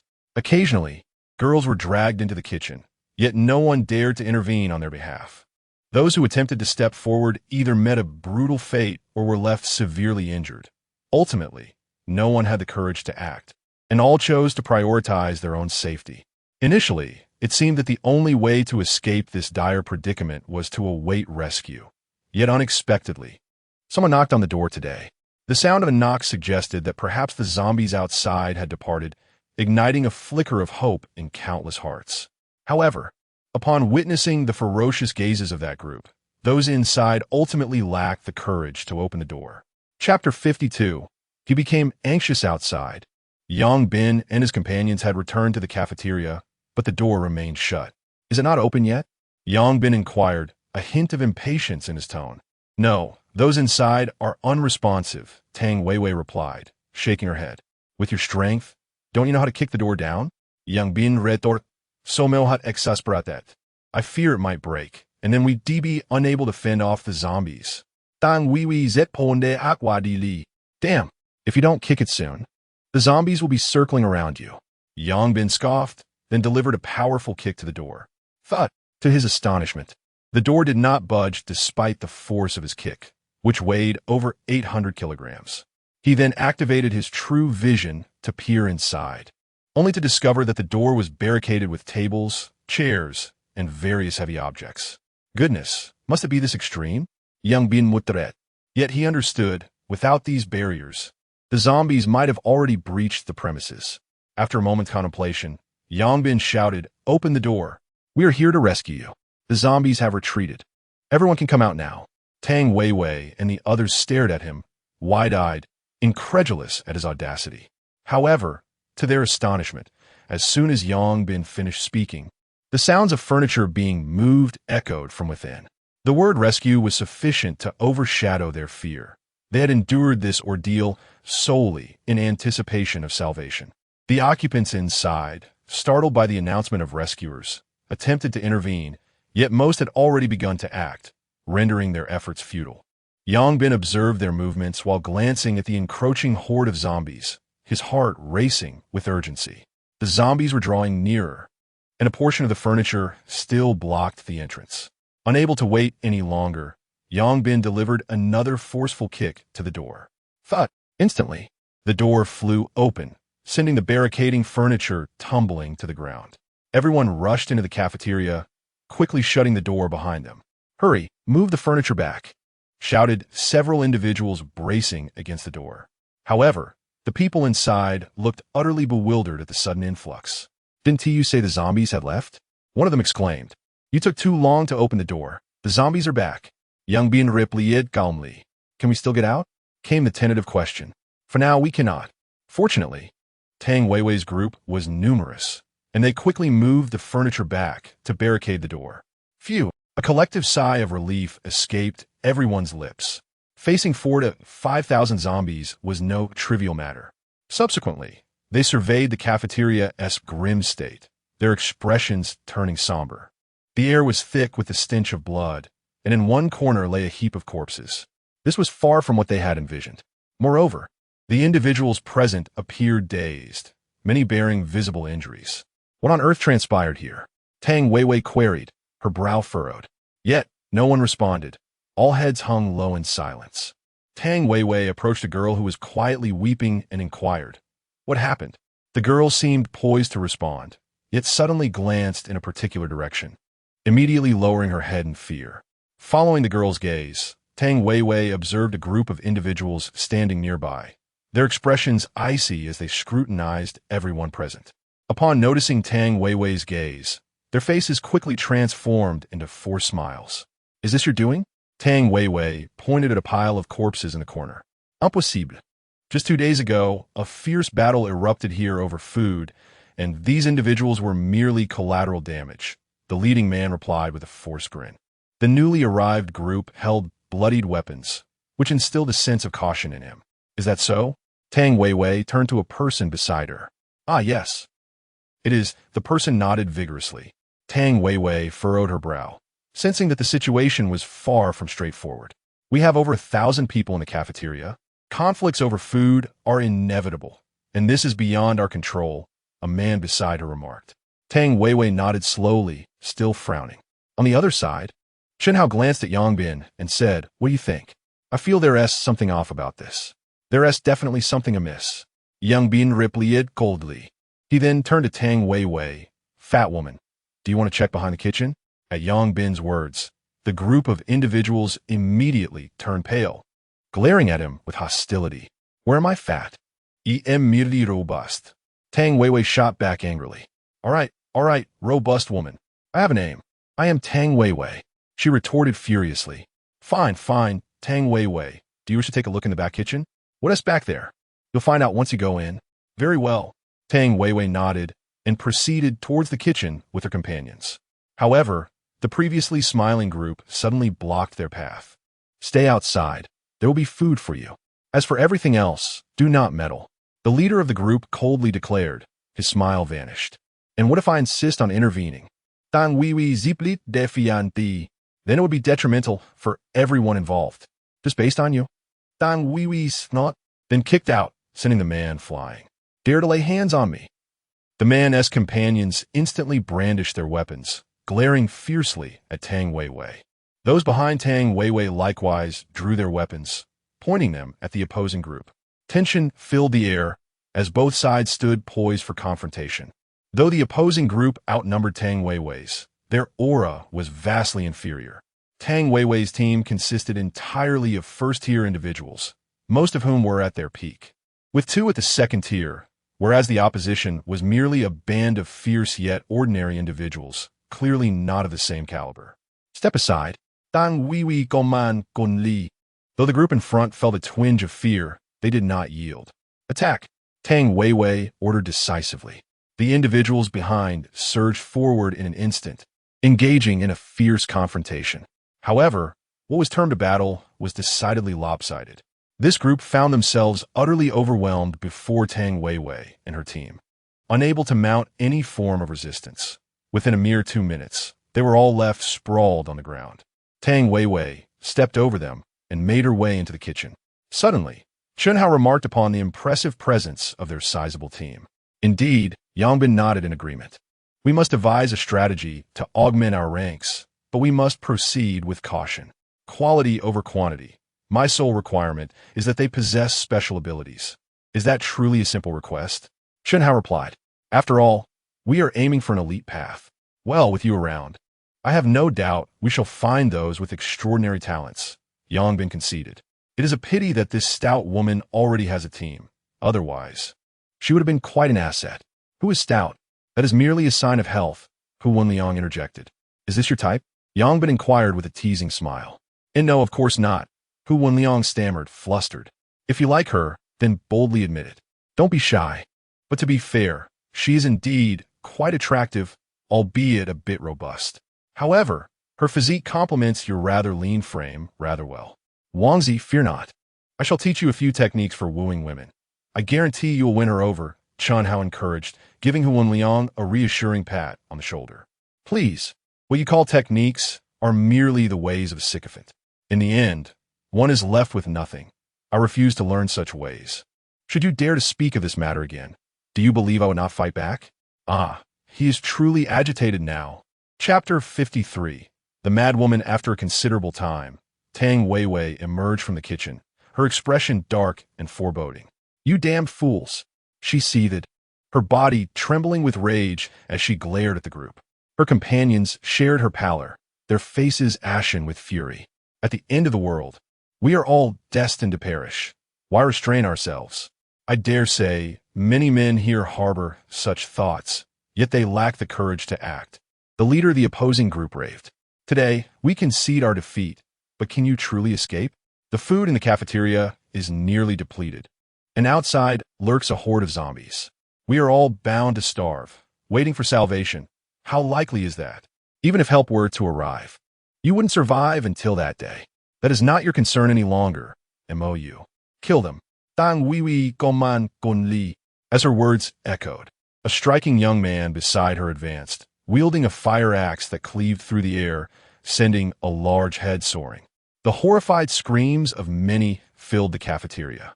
Brother Bin, what on earth is inside that has driven this woman to such fury? Chunhao inquired, curiosity piqued. A group of naked women, tortured beyond recognition. Young Bin lamented, then those people truly deserve their fate. Soon, several young women from Tang Weiwei's team emerged, leading a dozen dazed and vacant-eyed women. Their expressions were hollow, faces ashen. Yet, upon witnessing the fallen men, their demeanor shifted dramatically into one of frenzied rage, and they lunged at the men, biting at them voraciously. I'll get away. The screams echoed through the cafeteria, and after a prolonged struggle, those who had been bitten managed to escape, though each bore wounds, some even missing flesh. After venting their fury, the women collapsed to the floor, weeping uncontrollably. Alas, in this apocalyptic world, if women lack strength, being beautiful becomes a curse, Yangbin mused, shaking his head. Indeed, Chunhao and Hu Wenliang nodded in agreement, lamenting the fate of the striking women before them. Clang! Several Tang knives were tossed before the group of women, as Tang Weiwei's icy voice resounded. What good is weeping? Take up arms and slay those who have humiliated you. The women, startled, exchanged glances between Tang Weiwei and the knives on the ground, momentarily at a loss. However, a few soon rose, seizing the blades and charging at the men with wild abandon. In that instant, fear was forgotten, replaced by an all-consuming hatred. They could never forget the atrocities inflicted upon them. The scars on their chests and the pain in their loins constantly reminded them of their humiliation. Blood sprayed, and anguished cries filled the air. In mere moments, several men were reduced to mangled corpses, their cries silenced. The women, drenched in blood, continued their frenzied assault, relentless in their vengeance. The onlookers recoiled in terror, hastily retreating, fearful of being caught in the chaos. The ferocity of women can indeed be terrifying. In a brief moment, those few individuals were almost reduced to mere pulp. It was only when the women ceased their onslaught that the madness in their eyes gradually faded. Upon witnessing the grim outcome of their actions, they were immediately overcome with nausea. The majority of those present in the cafeteria were now prostrate on the ground, retching, a sight that transcended the limits of what an ordinary person could endure. "Do not kill me. I was wrong. I shall never dare again." The remaining fierce individuals, who had previously exuded an air of invincibility, were now gripped by fear. Death itself was not frightening, but being rendered to mere mush was indeed terrifying. These individuals knelt on the ground, incessantly bowing their heads in repentance. A few women picked up knives, yet ultimately lacked the courage to act. Tang Weiwei shook her head and addressed the women who had just engaged in violence. "You shall follow us from now on." "All right. Thank you, thank you." These women had truly experienced the brutal reality of the apocalypse and understood the significance of belonging to a formidable group. The other women looked at Tang Weiwei with eager anticipation, but she did not return their gaze. Instead, she turned to Yang Bin, who had been observing the scene. "What do you think should be done with the remaining individuals?" Yang Bin had not anticipated that they would suddenly seek his opinion. However, considering this woman's character, it was likely a test of sorts. "Just kill them. There is no use in keeping them alive," Yang Bin replied, rolling his eyes. "Very well." Tang Weiwei nodded and then instructed those behind her, "Eliminate them all." "Understood." The people behind her advanced toward the group. Soon, the air was filled with agonized screams and pleas for mercy. Tang Weiwei's team showed no mercy. They had endured the apocalypse for far too long to be soft-hearted now. For otherwise, their survival outside would have been impossible. Killing humans was akin to slaying zombies, with the only distinction being that humans were often easier to dispatch. Yet zombies could be equally terrifying. At times, humans could be far more dreadful than the undead. Before long, the cries gradually ceased. Ultimately, the group paid the price for their transgressions. Over 1,000 individuals in the cafeteria witnessed the scene. Some felt a sense of relief. Others were gripped by fear, while many became numb. After the slaughter, Tang Weiwei turned to Yang Bin once more, asking, "What shall we do next? The outside is teeming with zombies, and it seems we cannot escape. We just checked the kitchen. The food supply is indeed dwindling. With over 1,000 people here, even if we subsisted on porridge, we could only last 3 days at most. If it were just us, could we not stretch it out for a few more days?" Yang Bin chucklet. "You." The onlookers widened their eyes in disbelief at Yang Bin's words. "Oh, come now. I was merely jesting. No need to be so tense," he replied with a smile. "Yet with such a multitude, it is indeed a waste of provisions." "What manner of speech is that? How can you call a waste of food? I find you no better than those individuals, contemplating hoarding the supplies." The people nearby erupted upon hearing Yang Bin's comments. "Am I mistaken? These provisions would merely extend your lives by 3 days. What then after that? If rescue does not arrive, will you not perish from hunger in 3 days? Why squander this food? If we consume it ourselves, we could at least sustain ourselves for a month, which would allow us to endure until help arrives. How can you be so selfish, demanding to be fed? Indeed, on what grounds? On the strength of our fists," Yang Bin retorted coldly, addressing a group of bullies who only prey on the weak. "Where were you when those individuals acted with impunity? Now you all emerge, thinking we are more amenable than those others?" Hearing Yang Bin's words, some opened their mouths but found themselves at a loss for words, their faces flushed with indignation. Previously, the victims were not of their kind, so they remained silent. However, now that their own interests are at stake, how could they refrain from intervening? Chapter 54. The Last Supper. Surely you do not intend to hoard the food and deny them sustenance? Tang Weiwei gazed at Yang Bin with wide eyes. "Huh, I would never stoop to such a lowly act. However, these individuals have grown far too complacent. They need a sense of urgency instilled in them." "What do you mean?" "We cannot remain in the cafeteria indefinitely. We must venture outside. But there are thousands of zombies lurking outside. It is impossible for us to escape alone.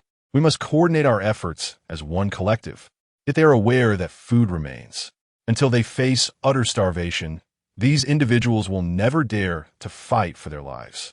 But you must understand that the zombies are evolving daily. If we wait 3 more days, we may find ourselves confronted by second-tier zombies, making our escape even more unattainable. "I see." Tang Weiwei nodded in comprehension. "However, even if we all rush out together now, the losses would be substantial. At least half would perish. If these individuals lack the courage to act, total annihilation is a distinct possibility. Young Bin lamented. The situation was more favorable a couple of days ago, when most were mere ordinary zombies. Now, however, we are primarily facing first-tier zombies, and I have little faith in these people. Yet, he knew he had to rally everyone together. With over 1,000 individuals, if each could eliminate just one, that would amount to over 1,000 kills. However, if they relied solely on their efforts, it would be an interminable task. Even if these individuals hesitated to slay zombies, a little diversion would alleviate their burden significantly. Upon hearing Yang Bin's words, Tang Weiwei fell silent, the thought of losing half their forces weighing heavily upon her spirit. Nevertheless, she recognized the truth in Yang Bin's assertion. With each passing day, the hope of survival dwindled, and ultimately, all would meet their demise. After a long pause, Tang Weiwei clenched her teeth and asked, "What do you propose we do? You possess the numbers. Have your people prepare the meal. Let's cook all the rice today. This will cut off their retreat while simultaneously providing them with a hearty meal, giving them the strength to fight the zombies later." "Very well. But we will need weapons to combat the zombies. Where will we procure them for such a large group?" "The legs of the tables in the cafeteria are iron. Once we finish our meal, we can dismantle them without issue." "Ah, that seems plausible. Why are you so dim-witted? Perhaps you should pair up with our Liangzi, or I'm afraid you won't survive in this apocalypse." Yang Bin sighed. "I am dim-witted?" Tang Weiwei exclaimed, pointing to herself with wide eyes. She had always been the core of the team, devising nearly all their strategies, which had propelled them to their current standing amidst the apocalypse. Now that someone had called her foolish, how could she possibly accept it? Yet, she could not deny that this man before her appeared to possess a degree of cleverness that left her momentarily speechless in rebuttal. Meanwhile, the handsome man beside Tang Weiwei regarded Chen Hao and Hu Wenliang warily, uncertain which one was Liangzi, but certain it was one of the two. Before long, he would discern the answer, for upon hearing Yang Bin's words, the slender man flushed with embarrassment. "How absurd! The woman I have my eye on could never be paired with you," the man thought to himself. Tang Weiwei forcefully suppressed her anger and gritted her teeth, declaring, "You need not concern yourself with my affairs. Even in the absence of men, I, Tang Weiwei, can survive in this apocalypse. Do not speak so definitively. My brother Liang is quite capable. You may find yourself in need of him at some point." Yang Bin chuckled. "If he truly possesses such abilities, we shall see," Tang Weiwei retorted before departing with her companions. "Brother Bin, how can you be so reckless? This is utterly chaotic," Hu Wenliang exclaimed, bemused. "Admit it. Do you not feel even a hint of attraction towards her?" "Indeed, I do, but one cannot behave so indiscriminately. Such actions are counterproductive. You know nothing. If Brother Bin did not act this way, she would not even know who you are. At least now she has glanced your way." Chun Hao interjected. "I would prefer she had not seen me at all," Hu Wenliang replied with a wry smile. "Liangzi, I have conceived a plan that may help you win her affections." Yang Bin suddenly proposed. "What plan?" Before Hu Wenliang could respond, Chun Hao eagerly inquired. "I shall incapacitate that woman, and then Liangzi can assist her in recovery. Perhaps she will then feel indebted to him," Yang Bin suggested sagely. "What a ridiculous notion. It would be better to let Liangzi resort to force," Hu Wenliang countered. "Resorting to force might not work. Liangzi may not be a match for her strength," he added. "Enough. You two should cease concocting such absurd ideas. We are in an apocalypse. Our priority should be survival, not frivolous discussions," Hu Wenliang stated, exasperated. "Very well. But I must point out that the young man beside her seems to harbor intentions towards her. He is close at hand, giving you no advantage," Chen Hao remarked. "Lacking an advantage is hardly a concern. It is merely our first meeting, not akin to your fervent obsession with Lu Xia," Hu Wenliang replied. "Why must this always revert to me? Since we have broached the subject, let us move on. I comprehend Brother Bin's intentions. You desire me to pursue her, so she may join our ranks as a formidable ally. However, this matter cannot be rushed. It must unfold naturally." "Very well. As you wish," Yang Bin shrugged, choosing not to dwell further on the subject. Instead, he activated his vision to scan the over 1,000 individuals in the cafeteria. After some time, Yang Bin withdrew his gaze, shaking his head in resignation. Over 1,000 people, yet not a single ability wielder. Is the probability truly this low? Originally, the three in their dormitory all possessed abilities, leading him to believe that the likelihood was not insignificant. It became evident that their prior good fortune was merely a stroke of luck, or perhaps they owed their gratitude to Chun Hao. His one phone call had resulted in the emergence of 3 ability wielders. Had it not been for that call, they might have fallen asleep, only to transform into zombies in their dreams. Even if they did not transform, they would likely have been assimilated by Lu Bo. With this thought, Yang Bin found himself unexpectedly grateful to Lu Xia. How fortunate it was. After a considerable time, Tang Weiwei and her companions brought several large buckets of rice and an enormous platter of potatoes from the back. The tantalizing aroma of the food filled the dining hall, causing everyone to fix their gaze upon Tang Weiwei and her group with wide eyes. Everyone must be famished. Today, we shall have our fill. Dang Weiwei Hukalim Lao Li. Is that true? How wonderful. Excitement coursed through the crowd, trembling with anticipation. After so many days, they could finally enjoy a hearty meal. Grateful expressions adorned their faces as they looked towards Tang Weiwei and her friends, unaware that this might be their final feast. Yet, even if they had known, they would still partake, for this was their only opportunity. Chapter 55. Cutting off retreat within the dining hall, apart from those still queuing for their meals. Most individuals had already filled their bowls with steaming rice and small plates of potatoes, relishing their feast with palpable satisfaction. This meal, after so many days, was undoubtedly the most delectable. The potatoes, once loathed before the apocalypse, now resembled gourmet delicacies. Yang Bin and his companions, each with a bowl of rice and a plate of potatoes before them, sat down to eat, not out of desire for special treatment, but simply because the kitchen had nothing but potatoes left. After days of consuming nothing but bread and biscuits, I've come to realize just how delightful rice can be. Chun Hao remarked with a sense of wonder. Indeed, the potatoes are quite savory as well. It seems there are culinary experts in our team, Hu Wenliang mumbled. You've simply been deprived of vegetables for too long. Everything tastes good to you. These potatoes were merely boiled in a large pot, seasoned with nothing but oil and salt. Whereas the evidence of culinary expertise in that. Yang Bin retort, sleekly exasperated. Oh well, it seems you're quite knowledgeable about cooking, Brother Bin, Hu Wenliang conceded. Brother Bin has been cooking for himself since he was 10 and even worked part-time in a hotel kitchen. Do you think he lacks culinary skills? Chun Hao rolled his eyes. All right, I'll drop it, Hu Wenliang said, feeling embarrassed. It's nice to have so many people around. Meals are prepared quickly with such a crowd, Chun Hao remarked.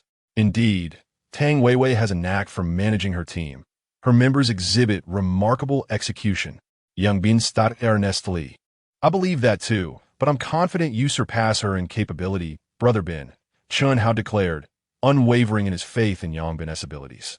I share that belief, Hu Wenliang echoed. Stop flattering each other and eat up.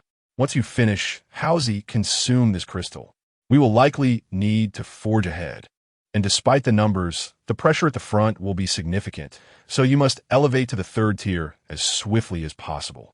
Understood, Chun Hao nodded, quickly finishing his rice, and then took the crystal Yang Bin offered, swallowing it without hesitation. After a considerable time, Chun Hao finally absorbed the energy from the crystal, becoming a 3rd tier evolver. At the onset of the apocalypse, having 2 3rd tier members in a team absolutely overshadowed 99 of other teams. An hour later, most of the people in the dining hall had finished their meals, leaving their bowls impeccably clean. At that moment, Tang Weiwei stood up once more and announced loudly, Has everyone had their fill? Fully satisfied. Thank you, beautiful Tang, came the resounding reply from the crowd. During this time, everyone had come to know Tang Weiwei's name, as they all belonged to the same school and had mutual acquaintances, having slain villains, rescued a group of women, and now providing meals to ensure everyone was well fed. Tang Weiwei's image in the hearts of all was exceptionally favorable. It's wonderful that you're all satisfied. But I must share some unfortunate news. The meal just served was made from the last of the kitchen's rice, meaning there is currently no food left in the back. What? Upon hearing this, everyone was taken aback. Although they had harbored doubts initially, the sight of the fragrant rice had caused them to cast aside all concerns.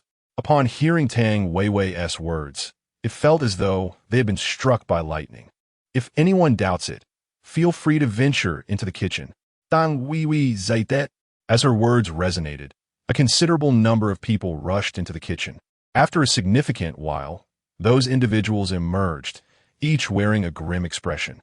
In the kitchen, not only was there no rice to be found, but even a single leaf of vegetable was absent. The floor gleamed cleaner than their faces. Why would you do this? Numerous individuals began to question Tang Weiwei. The food inside, even if one were to subsist on porridge daily, would last at most 3 days, rather than starve for 3 additional days. Wouldn't it be better to have a hearty meal? What do you think? Tang Weiwei's my. If we could live for 3 more days, perhaps help would arrive. By doing this, you are effectively cutting off everyone's escape. The crowd, who had previously expressed gratitude, now glared at Tang Weiwei and her companions with anger. Rescue, rescue. Always thinking about rescue. Do you not consider saving yourselves? Are you merely waiting to perish if help does not arrive? Tang Weiwei zito fudio sili. We will be leaving shortly. If you wish to join us, find a way to detach the table legs to use as weapons. If you prefer to stay here and await death, that is entirely up to you. With that, Tang Weiwei disregarded the others and returned to her group for further discussion. As her words settled in, the expressions of those present shifted continuously. To be honest, after so many days, their hope for rescue had diminished significantly within their hearts. They simply did not wish to confront that reality. People are often like this. They tend to refrain from desperation until the final moment. Although they had only eaten meager porridge in the dining hall, at least they would not starve. Each day was a day lived, and perhaps rescue would come unexpectedly. However, now that the food was gone, remaining meant certain starvation. At this moment, these individuals finally began to confront reality. They understood that they must venture outside if they were to have a chance at survival. With someone to lead them out, this was their sole opportunity. Should they miss it, they would be left to await death. No one desired to wait for demise. So soon enough, some began to detach the legs from the tables. They flipped the tables over and kicked them vigorously. With enough effort, they could break them apart, and, if necessary, they could enlist more people for assistance. Before long, the table legs were successfully removed. Although not particularly sturdy, they could serve as decent weapons. Once armed, the group turned their gazes toward Tang Weiwei. Excellent. It appears none of you wish to remain here and wait for death. If that is the case, we shall charge out together. However, I must forewarn you, this endeavor will be perilous. Prepare yourselves mentally. Anyone who does not have the courage to fight off zombies should remain here, as venturing out without resolve would be tantamount to seeking death. Is there anyone who fears confronting zombies? Tang Weiwei shouted. No. The crowd responded, their faces resolute. Having chosen to take a risk, they were determined to overcome this challenge. Tang Weiwei nodded, then approached Yongbin. At this moment, the crowd realized that this formidable woman seemed to have been seeking that person's counsel all along. If I am not mistaken, the decision to cook all the rice must surely be attributed to this individual. After all, he has proclaimed his intention to monopolize all the food. Many gazes directed at Yongbin were laced with hostility. It is truly perplexing why Tang Weiwei, leading a group of 70 or 80, would seek the counsel of a mere trio. The members of Tang Weiwei's team shared this sentiment. Noticing that their previously composed and decisive leader seemed to lack her usual confidence ever since encountering this fellow, it appears imperative to distance themselves from these individuals as soon as possible. The handsome man named M.O.U. contemplated silently.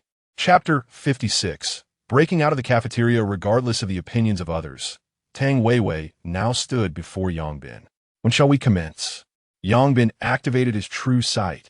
Surveying the 4 directions, he discerned that the zombies were least concentrated at the entrance where they had just entered, and notably, there are no third-tier zombies in this vicinity, while the other 2 sides were infested. Thus, this was the optimal point for a breakthrough. Give them 10 minutes to prepare. After that, we will charge through the side door. I will lead the way with my team, while yours will cover the flanks and the rear, he instructed. The task of leading the charge is immensely perilous. Are you certain that the 3 of you can manage it? Tang Weiwei expressed her doubts. If you harbor doubts about our capabilities, you may take the lead. I have no objections. Yongbin waved his hand dismissively. If it were not for the lack of skills among the others, he would not have taken on this responsibility. I do not doubt your abilities. I merely question whether 3 of you might be insufficient, given the imminent dangers ahead. Then you should also come to the front. Having more people would indeed be advantageous. Yongbin suggested. Very well. Tang Weiwei nodded in agreement. Then it is settled. Remember, this is primarily for our escape. Make it clear to everyone. No one is to attempt to collect crystals. Anyone who stops to do so will be killed. Yongbin's voice was cold and resolute. Why don't you convey that message? Your authority carries more weight, he added with a smile. Tang Weiwei rolled her eyes, feeling somewhat like an assistant being ordered around. 10 minutes later, are we ready? Yongbin shouted to the throng behind him. Everyone nodded solemnly. Yongbin glanced at Tang Weiwei, who affirmed with a nod. With a wave of her hand, her teammates swiftly cleared away the tables and chairs. Then, Chunhao yanked the door open. Yongbin surged forward, wielding the barbell and swiftly dispatching the unsuspecting zombies at the entrance before charging ahead. Behind him, Chunhao, Hu Wenliang, and Tang Weiwei quickly followed suit. Suddenly, the appearance of a large group of humans ignited the zombies into a frenzy, causing them to lunge madly towards the oncoming individuals. The group formed a triangular formation, with Yongbin leading the charge, his barbell striking down the zombies with relentless force. On either side, Chunhao and Hu Wenliang swiftly dealt with the zombies advancing from the flanks, while Tang Weiwei, clutching her fire axe, felt a sense of insignificance wash over her. Ultimately, she had to fall back slightly and join her fellow team members in combating the zombies from the rear, as Yongbin plunged deeper into the fray. The others soon found themselves engaged in close combat with the undead. Perhaps the prior motivational efforts had borne fruit, or perhaps these individuals had come to terms with their circumstances. At this moment, everyone wielded table legs, striking fiercely at the incoming zombies. Although their attacks were somewhat chaotic, they effectively prevented the zombies from closing in. The advantage of their numbers became evident. With thousands of zombies, if they all converged on Yongbin and his companions, fatigue would surely overwhelm them. However, with so many people sharing the burden, they at least did not have to contend with threats from all sides. However, the zombies of the present day have transcended the realm of the ordinary. Confronted by an unrelenting tide of first-tier zombies, how could these ordinary individuals possibly withstand the onslaught? It was not long before casualties began to mount within the crowd, as one person after another succumbed to the ravenous clutches of the undead, leaving those nearby in a state of sheer horror.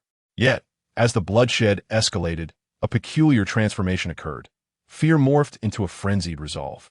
With no path of retreat, they understood that their only option was to fight or perish. Casting aside their trepidation, they began to strike fiercely at the advancing zombies. Ahead, Yongbin had long lost count of the number of zombies he had dispatched, yet the path before him remained obscured. For every zombie he felled, another would immediately surge forth, significantly impeding his progress. Fortunately, having ascended to the 3rd tier, Yongbin possessed over 800 kilograms of strength, rendering him an indomitable force amidst the horde. No matter how many zombies charged at him, he stood his ground, unwavering. Though his pace was slow, he propelled himself and the others forward with unwavering determination. Many were awed by Yongbin's formidable prowess, finally comprehending why even someone as formidable as Tang Weiwei heeded his commands. Tang Weiwei, positioned closest to him, was equally astonished. Although she had surmised that he had reached the 3rd tier, she believed her own abilities would keep her competitive. However, it became evident that the disparity between them was far more significant than she had anticipated, were they to engage in combat. She doubted she could withstand even a single blow from him. To her further astonishment, the 2 individuals by his side exhibited similarly extraordinary strength, 2 3rd tier and 1 peak 2nd tier. Such a formidable trio was nothing short of terrifying. The remaining members of Tang Weiwei's team fell silent. Previously, when she suggested they might not match their opponents, they had been dismissive. Now, reflecting on their earlier bravado, filled them with dread. Had it not been for Tang Weiwei's intervention, they might have been fighting for their very lives at this moment. The battle raged on, the number of survivors dwindling as the group slowly forged a path to safety. At this rate, barring any unforeseen circumstances, their escape seemed assured, perhaps with fewer losses than Yang Bin had initially anticipated. For he had not expected the others to become so utterly unhinged. Yet, just as everything appeared to be proceeding smoothly, an individual who had been knocked to the ground by a zombie inadvertently stumbled upon a crystal, driven by a primal instinct to survive. He disregarded the rules established prior to their ordeal and swallowed the crystal whole. In an instant, the crystal transformed into energy, merging with his being. Just as he was on the verge of being devoured by the undead, he suddenly erupted with newfound strength, forcefully pushing the zombie away and rising to his feet. With a swift motion, he brought down a metal pole, crushing the zombie with a decisive blow. This spectacle caught the attention of many, who began to search frantically for similar crystals. Before long, another individual, having been bitten and on the brink of transformation, clutched at a desperate hope. He extracted a crystal from the head of a fallen zombie and swiftly consumed it. To the astonishment of all watching, his body gradually reverted to normal, successfully evading the fate of becoming a zombie.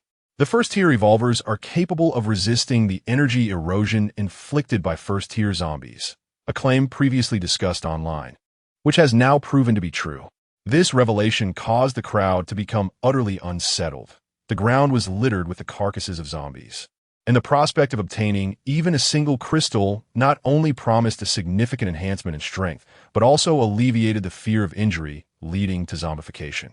At this moment, the rules established by Tang Weiwei were completely disregarded. In their hearts, the only thought was that greater power offered a better chance of escape. Thus, individuals began to surreptitiously collect crystals, eventually escalating to outright theft. By the time Yang Bin and his companions noticed the situation, it had spiraled out of control. Damn it! Yang Bin cursed, his greatest fear having materialized. Why aren't your people keeping an eye on them? Everyone is preoccupied with the zombies. Who has the time to monitor them? Dang Wiwi Ziplit Haupa. At this juncture, the scramble for crystals had thrown their formation into disarray, and under the onslaught of the zombies, the group was swiftly fragmented into several segments. Without Yang Bin's guidance, those who have been separated could be deemed lost. Those who wish to survive, follow me. Those who seek death can continue to mine for crystals. Yang Bin shouted in anger, then disregarded the others and hastened his actions. Everyone, keep up. Don't worry about those people. Tang Weiwei called out to her teammates, quickly matching Yang Bin's pace. Some of the more lucid individuals promptly followed suit. As those who had managed to seize the crystals lifted their heads, they found themselves surrounded by zombies. Chapter 57. Escape as the number of survivors dwindled. The pressure of the crowd intensified. Chen Hao joined Yang Bin's side, and both abandoned their defensive stances, fiercely charging into the horde of zombies. With the desperate onslaught of the two third-tier evolvers, the group advanced at a significantly swifter pace. Minutes later, Yang Bin delivered a powerful kick, toppling several zombies to the ground before decisively stepping over them to break free from the encirclement. The remaining survivors promptly followed suit, escaping just before the zombies could regroup. However, from an initial count of over 1,800, fewer than 500 remained, marking a loss of more than two-thirds. Run towards the teaching building. Yang Bin shot that, swinging his barbell in a wide arc to repel a group of encroaching zombies. The remaining survivors, possessing a modicum of intelligence, did not hesitate upon hearing his command and raced towards the teaching building. Yang Bin and his companions, along with Tang Weiwei and the two second-tier evolvers, also fled in that direction, combating the pursuing zombies as they went. Before long, the group burst into the teaching building, swiftly ascending the stairs and fortifying the stairwell. For Yang Bin and his companions, slaying zombies in the stairwell was a well-practiced endeavor. The stairwell of the teaching building was considerably more spacious than that of the dormitory. And fortunately, there were many of them. The 5 of them, along with the 2 second-tier evolvers, managed to secure the stairwell. Exhausted, they leaned against the stairway entrance, while the others hurriedly took refuge in the classrooms. Yang Bin shook his head, realizing that his initial intention to lower his standards and recruit a few teammates from this group was now unnecessary. Half an hour later, the stairwell was completely barricaded, and the five collapsed onto the ground. This time, they were utterly drained. Even Yang Bin felt unable to lift the barbell. After a while, they regained their composure. Tang Weiwei looked at Yang Bin with sincere gratitude, saying, "Thank you, we owe our survival to you. Don't mention it. We merely sought to escape ourselves." "You were just fortunate to be along for the ride," Yang Bin replied, waving his hand dismissively. "Regardless, without you, we would never have made it out." Tang Weiwei in seat ao li. She was acutely aware of how arduous the journey had been for them. Their team had dwindled from around 80 members to just over 40, nearly having their strength. It was evident how challenging it had been for Yang Bin and his companions, who had forged ahead. Had she been in their position, she would undoubtedly have faltered. "I am curious, there are just 3 of you.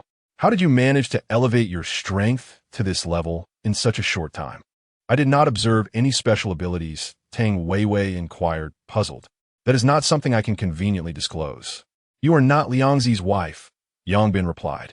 "I spoke out of turn," Tang Weiwei acknowledged, feeling somewhat at a loss for words. Yang Bin chuckled softly and fell silent once more. The group sat on the floor to rest. They had all sustained considerable injuries. Yet with outsiders present, Yang Bin refrained from asking Hu Wenliang to administer treatment. Given Hu Wenliang's unique abilities, revealing them could lead to complications. Thus, healing would have to wait until they returned to the dormitory. After resting for more than half an hour, Yang Bin rose from the ground. "All right, it's getting dark. We should take our leave. I have no intention of spending the night in the classroom. The stairwell is completely blocked. How do you plan to leave? Shall we jump out from the second-floor window? The teaching building is not as enclosed as the cafeteria. There are plenty of ways to exit. Are you not concerned about them? I'm not their parent. Why should I worry? It's enough that I brought them out," Yang Bin retorted, rolling his eyes. "Well then, aren't you going to collect those crystals?" Tang Weiwei pointed at the corpses in the stairwell. "Consider them a gift." Yang Bin chuckled and then led Chun Hao and the others towards another classroom. They had lost interest in the first-tier crystals and were eager to return to the dormitory to recover. "We should try to keep our distance from those few in the future," Imoyu whispered as he watched them depart. "Why? I find them too dangerous," Imoyu muttered, not daring to voice his fear that Tang Weiwei might be abducted by them. "Actually, he's not that bad. Although Yang Bin appears cold and ruthless, he is not devoid of humanity. At least he did bring people out. Though I dislike admitting it, I must acknowledge that in terms of strength and capability, he surpasses me. It is prudent to cultivate a good relationship. In this apocalypse, having more allies increases our chances of survival," Tang Weiwei stated earnestly. "Allericht, Montag you conceded." Unable to refute her point, he resolved to remain vigilant to avoid any potential abduction. Yang Bin and his companions reached the window of a classroom and glanced down below.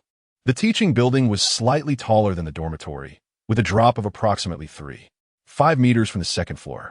This height, while daunting, posed little challenge for those of them in the second or third tier. There were a little over 10 zombies below, which was manageable. Without hesitation, Yang Bin leaped down, and as the zombies noticed him, they swiftly lunged in his direction. With a few casual swings of his barbell, he dispatched them all. Soon after, Chun Hao and Hu Wenliang followed suit, and the group cautiously made their way back to the dormitory. Upon returning, the 3 collapsed onto their beds, unwilling to move. After a while, Hu Wenliang finally got up to tend to their injuries. Although none of them had life-threatening wounds, they were covered in various injuries that required urgent attention. After more than an hour, with several breaks in between, Hu Wenliang managed to treat all their wounds, while he himself collapsed from exhaustion and fell asleep on the bed. Yang Bin and Chun Hao, however, regained their spirits. "Thank goodness we have Liangzi here. What would we do if the others were injured?" Chun Hao suddenly remarked. "In fact, as evolvers, our physical constitution has improved, and so has our recovery ability. As long as we avoid fatal injuries, minor wounds will heal in a few days. However, having a healer is undoubtedly better, so we should avoid exposing Liangzi's abilities unnecessarily, or it could lead to many troubles." "Indeed. Brother Bin, what should we do next? Continue to enhance our strength?" "Yes. I observe that others are expanding their ranks, evidently aspiring to achieve greatness in the apocalyptic world. Should we not also consider? Yet, There is no need for haste. You are well aware that the authorities will undoubtedly not permit any sovereign ambitions to arise. Although their control has diminished significantly, the power of the authorities remains unparalleled. Setting aside the matter of firearms, it is certain that they possess the greatest number of evolvers. Therefore, we must refrain from crossing the authorities' thresholds and instead monitor the unfolding circumstances. Let us first enhance our own capabilities, and when the day of complete turmoil arrives, we shall possess the means to contend for our rightful place. Indeed, Bin, I shall follow your lead. Whatever path you choose, I am with you. Chunhao affirmed resolutely. A true brother. Chapter 58. The three bandits at midnight. The trio and their feline companion ascended to the rooftop once more to gaze at the stars. Regardless of their exhaustion, they were resolute in their nightly ritual, a steadfast commitment that set them apart from others. They remained enthralled by the celestial display until the early hours of dawn, returning to their dormitory to catch up on much-needed rest.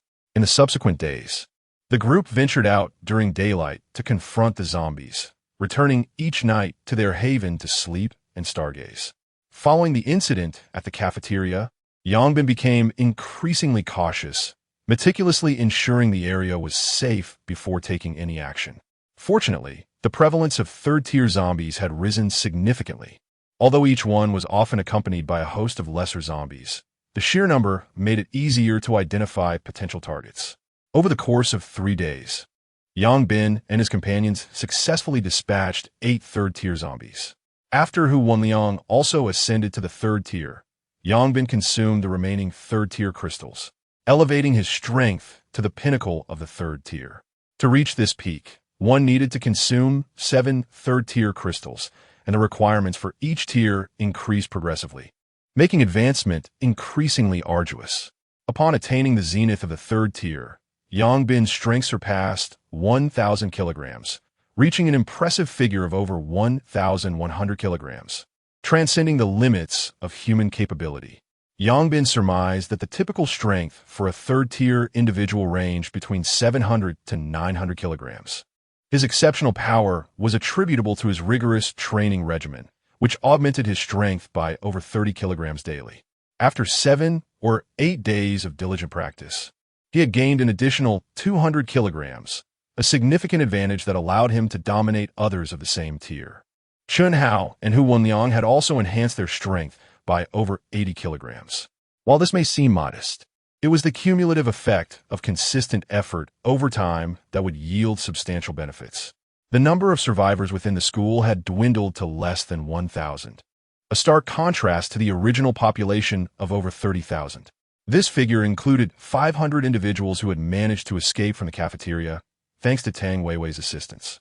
Currently, formidable teams had emerged within the school, many of whom had progressed to the 2nd tier and were now capable of managing typical zombie hordes. As their powers grew, so too did their ambitions, compounded by the scarcity of food within the school, leading to frequent conflicts over resources among the various groups. Even Yang Bin and his companions encountered several factions attempting to coerce them into joining their ranks, only to emerge victorious from these skirmishes. On the 11th day of the apocalypse, within the graduate dormitory, Chunhao lamented, "Brother Bin, we've run out of food. We must search for supplies today." He rummaged through his backpack with a sense of resignation.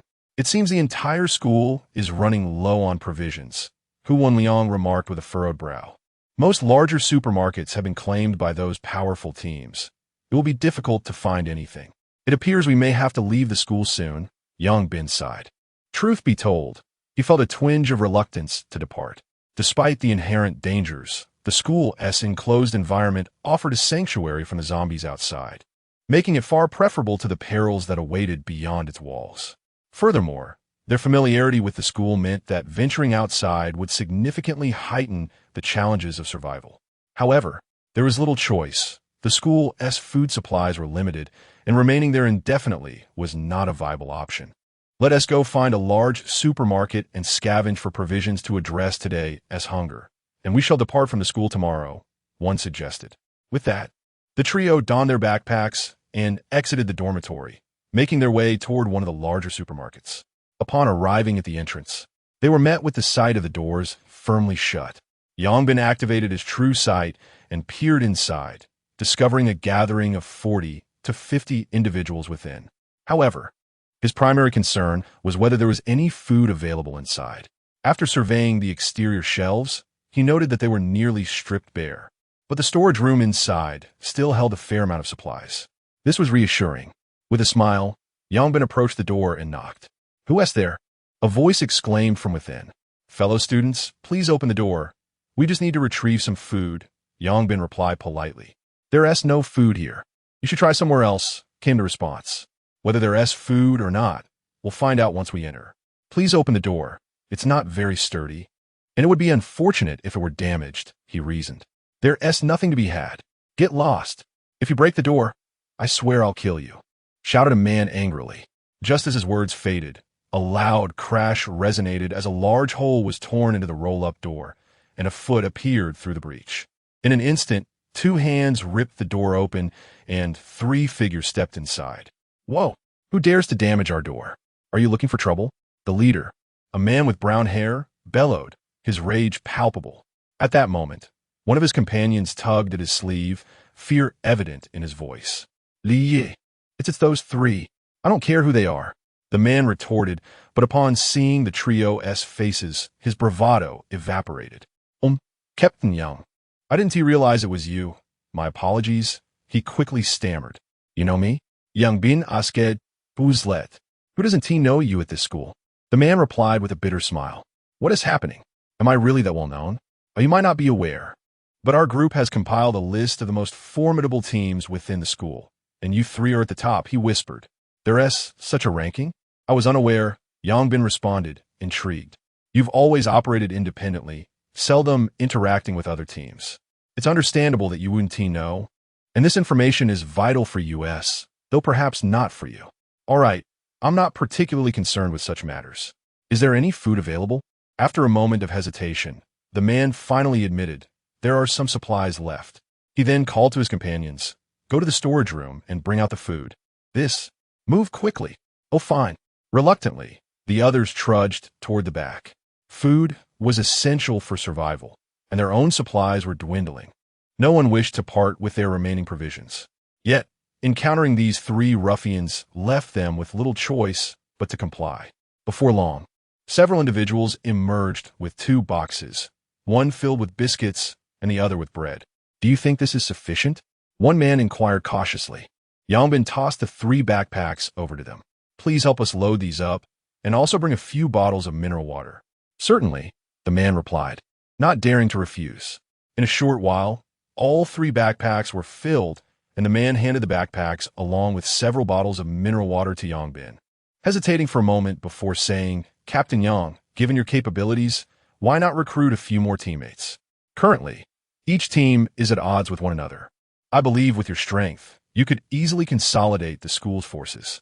"Not interested," Yongbin replied succinctly, then departed with his companions, leaving without a trace of hesitation. "Brotherly, they took so much. When the boss returns, he will surely be furious with us," one of the younger members lamented with a despondent expression. "What can I do when faced with these 3 ruffians? If the boss inquires, I will simply tell him the truth. If he has the ability, he can go and ask them himself." Chapter 59. The 4th Order Zombie. After departing from the supermarket, Yongbin and his companions resumed their quest to hunt 3rd Order zombies. Accompanied by Little Orange. Due to its diminutive stature, Little Orange often attracted curious glances. Thus, Yongbin advised it to refrain from following them in the presence of others and to entertain itself instead. Remarkably, Little Orange had now reached the 3rd Order, not through the consumption of 3rd Order crystals, but through its own evolution. It appeared that both mutated beasts and zombies possessed unique pathways to advancement, while humanity had yet to discover its own means of progression, relying solely on crystal consumption. Nevertheless, Yongbin harbored a sense of hope that perhaps, with sufficient training, humans could also achieve breakthroughs. The school was a closed environment, impervious to the encroachment of zombies from outside. After days of relentless extermination, the number of zombies had significantly dwindled, no longer presenting the overwhelming presence they once did upon stepping outside. However, The remaining zombies had grown increasingly formidable, most congregating around third-order zombies, making solitary encounters a rarity. At present, the school housed at least dozens of third-order zombies, indicating that any sizable horde would likely contain one of these powerful adversaries. Thus, while third-order zombies were easier to locate, they were not easy to vanquish. With their current capabilities, the group could confidently confront a few hundred zombies, engaging them directly. Yet, any greater number would prove overwhelming, as second-order zombies now accounted for nearly half the population, complicating their extermination efforts. With Yongbin's presence, it did not take long for the group to identify a viable target, a horde of over 200 zombies, including one third-order specimen, well within their capacity to handle. Just as the trio prepared to strike, a sudden roar echoed from a distance, prompting the zombies before them to hastily surge towards the source of the sound. What was happening? The three exchanged bewildered glances. Could it be that a companion is summoning them? Chenao speculated uncertainly. But we haven't encountered any zombie capable of summoning others. The zombies around third-order specimens tend to gather instinctively, not at their behest, Huan Liang replied, puzzled. Could it be? Yongbin's eyes brightened. Let us investigate. The trio, along with Little Orange, swiftly pursued the horde towards the source of the commotion. Before long, they arrived outside the playground, where they beheld a gathering of over 1,000 zombies. Since the departure of the cafeteria patrons, the zombies surrounding it had gradually dispersed, and they had not witnessed such a vast congregation since. Astonishingly, this assembly was not incited by human presence, but rather by a seemingly ordinary zombie at the center of the playground. At that moment, all the zombies fixated on the central figure, as if awaiting its command. Yongbin activated his true sight and discerned that the crystal within the creature's head was even larger than that of a third-order zombie, roughly the size of a peanut. Undoubtedly, this was a fourth-order zombie. A flicker of excitement danced in Yongbin's eyes. If he could eliminate it, he would ascend to the fourth order himself. However, the sight of the 1,000-strong horde filled him with trepidation. The challenge of slaying a fourth-tier zombie amidst such a vast horde is readily apparent. Moreover, within this throng, there exist 4 third-tier zombies, significantly escalating the difficulty. However, encountering a fourth-tier zombie is a rare opportunity that one hesitates to forego. Should they ascend to the fourth tier before departing from the school, their chances of a safe exit would greatly enhance. Brother Ben, is that a fourth-tier zombie? Chunhao inquired softly. Indeed, Yongbin nodded affirmatively. At this revelation, Chunhao and Hu Wenliang's eyes sparkled with a glimmer of hope, though they were soon beset by the daunting sight of the immense zombie horde. Brother Ben, should we attempt it? Yongbin activated his true sight to assess the surroundings. It appeared that the roar of the fourth-tier zombie had summoned the nearby zombies, leaving the area devoid of any other undead. After a moment of contemplation, Yongbin resolutely nodded. Let us do it. Little Orange, you go ahead and see if you can lure away some of the zombies. Upon hearing Yongbin's command, Little Orange widened its eyes, seemingly questioning whether it was being sent to its demise. Go on. You're swift. They one-T catch you. Lure them toward the grove, and once you reach the trees, you can simply climb up. Meow. Little Orange emitted a soft cry, yet it dashed forward without hesitation. Before long, the horde of zombies noticed it, and a multitude surged in pursuit. Little Orange sprinted away with remarkable speed, hundreds of zombies trailing behind. However, just as Yongbin began to believe this strategy might succeed, the fourth-tier zombie let out another deafening roar, causing the pursuing zombies to turn back in return. Goodness, this creature is astute, Chunhao exclaimed, his eyes wide with astonishment. It was evident that the fourth-tier zombie possessed a certain level of intelligence, Yongbin remarked gravely. Moments later, Little Orange returned, casting a glance at Yongbin that seemed to convey, it's not that I'm unwilling to lure them. They simply refuse to follow. What do we do now? Huan Liang asked. Let us observe for the time being. This creature seems intent on gathering the surrounding zombies. It must have a plan. Indeed. The trio, along with the cat, concealed themselves at a distance, quietly watching the horde. As anticipated, it wasn't too long before, under the leadership of the fourth-tier zombie, a multitude began to sweep through the school grounds. The three of them hastily followed suit. Meanwhile, at the entrance of a supermarket, Two factions stood poised for confrontation. This area was claimed by us first. Kindly relocate, Zhao Kun addressed the ominous newcomers. In this world, strength reigns supreme. We have set our sights on this location. Depart, retorted Zhou Xiong, the leader of the Taekwondo club, coldly. You are not significantly stronger than us. Should a conflict arise, even if you were to prevail, you would undoubtedly suffer substantial losses. Tianquan rit lead easily. Is that so? Zhou Xiong sneered, then turned his gaze toward Zhao Kun's companions, stating, I offer you a choice. Those who wish to live may join our ranks. Each individual who joins will receive a second-tier crystal. Those who remain with your group should not blame me for my ruthlessness later. As his words fell, the individuals behind Zhao Kun instantly exhibited a wavering gaze. These were indeed a group of opportunists. Having previously gravitated toward Zhao Kun and his companions due to their formidable prowess, they now felt drawn to an even stronger team. After all, the allure of obtaining second-tier crystals was tempting, and remaining here might very well cost them their lives. My apologies, Kun, but I have no desire to meet my demise. Soon, one person stepped forward, gravitating towards Zhou Xiong's team. With that initial move, an increasing number of individuals began to depart from Zhao Kun's side, making their way towards Zhou Xiong. Before long, with the exception of Old Black and the Thin Monkey, nearly everyone had shifted allegiance. Haha, now let's see how you plan to contend with me. Zhou Xiong laughed heartily. Zhao Kun's expression darkened to an extreme, and he was ultimately forced to grit his teeth and declare, the supermarket is yours. Old Black, Monkey, we shall take our leave. With that, he turned to lead the two away. Did I permit you to leave? Zhou Xiong replied coldly. Chapter 60, The Battle Against the Fourth Stage Zombies. What more do you want? Zhao Kun fixed his gaze fiercely on Zhou Xiong. Since you have all joined my team, why not invite you all to join as well? Zhou Xiong smiled. Dream on, Zhao Kun replied coldly. Then don't blame me. In this apocalypse, I have no desire to leave myself a future calamity. Kill them. As his words fell, dozens of people surrounded Zhao Kun and his companions in an instant. Just as both sides were about to engage in combat, a sudden tremor shook the floor beneath them. A group of people jumped in alarm and quickly turned their gazes towards the distance. Not far ahead, a horde of zombies was charging toward them. The expressions of everyone changed dramatically, and they hastily abandoned thoughts of violence, rushing into the supermarket and shutting the rolling shutter gate. Quick! Drag the shelves over to block the door, Zhou Xiong urged anxiously. The group sprang into action, dragging row upon row of shelves to barricade the entrance securely. Soon, the horde of zombies reached the supermarket entrance, relentlessly battering against the door. Watching the incessantly shaking door, everyone felt their hearts leap into their throats. How could there be so many zombies? Zhou Xiong's expression grew exceedingly grave.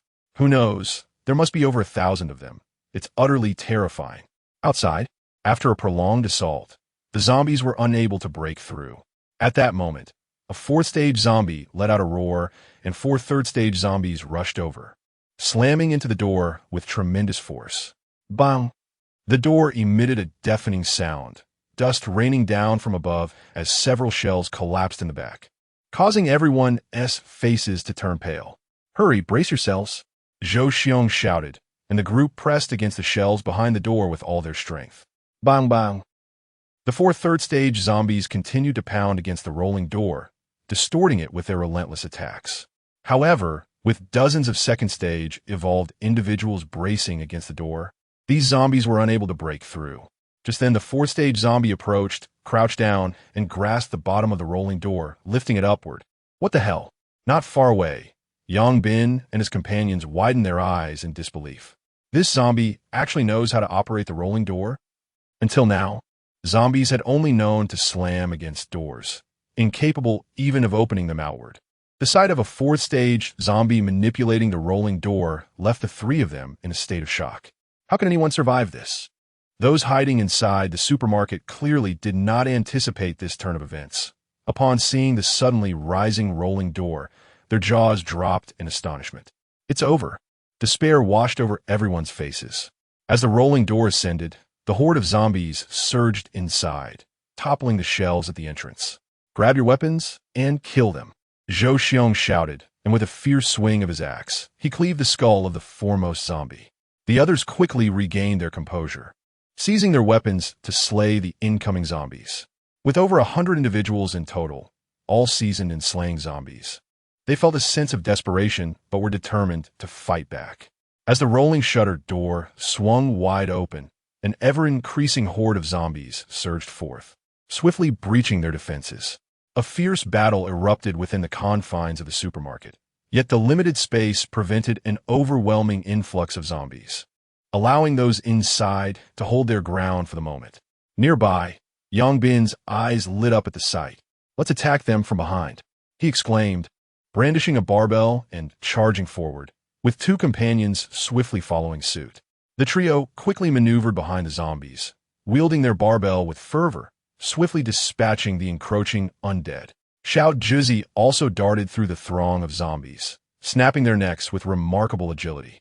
Her advantage lay in her speed, as brute strength was not her forte.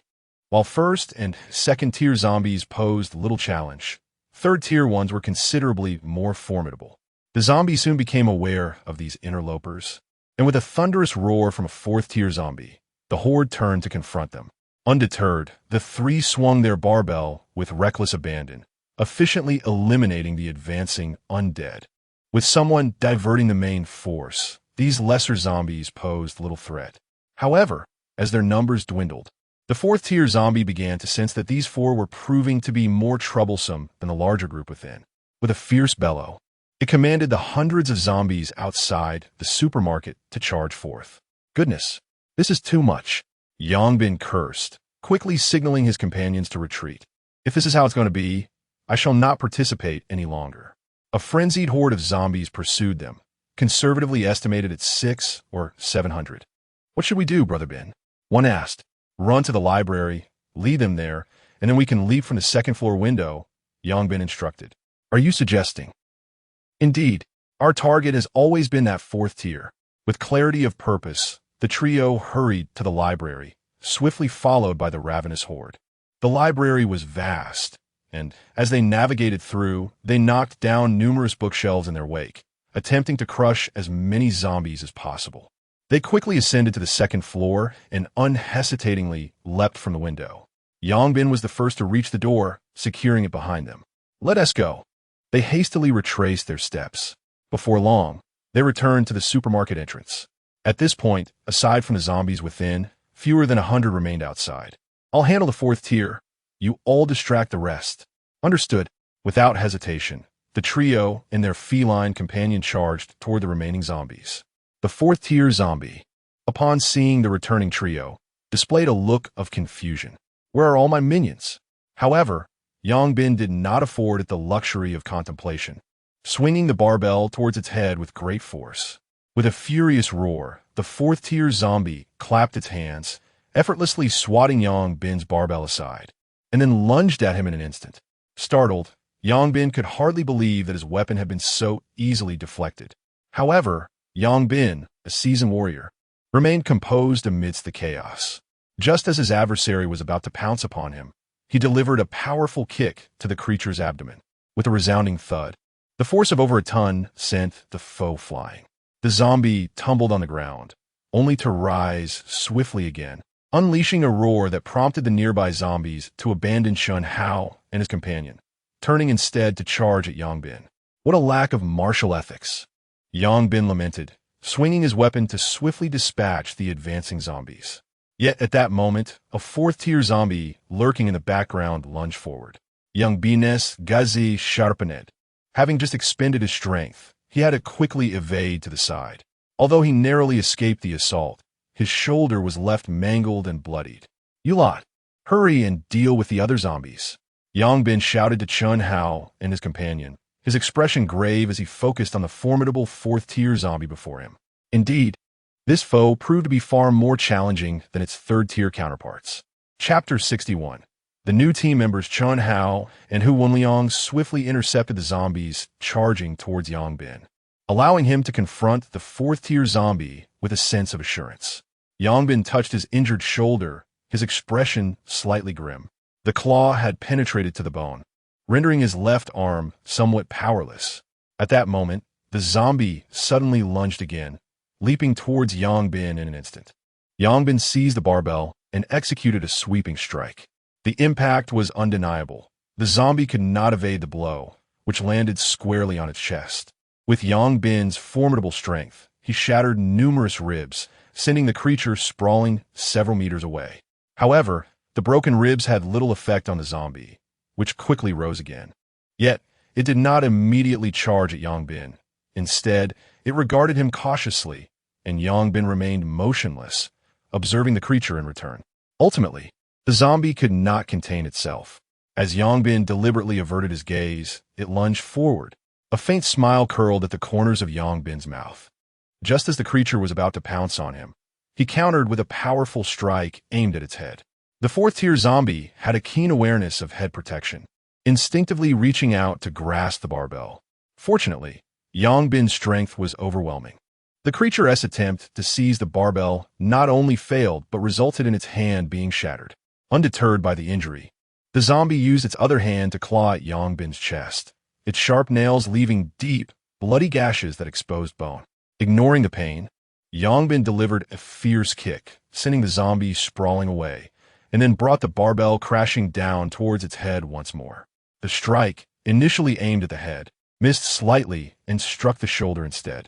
Nevertheless, Yang Bin's tremendous force was sufficient to pin the creature to the ground, not granting it a moment's respite. He swung the barbell down towards its head again. Blood splattered as, despite the fourth-tier zombie's tough skull, it could not withstand the weight of Yang Bin's attack, resulting in its head being obliterated. With a sigh of relief, Yang Bin quickly retrieved the crystal, gazing at the pea-sized fourth-tier crystal in his hand. A smile finally graced his face. At that moment, Chun Hao and Hu Wenliang had also dispatched the last few zombies outside and approached Yang Bin. Their eyes lit up with delight at the sight of the crystal in his hand. "Bingu, hurry and consume it. Let us see how powerful the fourth tier really is," Chun Hao urged with a grin. "All right." Yang Bin nodded and promptly swallowed the crystal. Almost instantaneously, a vast surge of energy coursed through his body, illuminating the fourth corner of the first star in his mind. An immense strength resonated within him, leaving Yang Bin feeling invigorated.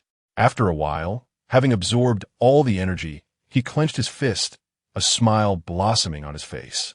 "Approximately 1,500 kilograms," he exclaimed joyfully. "Impressive. With such strength, you could probably lift a car," Hu Wenliang laughed. "That seems about right. Let us head inside and see what the situation is," Yang Bin replied.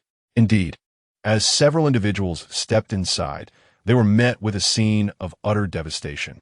Countless corpses of both zombies and humans littered the ground. What had once been a group of over 100 was now reduced to a mere handful, barely 10 souls clinging to life. Had it not been for Yang Bin and his companions, it was likely these survivors would have perished long ago. Within the supermarket, there remained 60 to 70 zombies, including 2 formidable third-tier zombies.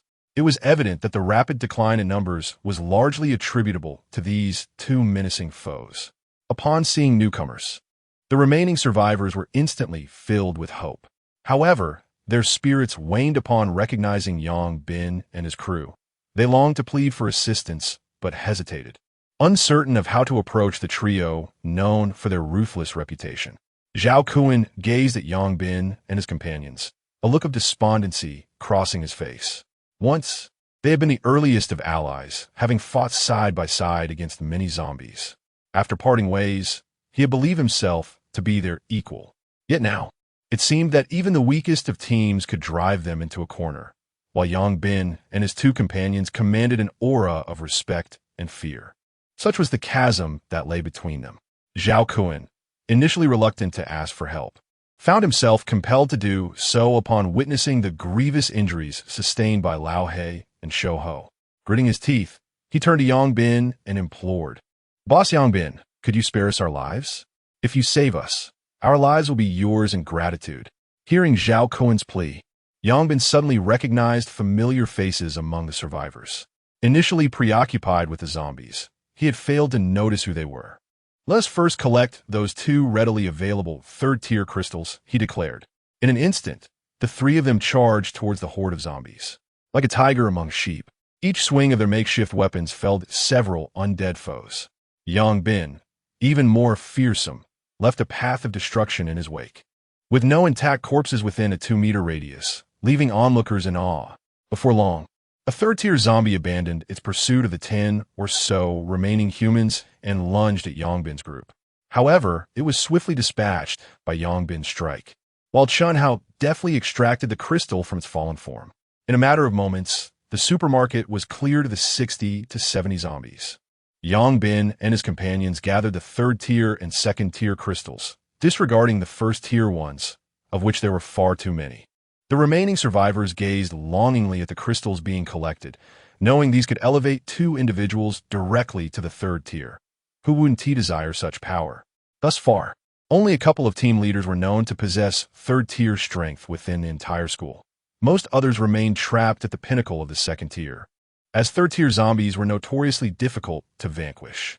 This difficulty stemmed not only from the strength of the third-tier zombies, but also from the hordes that accompanied them. Without a powerful team, defeating them was nearly impossible. Now, witnessing 2 third-tier crystals being claimed right before their eyes was a bitter pill to swallow. Even the faintest glimmer of hope would drive them to take risks. Alas, the overwhelming strength of the trio left them with no semblance of hope. At that moment, Zhao Kun, battered and weary, dragged his exhausted body forward to stand before Yang Bin and his companions. Yang Bin smiled thoughtfully at Zhao Kun, who sincerely expressed his gratitude. If you do not mind, from now on, my life will be yours. I shall do whatever you ask with unwavering loyalty. Yang Bin contemplated the proposition.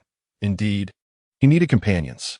Initially, he had been resolute in his preference for those with supernatural abilities. However, after days of reflection, he had come to acknowledge the reality that such individuals were exceedingly rare. Furthermore, even if there were those with abilities, they might not necessarily be suitable as allies, nor would they be inclined to join their cause. Among non-superpowered individuals, it was evident that Zhao Kun and his companions were the most fitting choice. They had collaborated before, and notably, in the face of zombies, they had never faltered. Despite some prior tensions, they had not resorted to underhanded tactics, demonstrating commendable character. With this understanding, Yang Bin extended his hand to Zhao Kun, a smile gracing his face. Welcome. From this day forth, we shall be brothers. Chapter 62. A bite to restore vitality. Upon hearing Yang Bin's words, Zhao Kun's anxious heart finally found solace. He never imagined that one day he would be concerned about his life being disregarded. However, after so many days in this apocalyptic world, he had come to terms with reality. Survival depended on aligning oneself with the strong. Meanwhile, Zhou Xiong's expression darkened as he witnessed Zhao Kun clinging to Yang Bin's leg.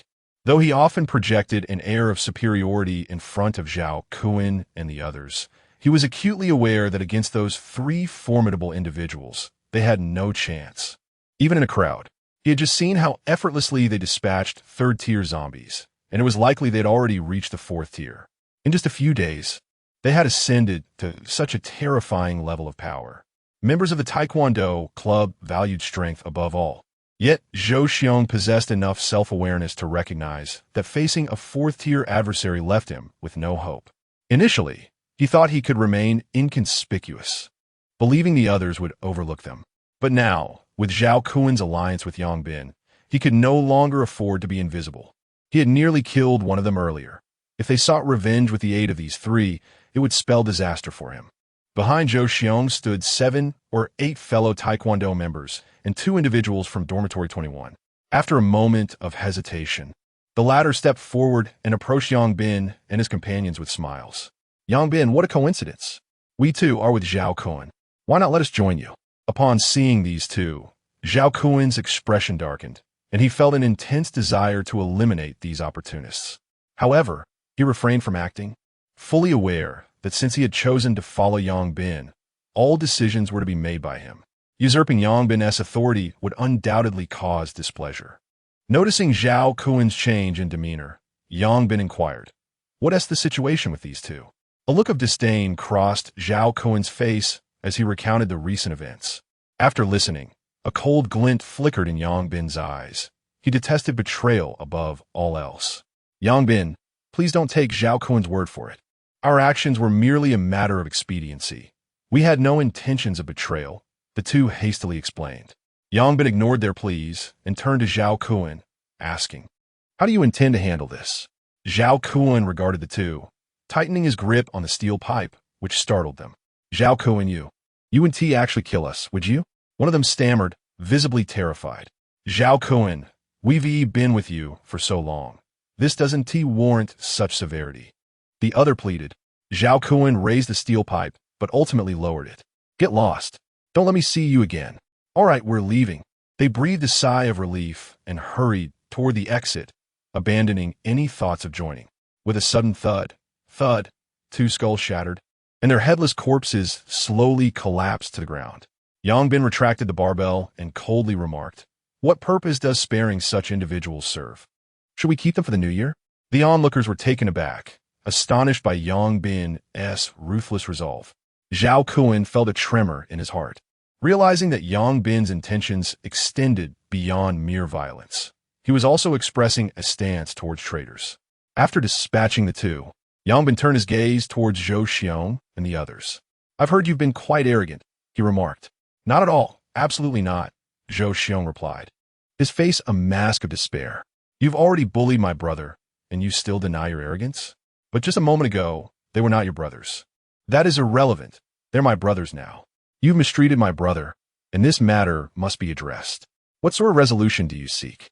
Zhou Xiong asked grimly, aware that the situation was beyond reconciliation. "Here's the deal. Since this is your affair, you shall resolve it amongst yourselves. Don't say I didn't offer you a chance. You will face Zhao Kun in a match. If you win, you can leave. If you lose, you all must stay." "Are you certain?" Zhou Xiong's eyes brightened at Yang Bin's words. Though both he and Zhao Kun were at the pinnacle of the second tier, he was a black belt in Taekwondo and naturally believed he would not lose to Zhao Kun.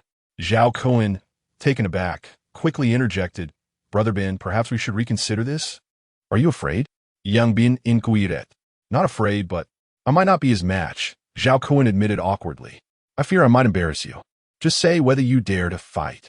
"Idare." Tianquan replied solemnly. He understood that this was a test from Yang Bin. Even if he knew he might not win, he could not back down. At worst, he would fight with all his might. "Good man." Yang Bin clapped him on the shoulder, then turned to Zhou Xiong. "What do you say?" "Agreed. We must agree." Zhou Xiong hastily responded. "But how do I know you won't go back on your word? What if you can't handle losing, or if others interfere?" "Rest assured, I guarantee with my integrity that this match will be between just the two of you. It will be entirely fair. If you win, you may leave, and my people will not lay a finger on you." Yang Bin assured earnestly. "Very well. I hope you keep your word and do not bring disgrace upon yourself." "Have no fear. My integrity is assured," Yang Bin replied with a smile. "Since you've agreed, it is settled. You all are quite injured. Take 5 minutes to recover before we begin." "All right." Both sides nodded in unison and quickly settled to the ground to rest. "So shon snero Zhao Kun impio. How do you find the courage to face me?" Zhao Kun remained silent, closing his eyes to recover his strength as quickly as possible. "Lianzi, help Zhao Kun with his injuries," Yang Bin suggested with a grin. "Understood." Hu Wenliang nodded and approached Zhao Kun, reaching out to touch the site of his wounds. Although Zhao Kun was puzzled, he did not resist and allowed Hu Wenliang to proceed. Soon, a white light emanated from the point of contact, and Zhao Kun's injuries began to heal at a visibly remarkable rate. Witnessing this, everyone widened their eyes in astonishment. "An ability user? A healing ability user?" Zhou Xiong exclaimed. "You're cheating." "What cheating? I did not suggest a mere 5-minute respite for us to tend to our wounds." "You concurred as well." "Yet I." However, Zhou Xiong opened his mouth, but found himself at a loss for a rebuttal. Indeed, the other party had proposed a 5-minute break for healing, but he had not anticipated such a method. 5 minutes, in his estimation, would merely suffice to regain a modicum of strength. Yet, if they were to proceed in this manner, the opponent would soon be revitalized, while he would still be severely injured. Nevertheless, he could not dispute this. It was, after all, his own agreement, and the other party appeared to have acted within the bounds of fairness. Ultimately, he could only grit his teeth and swallow his indignation. Umph. Even in my injured state, I harbor no fear of you. Zhou Xiong scoffed. Hu Wenyang took 2 minutes to attend to the critical wounds on Zhao Kuan, rendering them nearly healed. Subsequently, Yang Bin produced a third-tier crystal from his pocket and offered it to Zhao Kuan, saying, "Here, consume this to replenish your strength." Chapter 63. Fairness? You cheated. Zhou Xiong roared, his voice cracking. This time, he truly could not hold back. If it were merely a serious injury against the fully formed version of Chang Sheng, he could grit his teeth and endure. But facing a second-tier severely injured individual against a third-tier Chang Sheng in his prime, what would he possibly do? Cheating? Of course not.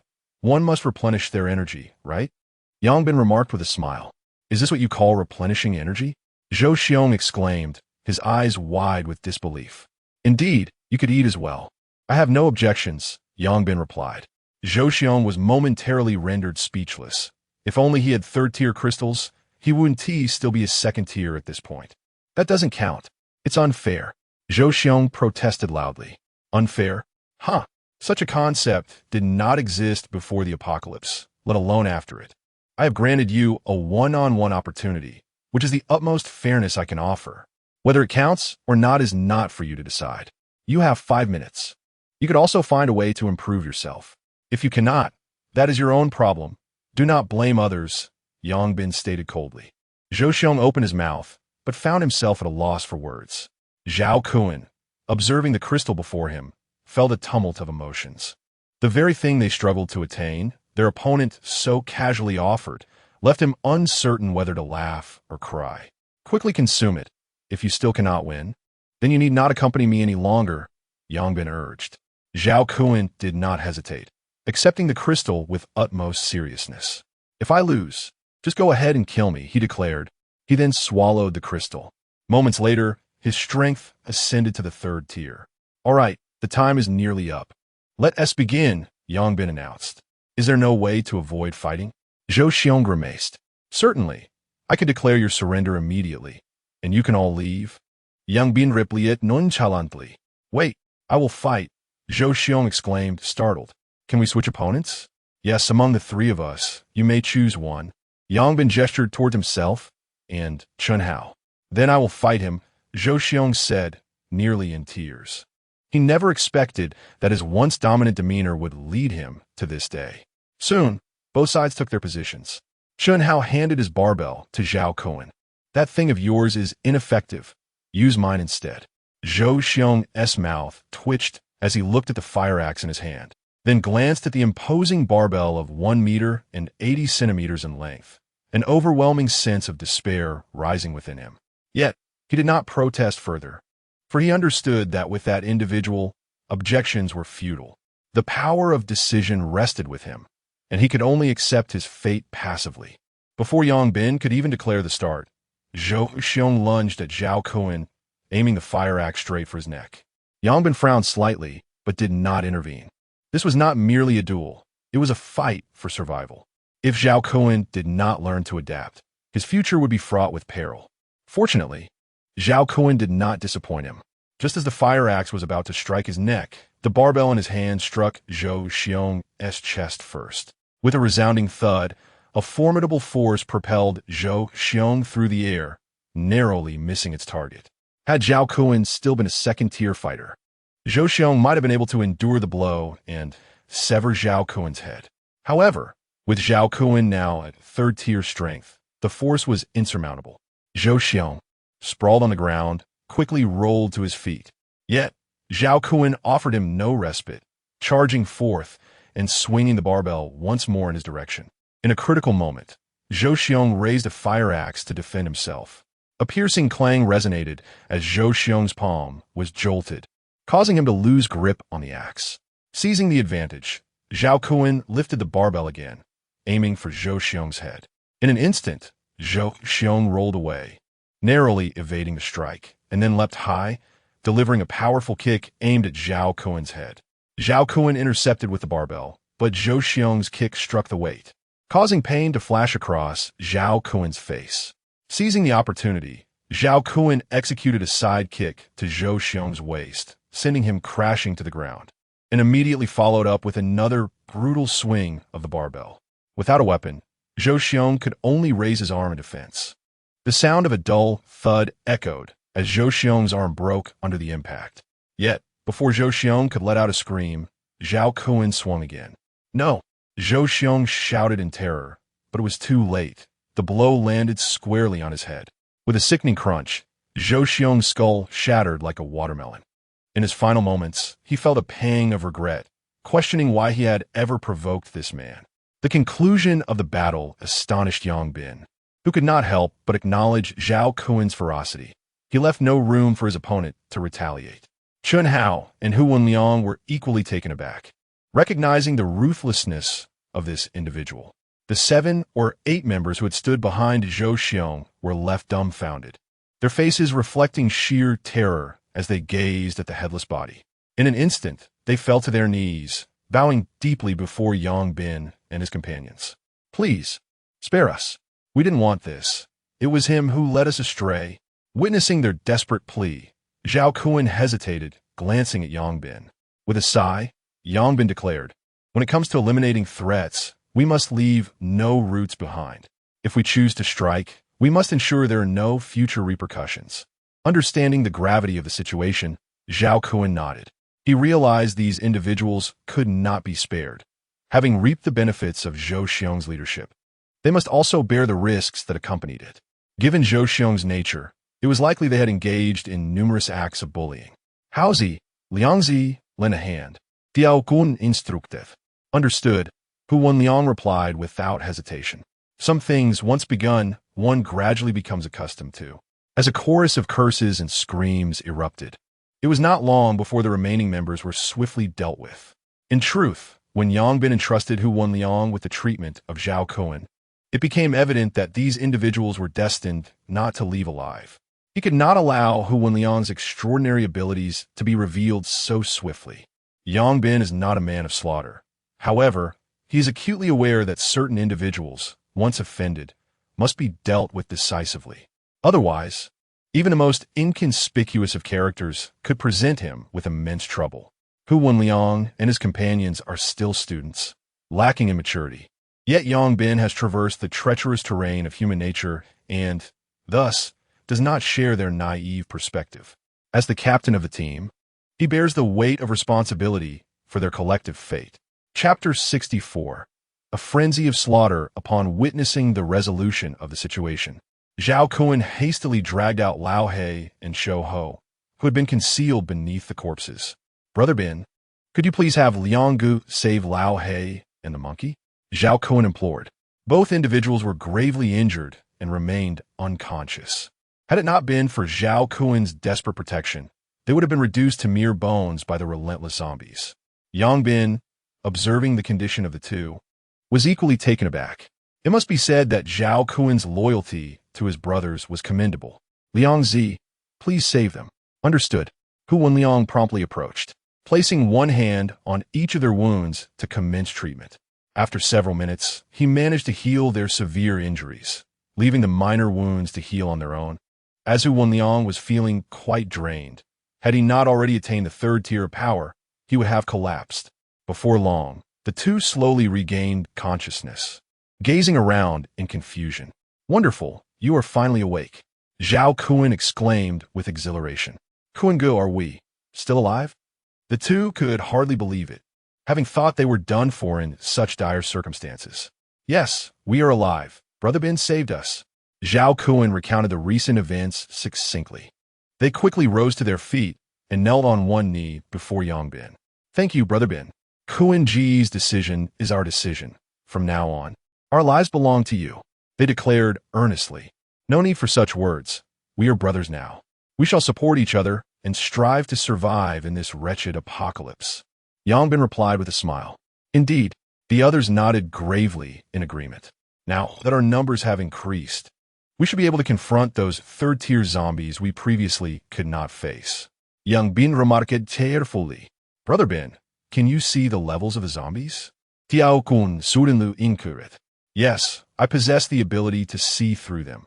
I can gauge a zombie's level by the size of the crystal within its head. Yang Bin confirmed with a nod. Since they were now allies, There was no need for concealment. No wonder. Zhao Kuan nodded in understanding. Having previously suspected that Yang Bin had known from the very first day that a crystal could be extracted from the head of that peculiar zombie. Who would have guessed if they couldn't see it? This ability was nothing short of miraculous in the apocalypse. It is essential to note that the strength of a zombie is not discernible from its appearance. They all look alike, and only through confrontation can one ascertain their true nature. However, once engaged, escaping becomes a formidable challenge, which has led many teams to suffer significant losses due to misjudgments. Moreover, teams seeking to acquire high-tier crystals often found themselves disappointed, realizing too late that the crystals they desired were absent, resulting in futile efforts. Therefore, the capability to foresee a zombie's level is a coveted asset for any team, akin to a dream come true. It was astonishing that this trio not only possessed healing abilities, but also the gift of clairvoyance. It was no wonder their progress was swift. Zhao Kuan and the others were filled with immense excitement. Who wouldn't wish to be part of a powerful team? How good is your ability, invisibility? Zhao Kuan suddenly directed his gaze toward Chun Hao. Indeed, came the affirmative reply. Chun Hao smiled lightly. It was not surprising that the other party could associate him with invisibility. You three are actually all superhumans. Lao He exclaimed in astonishment. Brother Bin, is there some secret? Can we become superhumans too? Zhao Kuan gazed at Yang Bin with eager anticipation. Don't look at me. You have no chance. Superhumans were born on the night of the apocalypse. If they existed that night, they did. If not, then they never will. As for whether there are other ways to obtain it afterward, I cannot say, Yang Bin replied, shaking his head. All right. The three nodded in slight disappointment. It's fine. Superpowers are merely a means. As long as your strength grows, you can be formidable even without them, Yang Bin reassured them. MHM, the trio nodded in agreement. Howsy, give the remaining third-tier crystal to Lao He. Having one more third tier will make it easier to deal with zombies later, Yang Bin suggested. Sure, Chun Hao replied without hesitation, pulling the third-tier crystal from his pocket and handing it to Lao He. Thank you, Brother Hao, Lao He said, his face lighting up with excitement as he received the crystal. The three of them were already at the pinnacle of the second tier, but they had not encountered any third-tier zombies, thus remaining stuck at that level. To their astonishment, joining this team had directly promoted them to the third tier, an incredible benefit. Lao He quickly consumed the crystal. Soon, his strength also ascended to the third tier. Among the 6 members of their team, there was one at the 4th tier and 4 at the 3rd tier. If they added Xiao Juzi, it would make 5 at the 3rd tier, effortlessly overpowering any opposing team. Half an hour later, everyone had nearly recovered. Subsequently, the group followed Yang Bin outside. Finding a horde of zombies numbering around 100 or 200 that also included a 3rd-tier zombie was challenging. However, if the criteria were relaxed to 300 or 400, there were plenty at the school. Upon exiting, Yang Bin whistled, and Xiao Juzi leaped down from a building, joining the group. Although Zhao Kuan and the others were somewhat taken aback by Xiao Juzi's size, they did not find it strange, as Yang Bin had informed them in advance. Under Yang Bin's guidance, it did not take long for the group to locate a horde of zombies, numbering approximately 400, which included one 3rd-tier zombie. Yang Bin had encountered this particular horde before, but due to the lack of advantageous terrain, he had refrained from engaging. However, this time, with their strengthened team and his own advancement to the 4th tier, he felt confident enough to take them on without relying on the terrain. Attack! Let us finish this swiftly, Yang Bin declared, charging toward the horde. The others swiftly grabbed their weapons and followed suit. Upon seeing them, the zombies immediately surged forward. Yang Bin swung a barbell rod, and with a single sweep, the heads of the approaching zombies exploded.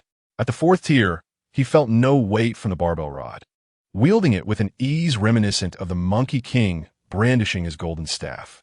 The others were equally undaunted. Chun Hao and Hu Wenliang, seasoned from high-intensity battles, jumped into action without hesitation. The performance of Zhao Kuan and his companions was equally remarkable. All 3 wielded fire axes, executing swift, precise, and ruthless strikes, each aimed at the skulls of the zombies, delivering fatal blows with each swing. The 6 of them formed a circle backs pressed together, relentlessly dispatching the zombies that lunged at them from all directions. After enduring a brutal battle lasting over 10 minutes, they successfully eliminated more than 400 zombies, including one formidable third-tier undead. Among the six, only Zhao Kuan and his companions sustained minor injuries, primarily due to the short length of their fire axes, which allowed the dying foes to claw at them in their final moments. "Brother Hao, your barbells are truly extraordinary," remarked Old Hay, gazing enviously at the group's equipment. "Indeed, it's a matter of foresight," Chun Hao replied with a smile. "Don't be envious. I'll make a few for you later," Yang Bin responded cheerfully. "Now, let us tidy up the battlefield and prepare for the next encounter." "Understood," they replied. Subsequently, under Yang Bin's leadership, they entered a frenzy of slaughter, continuing their onslaught from noon until nightfall, ultimately slaying over 2,000 zombies. They harvested 8 third-tier crystals, which not only elevated the lean monkey to the third tier, but also propelled Chun Hao's strength to the pinnacle of the third tier. This was Yang Bin's strategic decision. Those ready to advance would do so first, as the benefits of leveling up were paramount. Once they all progressed, they would each strive for their peak, ensuring the team possessed formidable high-tier combat power while preventing anyone from holding back the group. As for the order of advancement, that was determined by Yang Bin, and the others had no objections. Within this team, he wielded absolute authority. Chapter 65. The scarcity of food. A few individuals returned to their dormitory and shared the food they had looted at noon, originally sufficient for 2 days. The provisions were consumed in a single day due to the increase in numbers. While the strength in numbers was advantageous, it also led to a significant depletion of resources. Fortunately, Zhao Kuan and his companions had brought some food as well, yet it was only enough for 1 meal for the 6 of them the following day. It seemed they would need to devise a plan to procure more sustenance before their departure the next day, Yang Bin remarked. Acquiring food from the school has become increasingly challenging. Nearly every supermarket has been thoroughly scavenged, and the cafeterias have been cleaned out as well. Presently, there are only 2 large supermarkets that might still have some supplies, but they are occupied by the 2 most formidable teams, Zhao Kuan lamented. The most formidable teams? Which ones? Yang Bin inquired with curiosity. One is led by a group from the Physical Education Department, under the command of a captain named Qin Wei. They were among the first to venture out to confront zombies at the onset of the apocalypse, and this individual possesses the ability to rally people to his cause. Their ranks have swelled to nearly 200, with the majority now at the 2nd stage of evolution, and he himself has reached the 3rd stage. The other team is led by a woman named Tang Weiwei, who is an ability user specifically of the strength type, and she too has reached the 3rd stage. Her prowess is formidable, and she has employed some tactics to rescue individuals from the cafeteria, successfully garnering a following, now exceeding 200 members. These 2 teams occupy the largest supermarkets on campus, but with their substantial numbers, their resource consumption is equally significant. Even if there is still food available in the supermarkets, it is likely to be in short supply, Zhao Kuan explained. "Ah, Liangzi, your girlfriend seems quite impressive," Yang Bin jested. "Brother Bin, can we refrain from discussing this?" Liangzi replied, somewhat embarrassed. "You really are timid. It's no wonder you remain a virgin at your age. Brother Bin has helped you numerous times. If you were more proactive, perhaps something would have blossomed," Chun Hao remarked. "I merely find her somewhat pleasant. It hardly amounts to affection. Let us not make a fuss over it," Liangzi defended. "Men only need to find someone agreeable. If it were me, I would simply take the initiative," Chun Hao said. "That's why you ended up being cuckolded," Liangzi shot back. "You're going too far," Chun Hao retorted. "All right, you two. Cease your bickering. This matter is for Liangzi to decide. Tomorrow, we shall first approach Qin Wei to borrow some food, and then we will leave the school." Yang Bin started decisively. "Brother Bin, why not seek help from Liangzi's girlfriend?" Chun Hao questioned, perplexed. "It's too familiar. It complicates matters," Zhao Kuan responded. That does seem valid," Chun Hao conceded. "Currently, food is essential for everyone, especially for Qin Wei. He is unlikely to lend us any," Zhao Kuan asserted. "He will lend it," Yang Bin replied with a smile. Zhao Kuan paused, quickly grasping the implications. In this world, strength commanded respect. "All right, let us rest early.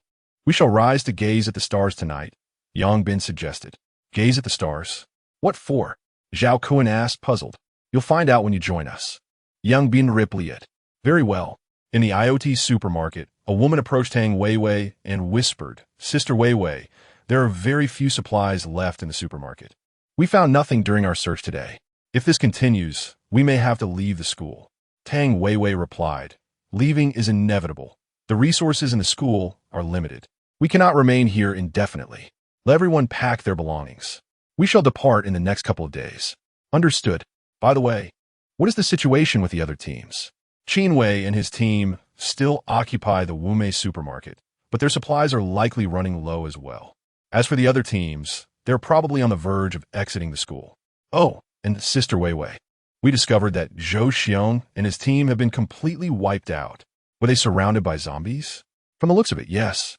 But some individuals had shattered skulls while their bodies appeared intact, which doesn't quite resemble typical zombie behavior, the woman said, somewhat uncertainly. Shattered skulls? Tang Weiwei furrowed her brow, as if recalling something. She murmured, could it be that they crossed paths with those individuals? Meanwhile, at the Wumei supermarket, a tall man reported to the imposing Qin Wei. Boss, I just counted the food supplies. If we ration carefully, we might have enough for about 2 more days. 2 days? That's rather insufficient. With the reduced number of zombies in the school, now is an opportune moment for us to advance. I do prefer not to leave so soon. Qin Wei replied with a frown. There's nothing we can do. Other teams likely have very little food left. Only Tang Weiwei's group might still have some supplies. As for them, we should avoid confrontation. That woman possesses formidable abilities. Tomorrow, let us send the brothers to search around again. I suspect most others will be leaving the school soon, so if we can stay an extra day, we should. Agreed. In the dead of night, Yang Bin and a few others stirred awake, also rousing Zhao Kun and his companions from the adjacent room. The 6 individuals, along with a cat, ascended to the rooftop and found a clean spot to lie down. Brother Bin, you called us to the rooftop at this late hour, not just to stargaze, I hope? Old Hay said, still groggy. Indeed, we are here to gaze at the stars. Once the Big Dipper appears, concentrate and focus on it. It can enhance our strength. Yang Bin explained. Watching stars to enhance strength? That sounds rather unscientific, the thin monkey exclaimed, eyes wide. If you believe in science so fervently, then explain the origin of zombies. Chunhao retorted with a smile. Just focus. We wouldn't be waking you up at such an hour for mere amusement. He added, Fine. Soon, the Big Dipper reappeared in the night sky. Yang Bin and his companions quickly entered a meditative state, while Zhao Kun and his group exchanged glances, uncertain yet intrigued. Meanwhile, in another dormitory, a man asked, Brother, why do you think these zombies stare at the sky at night? What could they possibly be looking at? Who knows? Aside from those 9 stars, there's nothing else up there. Do zombies have an affinity for stargazing? Could this possibly be a method of cultivation for zombies? Otherwise, why do they seem to grow stronger each night? Cultivating by gazing at the stars? It's quite remarkable that you've thought of that. Even a novel wouldn't dare to write such a thing. Indeed, it would be wise to take advantage of this lull in the zombie activity and retire for the night. As tomorrow we must rise early to combat them. I shall give it a try. It might prove beneficial. A little while later. Damn, I must be a fool. This endeavor serves no purpose other than to strain my eyes and ache my neck, the man grumbled. As dawn approached at 5 o'clock, the Big Dipper vanished, and Yang Bin and his companions rose, stretching their limbs. They turned to Zhao Kun and his companions, inquiring, How do you feel? Zhao Kun clenched his fist, a hint of excitement in his voice. It seems there has been some improvement. Both Lao He and Shou Ho displayed expressions of incredulity. Brother Bin, how did you come to this realization? Zhao Kun asked in astonishment. I was curious and tried it before, but I never sensed any enhancement. My ability allows me to perceive the flow of energy. When I focused intently on the stars, energy surged into my body. However, the influx from humans is minimal. Thus, the duration of observation was too brief to discern any effects. One must persist for at least 1 to 2 hours to truly feel the benefits, Yang Bin explained. I see. Brother Bin, your ability is truly formidable, Zhao Kun remarked with envy. Very well, let's return to our slumber. Agreed. Chapter 66. Swallowing the bitter pill at 9 in the morning, several individuals rose promptly, gathering their necessities before venturing out. Old 5, you and the others guard the supermarket. Ensure no one approaches while we venture forth to exterminate zombies, Qin Wei instructed, his gaze fixed on a group ahead. Rest assured, boss, we will keep a vigilant watch. Besides, few dare to challenge us at school now, Old 5 replied with confidence. Well then, we shall take our leave, Qin Wei declared, preparing to depart with his companions. When suddenly he noticed a few figures approaching. Furrowing his brow, he observed closely and soon recognized the leader among them, his expression darkening. Is it them? In no time, Yang Bin and his group reached the gathering, and Yang Bin, puzzled, remarked, have we met somewhere before? Indeed, Brother Bin. We encountered them the day we changed dormitories. They even wanted us to join them. Chun Hao chimed in. Oh, right, it's coming back to me. No wonder it feels somewhat familiar. Qin Wei's expression shifted multiple times before he managed a smile, saying, My apologies, Captain Yang. I failed to recognize you that day. May I inquire what brings Captain Yang here today? Nothing much. We run out of food, so we came to the supermarket to find some. Yang Bin replied with a grin. Qin Wei's smile faltered momentarily before he forced another grin, stating, Captain Yang may not be aware, but this supermarket has long been claimed by us. Perhaps you should seek provisions elsewhere? I recall this ISN to your family's establishment. Yang Bin jested. Captain Yang is jesting. In this apocalypse, who truly cares about ownership? It is merely a matter of who occupies it, Yang Bin asserted, clearly understanding the principle. Understood. So this supermarket is yours then, he concluded. Indeed. Would you lend us some food? Just enough to fill these backpacks. Yang Bin indicated toward the bags his companions carried. The expressions of the crowd behind Qin Wei shifted dramatically. They were already troubled by the lack of food, and now these individuals sought to take advantage of them. Many felt the urge to unleash their frustrations, yet a tall young man silenced them with a mere glance.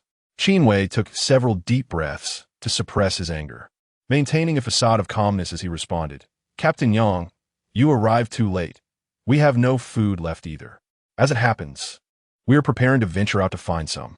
Oh, then do proceed with your search. We shall enter and have a look. If there is truly nothing, we will take our leave, Yang Bin stated casually, preparing to lead his group inside. Qin Wei swiftly positioned himself in front of Yang Bin, his smile evaporating, replaced by a grim countenance. Yang Bin, do not overstep your bounds. Overstep? I see no issue. We're merely borrowing a bit of food. Is it truly so unreasonable? We have 100 to 200 people depending on us for sustenance. We cannot spare any food for you. It would be best if you took your leave. Since you refuse to lend, I must declare that this place now belongs to me. As you said, whoever occupies it claims it as their own. Therefore, you may leave, for we have already established our hold here. It is said that your team is the most formidable in the school. Today, I shall witness how a mere handful of you can be so intimidating. Surround them. As Qin Wei's words fell, his companions swiftly encircled Yang Bin and his group. Oh, if only I could borrow it. Why must I resort to force? I am no bandit, Yang Bin Siged. Attack. With that, Qin Wei lunged at Yang Bin, and his companions followed suit, launching their assault. Bang! With a resounding thud, Qin Wei was sent sprawling, knocking down 7 or 8 people in his wake. Chun Hao and the others immediately sprang into action, wielding a barbell that sent figures flying, preventing any of their foes from getting close. 4th tier, struggling to rise. Qin Wei gazed at Yang Bin in disbelief. He was already at the 3rd tier. The only possible explanation for being sent flying so far was that Yang Bin was a 4th tier evolver. Yet, everyone else was still striving to reach the 3rd tier. How could anyone have attained the 4th? However, the evidence lay before him, rendering disbelief unavoidable. Before long, he witnessed the ongoing battles, which unfolded in a completely one-sided manner. The astonishment on Qin Wei's face deepened. It became apparent that these individuals were all above the 3rd tier. Cease! Qin Wei shouted urgently. What the hell are we doing? Upon hearing his call, those who had intended to charge forward retreated, having realized that this group was utterly formidable and beyond their capacity to confront. Old 3, go and retrieve food for them, Qin Wei commanded in a low voice. Yes, Old 3, without hesitation, hurried into the supermarket. Before long, he emerged carrying several large boxes of bread and biscuits. If only this had been the approach from the start, why resort to violence? Yangbin chuckled. Qin Wei fell silent, unable to fathom that this group possessed such extraordinary capabilities. Help us fill these bags. Place a bottle of mineral water on each side of every backpack. Yangbin tossed several bags over. Old 3, not daring to hesitate, quickly called for assistance. In a short while, all the bags were filled to capacity. Old 3 handed the bags to Yangbin, speaking cautiously. Is this sufficient? Thank you. Yangbin replied with a smile, and soon they strode away, laden with backpacks. The onlookers sighed in relief as they watched them depart, though a sense of bitterness lingered in their hearts. How could so many allow themselves to be bullied by just 6 individuals? One day I will settle this score. Qin Wei vowed fiercely. His strategist, Sijia, cast him a concerned glance and furrowed his brow, saying, "Your mindset is perilous. It could very well lead our entire team into irretrievable ruin." What? Do you think we are inferior to them? Qin Wei retorted darkly. Indeed, they have elevated their prowess with just a handful of individuals to such an extraordinary level. Not to mention us. I dare say there are hardly any teams globally that can match them. 4th tier, just ponder that. Given another 5 days, could you reach such heights? Sijia remarked without mercy. Upon hearing Sijia's words, Qin Wei fell into silence. Perhaps it is best to let it go. After all, it is merely a matter of losing some provisions. In truth, they possess only a few backpacks, resulting in a loss equivalent to just a meal for dozens of individuals. How significant could that truly be? Do not jeopardize the entire team over such a trivial matter. As the captain, you must consider the bigger picture in all your decisions. Sijia emphasized. Yet, I cannot simply swallow this indignation. Even if you cannot, you must learn to endure it. Chapter 67. Yangbin drives boss. Where we headed now? As they exited the school gates, a sense of confusion enveloped the group, leaving them uncertain of their next destination. Do any of you have homes nearby that you need to check on? Yangbin Sudinli inquired. At this mention, silence fell over the group. In this apocalyptic world, their foremost concern was undoubtedly the safety of their families, especially after communication had been severed, rendering them unaware of their loved ones' conditions. Old Black and I are from Liaoning and Jilin, while Slim Monkey hails from Bashu. All of these places are quite distant from here. With air travel and high-speed rail completely paralyzed, returning home is no easy feat, Zhao Kuan remarked with a bitter smile. Well, it seems that Haozi and I are the ones with relatively closer homes, but even that is still 400 to 500 kilometers away. Returning is equally challenging, and Liangzi, being from Jinling, is even further Yangbin's side. 400 to 500 kilometers could be manageable with a vehicle, though the fear of traffic congestion looms large. Congestion is inevitable. Our hometown's highways are perpetually congested, regardless of the time. To return home, not to mention the zombies. The sheer number of vehicles on the road is daunting. Taking the national highway is even less feasible, Zhao Kuan lamented. It appears we cannot return in the short term. He concluded with a sigh. Not necessarily. If we could leverage some official connections, utilizing a helicopter could make the journey home quite feasible, Old Black suggested. That notion is rather unreliable. You must understand that it's not merely zombies we face. There are also mutated beasts. If a mere cat can be so formidable, a mutated eagle could easily bring down a helicopter. At that point, we'd be in dire straits. Yangbin shook his head in disapproval. Indeed, it seems that the desire to return home is a mere fantasy. We can only pray for prompt rescue from the local authorities. Well, if we wish to return, we must strive to enhance our abilities. Perhaps if we cultivate our strength sufficiently, we might even gain the ability to traverse walls and ceilings. And then flying back could become a reality, Zhao Kuan mused. Brother Ben is right. Strength is the foundation of everything. I feel as though I could outrun Bolt at this point. With enhanced abilities, anything is possible, Slim Monkey added enthusiastically. Let us first develop our skills here in Star City. We should find a place to settle, preferably one with a villa. I have never lived in a villa before the apocalypse. It would be nice to experience that now, Yangbin proposed. That is a great idea. I've never lived in a villa either, Chunhao agreed. How about we head to Jinga Garden? I've heard it's home to incredibly wealthy individuals. with spacious villas complete with gardens and pools, ensuring a truly comfortable stay.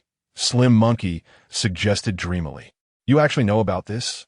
Well, I used to wander around there when I had free time, often daydreaming about living there one day, Slim Monkey admitted, slightly embarrassed. You certainly have a vivid imagination. All right, today I shall make your dream come true. We shall go there. Yongbin chuckled as he patted Slim Monkey on the shoulder. That's wonderful. Thank you, Brother Ben. I never expected my childhood dream could be realized in the apocalypse. Slim Monkey exclaimed with excitement. However, Brother Ben, that place is a bit far. How far? Over 20 kilometers. And you consider that a bit far?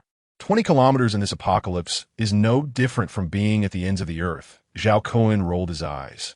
Yongbin's lips twitched slightly. The thought of traversing over 20 kilometers through the urban expanse of Star City seemed utterly fanciful. Don't worry, we need not navigate through the city. We can circumvent it via the outer ring road. The slender monkey interjected promptly. You seem to have researched this quite thoroughly. Well, it's nothing too remarkable. He replied with a chuckle. If that's the case, then going there is certainly feasible. However, is there a commercial area nearby? If there's no place to procure food, it may not be worth the effort. Indeed, there's a large Walmart supermarket approximately 5 kilometers from the community. It ranks among the top supermarkets in Star City, stocked with virtually all the daily necessities we might require. Additionally, there are numerous grocery stores in the vicinity, so food will undoubtedly be sufficient, the slender monkey assured. Very well, let us proceed there. I am eager to experience the world of the affluent. No one has any objections. Who would desire a more comfortable living situation? Let us go find a vehicle. All right. After confirming their plans, they set their sights on the distance. Not far from the school, they encountered a bustling thoroughfare, and as they arrived, they observed a chaotic scene of vehicles strewn across the road. Most of these cars had lost control, colliding with the roadside greenery or crashing into one another. Simultaneously, they spotted several wandering zombies. Upon noticing the group, these zombies suddenly surged forward with fervor. Oh, there's even a third-tier zombie, Yongbin exclaimed in astonishment. That's splendid. A crystal delivered right to our doorstep. The others chuckled. In a swift and effortless manner, they dispatched the throng of zombies, subsequently extracting the crystals and presenting the third-tier crystal to Hu Wenliang. It wasn't that Yongbin favored any one of them. All of them possessed supernatural abilities, and Hu Wenliang's healing, with the enhancement of his strength, could endure for a longer duration. Zhao Kun and the others harbored no objections. They positioned themselves appropriately, content as long as Yongbin did not disdain them. After a considerable search along the main road, they finally located a relatively intact 7-seater SUV. The owner had transformed into a zombie, but had not wandered far. After eliminating the owner and swiftly acquiring the keys, they hurried into the vehicle. The 7-seater was just sufficient to accommodate the 6 of them along with the cat. Brother Ben, when did you obtain your driver's license? I was unaware, Chunhao remarked with a hint of confusion, glancing at Yongbin in the driver's seat. Driver's license? Where would I have found the funds to obtain one? Yongbin replied, his innocent eyes wide with surprise. Brother Ben, have you ever driven before? Tianquan incurred cotiously. No, but I once worked part-time at a car wash. Brother Ben, perhaps I should take the wheel. I have a driver's license. Zhao Kun suggested quietly. Have you driven since acquiring your license? No, then it's essentially the same. Relax. Just because I've never seen a pig run doesn't mean I can't drive. Trust me, Yongbin reassured them. The others gazed at him with a mixture of skepticism and belief, bolstered by his long-standing reputation, until, why is there a missing foot pedal in this car? Yongbin said, purring closely. Brother, this is an automatic transmission. There is no clutch, Zhao Kun whispered. Oh, I see. It's the kind where you start it while pressing the brake, right? Yes. Yongbin, displaying considerable acumen, swiftly succeeded in starting the engine. Release the brake. Press the accelerator. Why aren't we moving? Brother, you haven't disengaged the handbrake. Did you not notice the handbrake lever? This is an electronic handbrake. Zhao Kun nearly in tears. Seeing this scene, the others hastily tightened their seatbelts to ensure their safety. Oh, got it. After pressing it once without releasing, he pressed the brake again and then pressed it once more, successfully disengaging it. Haha, it seems I'm quite clever after all. Let us go. As he released the brake and pressed the accelerator, the car surged forward in an instant. Bang! Chapter 68. Surrounded on Shenghua Avenue. An overturned 7-seater SUV lay on its side, its wheels still spinning frantically. Moments later, 6 figures struggled to emerge from the vehicle's windows. Cough, cough. So, do you believe me when I say I lost control of the accelerator? Yangbin said awkwardly. Absolutely, came the chorus. Shall we find another vehicle for you to try again? This time, I assure you, you'll manage it flawlessly. The group shook their heads in unison, resembling a wave as even Little Orange vigorously declined. Brother Ben, even though we are evolved beings, we cannot endure such reckless driving from you, Chunhao remarked darkly. Indeed, Brother Ben, perhaps you should focus on enjoying the ride while I take the wheel, Zhao Kun quickly suggested. Fine, it's not that I insist on driving. It's primarily because I can see ahead for any zombies and anticipate their movements, Yangbin retorted defensively. Then just sit in the passenger seat and direct us. All right, Yangbin conceded, though he secretly yearned to drive. Regrettably, his companions denied him the opportunity. The group continued their search for another vehicle, and fortunately, there were plenty on the road. Soon enough, they discovered a business van. This time, Zhao Kun promptly took the driver's seat, genuinely fearing another mishap from Yangbin. As the vehicle started and slowly progressed, Zhao Kun, despite having only obtained his driver's license without much experience, had practiced at driving school and was more stable than Yangbin, albeit a tad slower. However, given the circumstances, speed was not an option, with overturned cars and scattered zombies obstructing their path. From time to time, they had to disembark to clear away the zombies and move vehicles blocking the road. Thankfully, their combined strength was sufficient to lift and relocate the obstacles. At this rate, when will we arrive? Shenhao complained. There's no choice. The area is congested with cars. Once we leave the urban district, we'll be better. So, consider it a zombie clearing exercise, Shouho responded. How about this? Let's abandon the vehicle for this stretch and forge ahead, allowing Zhao Kun to follow us in the car until we exit the city, Yangbin proposed. Agreed.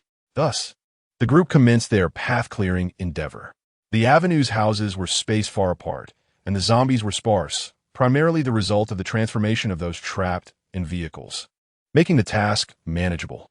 Unbeknownst to them, despite the distance between the houses, their commotion had attracted the attention of a zombie clad in black clothing lurking nearby.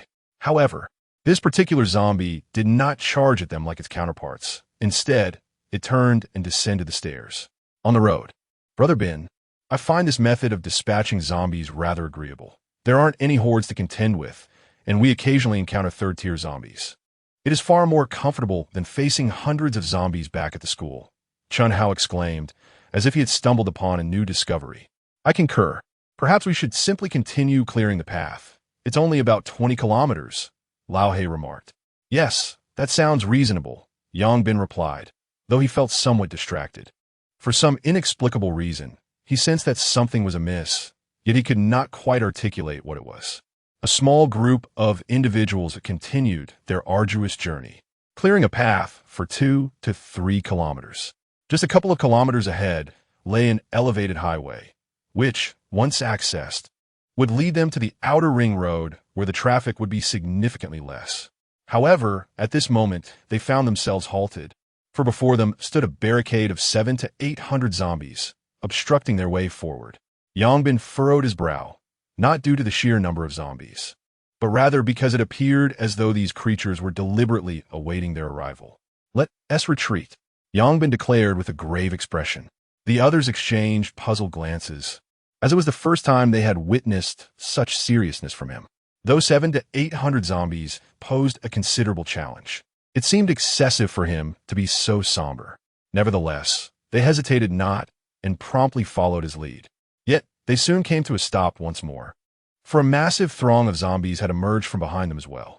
Almost immediately, hordes of zombies began to appear on both sides, encircling them from all directions. How could this happen? Where did all these zombies suddenly come from? They exclaimed in shock. It is evident that a higher-level zombie is directing them. Yangbin spoke in a low tone. A fourth-tier zombie? Someone suggested. No, a fourth-tier zombie lacks such capability.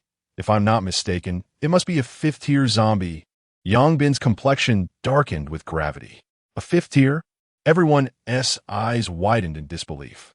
They had scarcely encountered two fourth-tier zombies, yet now they faced a fifth-tier one. The apocalypse had only begun a little over 10 days ago. How could a fifth-tier zombie possibly exist? Zhao Kuan swallowed hard. Zombies do not rely on consuming crystals like we do. They cultivate autonomously, and it is not unusual for a few to possess exceptional talents. What do we do now? The group's expression soured, taken aback by the predicament they found themselves in just after leaving the campus. Quickly, push a few cars together to create a barrier. This will help mitigate the impact of the zombies. Yang Bin swiftly devised a plan. The zombies were not rushing towards them en masse, but rather approaching slowly. Granting them some time, the group promptly maneuvered nearby vehicles to form a barrier and climbed atop them. Once elevated, their view was clearer, but this clarity only deepened their dismay, particularly for Yang Bin, who perceived more than the others. There were at least 3,000 to 4,000 zombies converging from all directions. Among them dozens of third-tier zombies and 2 fourth-tier zombies. Most alarming of all was the fifth-tier zombie, which Yang Bin had yet to spot. He was uncertain whether he could contend with a fifth-tier zombie. The likelihood was slim, as he had only just ascended to the fourth tier.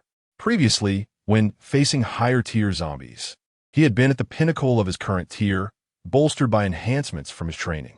Now, having only recently reached the fourth tier, encountering a fifth-tier zombie left him feeling utterly unprepared. At that moment, the zombies had closed in, and what astonished the most was the sight of several zombies wielding weapons. Goodness, why do these school zombies seem more sophisticated than those outside? Lao He remarked, swallowing hard. It must be the command of a fifth-tier zombie, which complicates matters further. Yang Bin's expression was exceedingly grave. Everyone, brace yourselves, this battle is perilous. As Yang Bin's words fell, the zombies, as if receiving an unspoken command, surged wildly towards the group. They stood atop the vehicle, forming a protective circle, wielding their weapons to frantically fend off the onslaught from all directions. The assault of the zombies was frenzied. Fortunately, their elevated position rendered them largely unaffected by the force of the attack. However, the vehicle below was not so fortunate, continuously deforming under the relentless impact. At this rate, it would not endure for long. The battle commenced with unparalleled intensity. The individuals present were seasoned fighters, capable of withstanding the onslaught of the first and second-tier zombies. Yet soon, with the arrival of the third-tier zombies, the conflict escalated to an alarming level of danger. Unbeknownst to them, a solitary black zombie stealthily infiltrated the horde, inching closer to their position. Chapter 69. The Soldier Among the Third-Tier Zombies. Apart from Yang Bin and Chun Hao, none of the others were certain of delivering a fatal blow. In such dire circumstances, failure to achieve a one-hit kill meant facing an onslaught of countless zombies. Soon, Shouho encountered this predicament. He failed to eliminate the third-tier zombie in time, allowing the horde behind it to surge forward, seizing his leg and yanking him down with ferocity. Fortunately, Zhao Kuan, quick-witted and agile, swiftly severed the hands of the encroaching zombies with a series of precise axe strikes. However, this delay allowed more zombies to swarm in. He was soon beset, bloodied from multiple bites, with a chunk of flesh torn from his thigh. With a sharp intake of breath, Zhao Kuan gritted his teeth, stifling a cry of pain as he wielded his fire axe to fend off the advancing zombies. With Chun Hao's assistance, he managed to stabilize the situation once more. The battle raged on, yet such occurrences were frequent, with the sporadic emergence of third-tier zombies catching them off guard. In no time, barring Yang Bin, the others bore varying degrees of injuries. Yang Bin, however, remained relatively unscathed, his prowess preventing any second- or third-tier zombies from approaching him. This equilibrium was shattered upon the appearance of a shadowy figure. As Yang Bin fought with fervor, a black-clad zombie suddenly lunged at him. Initially dismissive, he swung his barbell at the assailant. The adversary raised its fire axe, striking the barbell directly. The resounding clang echoed, and Yang Bin's expression shifted as he nearly lost his footing from the tremendous force. Just as he regained his balance, the zombie leapt onto the vehicle's roof, delivering a fierce axe strike aimed at his head. Yongbin swiftly raised the barbell to shield himself. Another deafening clang resonated, leaving Yongbin's arm numb and forcing him to stumble backward, tumbling off the vehicle's roof. Being gay, the others gasped in alarm, yearning to assist, but unable to break free from their own battles. Fortunately, Yongbin managed to brace himself with the barbell, flipping and landing steadily on the ground. He then executed a sweeping maneuver with the barbell, repelling the surrounding zombies that had closed in on him. Before he could catch his breath, the zombie attacked again.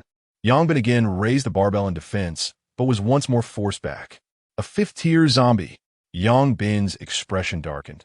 He understood that even without activating his abilities, being pushed to this extent could only be attributed to a fifth-tier zombie. The surrounding zombies continued their relentless assault, compelling him to clear them away. However, every time he made a move, the zombie's axe would immediately swing at him, forcing him to defend himself hastily. For a time, Yongbin found himself in a most desperate situation.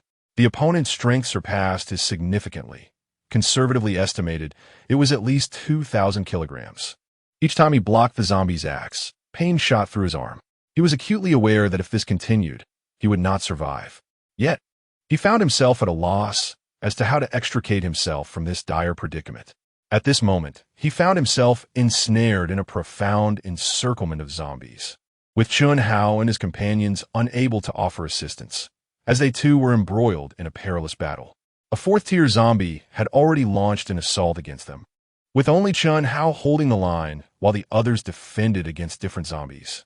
Damn it, it can't be that we just got here to meet our demise. Yongbin expressed his frustration. Just then, gunfire erupted not far away. A convoy of armored personnel carriers approached, for which more than 100 soldiers clad in camouflage emerged, wielding assault rifles and unleashing a barrage of fire upon the zombies. The power of their firearms remained formidable. The relentless onslaught of rifle fire caused the first and second-tier zombies to collapse in droves. These soldiers had evidently engaged in numerous encounters with the undead, targeting their heads with precision. Inside the cabin of the foremost personnel carrier, two men observed the unfolding situation with furrowed brows. How could so many zombies congregate here? Mused a middle-aged man in military attire, his expression stern with confusion. I am uncertain, but this is a critical passage to Zhongxiang Academy. We must clear it, replied a resolute young man in his late 20s. The middle-aged man nodded, then raised binoculars to his eyes. There are people in the center, he exclaimed with astonishment. People? That's impossible. The young man gasped, his eyes widening. The middle-aged man promptly handed the binoculars to him. Moments later, disbelief washed over the young man's face. It was astonishing that anyone could survive for so long amid such a horde of zombies. Increase the firepower. Those individuals are on the brink of collapse, he commanded urgently. Understood. Soon, the soldiers below began to unload several heavy-caliber machine guns from the vehicles. With the sound of rapid gunfire echoing, the zombies fell like wheat before a scythe. The once despondent expressions of Yongbin and his companions transformed into joy upon hearing the gunfire.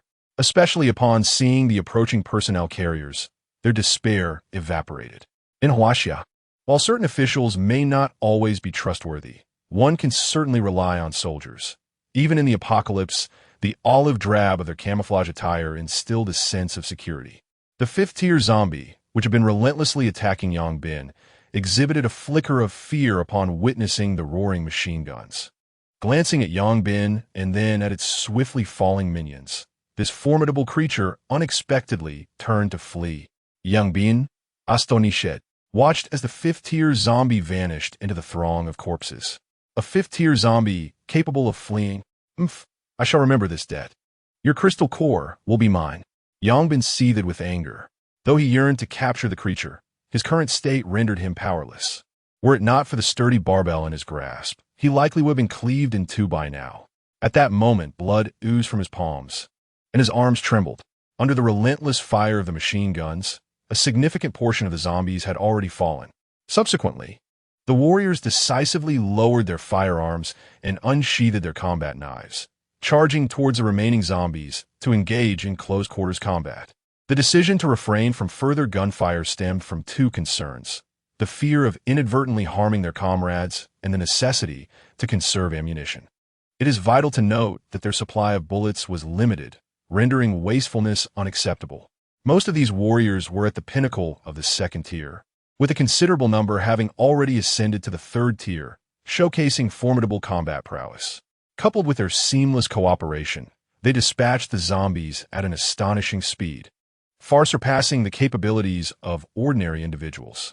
Before long, through the collaboration of Yang Bin and his companions, along with over 100 soldiers, the remaining few hundred zombies were swiftly eradicated. Among them, the fourth-tier zombie that had engaged with Chun Hao ultimately fell to his blade, its crystals swiftly collected by him. Following the extermination of the zombies, a group of soldiers promptly commenced gathering the crystals. Yang Bin and his companions remained silent, acknowledging that these spoils rightfully belonged to the warriors. At that moment, two individuals descended from the first troop carrier and approached them. Upon noticing the insignias on their uniforms, astonishment washed over the faces of Yang Bin and his companions. One was a lieutenant colonel and the other a colonel. Furthermore, Yang Bin discerned that one of them was at the pinnacle of the third tier, while the other had reached the fourth tier. Indeed, it became evident that the official ranks possessed unparalleled strength. Chapter 70. Arrival at the destination before long. The two individuals stood before Yang Bin and his companions. The leading colonel, a middle-aged man, gazed upon them with a look of astonishment. He hadn't anticipated that such youthful individuals would be before him. Little ones, judging by your ages, you must be university students. Are you from Zhongshan Academy? Indeet, Yang Bin nodet. Quite impressive. Truly, heroes emerge from the youth. To possess such strength at such a tender age is remarkable. However, how is it that you found yourself surrounded by so many zombies? The middle-aged man inquired with curiosity. We intended to escape the school in search of a safer location, but unexpectedly, we stumbled into a horde of zombies upon our arrival here. Fortunately, your timely appearance saved us from peril. Yang Bin responded with a wry smile.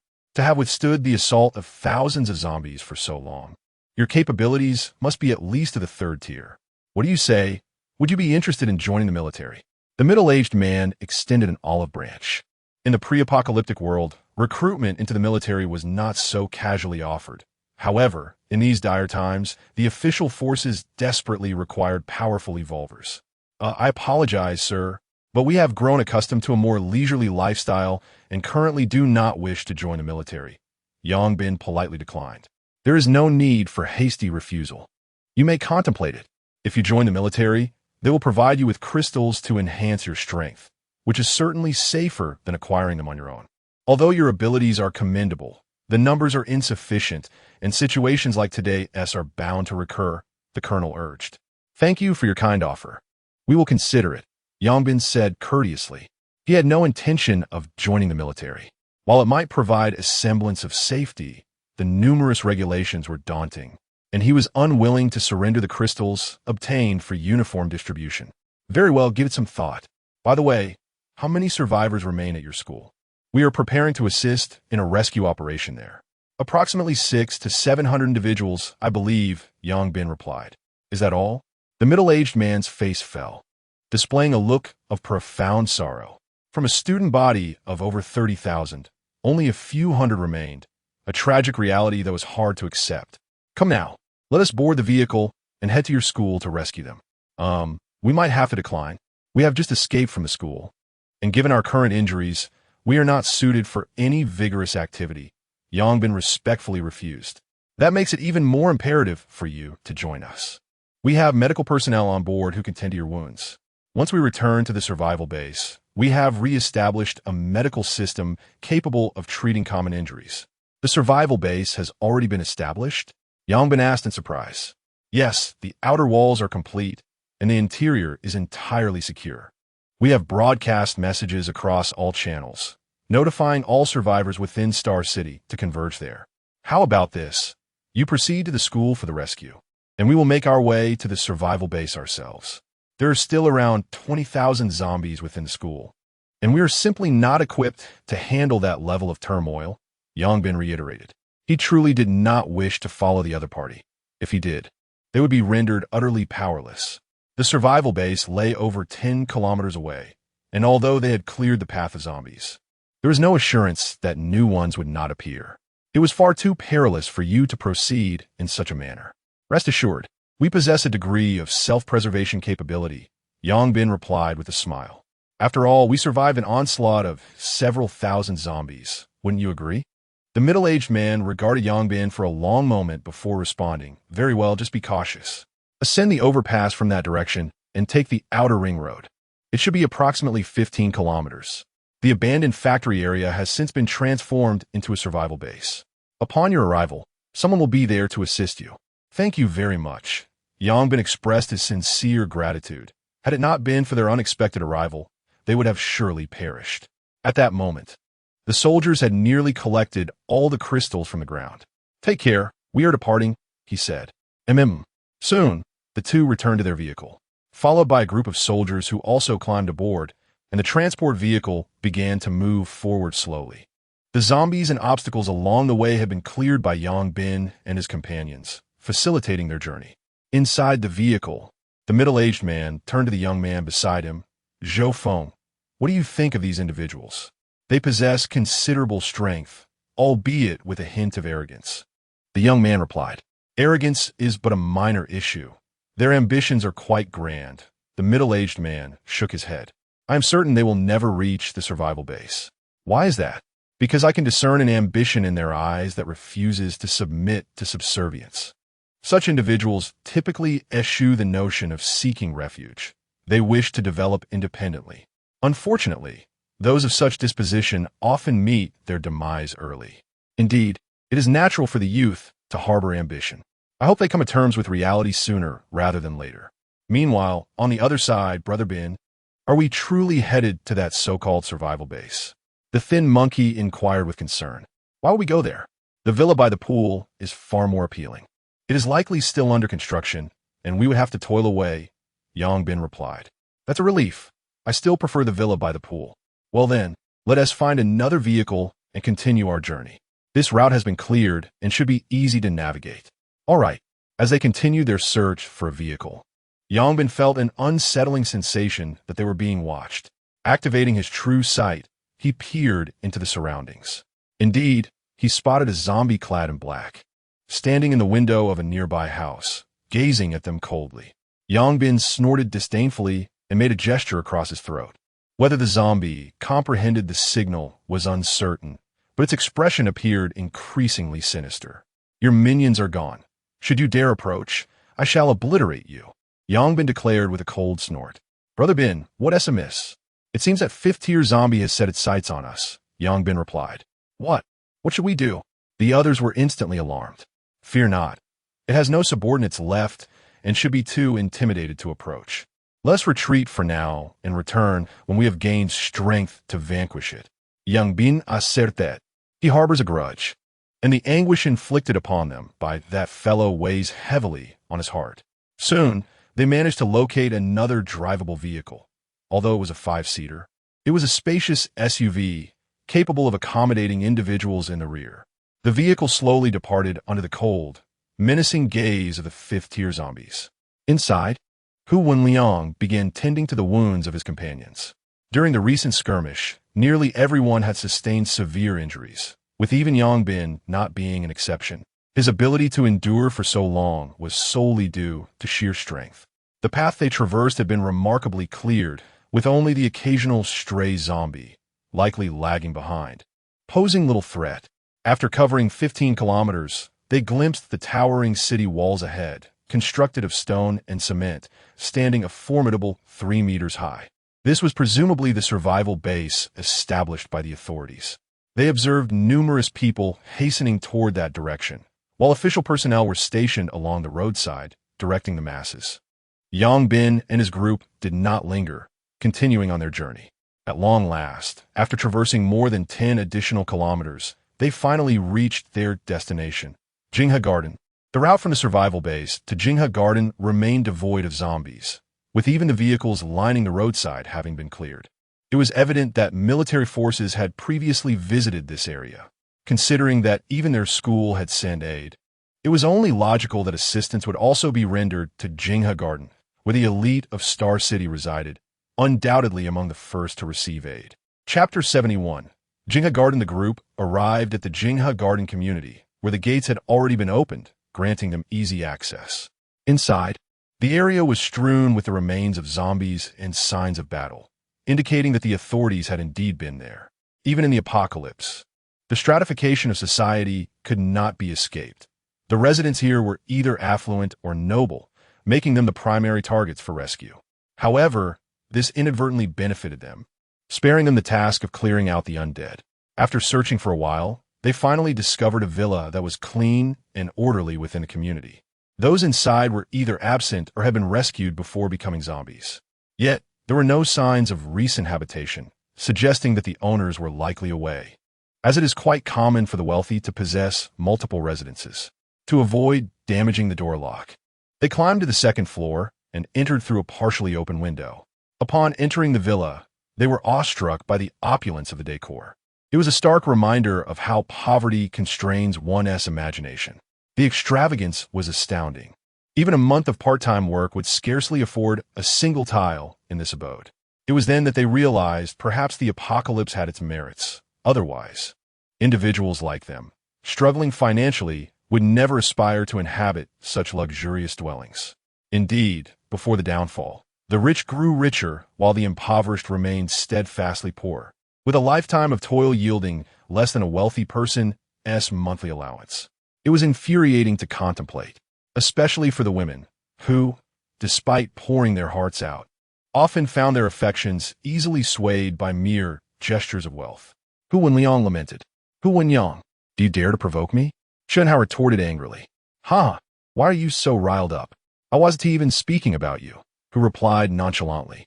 In this new world, currency had lost its value, society would be restructured, and strength will be paramount. Therefore, it was crucial to enhance their capabilities, for only through power could they acquire what they desired in this harsh reality, Yang Bin asserted. Brother Bin is right. Once we grow strong enough, we can have those wealthy individuals serving us. Lao He chuckled. Do not underestimate the affluent. Their ability to thrive before the apocalypse indicates they possess insights and skills far beyond the ordinary. Coupled with their resources, they will likely fare better than most, even in dire times. Indeed, yet with Brother Bin by our side, I am confident we will surpass others, Chunhao declared resolutely. I share your belief. Zhao Kuan and the others nodded in agreement. Enough with the flattery. Did any of you acquire high-grade crystals? Yang Bin inquired. Yes. I have a 4th-grade crystal and a 3rd-grade one, Chunhao revealed, producing 2 crystals from his pocket. I also possess 2 3rd-grade crystals, another chimed in. I have one, yet another added, as the others presented their findings. They had no time to gather crystals of the 2nd grade or lower, but they had managed to snatch a few 3rd-grade ones amidst the chaos. I have several as well, Yang Bin stated, brandishing 3 3rd-grade crystals, which he had found after a 5th-grade zombie had fled. Several individuals assessed the crystals, smiles illuminating their faces. Although this battle was perilous, the rewards were considerable, 1 4th-tier crystal and 9 3rd-tier crystals. Yang Bin presented the 4th-tier crystal to Chunhao, who had reached the pinnacle of the 3rd tier. Consuming this crystal would enable him to ascend to the 4th tier, especially since he had single-handedly vanquished the 4th-tier zombie. It was only fitting that he received it. As for the remaining 9 3rd-tier crystals, Hu Wenliang consumed 3, achieving the peak of the 3rd tier, while the other 6 were bestowed upon Zhao Kuan. The team's strength experienced a significant enhancement once more. All right, let's each find a room to rest. We shall depart for the supermarket in half an hour, Yang Bin announced. Understood. The villa was expansive, with numerous rooms available. Each person selected a room, subsequently showered, changed into fresh attire, and reclined on their beds. The luxurious mattress was far more comfortable than the rigid beds at school. While others struggled to survive in the apocalypse, they found themselves enjoying a lifestyle even more comfortable than before the catastrophe, a testament to the adage that comparison breeds discontent. Naturally, danger loomed, as they had narrowly escaped peril. This experience instilled a heightened sense of caution in Yang Bin. He resolved to exercise utmost prudence in the future. In another villa, within Jinghe Garden. Two individuals stood by the third-floor window, observing Yang Bin and his companions in their villa. Although official personnel had arrived for rescue, not everyone opted for the survival base. Some chose to remain behind. These two were among that number. Initially believing that all the residents of the community had departed, the leading handsome man furrowed his brow, surprised to find outsiders encroaching upon the area. I suspect they are merely a group of impoverished individuals unfamiliar with villa living, seizing the opportunity to experience the lifestyle of the affluent now that the officials have cleared out the zombies, remarked the other youth. I hope they do not jeopardize my plans, the man replied coldly. Kai, should we simply eliminate them? The youth suggested, mimicking a throat-slitting gesture. Kai shook his head. The ease with which they ascended to the second floor suggests they are likely evolved beings. Until we ascertain their strength, we must refrain from acting impulsively. Kai, you are a pinnacle third-tier evolved being with extraordinary abilities. Even if they are evolved, how could they pose a threat? They could be easily dispatched. Do not be blindly confident. How can you be certain that none among them are fourth-tier evolved beings? That is unlikely. Aside from the officials, how could there possibly be fourth-tier evolved beings out here? Never harbor a sense of false security. It can lead to dire consequences, Kai cautioned sternly. Yes, your wisdom is noted, Kai. This is a critical moment. As long as they do not approach us, we should avoid conflict. Once the third-tier zombies in the backyard evolve into fourth-tier ones, I will be able to ascend to the fourth tier as well.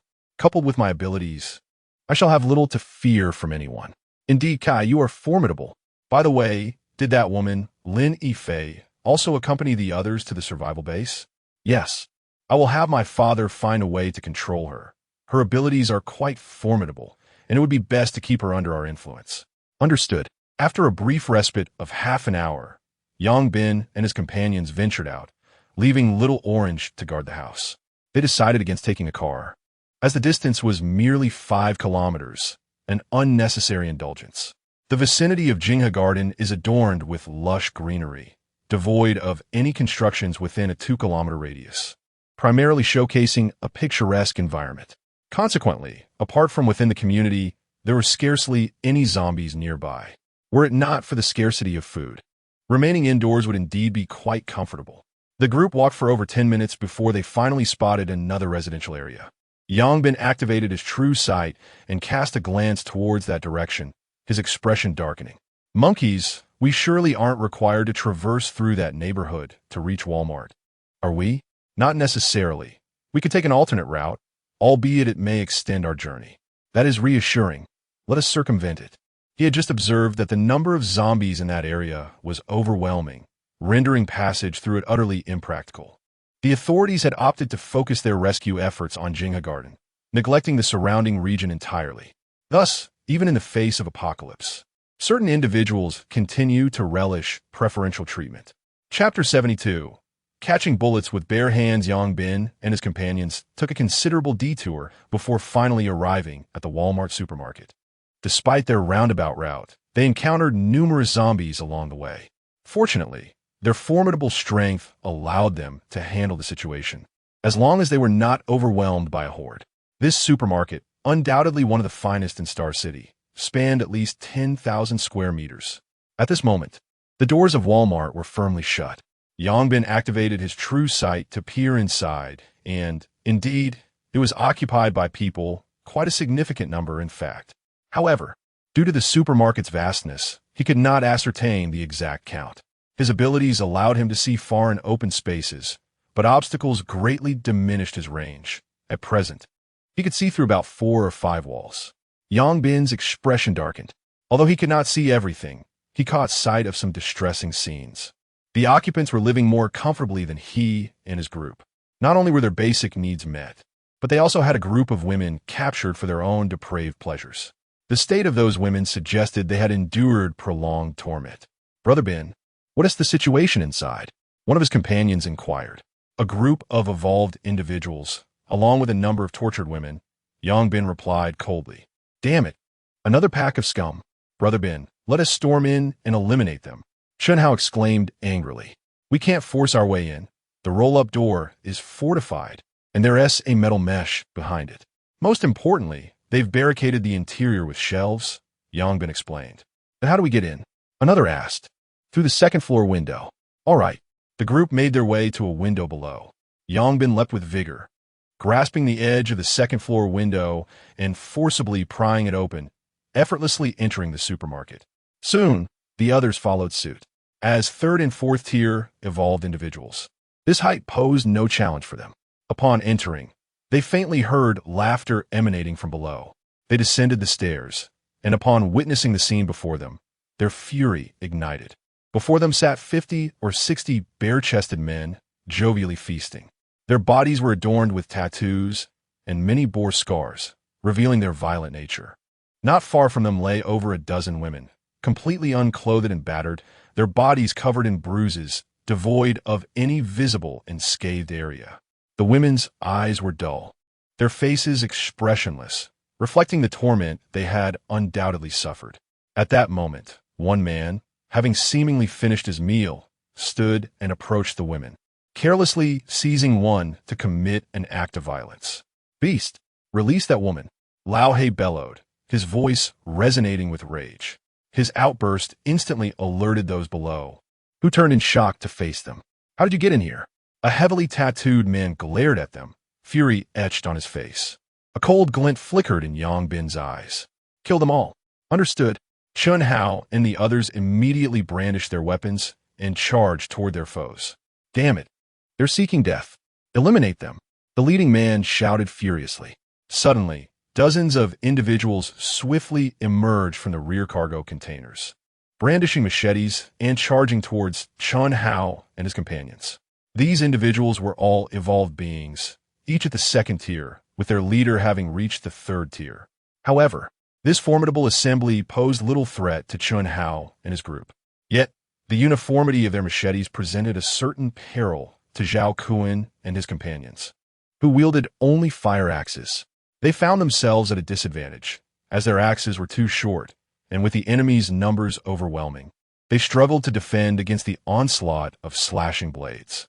Fortunately, Chun Hao was ferocious, charging directly into the fray. With a powerful sweep of his barbell, the heads of several assailants exploded, their attempts to block proving utterly futile. As a fourth-tier being with over 1,000 kilograms of strength, Chun Hao was simply beyond the capabilities of these second-tier foes. The machetes shattered under his might, and their skulls crumbled as well. This spectacle startled the attackers momentarily, yet they remained undeterred, pressing forward with renewed vigor. Hu Wanliang quickly joined the fray, and together, the duo, one at the fourth tier and the other at the pinnacle of the third, wielded their barbells with wild abandon, sending their assailants sprawling. "It seems this does not concern us," the lean monkey remarked, speechless. "I made up my mind. I will seek out a gym later and procure a few barbells," Zhao Kuan declared resolutely. "Indeed, it is a necessity." Just as Chun Hao and Hu Wenliang were reveling in their slaughter, a gunshot suddenly rang out, startling everyone present. The leader of the group, it seemed, had produced a handgun aimed squarely at Chun Hao and his companions. The two halted, gazing at the smoking barrel of the pistol, a flicker of fear igniting within them. Despite their enhanced abilities, the instinctive dread of facing firearms lingered, as they were uncertain whether they could withstand the impact of a bullet. "Have the audacity to kill again, do you?" The man said coldly. "I didn't expect you little brats to possess some skill, but no matter how strong you are, can you withstand a bullet?" The group fell silent, their apprehensive gazes fixed on a gun in the man's hand. "I want to give a try." Yangbin suddenly stepped forward, positioning himself in front of Chun Hao and the others. "Bin Gu." The others looked at Yangbin with concern. "What did you say?" The man wondered if he had misheard. "Do you think my handgun is a toy?" "No, I know it's real. I simply wish to test it." Yangbin replied, his eyes locked onto the gun's muzzle. This confrontation was inevitable, and he was eager to see if his fourth-tier strength could withstand a bullet. "Damn it, you lunatic. If that's the case, I shall grant your wish today." With that, the man pulled the trigger. Bang! The bullet shot forth, hurtling towards Yangbin's head at an incomprehensible speed. Yet, under the scrutiny of his true vision, he managed to discern its trajectory. With a swift motion, Yangbin's hand darted out, catching the bullet mid-flight. Although a searing pain coursed through his hand, he emerged relatively unscathed. As Yangbin opened his palm and beheld the bullets lying quietly within it, all present widened their eyes in disbelief. To catch a bullet with bare hands, what sorcery is this? Brother Bin is truly remarkable. Behind him, Chun Hao and the others gazed in awe, their eyes shimmering with admiration. How magnificent! This is outrageous! A man shouted in anger. I refuse to believe it. He pulled the trigger once more. Bang, bang, bang, bang. For shots were fired in rapid succession. Yangbin swiftly waved his hand before extending it, palm down, and opening it. Clink! For bullets fell to the ground, producing a crisp sound. However, to the ears of his adversary, that sound resonated like a sinister melody, causing his expression to drain of color in an instant. Chapter 73. Destiny lies in one's own hands. Having felt the formidable power of the handgun, Yangbin gained a clearer understanding of the ordinary firearm. Without further ado, he thrust the barbell rod forward, piercing the head of the leading man before he could react. Witnessing this scene, the remaining individuals were taken aback and immediately scattered in a desperate attempt to flee. After witnessing Yangbin catch bullets with his bare hands, their courage to resist had vanished completely. Leave none alive. Yangbin commanded coldly. Understood. Chun Hao and the others nodded in agreement, swiftly pursuing the fleeing figures. The assailants soon found themselves in an embarrassing predicament, realizing that every exit in the supermarket had been barricaded with shelves. At that moment, they wished they could slap themselves. Had they known this would happen, they would have left at least one door open. As Chun Hao and his companions relentlessly pursued them, one by one, the assailants fell to the ground. With only a dozen remaining, seeing no hope of escape, they suddenly knelt down. Please spare us. This was all the boss's idea. We were merely following his orders. We never intended any harm. A group of them pleaded desperately, hoping to invoke the mercy of the young man. Unfortunately, they had miscalculated. While Hu Wenliang might possess some semblance of compassion, Yangbin did not. He had already issued his orders, which would be executed without hesitation. Moreover, under Yangbin's continual guidance, Hu Wenliang was swiftly adapting to the harsh realities of survival in this apocalyptic world. And this time, he too felt no flicker of compassion, for the actions of these individuals had crossed his threshold of tolerance. Ignoring the pleas for mercy, the barbell rod unceremoniously struck the heads of the assailants. In no time, a group of 60 to 70 had been eliminated. The others returned to Yangbin, who was now meticulously examining the handgun of the fallen man. This object, often seen on television, was now in his hand for the first time. It seemed that every man harbored a unique fascination with firearms, and Yangbin was no exception. Regrettably, the gun was devoid of ammunition, and the unfortunate individual bore none either. One could only wonder where he had procured such a weapon. Brother Bin, how much of a threat does this pose to us?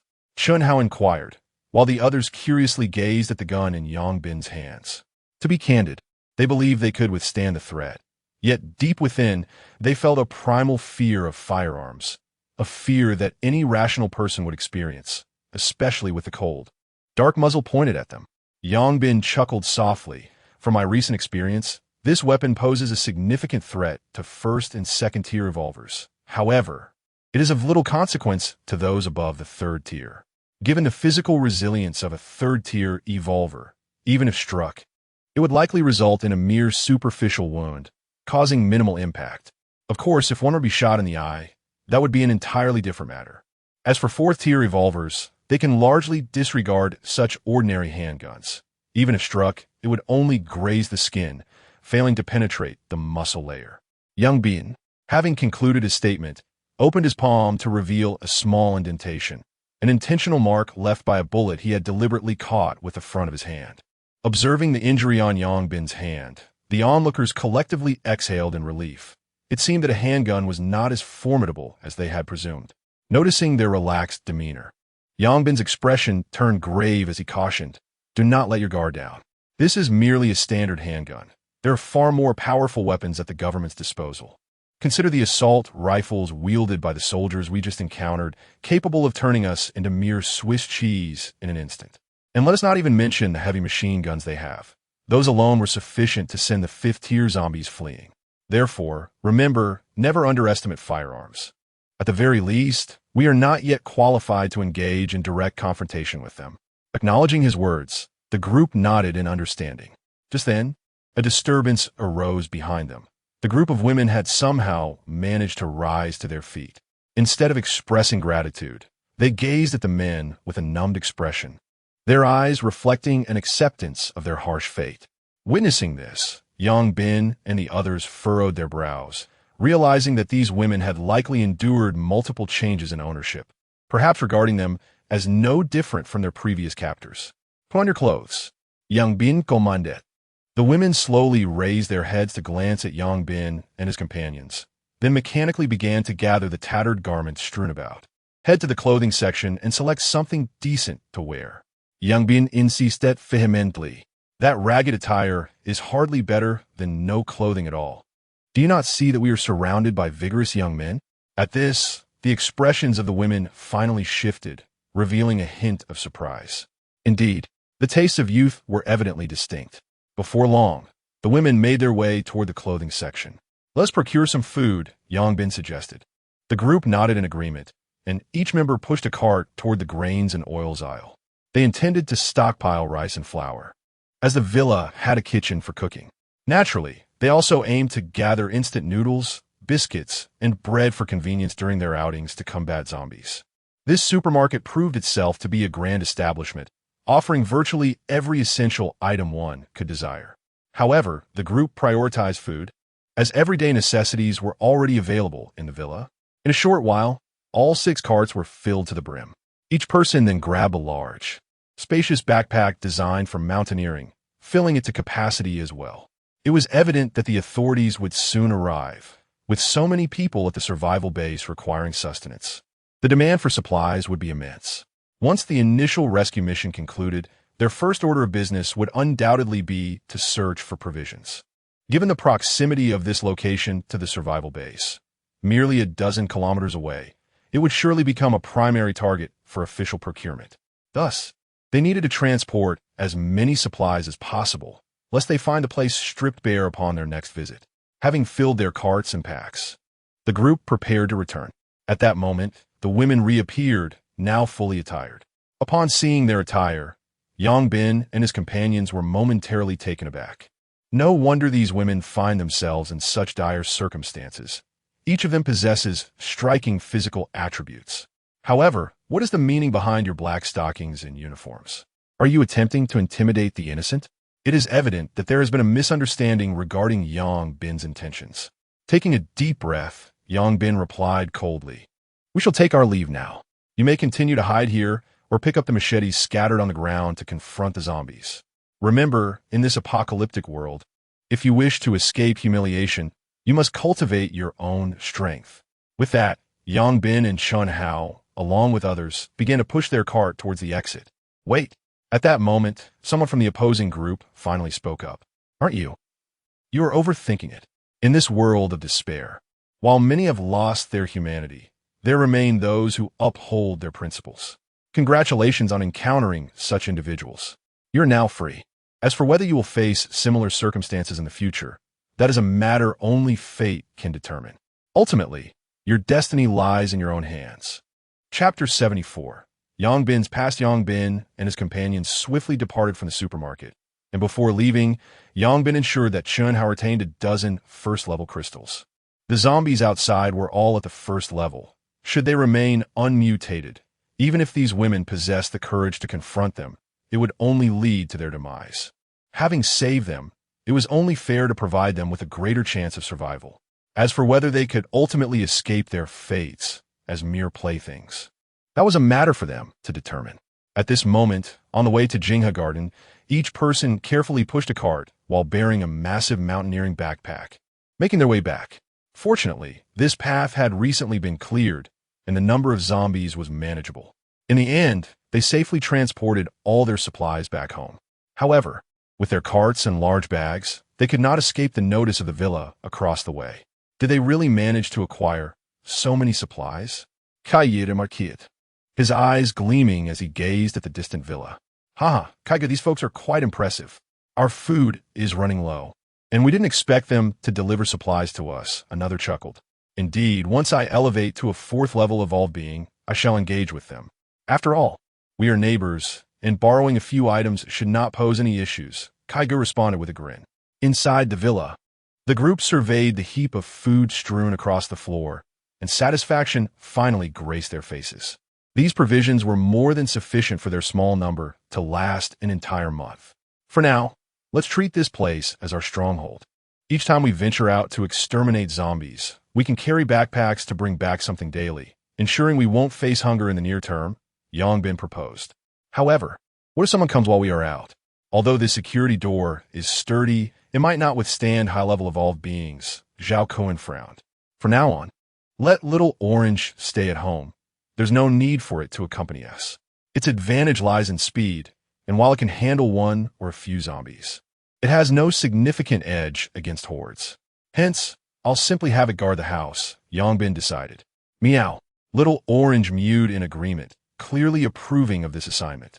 Being a lazy orange cat, it preferred the comfort of sleeping at home rather than risking its life against zombies. Haha, that's acceptable.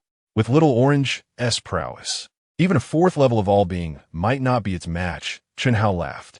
Though Little Orange had yet to reach the fourth level, its speed was remarkable as time progressed. Its advantage became increasingly pronounced, making it difficult for ordinary fourth level evolved beings to catch it. All right, it's settled then. Let us quickly prepare some cured meat. We deserve a good meal today, Yongbin declared with enthusiasm. Ha, that sounds delightful. During their scavenging, they had managed to gather a fair amount of cured meats and dried vegetables that could be stored long-term, ensuring they wouldn't solely rely on dry rations. As the others lent a hand, Yongbin took on the role of chef, and before long, an array of fragrant dishes emerged from the kitchen.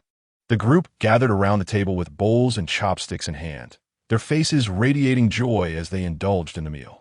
In the apocalypse, such a scene was indeed a rarity. Brother Ben, your culinary skills rival those of a top chef. This is exquisite. As the group dined, they exchanged compliments, marveling at the unexpected luxury they enjoyed amidst the apocalypse. Enough with the flattery. Let us eat quickly, so we may retire early and gaze at the stars later, one suggested. Nods of agreement followed, and ultimately, each person polished off 3 bowls of rice, savoring every dish until they reluctantly set down their utensils. The washing up is left to you. I shall retire upstairs, one declared. Very well, no problem, responded the eager assembly. Soon, Yongbin ascended the stairs, and the others swiftly began to clear the table. What has Brother Ben endured in the past? Why do I feel he possesses a maturity beyond our years, and seemingly knows everything? Tianquan Gondrid Olod. He once led a team, making all the decisions for them. Since joining our group, he feels somewhat like a bystander, as he realizes that whatever dilemmas arise, Yongbin has already considered them. He swiftly devises the most reasonable plans for any situation, and this piques Zhao Kuen's curiosity about Yongbin's past. It is unfathomable for someone in their 20s to possess such wisdom. Chunhao glanced upstairs, then sighed. Brother Ben's childhood was far more harrowing than ours. At the tender age of 11, he lost his parents in a car accident and became an orphan. Fortunately, he received a substantial compensation. His aunt became his guardian, promising to raise him, and he moved into her home. However, it soon became clear that she was merely after the compensation money, unaware of her true intentions. The Yongbin entrusted the funds to her care. Upon receiving the money, his aunt purchased a new house, and their lives improved, but he was thrust into a nightmare.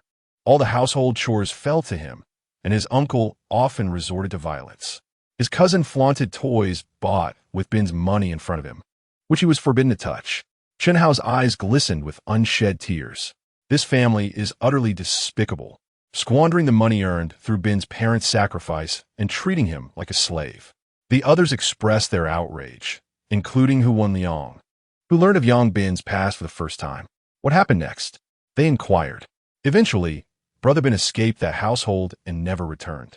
He survived by scavenging for recyclables and slept under bridges at night. You cannot fathom the struggles he faced, competing with stray dogs for scraps, fighting for territory with the homeless. On one occasion, he was severely beaten for mistakenly taking a half-finished drink bottle, with no funds to seek medical attention. forcing him to endure the pain alone. It was only when he entered junior high, which provided dormitories, that he finally had a bed to sleep in. His enrollment was facilitated by his elementary school teacher. Recognizing his exceptional academic performance and understanding his plight, assisted him with all necessary paperwork. Yet, Brother Ben declined any further assistance from the teacher, continuing to rely on his own efforts to sustain himself. I first became acquainted with him during my middle school years when we shared a desk. On one occasion, I witnessed him picking up litter outside, which inspired me to discreetly bring food from home to share with him at school. It was due to this act of kindness that, one day, I found myself being bullied by a group of school delinquents at the school gate, and fortuitously, Brother Ben happened to witness it. That day, I was introduced to true ferocity. He single-handedly drove off 7 or 8 peers, leaving them in disarray. The sheer intensity of that moment remains etched in my memory. Subsequently, I began to follow him closely, and with his support, even as a mediocre student, I managed to gain admission to a prestigious university, bringing great pride to my family. From elementary through university, Brother Ben had navigated life alone. How could anyone possibly compare to him? Upon hearing Chun Hao's words, the crowd fell silent, finally understanding why Yang Bin possessed such maturity beyond his years. Brother Ben's childhood had been nothing short of tragic. Chapter 75. Survival Base in the Dead of Night. A group of individuals reclined on the open-air balcony of the 3rd floor, gazing at the stars. The villa was equipped with lounge chairs, offering far more comfort than lying on the floor.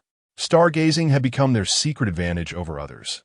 As long as this method remained undiscovered, they could maintain their lead. And with each passing day, their advantage would grow, particularly for Yang Bin, who had already accumulated an extraordinary strength exceeding 300 kilograms. Even at the 4th tier, this additional strength was not to be underestimated. Typically, a newly ascended 4th tier evolver possesses around 1,200 kilograms of power, yet he began at a remarkable 1,500 kilograms, allowing him to dominate his peers, a benefit that would only amplify with time. Chun Hao and Hu Wenliang also gained over 100 kilograms of strength. While they may not be able to utterly crush their rivals, they certainly outperformed them significantly. In contrast, Zhao Kuan and his companions were only at the beginning stages, requiring time to accumulate their own strength. After a night of stargazing, they indulged in a few additional hours of sleep. By 8 in the morning, they had a light breakfast before setting out. Their purpose for being there extended beyond mere enjoyment. They sought a place to regroup, with their primary focus on enhancing their abilities. Their target this time was a cluster of residential buildings, which housed more zombies than their previous encounter at the school. And high-tier zombies were likely to be present in abundance as well.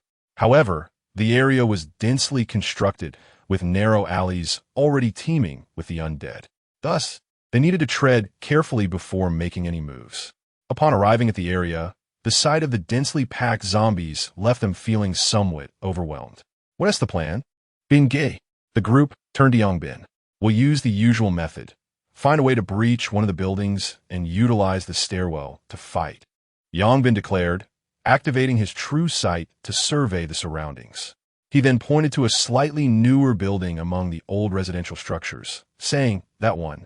This neighborhood consisted of older buildings, many of which had seen better days.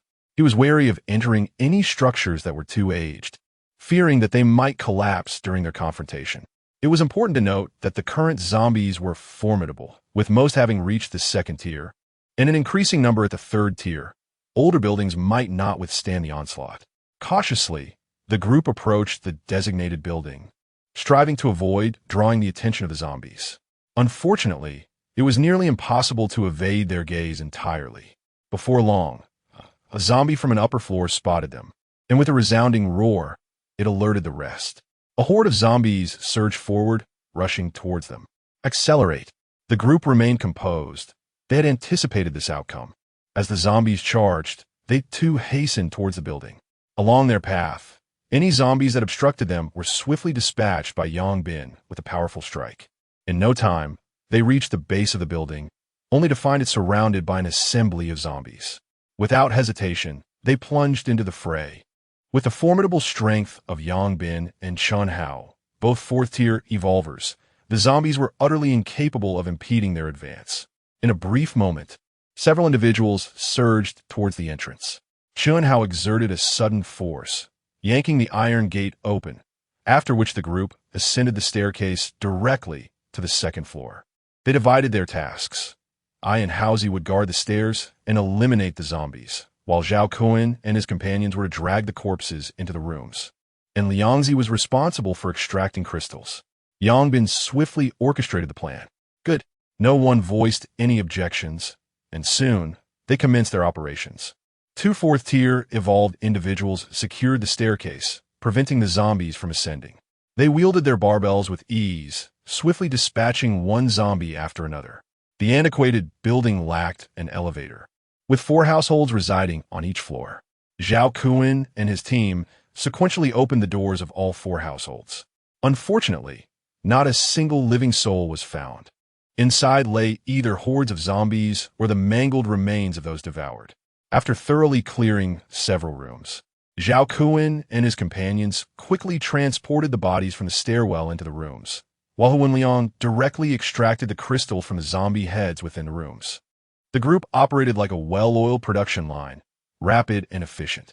The commotion attracted the attention of all the zombies in the alley, who began rushing towards their direction, with the staircase soon crowded with zombies clamoring to ascend. Yang Bin and Chunhao accepted all challenges, as both 1st, 2nd, and 3rd-tier zombies fell before their strikes. With such efficiency, they soon amassed a collection of 3rd-tier crystals. Huan Liang directly presented the 3rd-tier crystals to Lao He and the others for immediate use, allowing them to combat while enhancing their abilities simultaneously. The Scarcity Survival Base. This expansive facility spans hundreds of thousands of square meters, a testament to the tireless efforts of thousands of warriors who labored day and night. The survival base is irregularly circular, with 3-meter-tall walls constructed from stone and concrete. The perimeter adorned with shattered glass and sharp spikes. Observation towers are positioned every few meters, manned by soldiers who vigilantly monitor the surroundings. It can be said that this place is currently the safest in Star City. At least within its confines, one need not worry about zombies suddenly breaching the defenses. However, due to the pressing timeline, the soldiers could only erect the walls, leaving the interior furnished with rudimentary shelters that barely offered protection from the elements. Within the survival base, over 10,000 survivors have gathered, some rescued by the military, while many others arrived on their own accord. At this moment, these survivors were mobilized for construction efforts. Although the survival base posed no immediate threat from zombies, it did not imply a carefree existence. Labor was still required, though the authorities distributed food daily. Each meal consisted merely of a bun, and those wishing to acquire more sustenance had to trade their labor for it. Furthermore, the officials promised that exemplary performance could yield crystals as rewards. This prospect invigorated countless individuals who approached their tasks with more vigor than they had in their pre-apocalyptic jobs. However, not everyone was pleased. For instance, a group who had been brought back from Zhongxiang Academy by the military yesterday now huddled together, each of them looking utterly despondent. Are we just going to stand by and watch? Qin Wei directed his gaze at Tang Weiwei. Is there any way out? We can't just go out freely right now. I wish I hadn't come yesterday, Tang Weiwei lamented. She had actually been reluctant to attend, but could find no reason to decline, ultimately succumbing to the pressure to board the vehicle. Why don't we force our way out? Staying here is nothing but a waste of time. If you're willing to risk being turned into a sieve by their rifles, you may attempt it, Tang Weiwei retorted with a cold smile. What shall we do then? We can't remain in this predicament indefinitely. If this continues, we will be rendered useless, Qin Wei commented. Had I known, I would have left the school sooner to avoid all this trouble. They were all ambitious individuals, naturally disinclined to squander their time in such a manner. Venturing outside might indeed be perilous, yet could also foster their strength. They understood well that in an apocalyptic world, power reigned supreme. The base had only recently been established, and many systems were still imperfect. It was understandable that they restricted free movement. Let us seek out their higher-ups and elucidate the stakes involved. I believe they will permit our departure, she concluded. Indeed. Chapter 76. Ma Zhonghua within the survival base. Amidst a series of factory sheds, stands a solitary building, the only structure currently erected. This is the command center of the survival base, as well as the dwelling place for the upper echelons of Xingqing. The abrupt onset of the apocalypse has inflicted severe losses upon the Xingqing authorities, resulting in the absence of numerous departmental heads and a chaotic internal structure. Furthermore, the interruption of mobile signals has severed communication with Kyoto, leading many high-ranking officials to entertain alternative thoughts. At this moment, a gathering of 7 or 8 individuals convened around the conference table within the command center, engaged in earnest deliberation. These individuals represent the upper echelons of both the military and political spheres of Xingqing.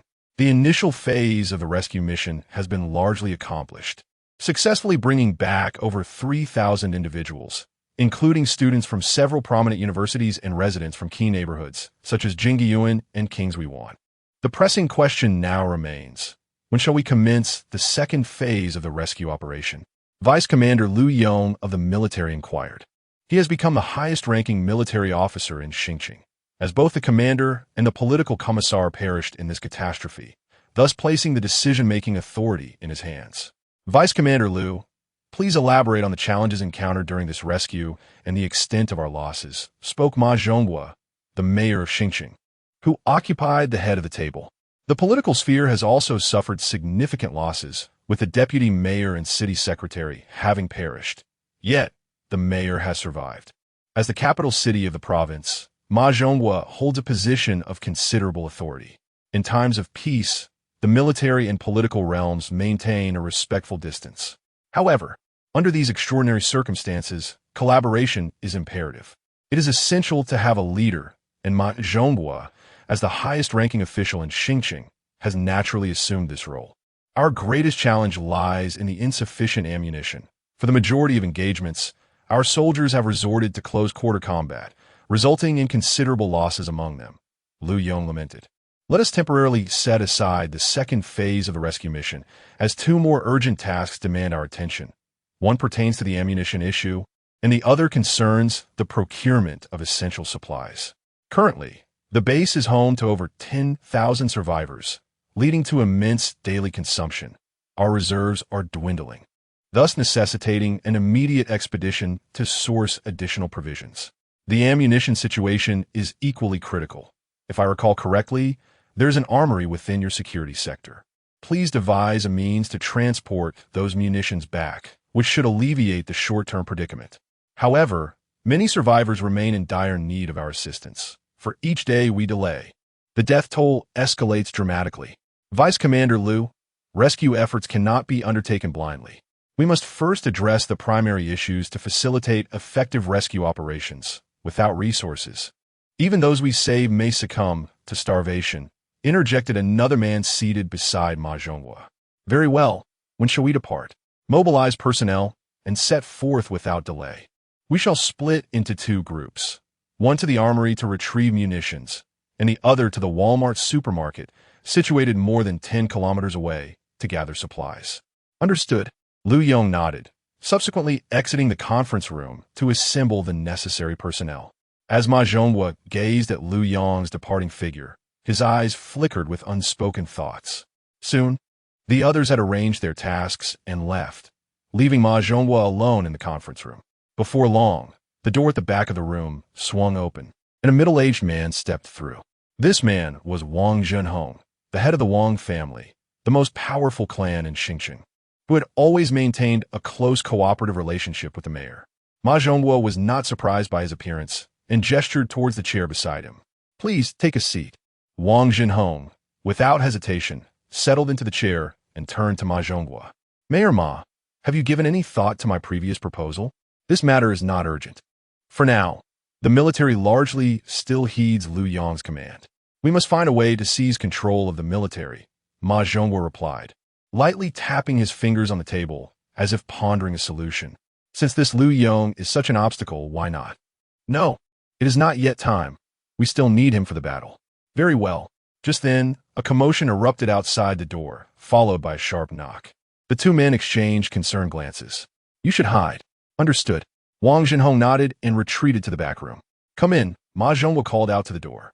The door opened, and a soldier entered, saluting Ma Zhonghua. Mayor, there's a group of university students outside, demanding to see you. University students? Yes. It's the group from Zhongshan University. What do they want? Ma Zhonghua inquired, somevat puzzled. Never mind, let them in. Yes, sir. Soon after, Tang Weiwei, Qin Wei, and others entered. Illo, Mayorma. We sincerely apologize for the intrusion, Tang Weiwei said politely. What brings you here? Ma Zhonghua asked, regarding them with curiosity. Mayorma. We wish to go outside, but the guards at the entrance won't allow us. We were hoping you could make an exception. It is far too dangerous outside. There are hordes of zombies. You have only just entered the base. Why would you want to leave? We want to go out and slay zombies to increase our strength. Staying in the base is simply wasting time, Qinwei asserted. Ma Zhonghua frowned. Without adequate strength, venturing outside is akin to seeking death. You are the pillars of the nation. You cannot take such reckless risks. Rest assured, we possess the capability. Several of us are at the 3rd tier, while the others are at the peak of the 2nd tier. We can handle typical zombie hordes with ease, Qin Wei declared confidently. Oh, indeed, heroes emerge in youth. Ma Zhonghua remarked, his interest piqued. After a moment's consideration, he continued, given your evident strength, it does seem a waste to remain within the confines of the base. However, the rule against leaving the base cannot be broken, as it would jeopardize our safety. How about this? I will arrange for a few individuals to accompany you outside. That way, the guards will not stop you. Furrowed her brow, expressing her concern. There is no need for you to worry. They possess the ability to protect themselves. This is the only strategy one can conceive of. Perhaps in a few days, we will devise a more comprehensive solution, and then it will be permissible for you to venture out. Then it would be best for you to arrange for some individuals to accompany us. I apologize for the trouble, Mayor Ma, Qin Wei promptly responded. If we wait a few more days to go out, we may not even know if we can contend with the zombies. Soon, and her companions departed from the conference room. It appeared that Mayor Ma had taken an interest in this group of university students. The door at the back opened once more, and Wang Zhenhong emerged slowly. In this current world, one must possess a greater number of formidable evolvers to maintain a foothold, Ma Zhonghua remarked with a smile. Meanwhile, Captain Tang, what troubles you? Qin Wei inquired, noticing his persistent frown. I am contemplating the purpose behind Mayor Ma assigning a few individuals to accompany us, mused. Did he not mention it? He is sending a few people to ensure that the guards will not obstruct us, Qin Wei replied. Are you foolish? Do you truly not grasp how you have survived until now? With his authority, a mere command could grant us passage. Why go through this unnecessary effort? Retorted before departing. Seemingly concerned that prolonged interaction with Qin Wei might diminish her intellect. Qin Wei furrowed his brow, realizing the validity of her words. Sijia, what is your perspective? He asked, turning to Fong Sijia, who had remained silent. Fong Sijia glanced at Qin Wei and suddenly said, Wei Gu, if Mayor Ma were to recruit you, how would you respond? Recruit me? Would the esteemed mayor truly consider us? Qin Wei replied incredulously. Do not concern yourself with whether he regards us. Simply state whether you would accept, Fong Sijia insisted. Certainly not.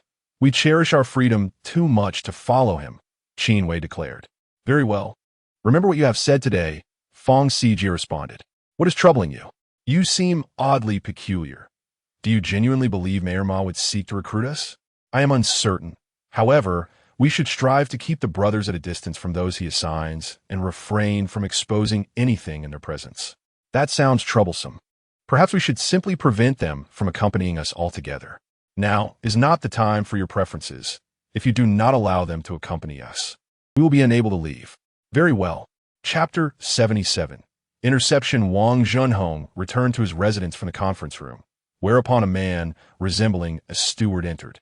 Sir, the young master has sent word, requesting that you find a way to control Miss Lin Fei of the Lin family. Lin Fei? That prodigal still harbors feelings for this woman?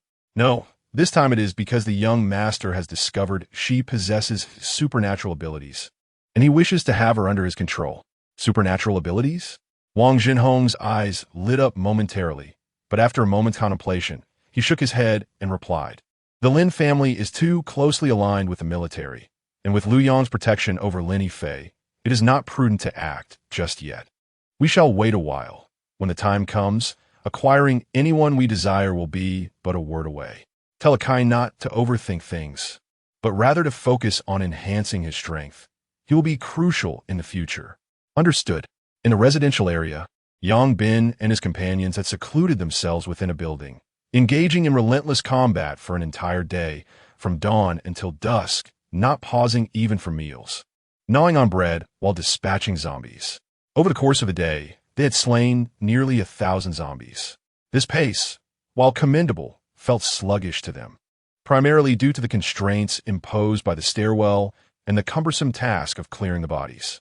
Fortunately, their haul was substantial, yielding 1 4th-tier zombie and over 23rd-tier zombies, alongside thousands of other crystals.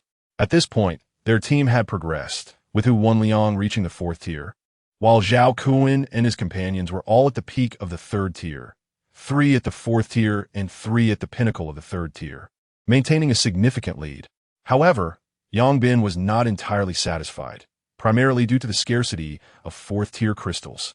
It appears we cannot continue this way. Obtaining only 1 4th-tier crystal in a day is far too slow, Yang Bin remarked with a furrowed brow. Indeed, crystals below the 4th tier hold little value for us now. This method is undeniably a waste of time, the others agreed with nods. Let us return for today. Tomorrow there should be an increase in 4th-tier zombies, and we can devise another strategy then. Agreed. The stairwell was completely blocked, yet this posed no hindrance for the group. They entered a room, broke the security bars on the window, and leaped down. The horde of zombies below surged toward them, but with their current strength. These zombies were utterly incapable of stopping them, as they carved a bloody path through the throng. Upon sprinting back to their villa, just as they were about to enter, Yang Bin inadvertently noticed movement in a nearby villa. Activating his true sight, he peered towards the structure and quickly discerned 2 figures appearing to observe them. What is it, Brother Bin? There are still people within this community. People? Yes, that villa over there harbors 2 individuals. Yang Bin indicated towards the opulent residence not far off. I had previously assumed all residents had been rescued and had not scrutinized the area closely. It seems we must ascend to the rooftop shortly to investigate this community in greater detail. Should we intervene with those 2? As long as they do not come to provoke us, let us leave them be. Understood. After returning home and enjoying a hearty meal, the group retired upstairs to rest. Meanwhile, Yang Bin made his way directly to the rooftop terrace to survey the situation of the community. After surveying the surroundings, Yang Bin discovered that only 1 villa was inhabited while the others remained deserted. However, as he meticulously examined that particular building, he stumbled upon something that left him utterly astonished. In the central courtyard behind the villa stood a colossal iron cage, within which were imprisoned more than 20 zombies. To Yang Bin's further astonishment, all these zombies were of the 3rd tier. Moreover, 4 3rd-tier evolvers were concealed in the courtyard, vigilantly monitoring the cage. What could these individuals possibly want with so many high-level zombies? Yang Bin pondered. Suddenly, an idea struck him, illuminating his thoughts. Could it be a means of cultivating zombies? Goodness, it's quite possible. How'd I not think of that before? Yang Bin's eyes sparkled with newfound realization. Truly, this is a remarkable find. I must have this contraption for myself. A greedy expression emerged on his face as his inner bandit was unleashed, fixating on the enormous iron cage. Later that night, the group reconvened on the rooftop terrace to stargaze. As they prepared to descend, Yang Bin cast another glance at the villa in the distance, his eyes suddenly alight with excitement.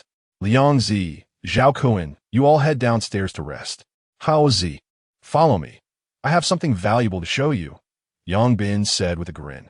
Though the others were puzzled, they trusted his judgment and complied silently, a testament to their team's camaraderie. Yang Bin took the fire axe from Zhao Kuan and swiftly led Chun Hao to the rear of the villa, climbing a nearby tree. At that moment, Chun Hao beheld the massive iron cage and the zombies within, his eyes widening in disbelief. Yang Bin gestured for silence, then pointed at the cage, whispering, "Do you see the zombie in the gray, checkered outfit? That one has just ascended to a 4th-tier zombie. You'll need to go down, eliminate it, and retrieve the crystal." Chun Hao's eyes lit up as he nodded in agreement. Yang Bin handed him the fire axe, cautioning. There are 4 third-tier evolvers lurking in the corners of the courtyard, but they seem to be dozing off. When you strike the zombie, immediately become invisible again. If you time it right, your presence should remain undetected. Should they notice you, well, then it's game over. Understood, Chun Hao affirmed, and without hesitation, he leaped down, rendered himself invisible, and vaulted over the courtyard wall, arriving before the iron cage. He brandished the fire axe, taking aim before delivering a decisive blow that cleaved the 4th-tier zombie's skull. At the moment Chun Hao struck, his figure vanished in an instant. The zombies within the cage erupted into a frenzy. The 3rd-tier evolvers, roused from their slumber by the commotion, glanced around but, seeing nothing amiss, returned to their naps, accustomed to the disturbances that accompanied the star's disappearance. Chun Hao extracted the crystal from the 4th-tier zombie's brain and made his exit with grace. Soon, the two returned to the villa. Haha, this 4th-tier crystal is undoubtedly the easiest one to obtain since the apocalypse began. Chun Hao gazed at the crystal in his hand and chuckled. However, Brother Bin, why must we resort to such clandestine measures? Why not simply seize that villa? All the zombies inside would then belong to us. But Tianji, Young Bin replied. With so many high-level zombies, the few individuals in the villa would certainly be unable to capture them. They likely possess even greater strength behind them. Until we comprehend the extent of their power, we should refrain from rash actions. But if we act today, won't that alert them? Chun Hao countered. If we delay until tomorrow, that 4th-tier zombie will be gone. This is a 4th-tier crystal. How can we allow it to slip through our fingers? As for alerting them, as long as they remain unaware of your presence, it does not count as an alarm. Moreover, this zombie has just ascended. They themselves may not even realize it is a 4th-tier zombie. What they think upon witnessing a suddenly decapitated zombie is of no concern to us. As he envisioned their expressions upon encountering that scene, a smile tugged at the corners of Yang Bin's mouth. Now, let's retire for the night. Chapter 78. Seizing weapons in the early morning within a lavish villa, Wang Ruikai rose from his slumber and immediately summoned his aide, Wang Yueming, to accompany him to the backyard. It was his greatest anticipation to observe the potential emergence of a 4th-tier zombie each day. However, upon their arrival at the backyard, they were met with the sight of 4 individuals who had been concealed there, now emerging with puzzled expressions directed toward an iron cage. What is happening? Wang Ruikai furrowed his brow and inquired. Young master, there's a zombie that has been bitten to death. One of them pointed toward the cage. Bitten to death? By what? Wang Ruikai hastened over, only to discover a mangled corpse that had been gnawed upon. It was a zombie that bit it. We noticed several zombies feasting on its remains this morning, another explained. That is impossible. Aren't zombies known to avoid consuming their own kind? Wang Ruikai questioned, perplexed. Perhaps it was simply too hungry. When they are truly starved, they might resort to cannibalism, especially after being confined for so long, another murmured. And what of the crystal? It seems to have been consumed as well, several of them awkwardly admitted. What were you all doing? Were you not instructed to keep a close watch? Wang Ruikai exclaimed in anger. Apologies, young master. We had no idea that zombies would engage in cannibalism, they replied, their heads bowed in shame. Wang Ruikai felt a surge of frustration welling within him, yet he ultimately restrained his ire. These individuals were the most loyal subordinates of the Wang family. Steadfast, even in the apocalypse, he could not afford to dampen their spirits. Taking a deep breath, he spoke, Do not blame yourselves. I had not anticipated this either. Now that we have discovered that zombies may consume their own kind, you must remain doubly vigilant moving forward. Rest assured, young master, such an incident will not happen again. They vowed, thumping their chests in assurance. Very well, Wang Ruikai nodded, then inquired, Have any 4th-tier zombies emerged today? Not yet. We had just tested each one, they replied. Still not? Are 4th-tier zombies truly that elusive? Or is it possible that this batch possesses inferior qualities? Wang Ruikai murmured to himself. Brother Kai, it is indeed a challenge to find 4th-tier zombies. The ones outside are few in number, yet our collection consists of several early-stage 3rd-tier zombies. If we wait another day or two, we may witness some breakthroughs, another suggested. Fine, Wang Ruikai sighed, though he sensed something amiss yet could not articulate it. Meanwhile, In another villa. Kuan, this is for you, Yangbin said as he handed Zhao Kuan the fourth-tier crystal acquired the previous night. This had been their prior agreement. Those who advanced first would do so, with the rest following suit. Zhao Kuan gazed at the fourth-tier crystal in Yangbin's hand with astonishment. Brother Bin, where did you procure this crystal? I found it nearby. Someone is helping us raise fourth-tier zombies. Perhaps we will be able to collect fourth-tier crystals every night, Yangbin chuckled. He could see that many of the zombies within the iron cage were on the brink of reaching the pinnacle of the third tier, and it was likely that several would break through to the fourth tier in the coming days. Is there truly such a fortunate circumstance? The others gasped in disbelief. Chen Hao chuckled, then recounted the events of the previous night. Upon hearing this, everyone was taken aback, astonished by the unexpected approach. Let us proceed. Today we shall first visit the gym and procure a barbell for you all, then venture into the wild. Into the wild? Indeed. We shall seek out the fourth-tier zombies in areas with fewer undead. The residential zone is teeming with them. Although the likelihood of encountering fourth-tier zombies is high, the efficiency is regrettably low. Understood. Brother Ben, do you know where a gym is located? Yes, there's a rather large one in that residential area. I spotted it yesterday. Let us hurry then. I've been eager for a change, Tianquan exclaimed, though they possessed a variety of weapons, including fire axes and machetes. The thrill of wielding a barbell in a brawl was unparalleled. With sufficient strength, no zombie could approach within a meter of them. Before long, the group departed the villa under the watchful eyes of Wang Rui Kai and his companion. Brother Kai, they have left. Should we procure some food from them? Wang Yuheng still had his mind set on the several carts of provisions they possessed. There's no rush. This group ventures out during the day and returns at night, likely to hunt zombies. They seem quite capable. It would be wise not to provoke them, Wang Ruikai advised. Then, Brother Kai, should we consider inviting them to join us? Yes, that is a possibility. We can engage with them when they return tonight, Wang Ruikai nodded. Thus, Yangbin led the group around the most densely populated areas of zombies in the residential district, arriving at a recreational area. This locale boasted an indoor swimming pool, a gymnasium, a billiard hall, and karaoke venues.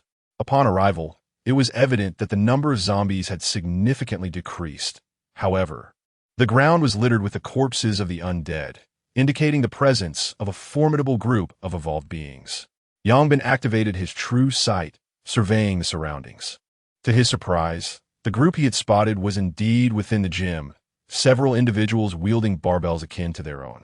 Observing their physiques, it was clear they were regulars at the gym, boasting enviable V-shaped bodies. Without hesitation, Yangbin led his companions upstairs. Their mission was to acquire the barbells. They would not retreat empty-handed simply because others had arrived first. What he desired would be his. The group swiftly ascended to the second floor and knocked on the gym's door. To his astonishment, the door was opened immediately, clearly indicating that they had been observed from the window above. "Come in," said the individual who opened the door, proceeding further inside. Yangbin and his companions were momentarily taken aback by such directness, yet they followed suit. The gym was expansive, equipped with a comprehensive array of fitness equipment. At that moment, over 50 individuals stood within, gazing at them with indifferent expressions. Yangbin was astonished to note that among these individuals were more than 20 at the third tier, with 2 at the pinnacle of that level. Truly, the strength of fitness enthusiasts was formidable, he mused inwardly. Place your backpacks down and allow me to inspect your supplies. If sufficient, I may consider allowing you to join us, spoke the leader, a man clad in a tank top, his arms bearing muscles that instilled a sense of trepidation. Was this nonsense? The group momentarily paused, but soon regained their composure. It was evident that they assumed the newcomers were seeking to ally with them. Apologies, but we are not here to seek your favor. We have come to procure something, Yangbin remarked with a smile. Procure something? The muscular man inquired, puzzled. Indeed, Yangbin affirmed with a grin, then turned to Zhao Kuan and the others, instructing, go fetch the items. We are pressed for time. Understood. Zhao Kuan and his companions promptly approached, and amidst the bewildered expressions of their adversaries, they seized the barbells from the hands of 3 individuals before swiftly turning to leave. This time, The group was left utterly dumbfounded. What the hell? They've taken my barbell. The three, robbed of their weights, stood in shock for a full 2 seconds before comprehending the situation. What do you mean by this? The muscular man growled ominously. Simply that we have set our sights on these items, and thus we are taking them. Yang Bin responded cheerfully, preparing to depart with his companions. However, it was clear that their departure was not to be permitted, as the group quickly encircled them. Do you truly believe you can take our possessions and leave unscathed? The muscular man challenged darkly. If we wish to leave, you cannot stop us. I advise you to step aside, or else things may turn dire for you. Is that so? I have never been bullied in such a manner throughout my life. Today, I shall witness the source of your audacity. Attack. Chapter 79. Who provoked whom beneath the gym? Yang Bin and his companion strode away, each bearing a barbell. Inside the gym, over 30 muscular men lay sprawled on the ground, unable to rise after rolling about for quite some time. Although they were a formidable group, they unfortunately encountered a band of relentless adversaries. After a few strikes, they found themselves incapacitated. Yang Bin and his companions had shown restraint. Otherwise, the outcome would have been far graver, given that they had taken something from the others, and Yang Bin was reluctant to resort to lethal measures. Subsequently, Yang Bin led his group out of the residential area, seeking a locale with fewer zombies to hunt. While the reduced number of zombies corresponded to a scarcity of higher-tier undead, this allowed them to conserve time by avoiding low-tier zombies and focus on tracking down 4-tier zombies. Utilizing his true sight, Yang Bin guided his companions across several roads until they finally reached a commercial district. As the apocalypse had erupted at night, the number of zombies in the commercial area was significantly lower than in the residential zone. However, due to the erratic movements of the undead, some zombies were still present. The group found the tallest building and ascended to gain a broader perspective in their search for 4-tier zombies. With the aid of his true sight, Yang Bin had no trouble locating them. Before long, he discovered 3 4-tier zombies within this vicinity, and, due to the sparse presence of zombies, each of these 3 was accompanied by only a handful of lesser undead. Indeed, this method proves effective, Yang Bin remarked with a smile. Afterward, the group descended and, under Yang Bin's leadership, successfully dispatched all 3 4-tier zombies. 2 crystals were allocated to Old Black and the Slim Monkey, while Yang Bin consumed the remaining 1. It had been quite some time since he had last ingested a crystal, and now that the entire group had reached 4-tier status, it was only fitting that he prioritized the consumption of the forthcoming crystals. Once this area was cleared, the group moved to another location, adhering to the same strategy, identifying the position of 4-tier zombies from the highest building before descending to eliminate them. Although the scarcity of zombies in these areas often meant they would spend considerable time searching without finding a single 4-tier zombie, this method proved far more efficient than their previous approach of mindlessly guarding stairwells against the undead. At Walmart, a convoy of 7 or 8 trucks, led by 3 armored vehicles, forcefully arrived at the entrance of Walmart. Soldiers disembarked from the armored vehicles, swiftly breaching the supermarket's doors and rushing inside to gather supplies. Within the store, a dozen women, caught mid-meal, gazed in bewilderment at the unfolding scene. At that moment, a young man clad in camouflage and a woman in police uniform entered the supermarket. Upon surveying the numerous corpses scattered about, they exchanged concerned glances. It was evident that these individuals had not fallen victim to zombies. The female officer approached the group of women and quietly inquired, "Are you all right?" The women, glancing between her and the soldiers, nodded vacantly. "That is good to hear. You must be the survivors here. Do you know how these people met their demise?" she asked, gesturing to the bodies on the floor. The women displayed expressions of disgust, but ultimately shook their heads in response. The female officer furrowed her brow at the expressions of the group of women before her. Choosing not to inquire further, she simply stated, "You all should get in the vehicle. We will return to the base shortly." Upon hearing the mention of the base, a glimmer of hope appeared on the women's faces, and they quickly nodded in affirmation. Though they had ventured out to confront the zombies before, the formidable threat posed by the undead had deterred them after 2 of their own had perished, leaving them to hide within the supermarket where sustenance was abundant enough to stave off starvation. Clearly, Yang Bin's efforts to communicate with them had been in vain. It was unfortunate that Yang, in a rare display of kindness, would witness the grim fates of some individuals, which were not mere coincidences. The soldiers moved swiftly, and before long, they had nearly emptied the Walmart supermarket of all usable supplies, filling 7 or 8 large trucks to capacity. Subsequently, the vehicles retraced their route. However, as they passed through a residential area, a large group of people suddenly surged forth, frantically rushing towards them. It was evident that these individuals had just spotted them. Yet, trailing behind this group was a horde of zombies. Witnessing this alarming scene, a young man in military attire frowned. Rationality dictated that he should disregard these individuals and make a hasty exit, yet the intrinsic nature of a soldier compelled him to intervene. "Captain Song, what are you contemplating? Stop the vehicle and assist them," the female officer urged anxiously. Upon hearing her words, Captain Song clenched his teeth, ultimately issuing the command to halt. The soldiers aboard the transport vehicle quickly disembarked to aid the approaching individuals. However, given that their primary mission was to transport supplies, the number of soldiers present was limited. Faced with the overwhelming tide of zombies, their only recourse was to fire their weapons, providing cover for the fleeing crowd. Yet, as gunfire erupted, the residential area erupted into chaos. The already numerous zombies, drawn by the sounds of gunfire, surged towards their location in greater numbers. The most disheartening sight was that many of the people rushing towards them, upon hearing the gunshots, collapsed to the ground, trembling in fear. Witnessing this, Captain Song's expression darkened. "Those who wish to survive, get up now. Anyone still lying down will be dealt with first." His thunderous shout galvanized the frightened individuals, prompting them to scramble back to their feet. After a lengthy struggle, the group finally reached the soldiers and began to climb into the transport vehicle. "Hurry!" Captain Song bellowed. However, a dense throng of zombies now filled the road ahead. Despite the soldiers' frantic gunfire, the undead continued to multiply. "Do not proceed forward. Veer towards the commercial district," Captain Song shouted. The vehicle then began to turn towards that direction, but maneuvering the 7 or 8 large trucks proved difficult. And soon they were overtaken by the relentless zombies, which swarmed the vehicles, engulfing them in an instant. Captain Song's countenance darkened as he was forced to abandon the supply trucks and flee in the transport vehicle. However, this route had not been cleared, and a multitude of abandoned vehicles obstructed their path, necessitating that the lead transport vehicle plow through the debris.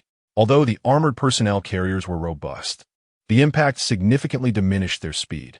The soldiers inside the vehicles unleashed a frenzied barrage upon the advancing zombies to prevent them from leaping aboard. However, this relentless firing rapidly depleted their ammunition, leaving them unable to sustain it for long. After traversing a stretch of road, a mass of zombie corpses suddenly obstructed their path. This infuriated Captain Song, who cursed under his breath. "Damn it, who the hell is killing zombies here? Disembark and proceed on foot. Our objective is that building ahead." With such a colossal pile of corpses in the way, it was evident that the vehicles could not advance, and moving them aside would consume precious time they could not afford. They had no choice but to seek refuge in the nearby edifice. Subsequently, a group swiftly exited the vehicles, running towards the towering structure under the cover of their comrades. Meanwhile, Yang Bin and his companions stood atop the building, scanning for the 4th-tier zombies when they suddenly heard gunfire and spotted 3 armored personnel carriers approaching their position. What on earth are these officials thinking, driving their vehicles here? Yang Bin muttered in disbelief. Soon, he caught sight of the dense throng of zombies trailing behind the vehicles, and his expression shifted dramatically. "Damn it, I merely wanted to hunt in the wild. Who did I provoke?" Chapter 80. All 4th Order Yang Bin led his companions swiftly down the stairs, eager to vacate the building before the approaching throngs could intercept them. Unfortunately, their building stood over 20 stories tall, and they were trapped atop it, the elevator rendered inoperative. Despite their rapid descent, they collided head-on with a group surging upward by the 5th floor. Upon their encounter, both parties exchanged astonished glances. Yang Bin si gid deeply. This unforeseen calamity descended upon them like a heavy burden, leaving no avenue for escape. They were not confronted by mere hundreds or thousands of zombies, but rather a veritable horde exceeding 10,000. How these individuals had managed to breach the zombie nest was beyond comprehension. Captain Song, witnessing Yang Bin and his group descending, widened his eyes in disbelief, astonished to discover that they were not alone above. Before he could voice his thoughts, Yang Bin interjected, urging, "Do not ascend any further. Instead, barricade the stairwell below. The higher you go, the slimmer your chances of survival." The female officer beside him was poised to speak, but Captain Song swiftly grasped Yang Bin's intent and shouted back, "Do not go up. Block the stairwell." In no time, the soldiers trailing behind halted, sheathing their rifles in favor of bayonets, resolutely guarding the stairwell. The others swiftly vacated the stairwell, pushing through the fire exit into the office floor.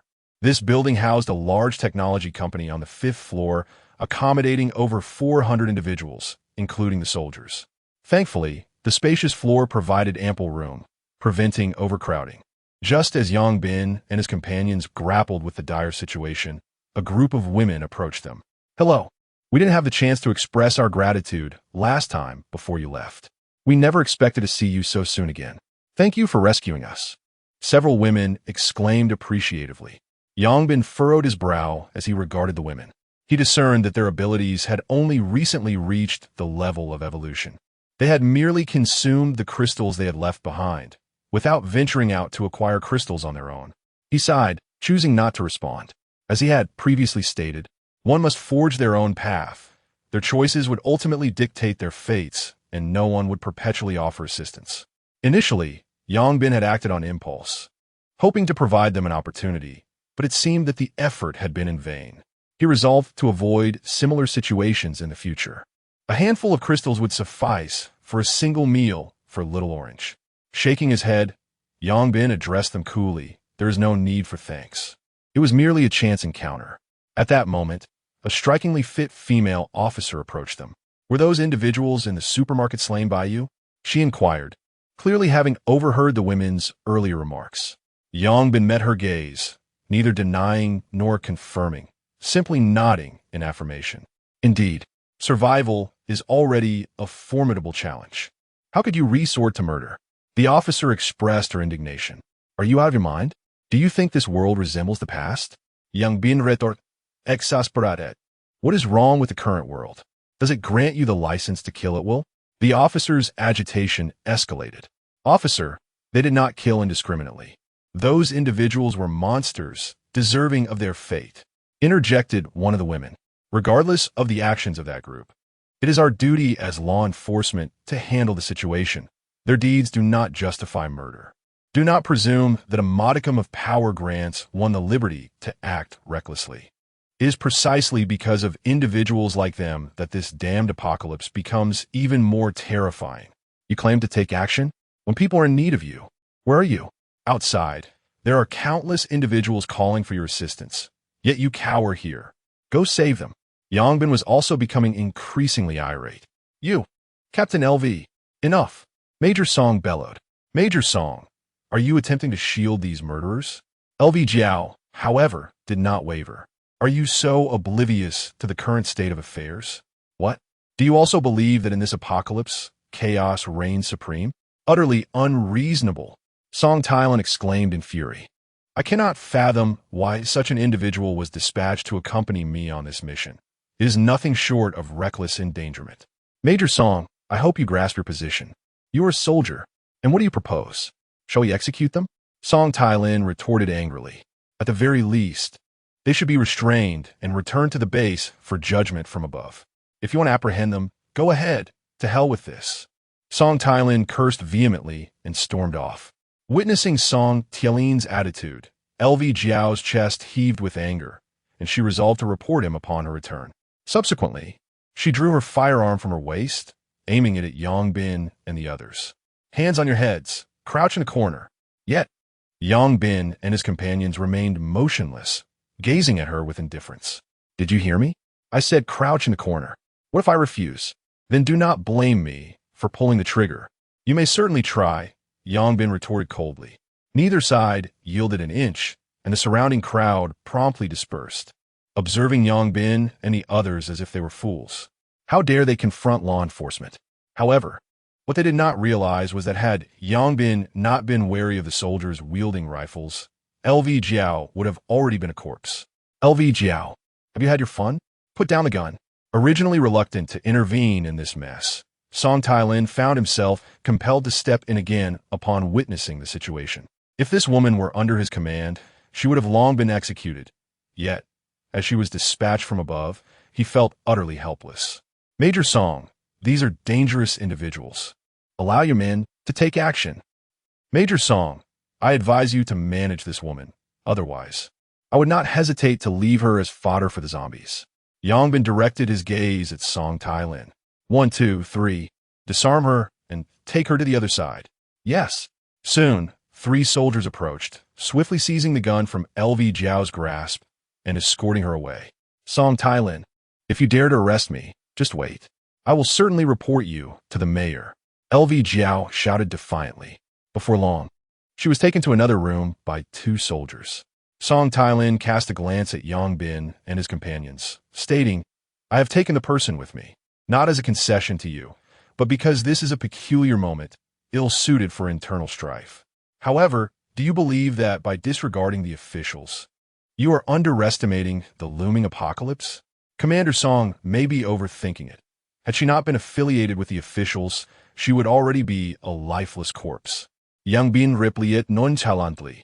Song Tailin regarded Yangbin and his group for a while before saying, Your murderous intent is rather pronounced. Do you think that in this world, one can survive through mercy? Song Tailin fell silent, refraining from contradicting Yangbin, for he understood all too well that Yangbin's words rang true. Do you know why I have consistently prevented her from causing you trouble?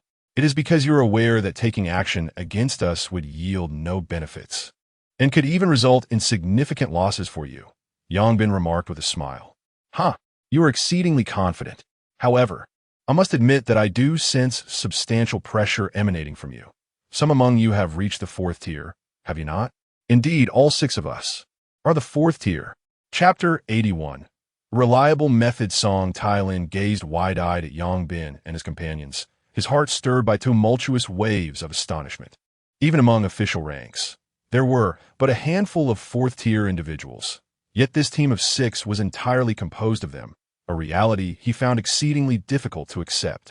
Simultaneously, he felt immense relief at having refrained from following that woman into madness, for the consequences would have been dire. Despite their firearms, he alone understood that their ammunition had nearly run out along the way. This was not an open space. The adversary would not foolishly allow them to shoot. Should they exhaust their bullets, every member of their group might meet a grim fate. How could you have attracted so many zombies? With your intellect, that seems unlikely. Could it be that woman's fault again? Yangbin suddenly interjected. Not entirely. I bear some responsibility myself, Song Tailin replied with a bitter smile. Indeed, it truly is her doing. Old Song, I feel you ought to consider abandoning that woman to the zombies. Otherwise, she will undoubtedly bring you trouble upon her return. Yangbin remarked, patting Song Tailin on the shoulder. Let us not speak of this matter any further. As soldiers, we have our own lines and principles. Sighing, Yangbin acknowledged, I admire a soldier's principles, yet I am acutely aware that in an apocalypse, such principles can be quite foolish. Shaking his head, Yangbin turned to Song Tailin and proposed, Let us deliberate on how to escape this place. Do you have a plan? Song Tailin asked, excitement creeping into his voice. None, or else I would not be seeking your counsel, Yangbin replied. Surely, as 4th-tier evolvers, you must have some solution? We are human, not divine. With tens of thousands of zombies, unless we can fly, descending is tantamount to death. Well, it seems I cannot rely on you after all. Does your military not possess those powerful grenades? Wouldn't tossing a few dozen down resolve the issue? Song Tailin rolled his eyes. If we had such things, would we need to hide here? Then what about rocket launchers or artillery? None. Song Tailin's face darkened. Such weapons are typically stored in armories, not carried about. It appears I cannot depend on you either, Yangbin shook his head. Can you call for reinforcements? Yangbin asked, refusing to relinquish hope. Yes, but the communication equipment is in the vehicle. We did not bring it along, Song Tailin admitted awkwardly. Surely the authorities, seeing you have not returned for some time, will send someone to assist you? That is certain, These supplies are crucial for the base. And approximately how long will that take? At the latest, by tomorrow. Tomorrow? Yongbin furrowed his brow. He had no desire to spend the night here. He wished to return tonight to collect crystals, if his guesses were correct. At least 1 or 2 fourth-tier zombies would emerge there tonight, and he could not allow those in the villa to benefit. Surveying the people around him, Yongbin suddenly suggested, "How about I lead you all and charge out?" Charge out? How are we supposed to charge through the thousands of zombies below? Are you leading us to meet the King of Hell? Song Tailin is not foolish. I think I shall wait for rescue here. However, you cannot simply wait like this. At the very least, someone should return to inform the higher-ups of our situation. They are unaware of the multitude of zombies. If the rescue team is insufficient, it would be akin to delivering vegetables. Song Tailin furrowed his brow, clearly concerned about such a possibility. I have a rather prudent plan. Speak then. Currently, we have over 400 individuals here, comprising around 100 warriors and more than 300 non-combatants. Who are you calling non-combatants? Upon hearing Yongbin's words, the group immediately expressed their discontent. Fine, since we aren't non-combatants, let us descend and slay some zombies. With that one remark, the crowd fell silent. Yongbin paid them no mind and turned back to Song Tailin, saying, "These non-combatants need not engage in battle. Their presence would only hinder us. Let them ascend to the rooftop and drop objects down. With over 20 stories, even a table could kill a few zombies and simultaneously attract the majority of their attention. In the meantime, we will break through from another side with the warriors." Upon hearing Yongbin's words, Song Tailin's eyes lit up, seemingly intrigued. However, after contemplating, he furrowed his brow once more. But what about those individuals if we manage to break through? Are you foolish? If you break through, you can return to gather reinforcements. Once you comprehend the situation here, you will know how many people to rally, and then you can rescue them. Indeed, this method seems feasible, though the risks are substantial. If we cannot break through swiftly and the zombies react, we may very well be encircled, leading to our total annihilation. With 6 of us being 4th-tier evolvers present, what is there to fear? All right, let us proceed. Song Tailin was not one to dither. After pondering for a moment, he made a decisive choice. He then addressed the group. You all heard the plan, right? You need not engage the zombies. You are capable of dropping items from a height. We can do that. But Captain Song, you 1T just abandon us here, will you? I am not that type of person. Hurry up, head upstairs, and remember to throw in one direction. Don't scatter aimlessly. Understood. The group swiftly ascended the stairs. Subsequently, Song Tailin looked at Yongbin and said, "How do we get down?" The stairwell is likely blocked by zombies now. They are blocking the 3rd floor. Then it seems we can only jump from the 3rd floor. The 1st floor of this building has a high ceiling, approximately 5 meters, and the 3rd floor is at least 10 meters from ground. Jumping down poses quite a challenge. Challenges abound, but there is no alternative. Had you not climbed up, we wouldn't be in this predicament. Song Tailin lowered his head, hesitant to respond, primarily because he had not considered this aspect at the time. The warriors, being well-trained and at least at the 2nd tier, might encounter some challenges, yet they should prevail. Indeed, Song Tailin asserted resolutely. Very well, let us descend. My men will clear the path ahead, and you shall follow closely. Understood. The group descended to the 3rd floor, where 4 or 5 warriors stood guard at the staircase, preventing any zombies from ascending. However, the staircase was now congested with the corpses of the undead, rendering it exceedingly difficult for any zombies to advance.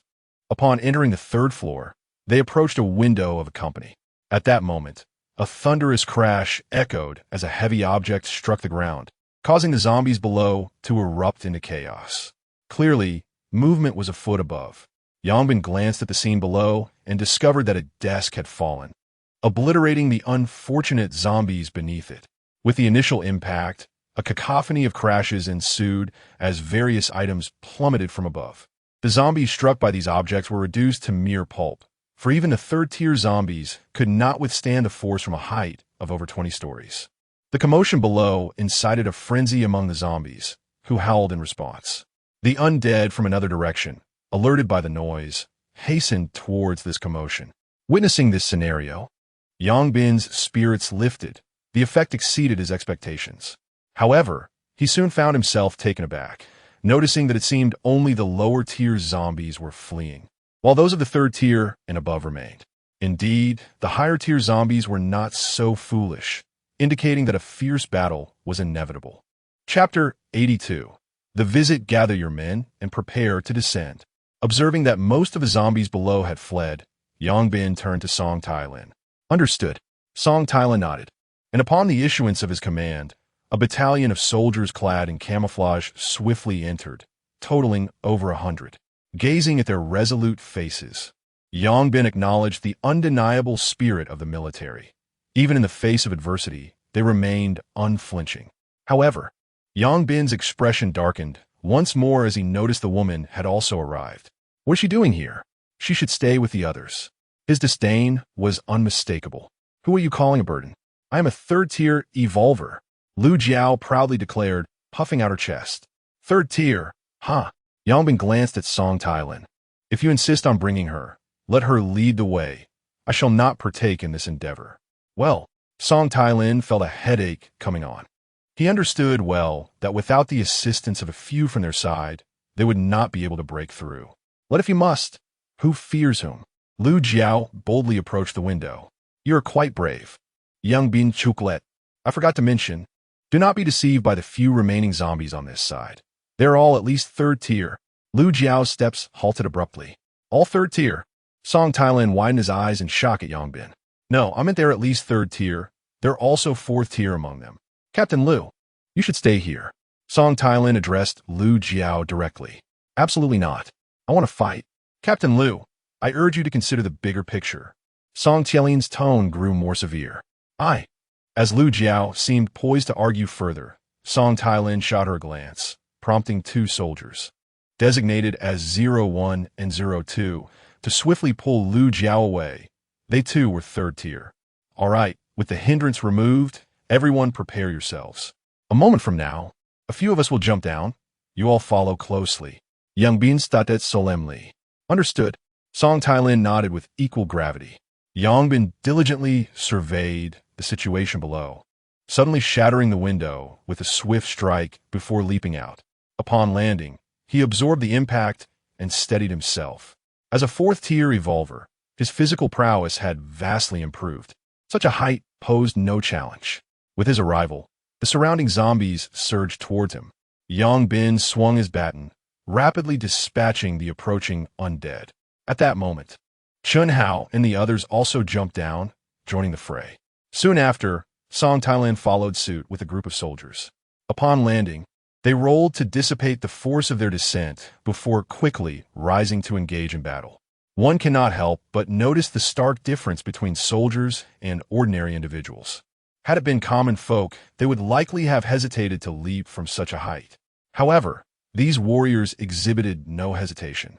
Their leap from the heights to engage in battle was seamless and without pause, prompting a deep admiration within Yongbin. As they joined the fray, Yongbin's eyes were further illuminated by their prowess. Most of these soldiers were of the second tier, with only a few reaching the third tier. Yet, when faced with an overwhelming number of third-tier zombies, they displayed no sign of fear. Their teamwork was impeccable, with one soldier absorbing the zombies' attacks while another swiftly struck, severing the zombies' necks with precision. Yongbin had experienced combat beyond his tier on several occasions, yet he could not match their efficiency and finesse. Observing these warriors ignited a fervor in Yongbin. This was the essence of a true comrade-in-arms.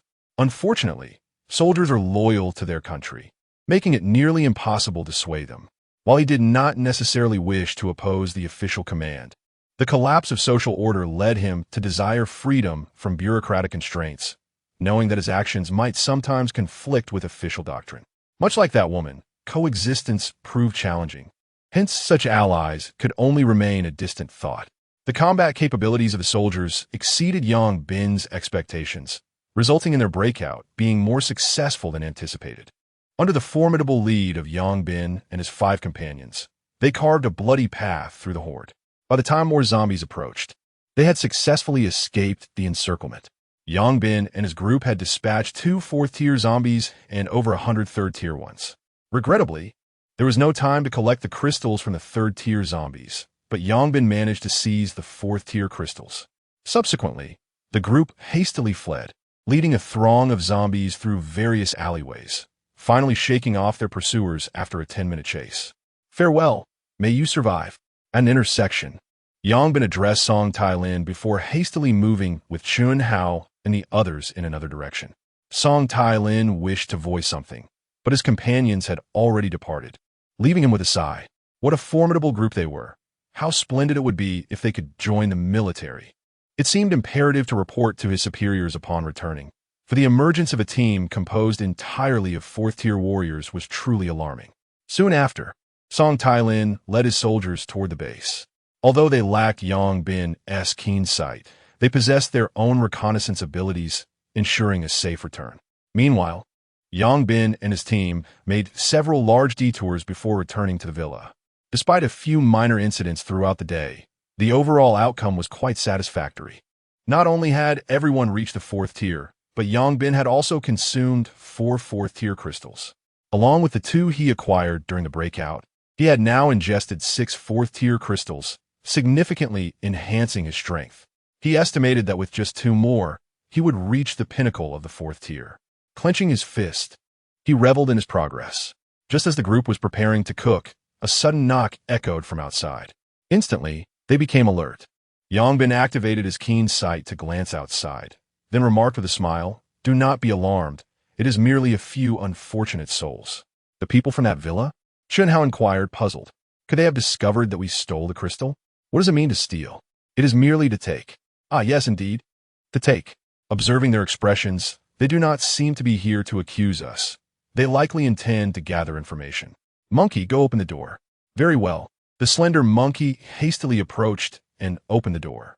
Soon, the silhouettes of Wang Ruikai and Wang Yueming appeared at the entrance, accompanied by 2 individuals who bore the appearance of bodyguards. Wang Ruikai exhibited considerable caution. "Apologies for the intrusion. We reside in Building 12. Everyone else has departed, leaving only our 2 buildings with occupants, so we thought it appropriate to extend our greetings," Wang Ruikai said politely. "It's rather impolite of you to visit without bringing anything," the slender monkey remarked candidly. "Apologies. We were in a rush and forgot. We shall certainly remember next time," Wang Ruikai replied, feeling somewhat embarrassed. "Very well. Since greetings have been exchanged, you may return. After all, it is the end of days, and we have little to offer in hospitality," the slender monkey said, preparing to close the door. Wait. We are neighbors. There is no need for hospitality. We merely wish to come in and sit for a while." "Monkey, let them in," Yang Bin's voice called from within, curious to discern their intentions. "Come in, please." Chapter 83. Envying each other's abilities before long, the slender figure of the monkey led several individuals into the living room. "Please, have a seat." Yang Bin gestured toward the sofa. Certainly, Wang Ruikai and Wang Yueming settled down, while their 2 bodyguards stood vigilantly behind them. Yang Bin activated his true sight, scanning the group, and a look of astonishment crossed his face. He had not paid close attention before, but it turned out that the individual before him was indeed an ability user, and a rather formidable one at that. His ability appeared to belong to the metal category, allowing him to partially metallize his body, significantly enhancing both his defensive and offensive capabilities. This ability would provide a remarkable boost in combat, making it likely that he would have no rivals at the same tier. Furthermore, all 4 of them had already reached the peak of the 3rd tier, presumably awaiting the zombies in the backyard to break through to the 4th tier, at which point they too could ascend. Indeed, possessing a powerful background allowed one to maintain an advantage even in the apocalypse. Now that the outside is teeming with zombies, I see you still venture out daily.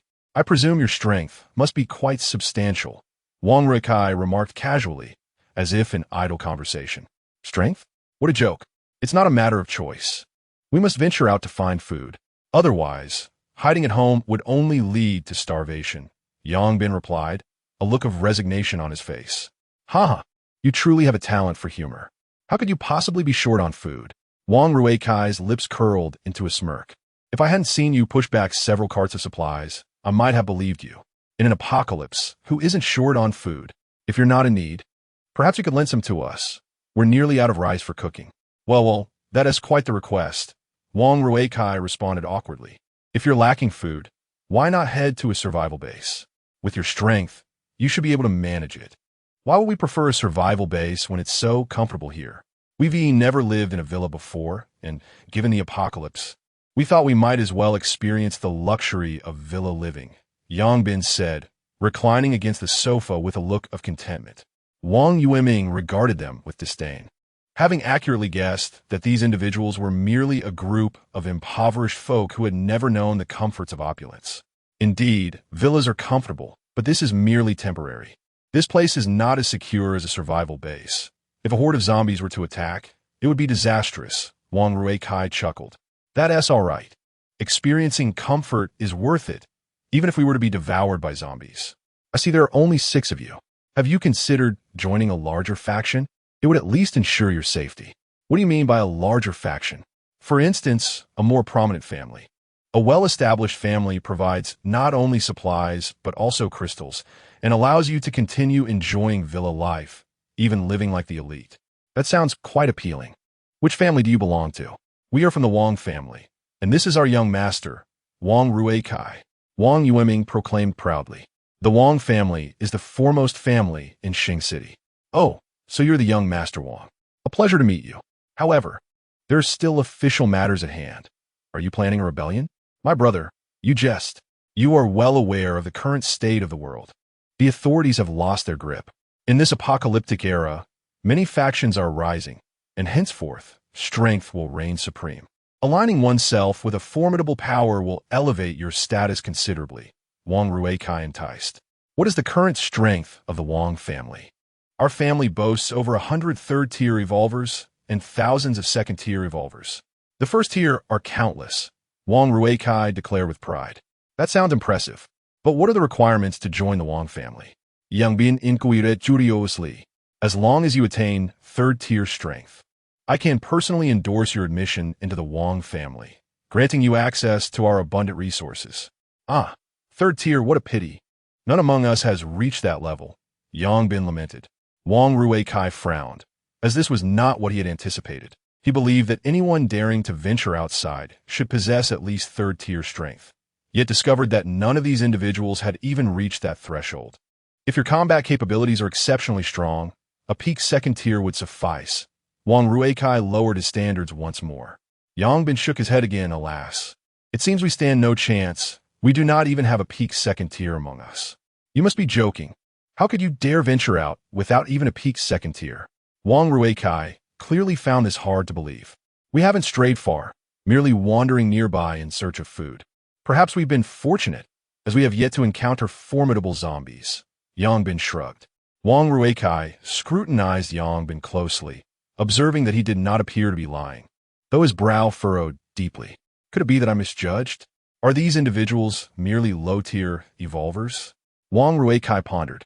If they're low-tier, there is no need to waste time here. Suppressing his urge to eliminate them, Wang Ruikai forced a smile. I apologize for the interruption today. We shall take our leave and return another time. Will we still have the opportunity to join the Wang family?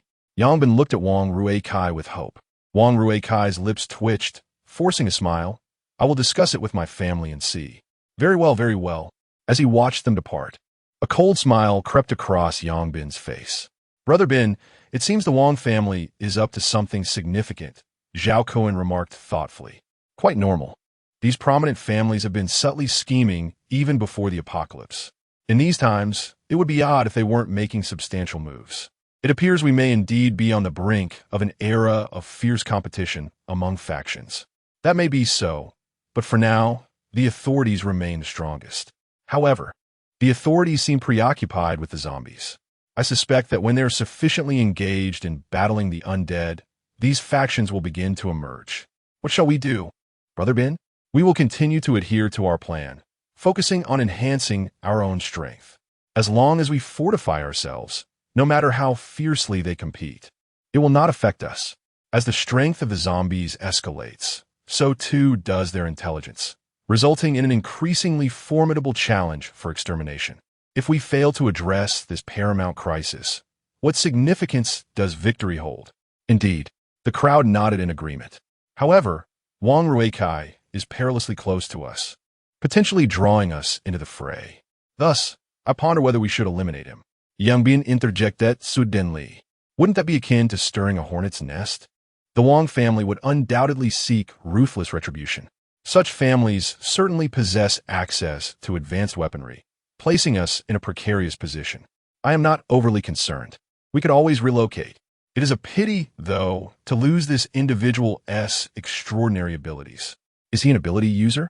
The group's eyes widened in astonishment. Indeed, and he possesses a remarkably powerful combat-oriented ability that allows him to metallicize parts of his body, significantly enhancing both his defense and offense. If I am not mistaken, should his power reach a certain threshold, he could metallicize his entire body, transforming him into an unstoppable combat machine.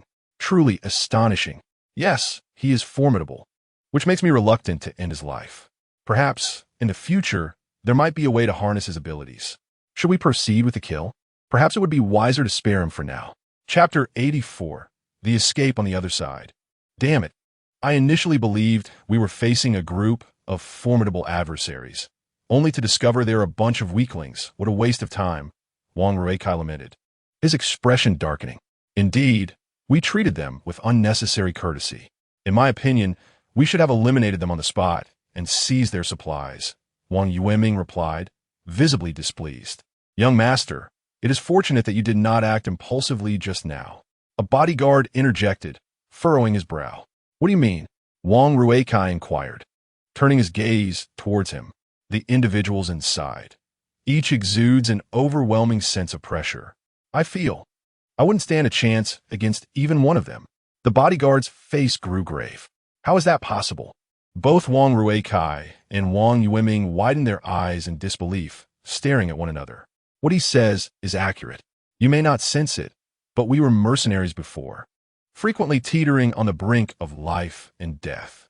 Thus, we possess an instinctive awareness of danger. Had we acted just now, we would have perished. Another bodyguard stated solemnly. Did they not claim that there were no third-tier individuals among them? Brother Kai, I recall him mentioning that there wasn't a single third tier there. Is it possible that they are all fourth tier? Wang Ruikai yearned to refute the notion, but found himself unable to voice it. Even Asan and the others acknowledged they were no match for them. What else could they be but fourth tier? Yet, the idea of an entire squad of 6 individuals, all at fourth tier, was exceedingly difficult to accept. At that moment, an expression of profound astonishment adorned Wang Ruikai's face. What have I missed? 6 fourth-tier individuals. If they could join the Wang family, our strength would undoubtedly multiply. Xiaoming, do you think we would be driven away if we returned? Wang Ruikai whispered. Brother Kai, perhaps we should return tomorrow with something to offer. Going back now feels somewhat inappropriate. Indeed, let us prepare some provisions for our visit tomorrow. Thankfully, we did not offend them today. Wang Ruikai expressed his relief. Late at night, Yang Bin and the others lay on loungers, gazing at the stars. Although their daily progress was modest, this endeavor required steadfast perseverance. As long as they continued to persist, they would ultimately gain an insurmountable advantage. Moreover, tonight brought joyful news. Little Orange had broken through to the fourth tier. Unlike Yang Bin and his companions, Little Orange had cultivated entirely independently, requiring no crystals for advancement. Except for the occasional need for crystals as sustenance, Little Orange was quite easy to care for. When they initially took Little Orange in on a whim, it now seemed a remarkably wise decision. At least with Little Orange guarding the home, they need not worry about intruders. Now that Little Orange had reached the fourth tier, their security was further enhanced. Unless faced with a horde of zombies or a multitude of high-tier revolvers, they could rest easy. Yang Bin activated his true sight and peered toward the backyard of the nearby villa, his eyes lighting up instantly. Indeed, there are 2. He then turned to the others. You all should head down to sleep. Haozi and I will go collect some crystals. Understood. Before long, Yang Bin and Shun Hao made their way to the rear of the villa once more. At this moment, 4 individuals remained vigilant around the villa. Perhaps due to the oversight of the previous day, all 4 were making a concerted effort to keep their eyes wide open, resisting the encroaching fatigue. Yang Bin ascended a tree alongside Chun Hao, pointing towards the 2 zombies confined within the iron cage. Those two are fourth-tier zombies, albeit positioned differently. It will be quite challenging to extract the crystals without alerting them. Fear not, Brother Bin, just watch me, Chunhao replied with a smile, and then stealthily blended into the courtyard. He picked up a stone and hurled it against the window, shattering the glass with a resounding crash. The sound startled the others who were hiding, prompting them to rush over to investigate. As the glass shattered, the zombies in the cage began to howl in unison. Seizing the opportunity, Chunhao swiftly struck one of the zombies with an axe, disappearing in an instant. He quickly retrieved the crystal and tucked it away. The zombies' howls grew louder, but since they were already making noise, the group failed to notice anything amiss, still perplexed by the sudden breakage of the glass. Why is the glass of such poor quality? It shattered inexplicably, giving me quite a fright, one remarked. It seems the installer used subpar materials. I must have a word with young Master Wang about it tomorrow. Indeed, while they engaged in their critique of the glass, Chunhao had already taken advantage of the situation to deal with the second fourth-tier zombie and had made a graceful exit. When the group turned back to witness the scene within the cage, they were taken aback. What on earth? How could two zombies have perished? Could it be that these zombies are aware we are watching them, leading to infighting? Hurry, we must extract the crystals. Otherwise, young Master Wang will surely not let us off lightly tomorrow. The group dashed to the iron cage, hastily probing the decapitated zombies' heads. Nothing? How could there be nothing? Did they get devoured so quickly? Could these zombies have turned on each other due to the crystals? But I've never heard that zombies consume crystals. Is it possible that it wasn't the zombies who killed them? The wounds on the heads appear to be consistent with axe strikes. Good heavens, don't scare me. It's the dead of night, and there isn't a ghost in sight. Who would wield an axe against zombies? How should I know? But the wounds do resemble axe cuts. Damn it, could there truly be a ghost? The group felt a chill run down their spines. The notion of two zombies having their heads severed under such mysterious circumstances was unnerving. What do we do now? Should we rouse young Master Wang? Are you keen on getting reprimanded? Moreover, how will you explain it to him? Just speak the truth. Speak the truth? Huh, you don't even believe it yourself. Do you think he will? He might even suspect us of stealing under his watch. Given his temperament, we can only imagine the consequences. Then what now? If we don't alert him, he will surely discover it tomorrow, and we will be in dire straits regardless. A few individuals fell into a profound silence. Damn it, even in the face of the apocalypse, we are still bound by others. I refuse to comply. After all, what value is currency in the end of days? With my peak third-tier prowess, I can thrive anywhere. At worst, I shall depart from Star City. I refuse to believe the Wang family can find me in this chaotic world. One person suddenly declared. The others were startled. Their long-standing fear of the Wang family had deterred them from contemplating such notions. However, soon they realized that in this apocalyptic scenario, the Wang family seemed less formidable. Their spirits lifted, and they began to contemplate, very well, let us depart together. Perhaps we can achieve something significant. Well, I would not dare to claim greatness. At least we shall not live in such humiliation. Then what are we waiting for? Let's go. Should we not eliminate these zombies before we leave? They possess third-tier crystals. Let us refrain. If we create too much noise, we risk awakening them, and we would be trapped. Very well. Chapter 85. Undertaking significant ventures early the next morning within a luxurious villa in Jinghe Garden.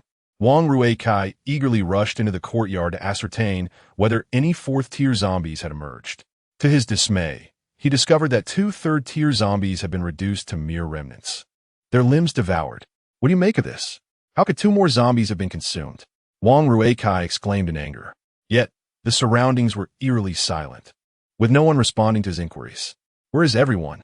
Wang Yuheng, standing nearby, hastily scanned the area before returning with a pallid complexion. Brother Kai, they have all vanished. Vanished? Have they been slain? It doesn't seem so. It appears more like they fled. Fled? Indeed, there are no signs of a struggle or any bloodshed. They must have run away, likely out of fear of your reprimand. Those who dare betray the Wang family shall face dire consequences. Wang Ruikai's expression darkened ominously.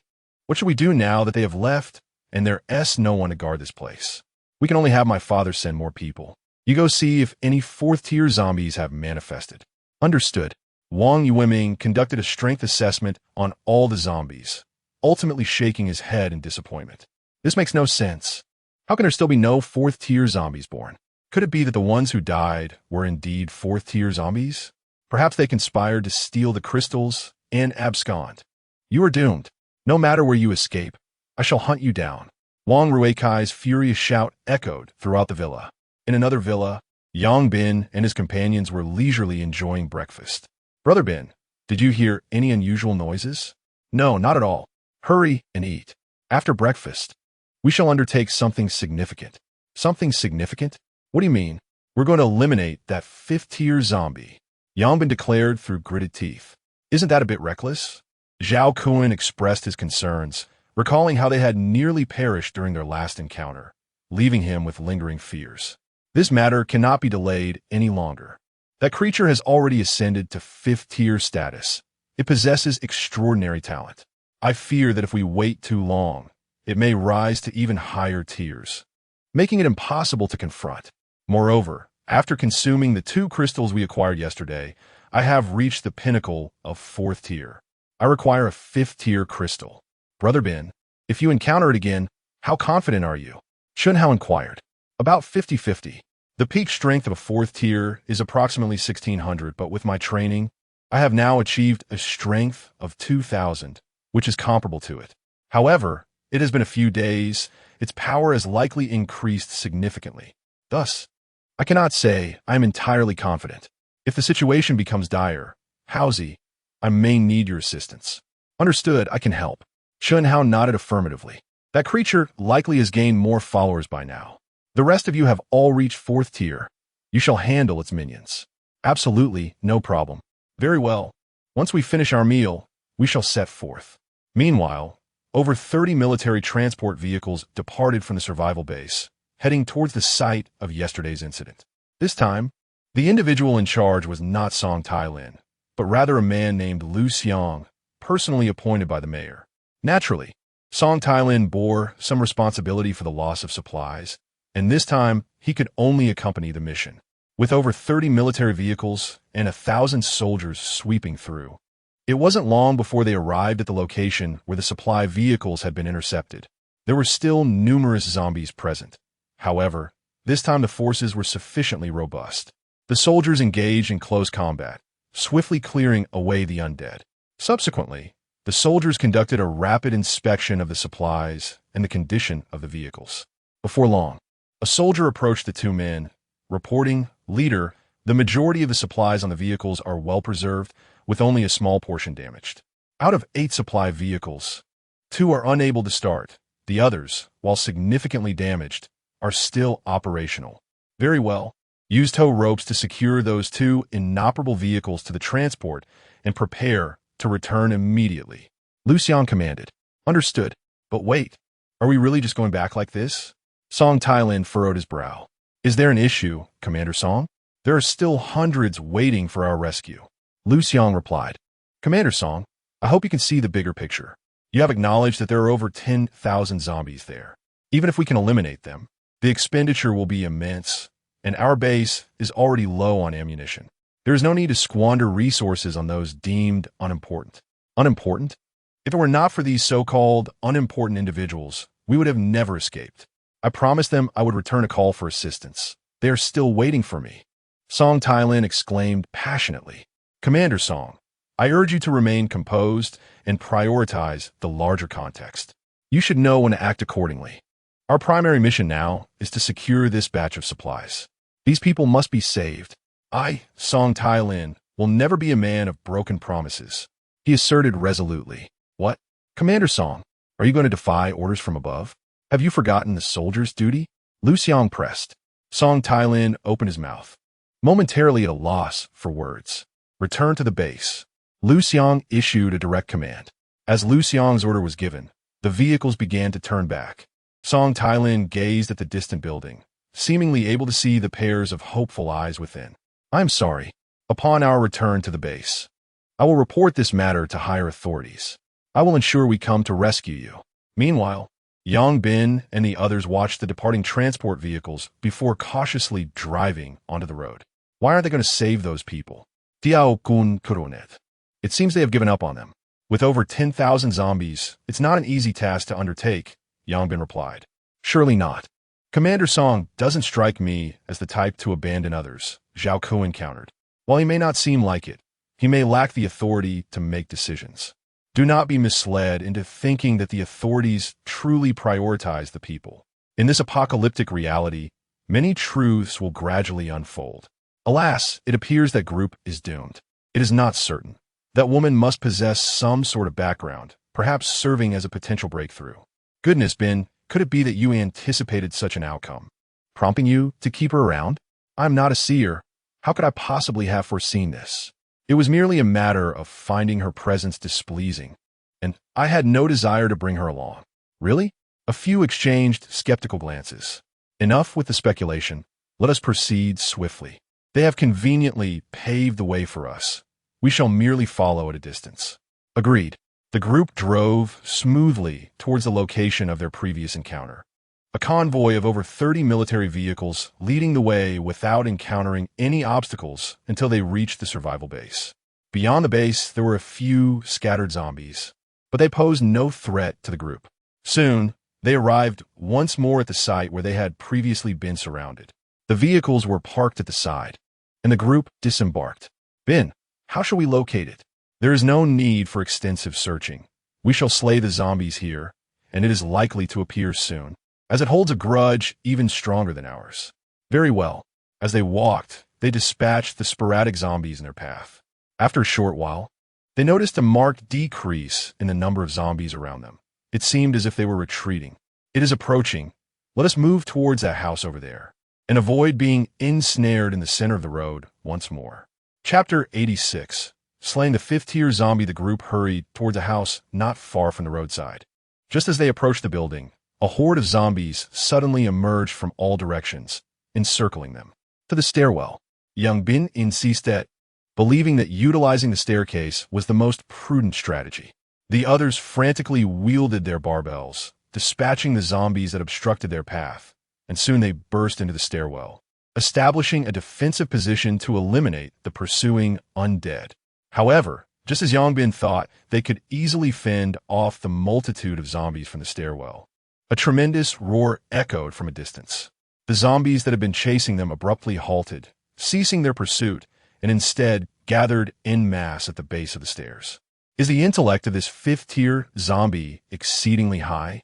The group exchanged wide-eyed glances, pondering whether this particular zombie was exceptionally clever or if all 5th-tier zombies shared this level of intelligence. If the latter were true, it would spell trouble for them in the future. What should we do now, Brother Ben? One asked. If they won't come up, we must go down and confront them. We can fight while backed against the wall to avoid being ambushed from behind. When we tire, we can retreat to rest. As long as we're not surrounded, with our current strength, we need not fear them. Agreed. The group descended from the stairwell, entering a frenzied slaughter of the zombies before them. Although most of the zombies were at least 2nd tier, with nearly 1 in 10 being 3rd tier, the 6 of them were all 4th tier. With their overwhelming strength, coupled with the length of their barbells, it was exceedingly difficult for the zombies to approach them. While they occasionally faced challenges from 4th tier zombies, it was manageable. They only needed to contend with one direction, as the wall was at their backs. Coordinating their efforts, they found that even 4th tier zombies could not get close. However, with approximately 2,000 to 3,000 zombies to contend with, exterminating them all would not be a trivial task. As Yangbin attacked the zombies in front of him, he searched for the presence of the 5th-tier zombie. This particular foe was known for its stealthy tactics, necessitating caution. After the group had dispatched several hundred zombies, Yangbin's eyes suddenly lit up. Found you. He spotted a seemingly ordinary zombie clad in black, trailing behind a throng of its brethren as it slowly approached. Among the mass of zombies, none would suspect it to be a 5th-tier creature. Yet, this detail did not escape Yangbin's keen perception. He signaled to his companions discreetly, then continued to eliminate the zombies before him. As the 5th-tier zombie drew nearer, Yangbin calculated the optimal moment to strike. Meanwhile, the 2 stealthy foes contemplated how to ambush one another. Soon, the 5th-tier zombie was less than 2 meters away from Yangbin. Suddenly, it thrust 2 zombies aside. Leaping high, its axe raised menacingly as it aimed for Yongbin's head. "Ah, I've been waiting for you." Yongbin let out a cold smile, completely disregarding the two zombies that were pushed towards him. With a swift motion, he brought the barbell rod crashing down upon his adversary. Thud! The fifth-tier zombie, which had just leaped, plummeted to the ground at an even greater velocity. Yongbin shoved aside the two zombies in front of him, seizing the barbell rod once more to strike at the fallen fifth-tier zombie. The creature swiftly rolled away, narrowly avoiding the blow. Yongbin pursued relentlessly, denying his opponent a moment's respite, as the barbell rod swung down once again. Roar! The fifth-tier zombie suddenly let out a ferocious howl. Immediately, the surrounding zombies lunged at Yongbin with frenzied aggression. His offensive was thwarted, compelling him to first contend with the onslaught of the approaching undead. This sly trickster, Yongbin was exasperated. Could this creature not engage him in an honorable fight? As Yongbin became entangled with the zombies, the fifth-tier zombie hastily regained its footing and fixed its gaze intently upon him. "Brother Bin, we're here." Soon, Chun Hao and the others rushed over, assisting Yongbin in dispatching the nearby zombies, allowing him to concentrate on the fifth-tier foe. Yongbin nodded at his comrades, then charged towards the opponent with the barbell rod in hand. Today he was determined to eliminate it, come what may. Realizing that its minions had been obstructed and that a sneak attack was no longer feasible, the fifth-tier zombie raised its axe menacingly and swung it towards Yongbin. Clang! The axe met the barbell rod with a piercing sound. The tremendous force transferred through the impact caused Yongbin to stagger backward several steps, leaving his arms tingling. Furrowing his brow, Yongbin noted that this creature's strength had indeed increased significantly, perhaps by at least 2,003 or 4. Fortunately, he had arrived early. Had he delayed a few days longer, this adversary would undoubtedly have ascended in rank. After a moment of shock, Yongbin once more swung the barbell rod towards his opponent. In terms of weaponry, he still held the advantage, considering the barbell rod was considerably longer than the fire axe. However, in terms of physical strength, the fifth-tier zombie possessed an undeniable superiority. Each strike of Yongbin's barbell rod against the creature seemed to elicit no response, while every attempt at targeting its head was skillfully deflected. The creature exhibited an attitude of invulnerability, as if inviting Yongbin to strike anywhere but its head, leaving him in a state of frustration. Unlike the zombie, Yongbin could not afford such leniency. A blow from its axe would leave him severely impaired, if not dead. It appeared that a change in strategy was imperative. Yongbin mused. Soon, the zombie lunged at him once again, its axe aimed at his head. This time, Yongbin did not attempt to block the axe with a barbell rod. Instead, he gritted his teeth and swung the barbell rod forcefully at the creature's wrist. Crack! The sound of shattering bones echoed as Yongbin broke the zombie's wrist, causing the axe to slip from its grasp and fly towards Yongbin's head. In a critical moment, Yongbin swiftly tilted his head aside. The fire axe grazed past his ear, striking his shoulder. Hiss! Yongbin inhaled sharply, his complexion paling slightly. This risky maneuver had succeeded in disarming his opponent, yet it had not come without its own cost. However, with the weapon gone, the fight would undoubtedly become more manageable. Yongbin gritted his teeth against the excruciating pain in his shoulder and seized the barbell once more, aiming it at the zombie's head. Deprived of its weapon, the undead creature could only use its arms to block the impending blow.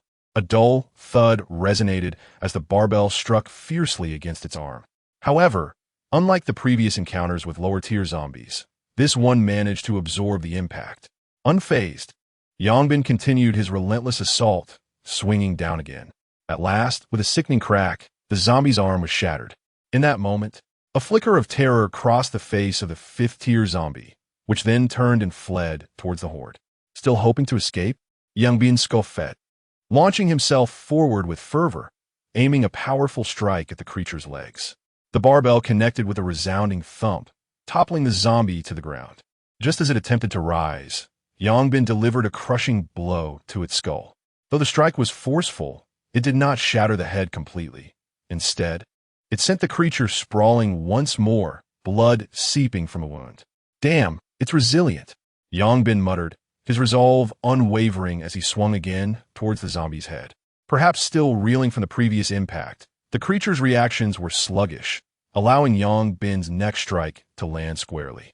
This time, its skull fractured, yet it clung to life, howling for its minions to come to its aid. Witnessing their leader's plight, the underlings became frenzied, but Chun Hao and his companions stood firm, refusing to let them breach their line, even if it meant taking the hits themselves. It's over. Yang Bin raised the barbell once more and swung down decisively. This time, there was no surprise. The zombie's head was obliterated, splintering like a watermelon beneath the force of his blow. Chapter 87. Fifth stage. Yang Bin swiftly extracted the crystal from the zombie's head and turned to the others. Retreat to the stairwell. Upon hearing Yang Bin's command, the group decisively withdrew, soon finding themselves back in the stairwell. Chun Hao and Zhao Kun, the two with relatively minor injuries, instinctively positioned themselves at the entrance, blocking the advancing zombies, while the others collapsed onto the ground. This time, in order to provide Yang Bin with sufficient time, they had truly risked their lives, each bearing numerous wounds. Hu Wenliang immediately began to tend to their injuries. Yang Bin's shoulder wound was severe, having penetrated to the scapula. Were it not for Hu Wenliang's assistance, it would take at least 10 to 15 days to heal. As a fourth-stage healer, Hu Wenliang was quite adept at treating regular injuries. Before long, the wounds of Yang Bin, Old Black, and Thin Monkey were nearly healed. Subsequently, Old Black and Thin Monkey took over for Chun Hao and Zhao Kun, allowing Hu Wenliang to continue his treatment for the two. After tending to everyone's injuries, Hu Wenliang was utterly exhausted. By this time, the stairwell had been effectively barricaded, and the zombies had ceased their assault. Old Black and Thin Monkey returned, collapsing onto the floor. Bingo, what does the fifth stage crystal look like? Chun Hao asked with curiosity, his eyes fixed on Yang Bin. The others also gazed at him with eager anticipation. Yang Bin smiled, producing the crystal. It was red, yet significantly larger than the fourth stage crystal, roughly the size of a marble. As they sensed the immense energy contained within the crystal, excitement radiated from everyone's faces. This is the fifth stage crystal. Even its mere presence feels remarkably powerful. Bingo, hurry and consume it. I dare say you'll be the first to reach the fifth stage, perhaps even before the official channels. Chun Hao exclaimed, filled with enthusiasm. Not necessarily, Yang Bin replied with a chuckle. After all, the official factions possess numerous advantages. However, considering the physical strength of fifth-stage zombies, conventional submachine guns and automatic rifles may be ineffective against them. It is likely that only high-caliber machine guns or powerful sniper rifles can take them down, so even if the officials have some, it will be limited to just one or two. With that, Yang Bin wiped the crystal and swallowed a whole. Almost instantly, an overwhelming surge of energy flooded into his body, illuminating the last corner of the first star in his mind. Subsequently, an even greater volume of energy permeated his being, continuously enhancing his physical capabilities. It took a while for Yang Bin to absorb all the energy. How do you feel, Bingo? Has your strength increased significantly? The others inquired, their expressions filled with curiosity. Not bad. Around 400 kilograms, I suppose. A fifth-stage evolved being should possess a strength of approximately 2,000 kilograms. With my training, I am now close to 2,400 kilograms, Yang Bin replied. 2,400 kilograms. I'm barely under 1,003. Bingo, I reckon you could crush me with ease. Old Black marveled. By the way, Bingo, is the first star in your mind completely illuminated now? Chun Hao asked. Not yet. 5 corners are lit, but the center remains dark. I have a feeling that once the first star is fully illuminated, there will be a qualitative change. And perhaps our abilities will also evolve. Is that true? Others gazed intently at Yang Bin, an inexplicable sensation lingering in the air, yet uncertain until they arrived at their destination. Haha, perhaps upon reaching the 6th tier, we too shall acquire extraordinary abilities. Zhao Kun exclaimed, his excitement palpable. He harbored immense envy for the powers possessed by Yang Bin and the others. The forthcoming stage, referred to as the 6th tier, seemed somewhat misnamed. The first star in his mind corresponded to the Yaoguang star among the Big Dipper, leading him to suggest that a more fitting designation would be the Yaoguang realm. Indeed, that seems more appropriate, another agreed. Ha! This delineation of power levels is indeed clear and concise. Huang, Kaiyang, Zheng, Tianquan, Tianji, Tianquan, Tianshu. What about the last two? Let us defer that discussion. Reaching them is uncertain. If humanity continues to rely solely on crystals for enhancement, we will remain perpetually at a disadvantage against zombies. In the early stages, the advantage of firearms is manageable, but as time progresses, their efficacy diminishes.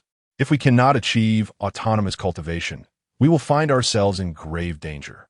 Currently, humanity can still combat lower-tier zombies with intellect and weaponry, yet as the zombies grow stronger and smarter, they too will wield weapons, eroding our advantage.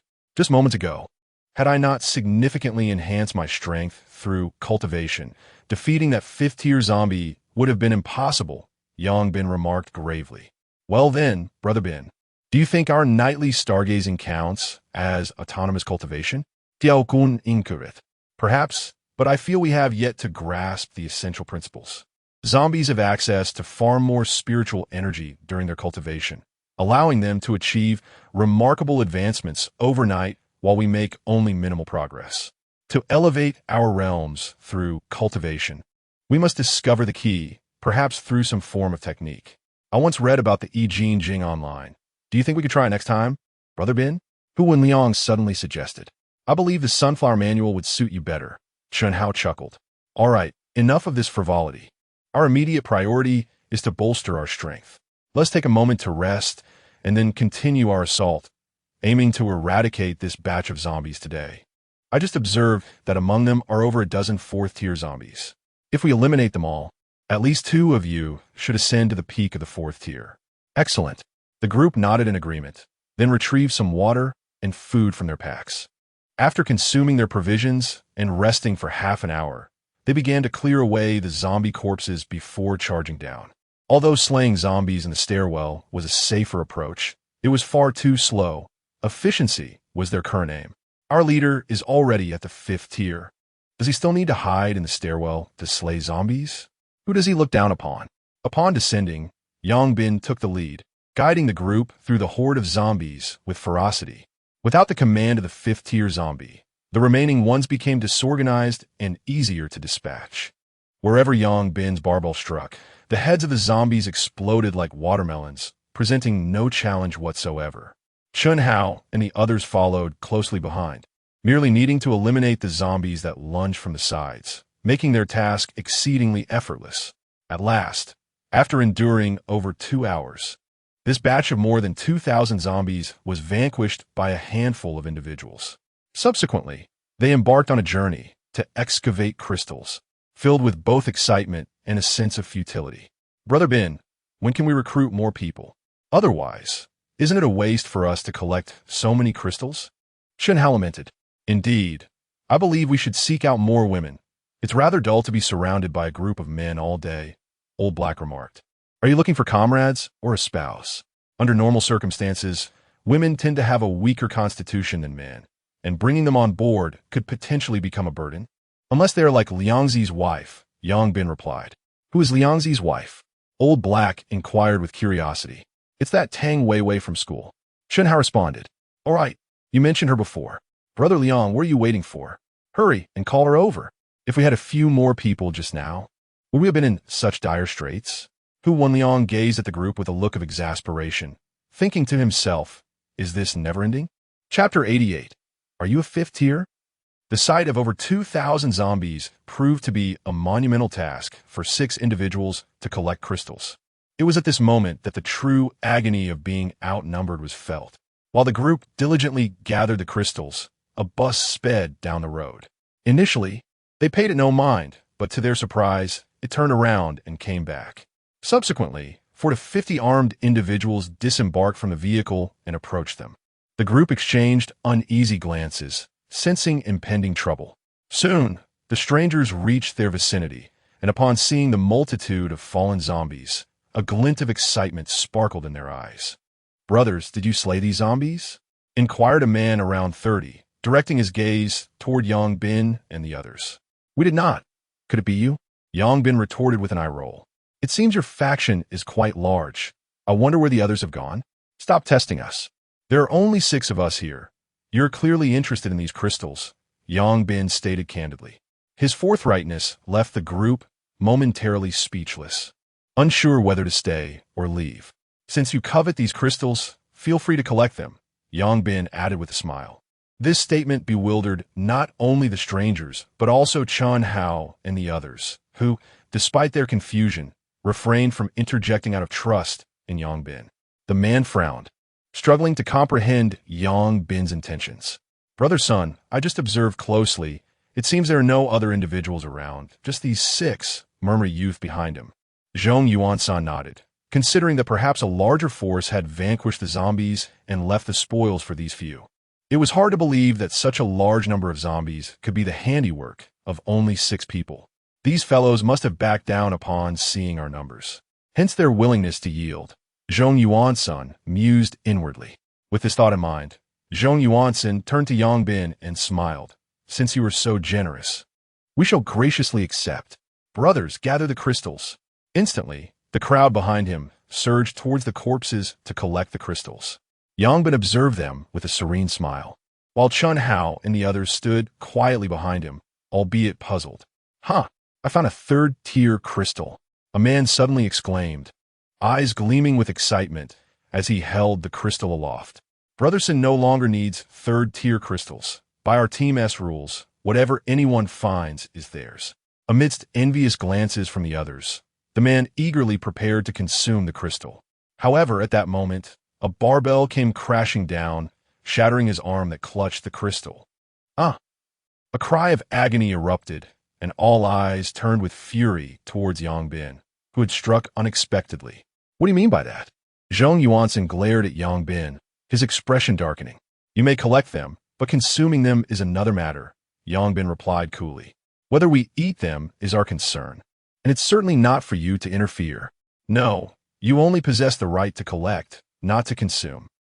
Surely, you do not expect us to assist you in gathering crystals, do you? Yuan was not foolish and quickly grasped the situation. Quite clever indeed. Do you believe you have the qualifications? I do, Yang Bin replied earnestly with a nod. By heavens, how arrogant! Brother Sun, eliminate them. Brother Sun, my arm is broken. You must avenge me, wailed the man with the shattered limb. Yuan took a deep breath and coldly declared, those who dare to lay a hand on my brother shall meet their end today. Dispose of them.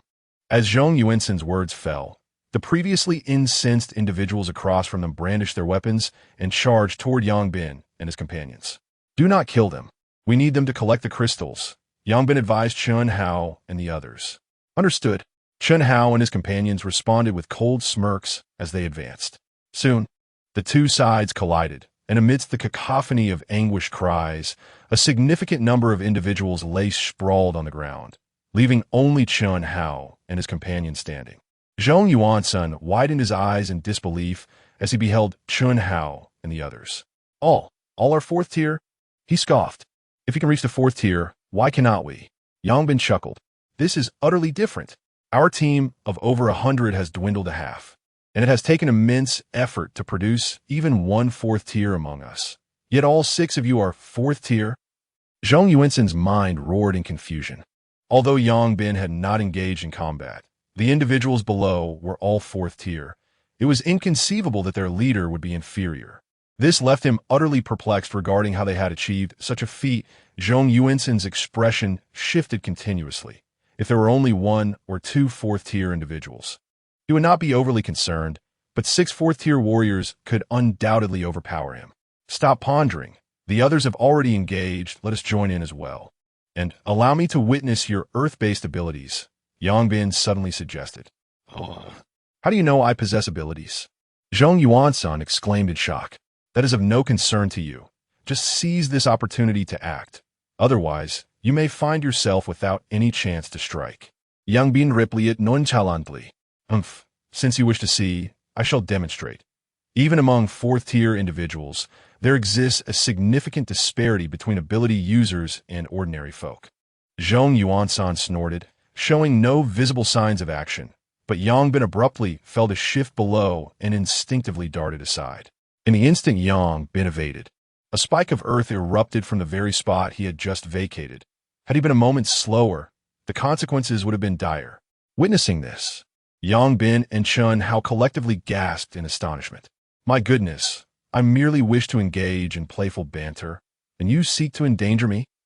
While the uncle may endure, the aunt cannot.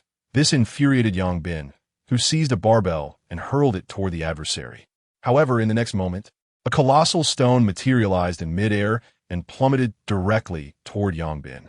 Yang Bin's barbell struck directly against the stone, shattering it into fragments. However, he also felt an immense recoil surging through his arm.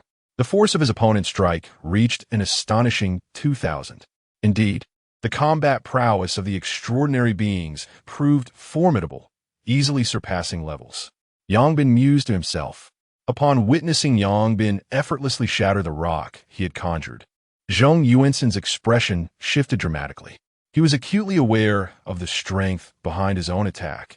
During his third tier, he had employed the falling stone technique to obliterate a fourth-tier zombie, which had propelled him into the fourth tier. Yet now, as a fourth tier himself, the immense energy expended to execute the falling stone technique had been effortlessly dismantled by his adversary's single blow, leaving him utterly astonished.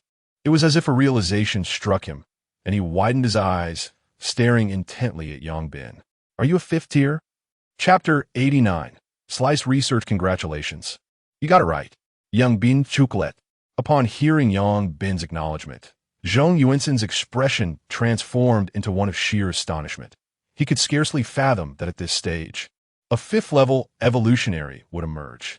However, whether he believed it or not, the evidence lay before him. Who else could so effortlessly shatter his falling stones but a fifth-level being? You've had your fun. Now it's my turn. Yang Bin scoffed, swinging the barbell rod once more towards his opponent. Perhaps the previous falling stone had drained too much of his mental energy. As Zhong Yuansen refrained from casting another stone and quickly erected a dirt wall to shield himself from Yang Bin's iron rod. Nevertheless, it proved futile. The dirt wall was utterly ineffective against Yang Bin, who shattered it with a single strike. Without hesitation, Yang Bin swung the iron rod again at Zhong Yuansen. In a rush, Zhong Yuansen raised his tang knife to block the impending blow. Clang! The tang knife shattered under the impact, and Yang Bin's barbell crashed into Zhong Yuansen's chest, sending him flying, blood spewing from his mouth as he collapsed, unconscious. Yang Bin did not pursue him further. Instead, he retracted the barbell and addressed the fallen individuals on the ground. Those who are still alive, get up and collect the crystals. Anyone who cannot rise will receive another strike from me. Upon hearing Yang Bin's words, those who had previously been knocked down by Chun, Hao, and others scrambled to their feet. They limped towards the corpses of the zombies to gather the crystals. What a joke. This was a fifth-level being. A single blow had left Brother Sun in a state of oblivion. If he were to strike them, would they even survive? With 40 to 50 individuals assisting in the collection of crystals, efficiency indeed soared, and soon all the crystals were gathered. All right, time to hand over the crystals. Yang Bin took off his backpack and unzipped it, placing on the ground. A group of people instinctively approached, tossing the crystals from their bags into his backpack. Though reluctant, they understood their role as mere laborers. These crystals were not theirs to claim. As the first individual prepared to leave after depositing all his gathered crystals into the backpack, Yang Bin suddenly interjected. Wait, what is it? The man was startled. You have 2 crystals in your left pocket. Aren't you going to take them out? Yang Bin stated coldly. Those 2 are mine. The man replied with a mournful expression. What do you mean yours? Where did yours come from? Everything here belongs to me. Hurry up and hand them over. Unless you wish to taste my rod. The man felt utterly despondent. Indeed, those were his personal belongings. Exploiting labor typically means paying less. But this was worse.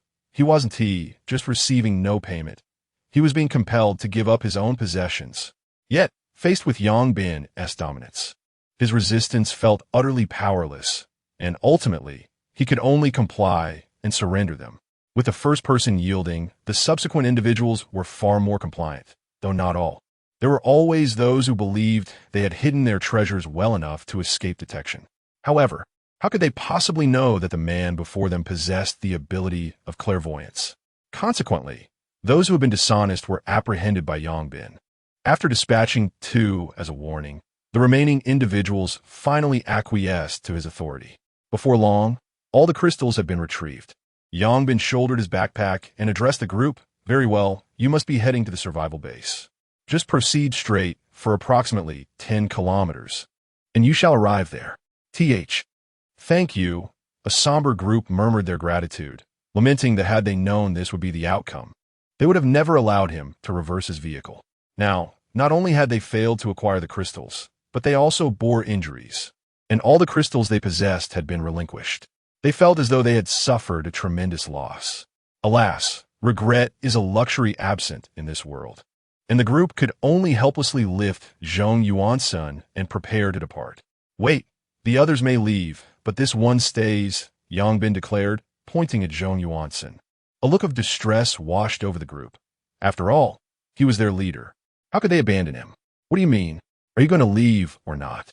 If you're not leaving, then he stays. Oh, let us go, let us go.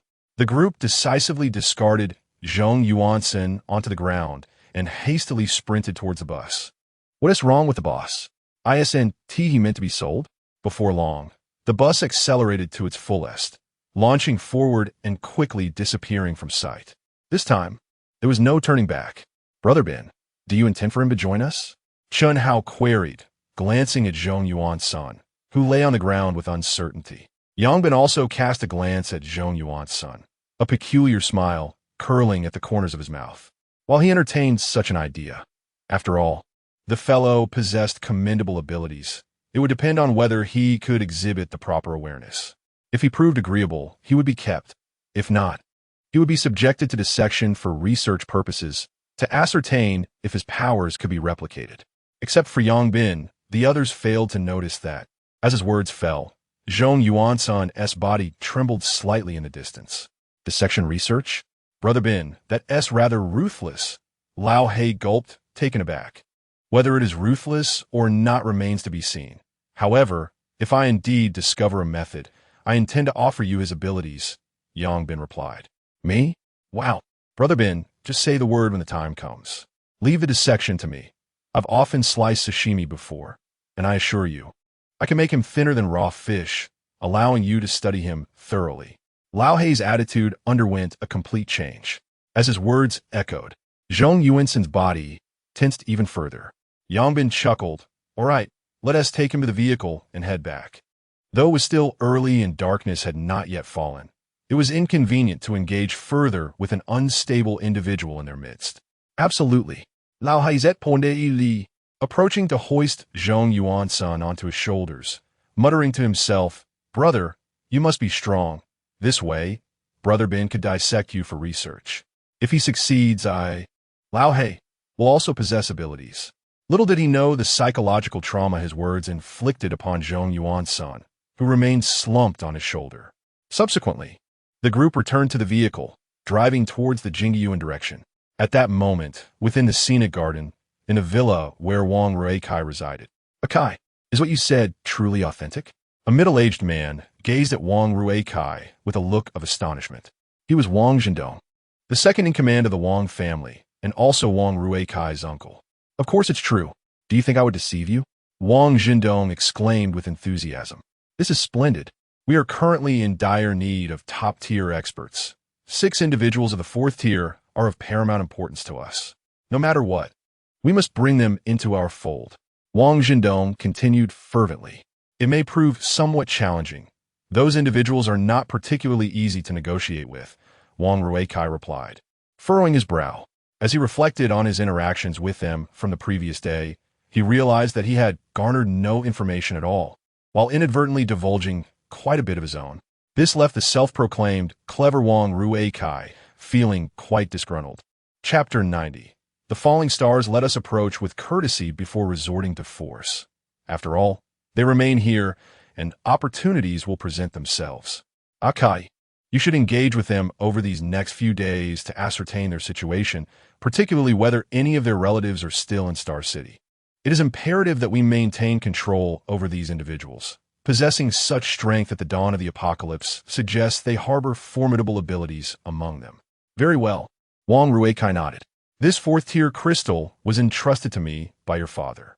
Initially, I believed that with the capture of so many third-tier zombies on your part, you would be the first to ascend to the fourth tier. Yet, unexpectedly, a traitor has emerged. Nonetheless, there is no need for concern. Those few will not escape. Wang Zhendong spoke coldly. Indeed, if we capture them, they must be handed over to me. I shall ensure they comprehend the consequences of their betrayal. Wang Rueikai's countenance darkened significantly. The delay in his ascension to the fourth tier due to these individuals had incited an overwhelming desire for vengeance within him. By the way, how is my father faring? You need not worry about your father. He has already established a collaboration with Mayor Ma. It will not be long before the entirety of Star City is under our control, Wang Zhendong replied with palpable excitement. Was it not said that the military would be difficult to negotiate with? Currently, only Lu Yong retains control over the military. Yet his position pales in comparison to that of Ma Zhonghua. Ma Zhonghua will likely devise a means to eliminate him and seize military authority, at which point the landscape of Star City will be dictated by us. Splendid. It appears our Wang family is on the verge of a complete resurgence amidst the apocalypse. A glimmer of ambition shone in Wang Rueikai's eyes. Patience is essential. Ma Zhonghua is no simple adversary. Thus, we must cultivate our own strength. This force need not be numerous, but each individual must be an elite evolver. If we identify any ability users, we must employ every means to recruit them, for they will undoubtedly represent our greatest combat power in the future. Very well. And what of Lin Yifei? My elder brother is already monitoring her. Once Lu Yong is dealt with, he will swiftly bring her under control. That is reassuring. Wang Rueikai exhaled in relief. He was determined to possess that woman, for reasons both personal and strategic. I will leave Wang De and Wang Er here to assist you. Both have already attained the fourth tier. With their aid, and your own, even if faced with 6 opponents of the same tier, you need not fear. Thank you, uncle. I shall leave these individuals here to help you secure the rear. In a couple of days, the reinforced cage designed to contain fourth-tier zombies should be completed and will be sent over. Subsequently, we will consider the cultivation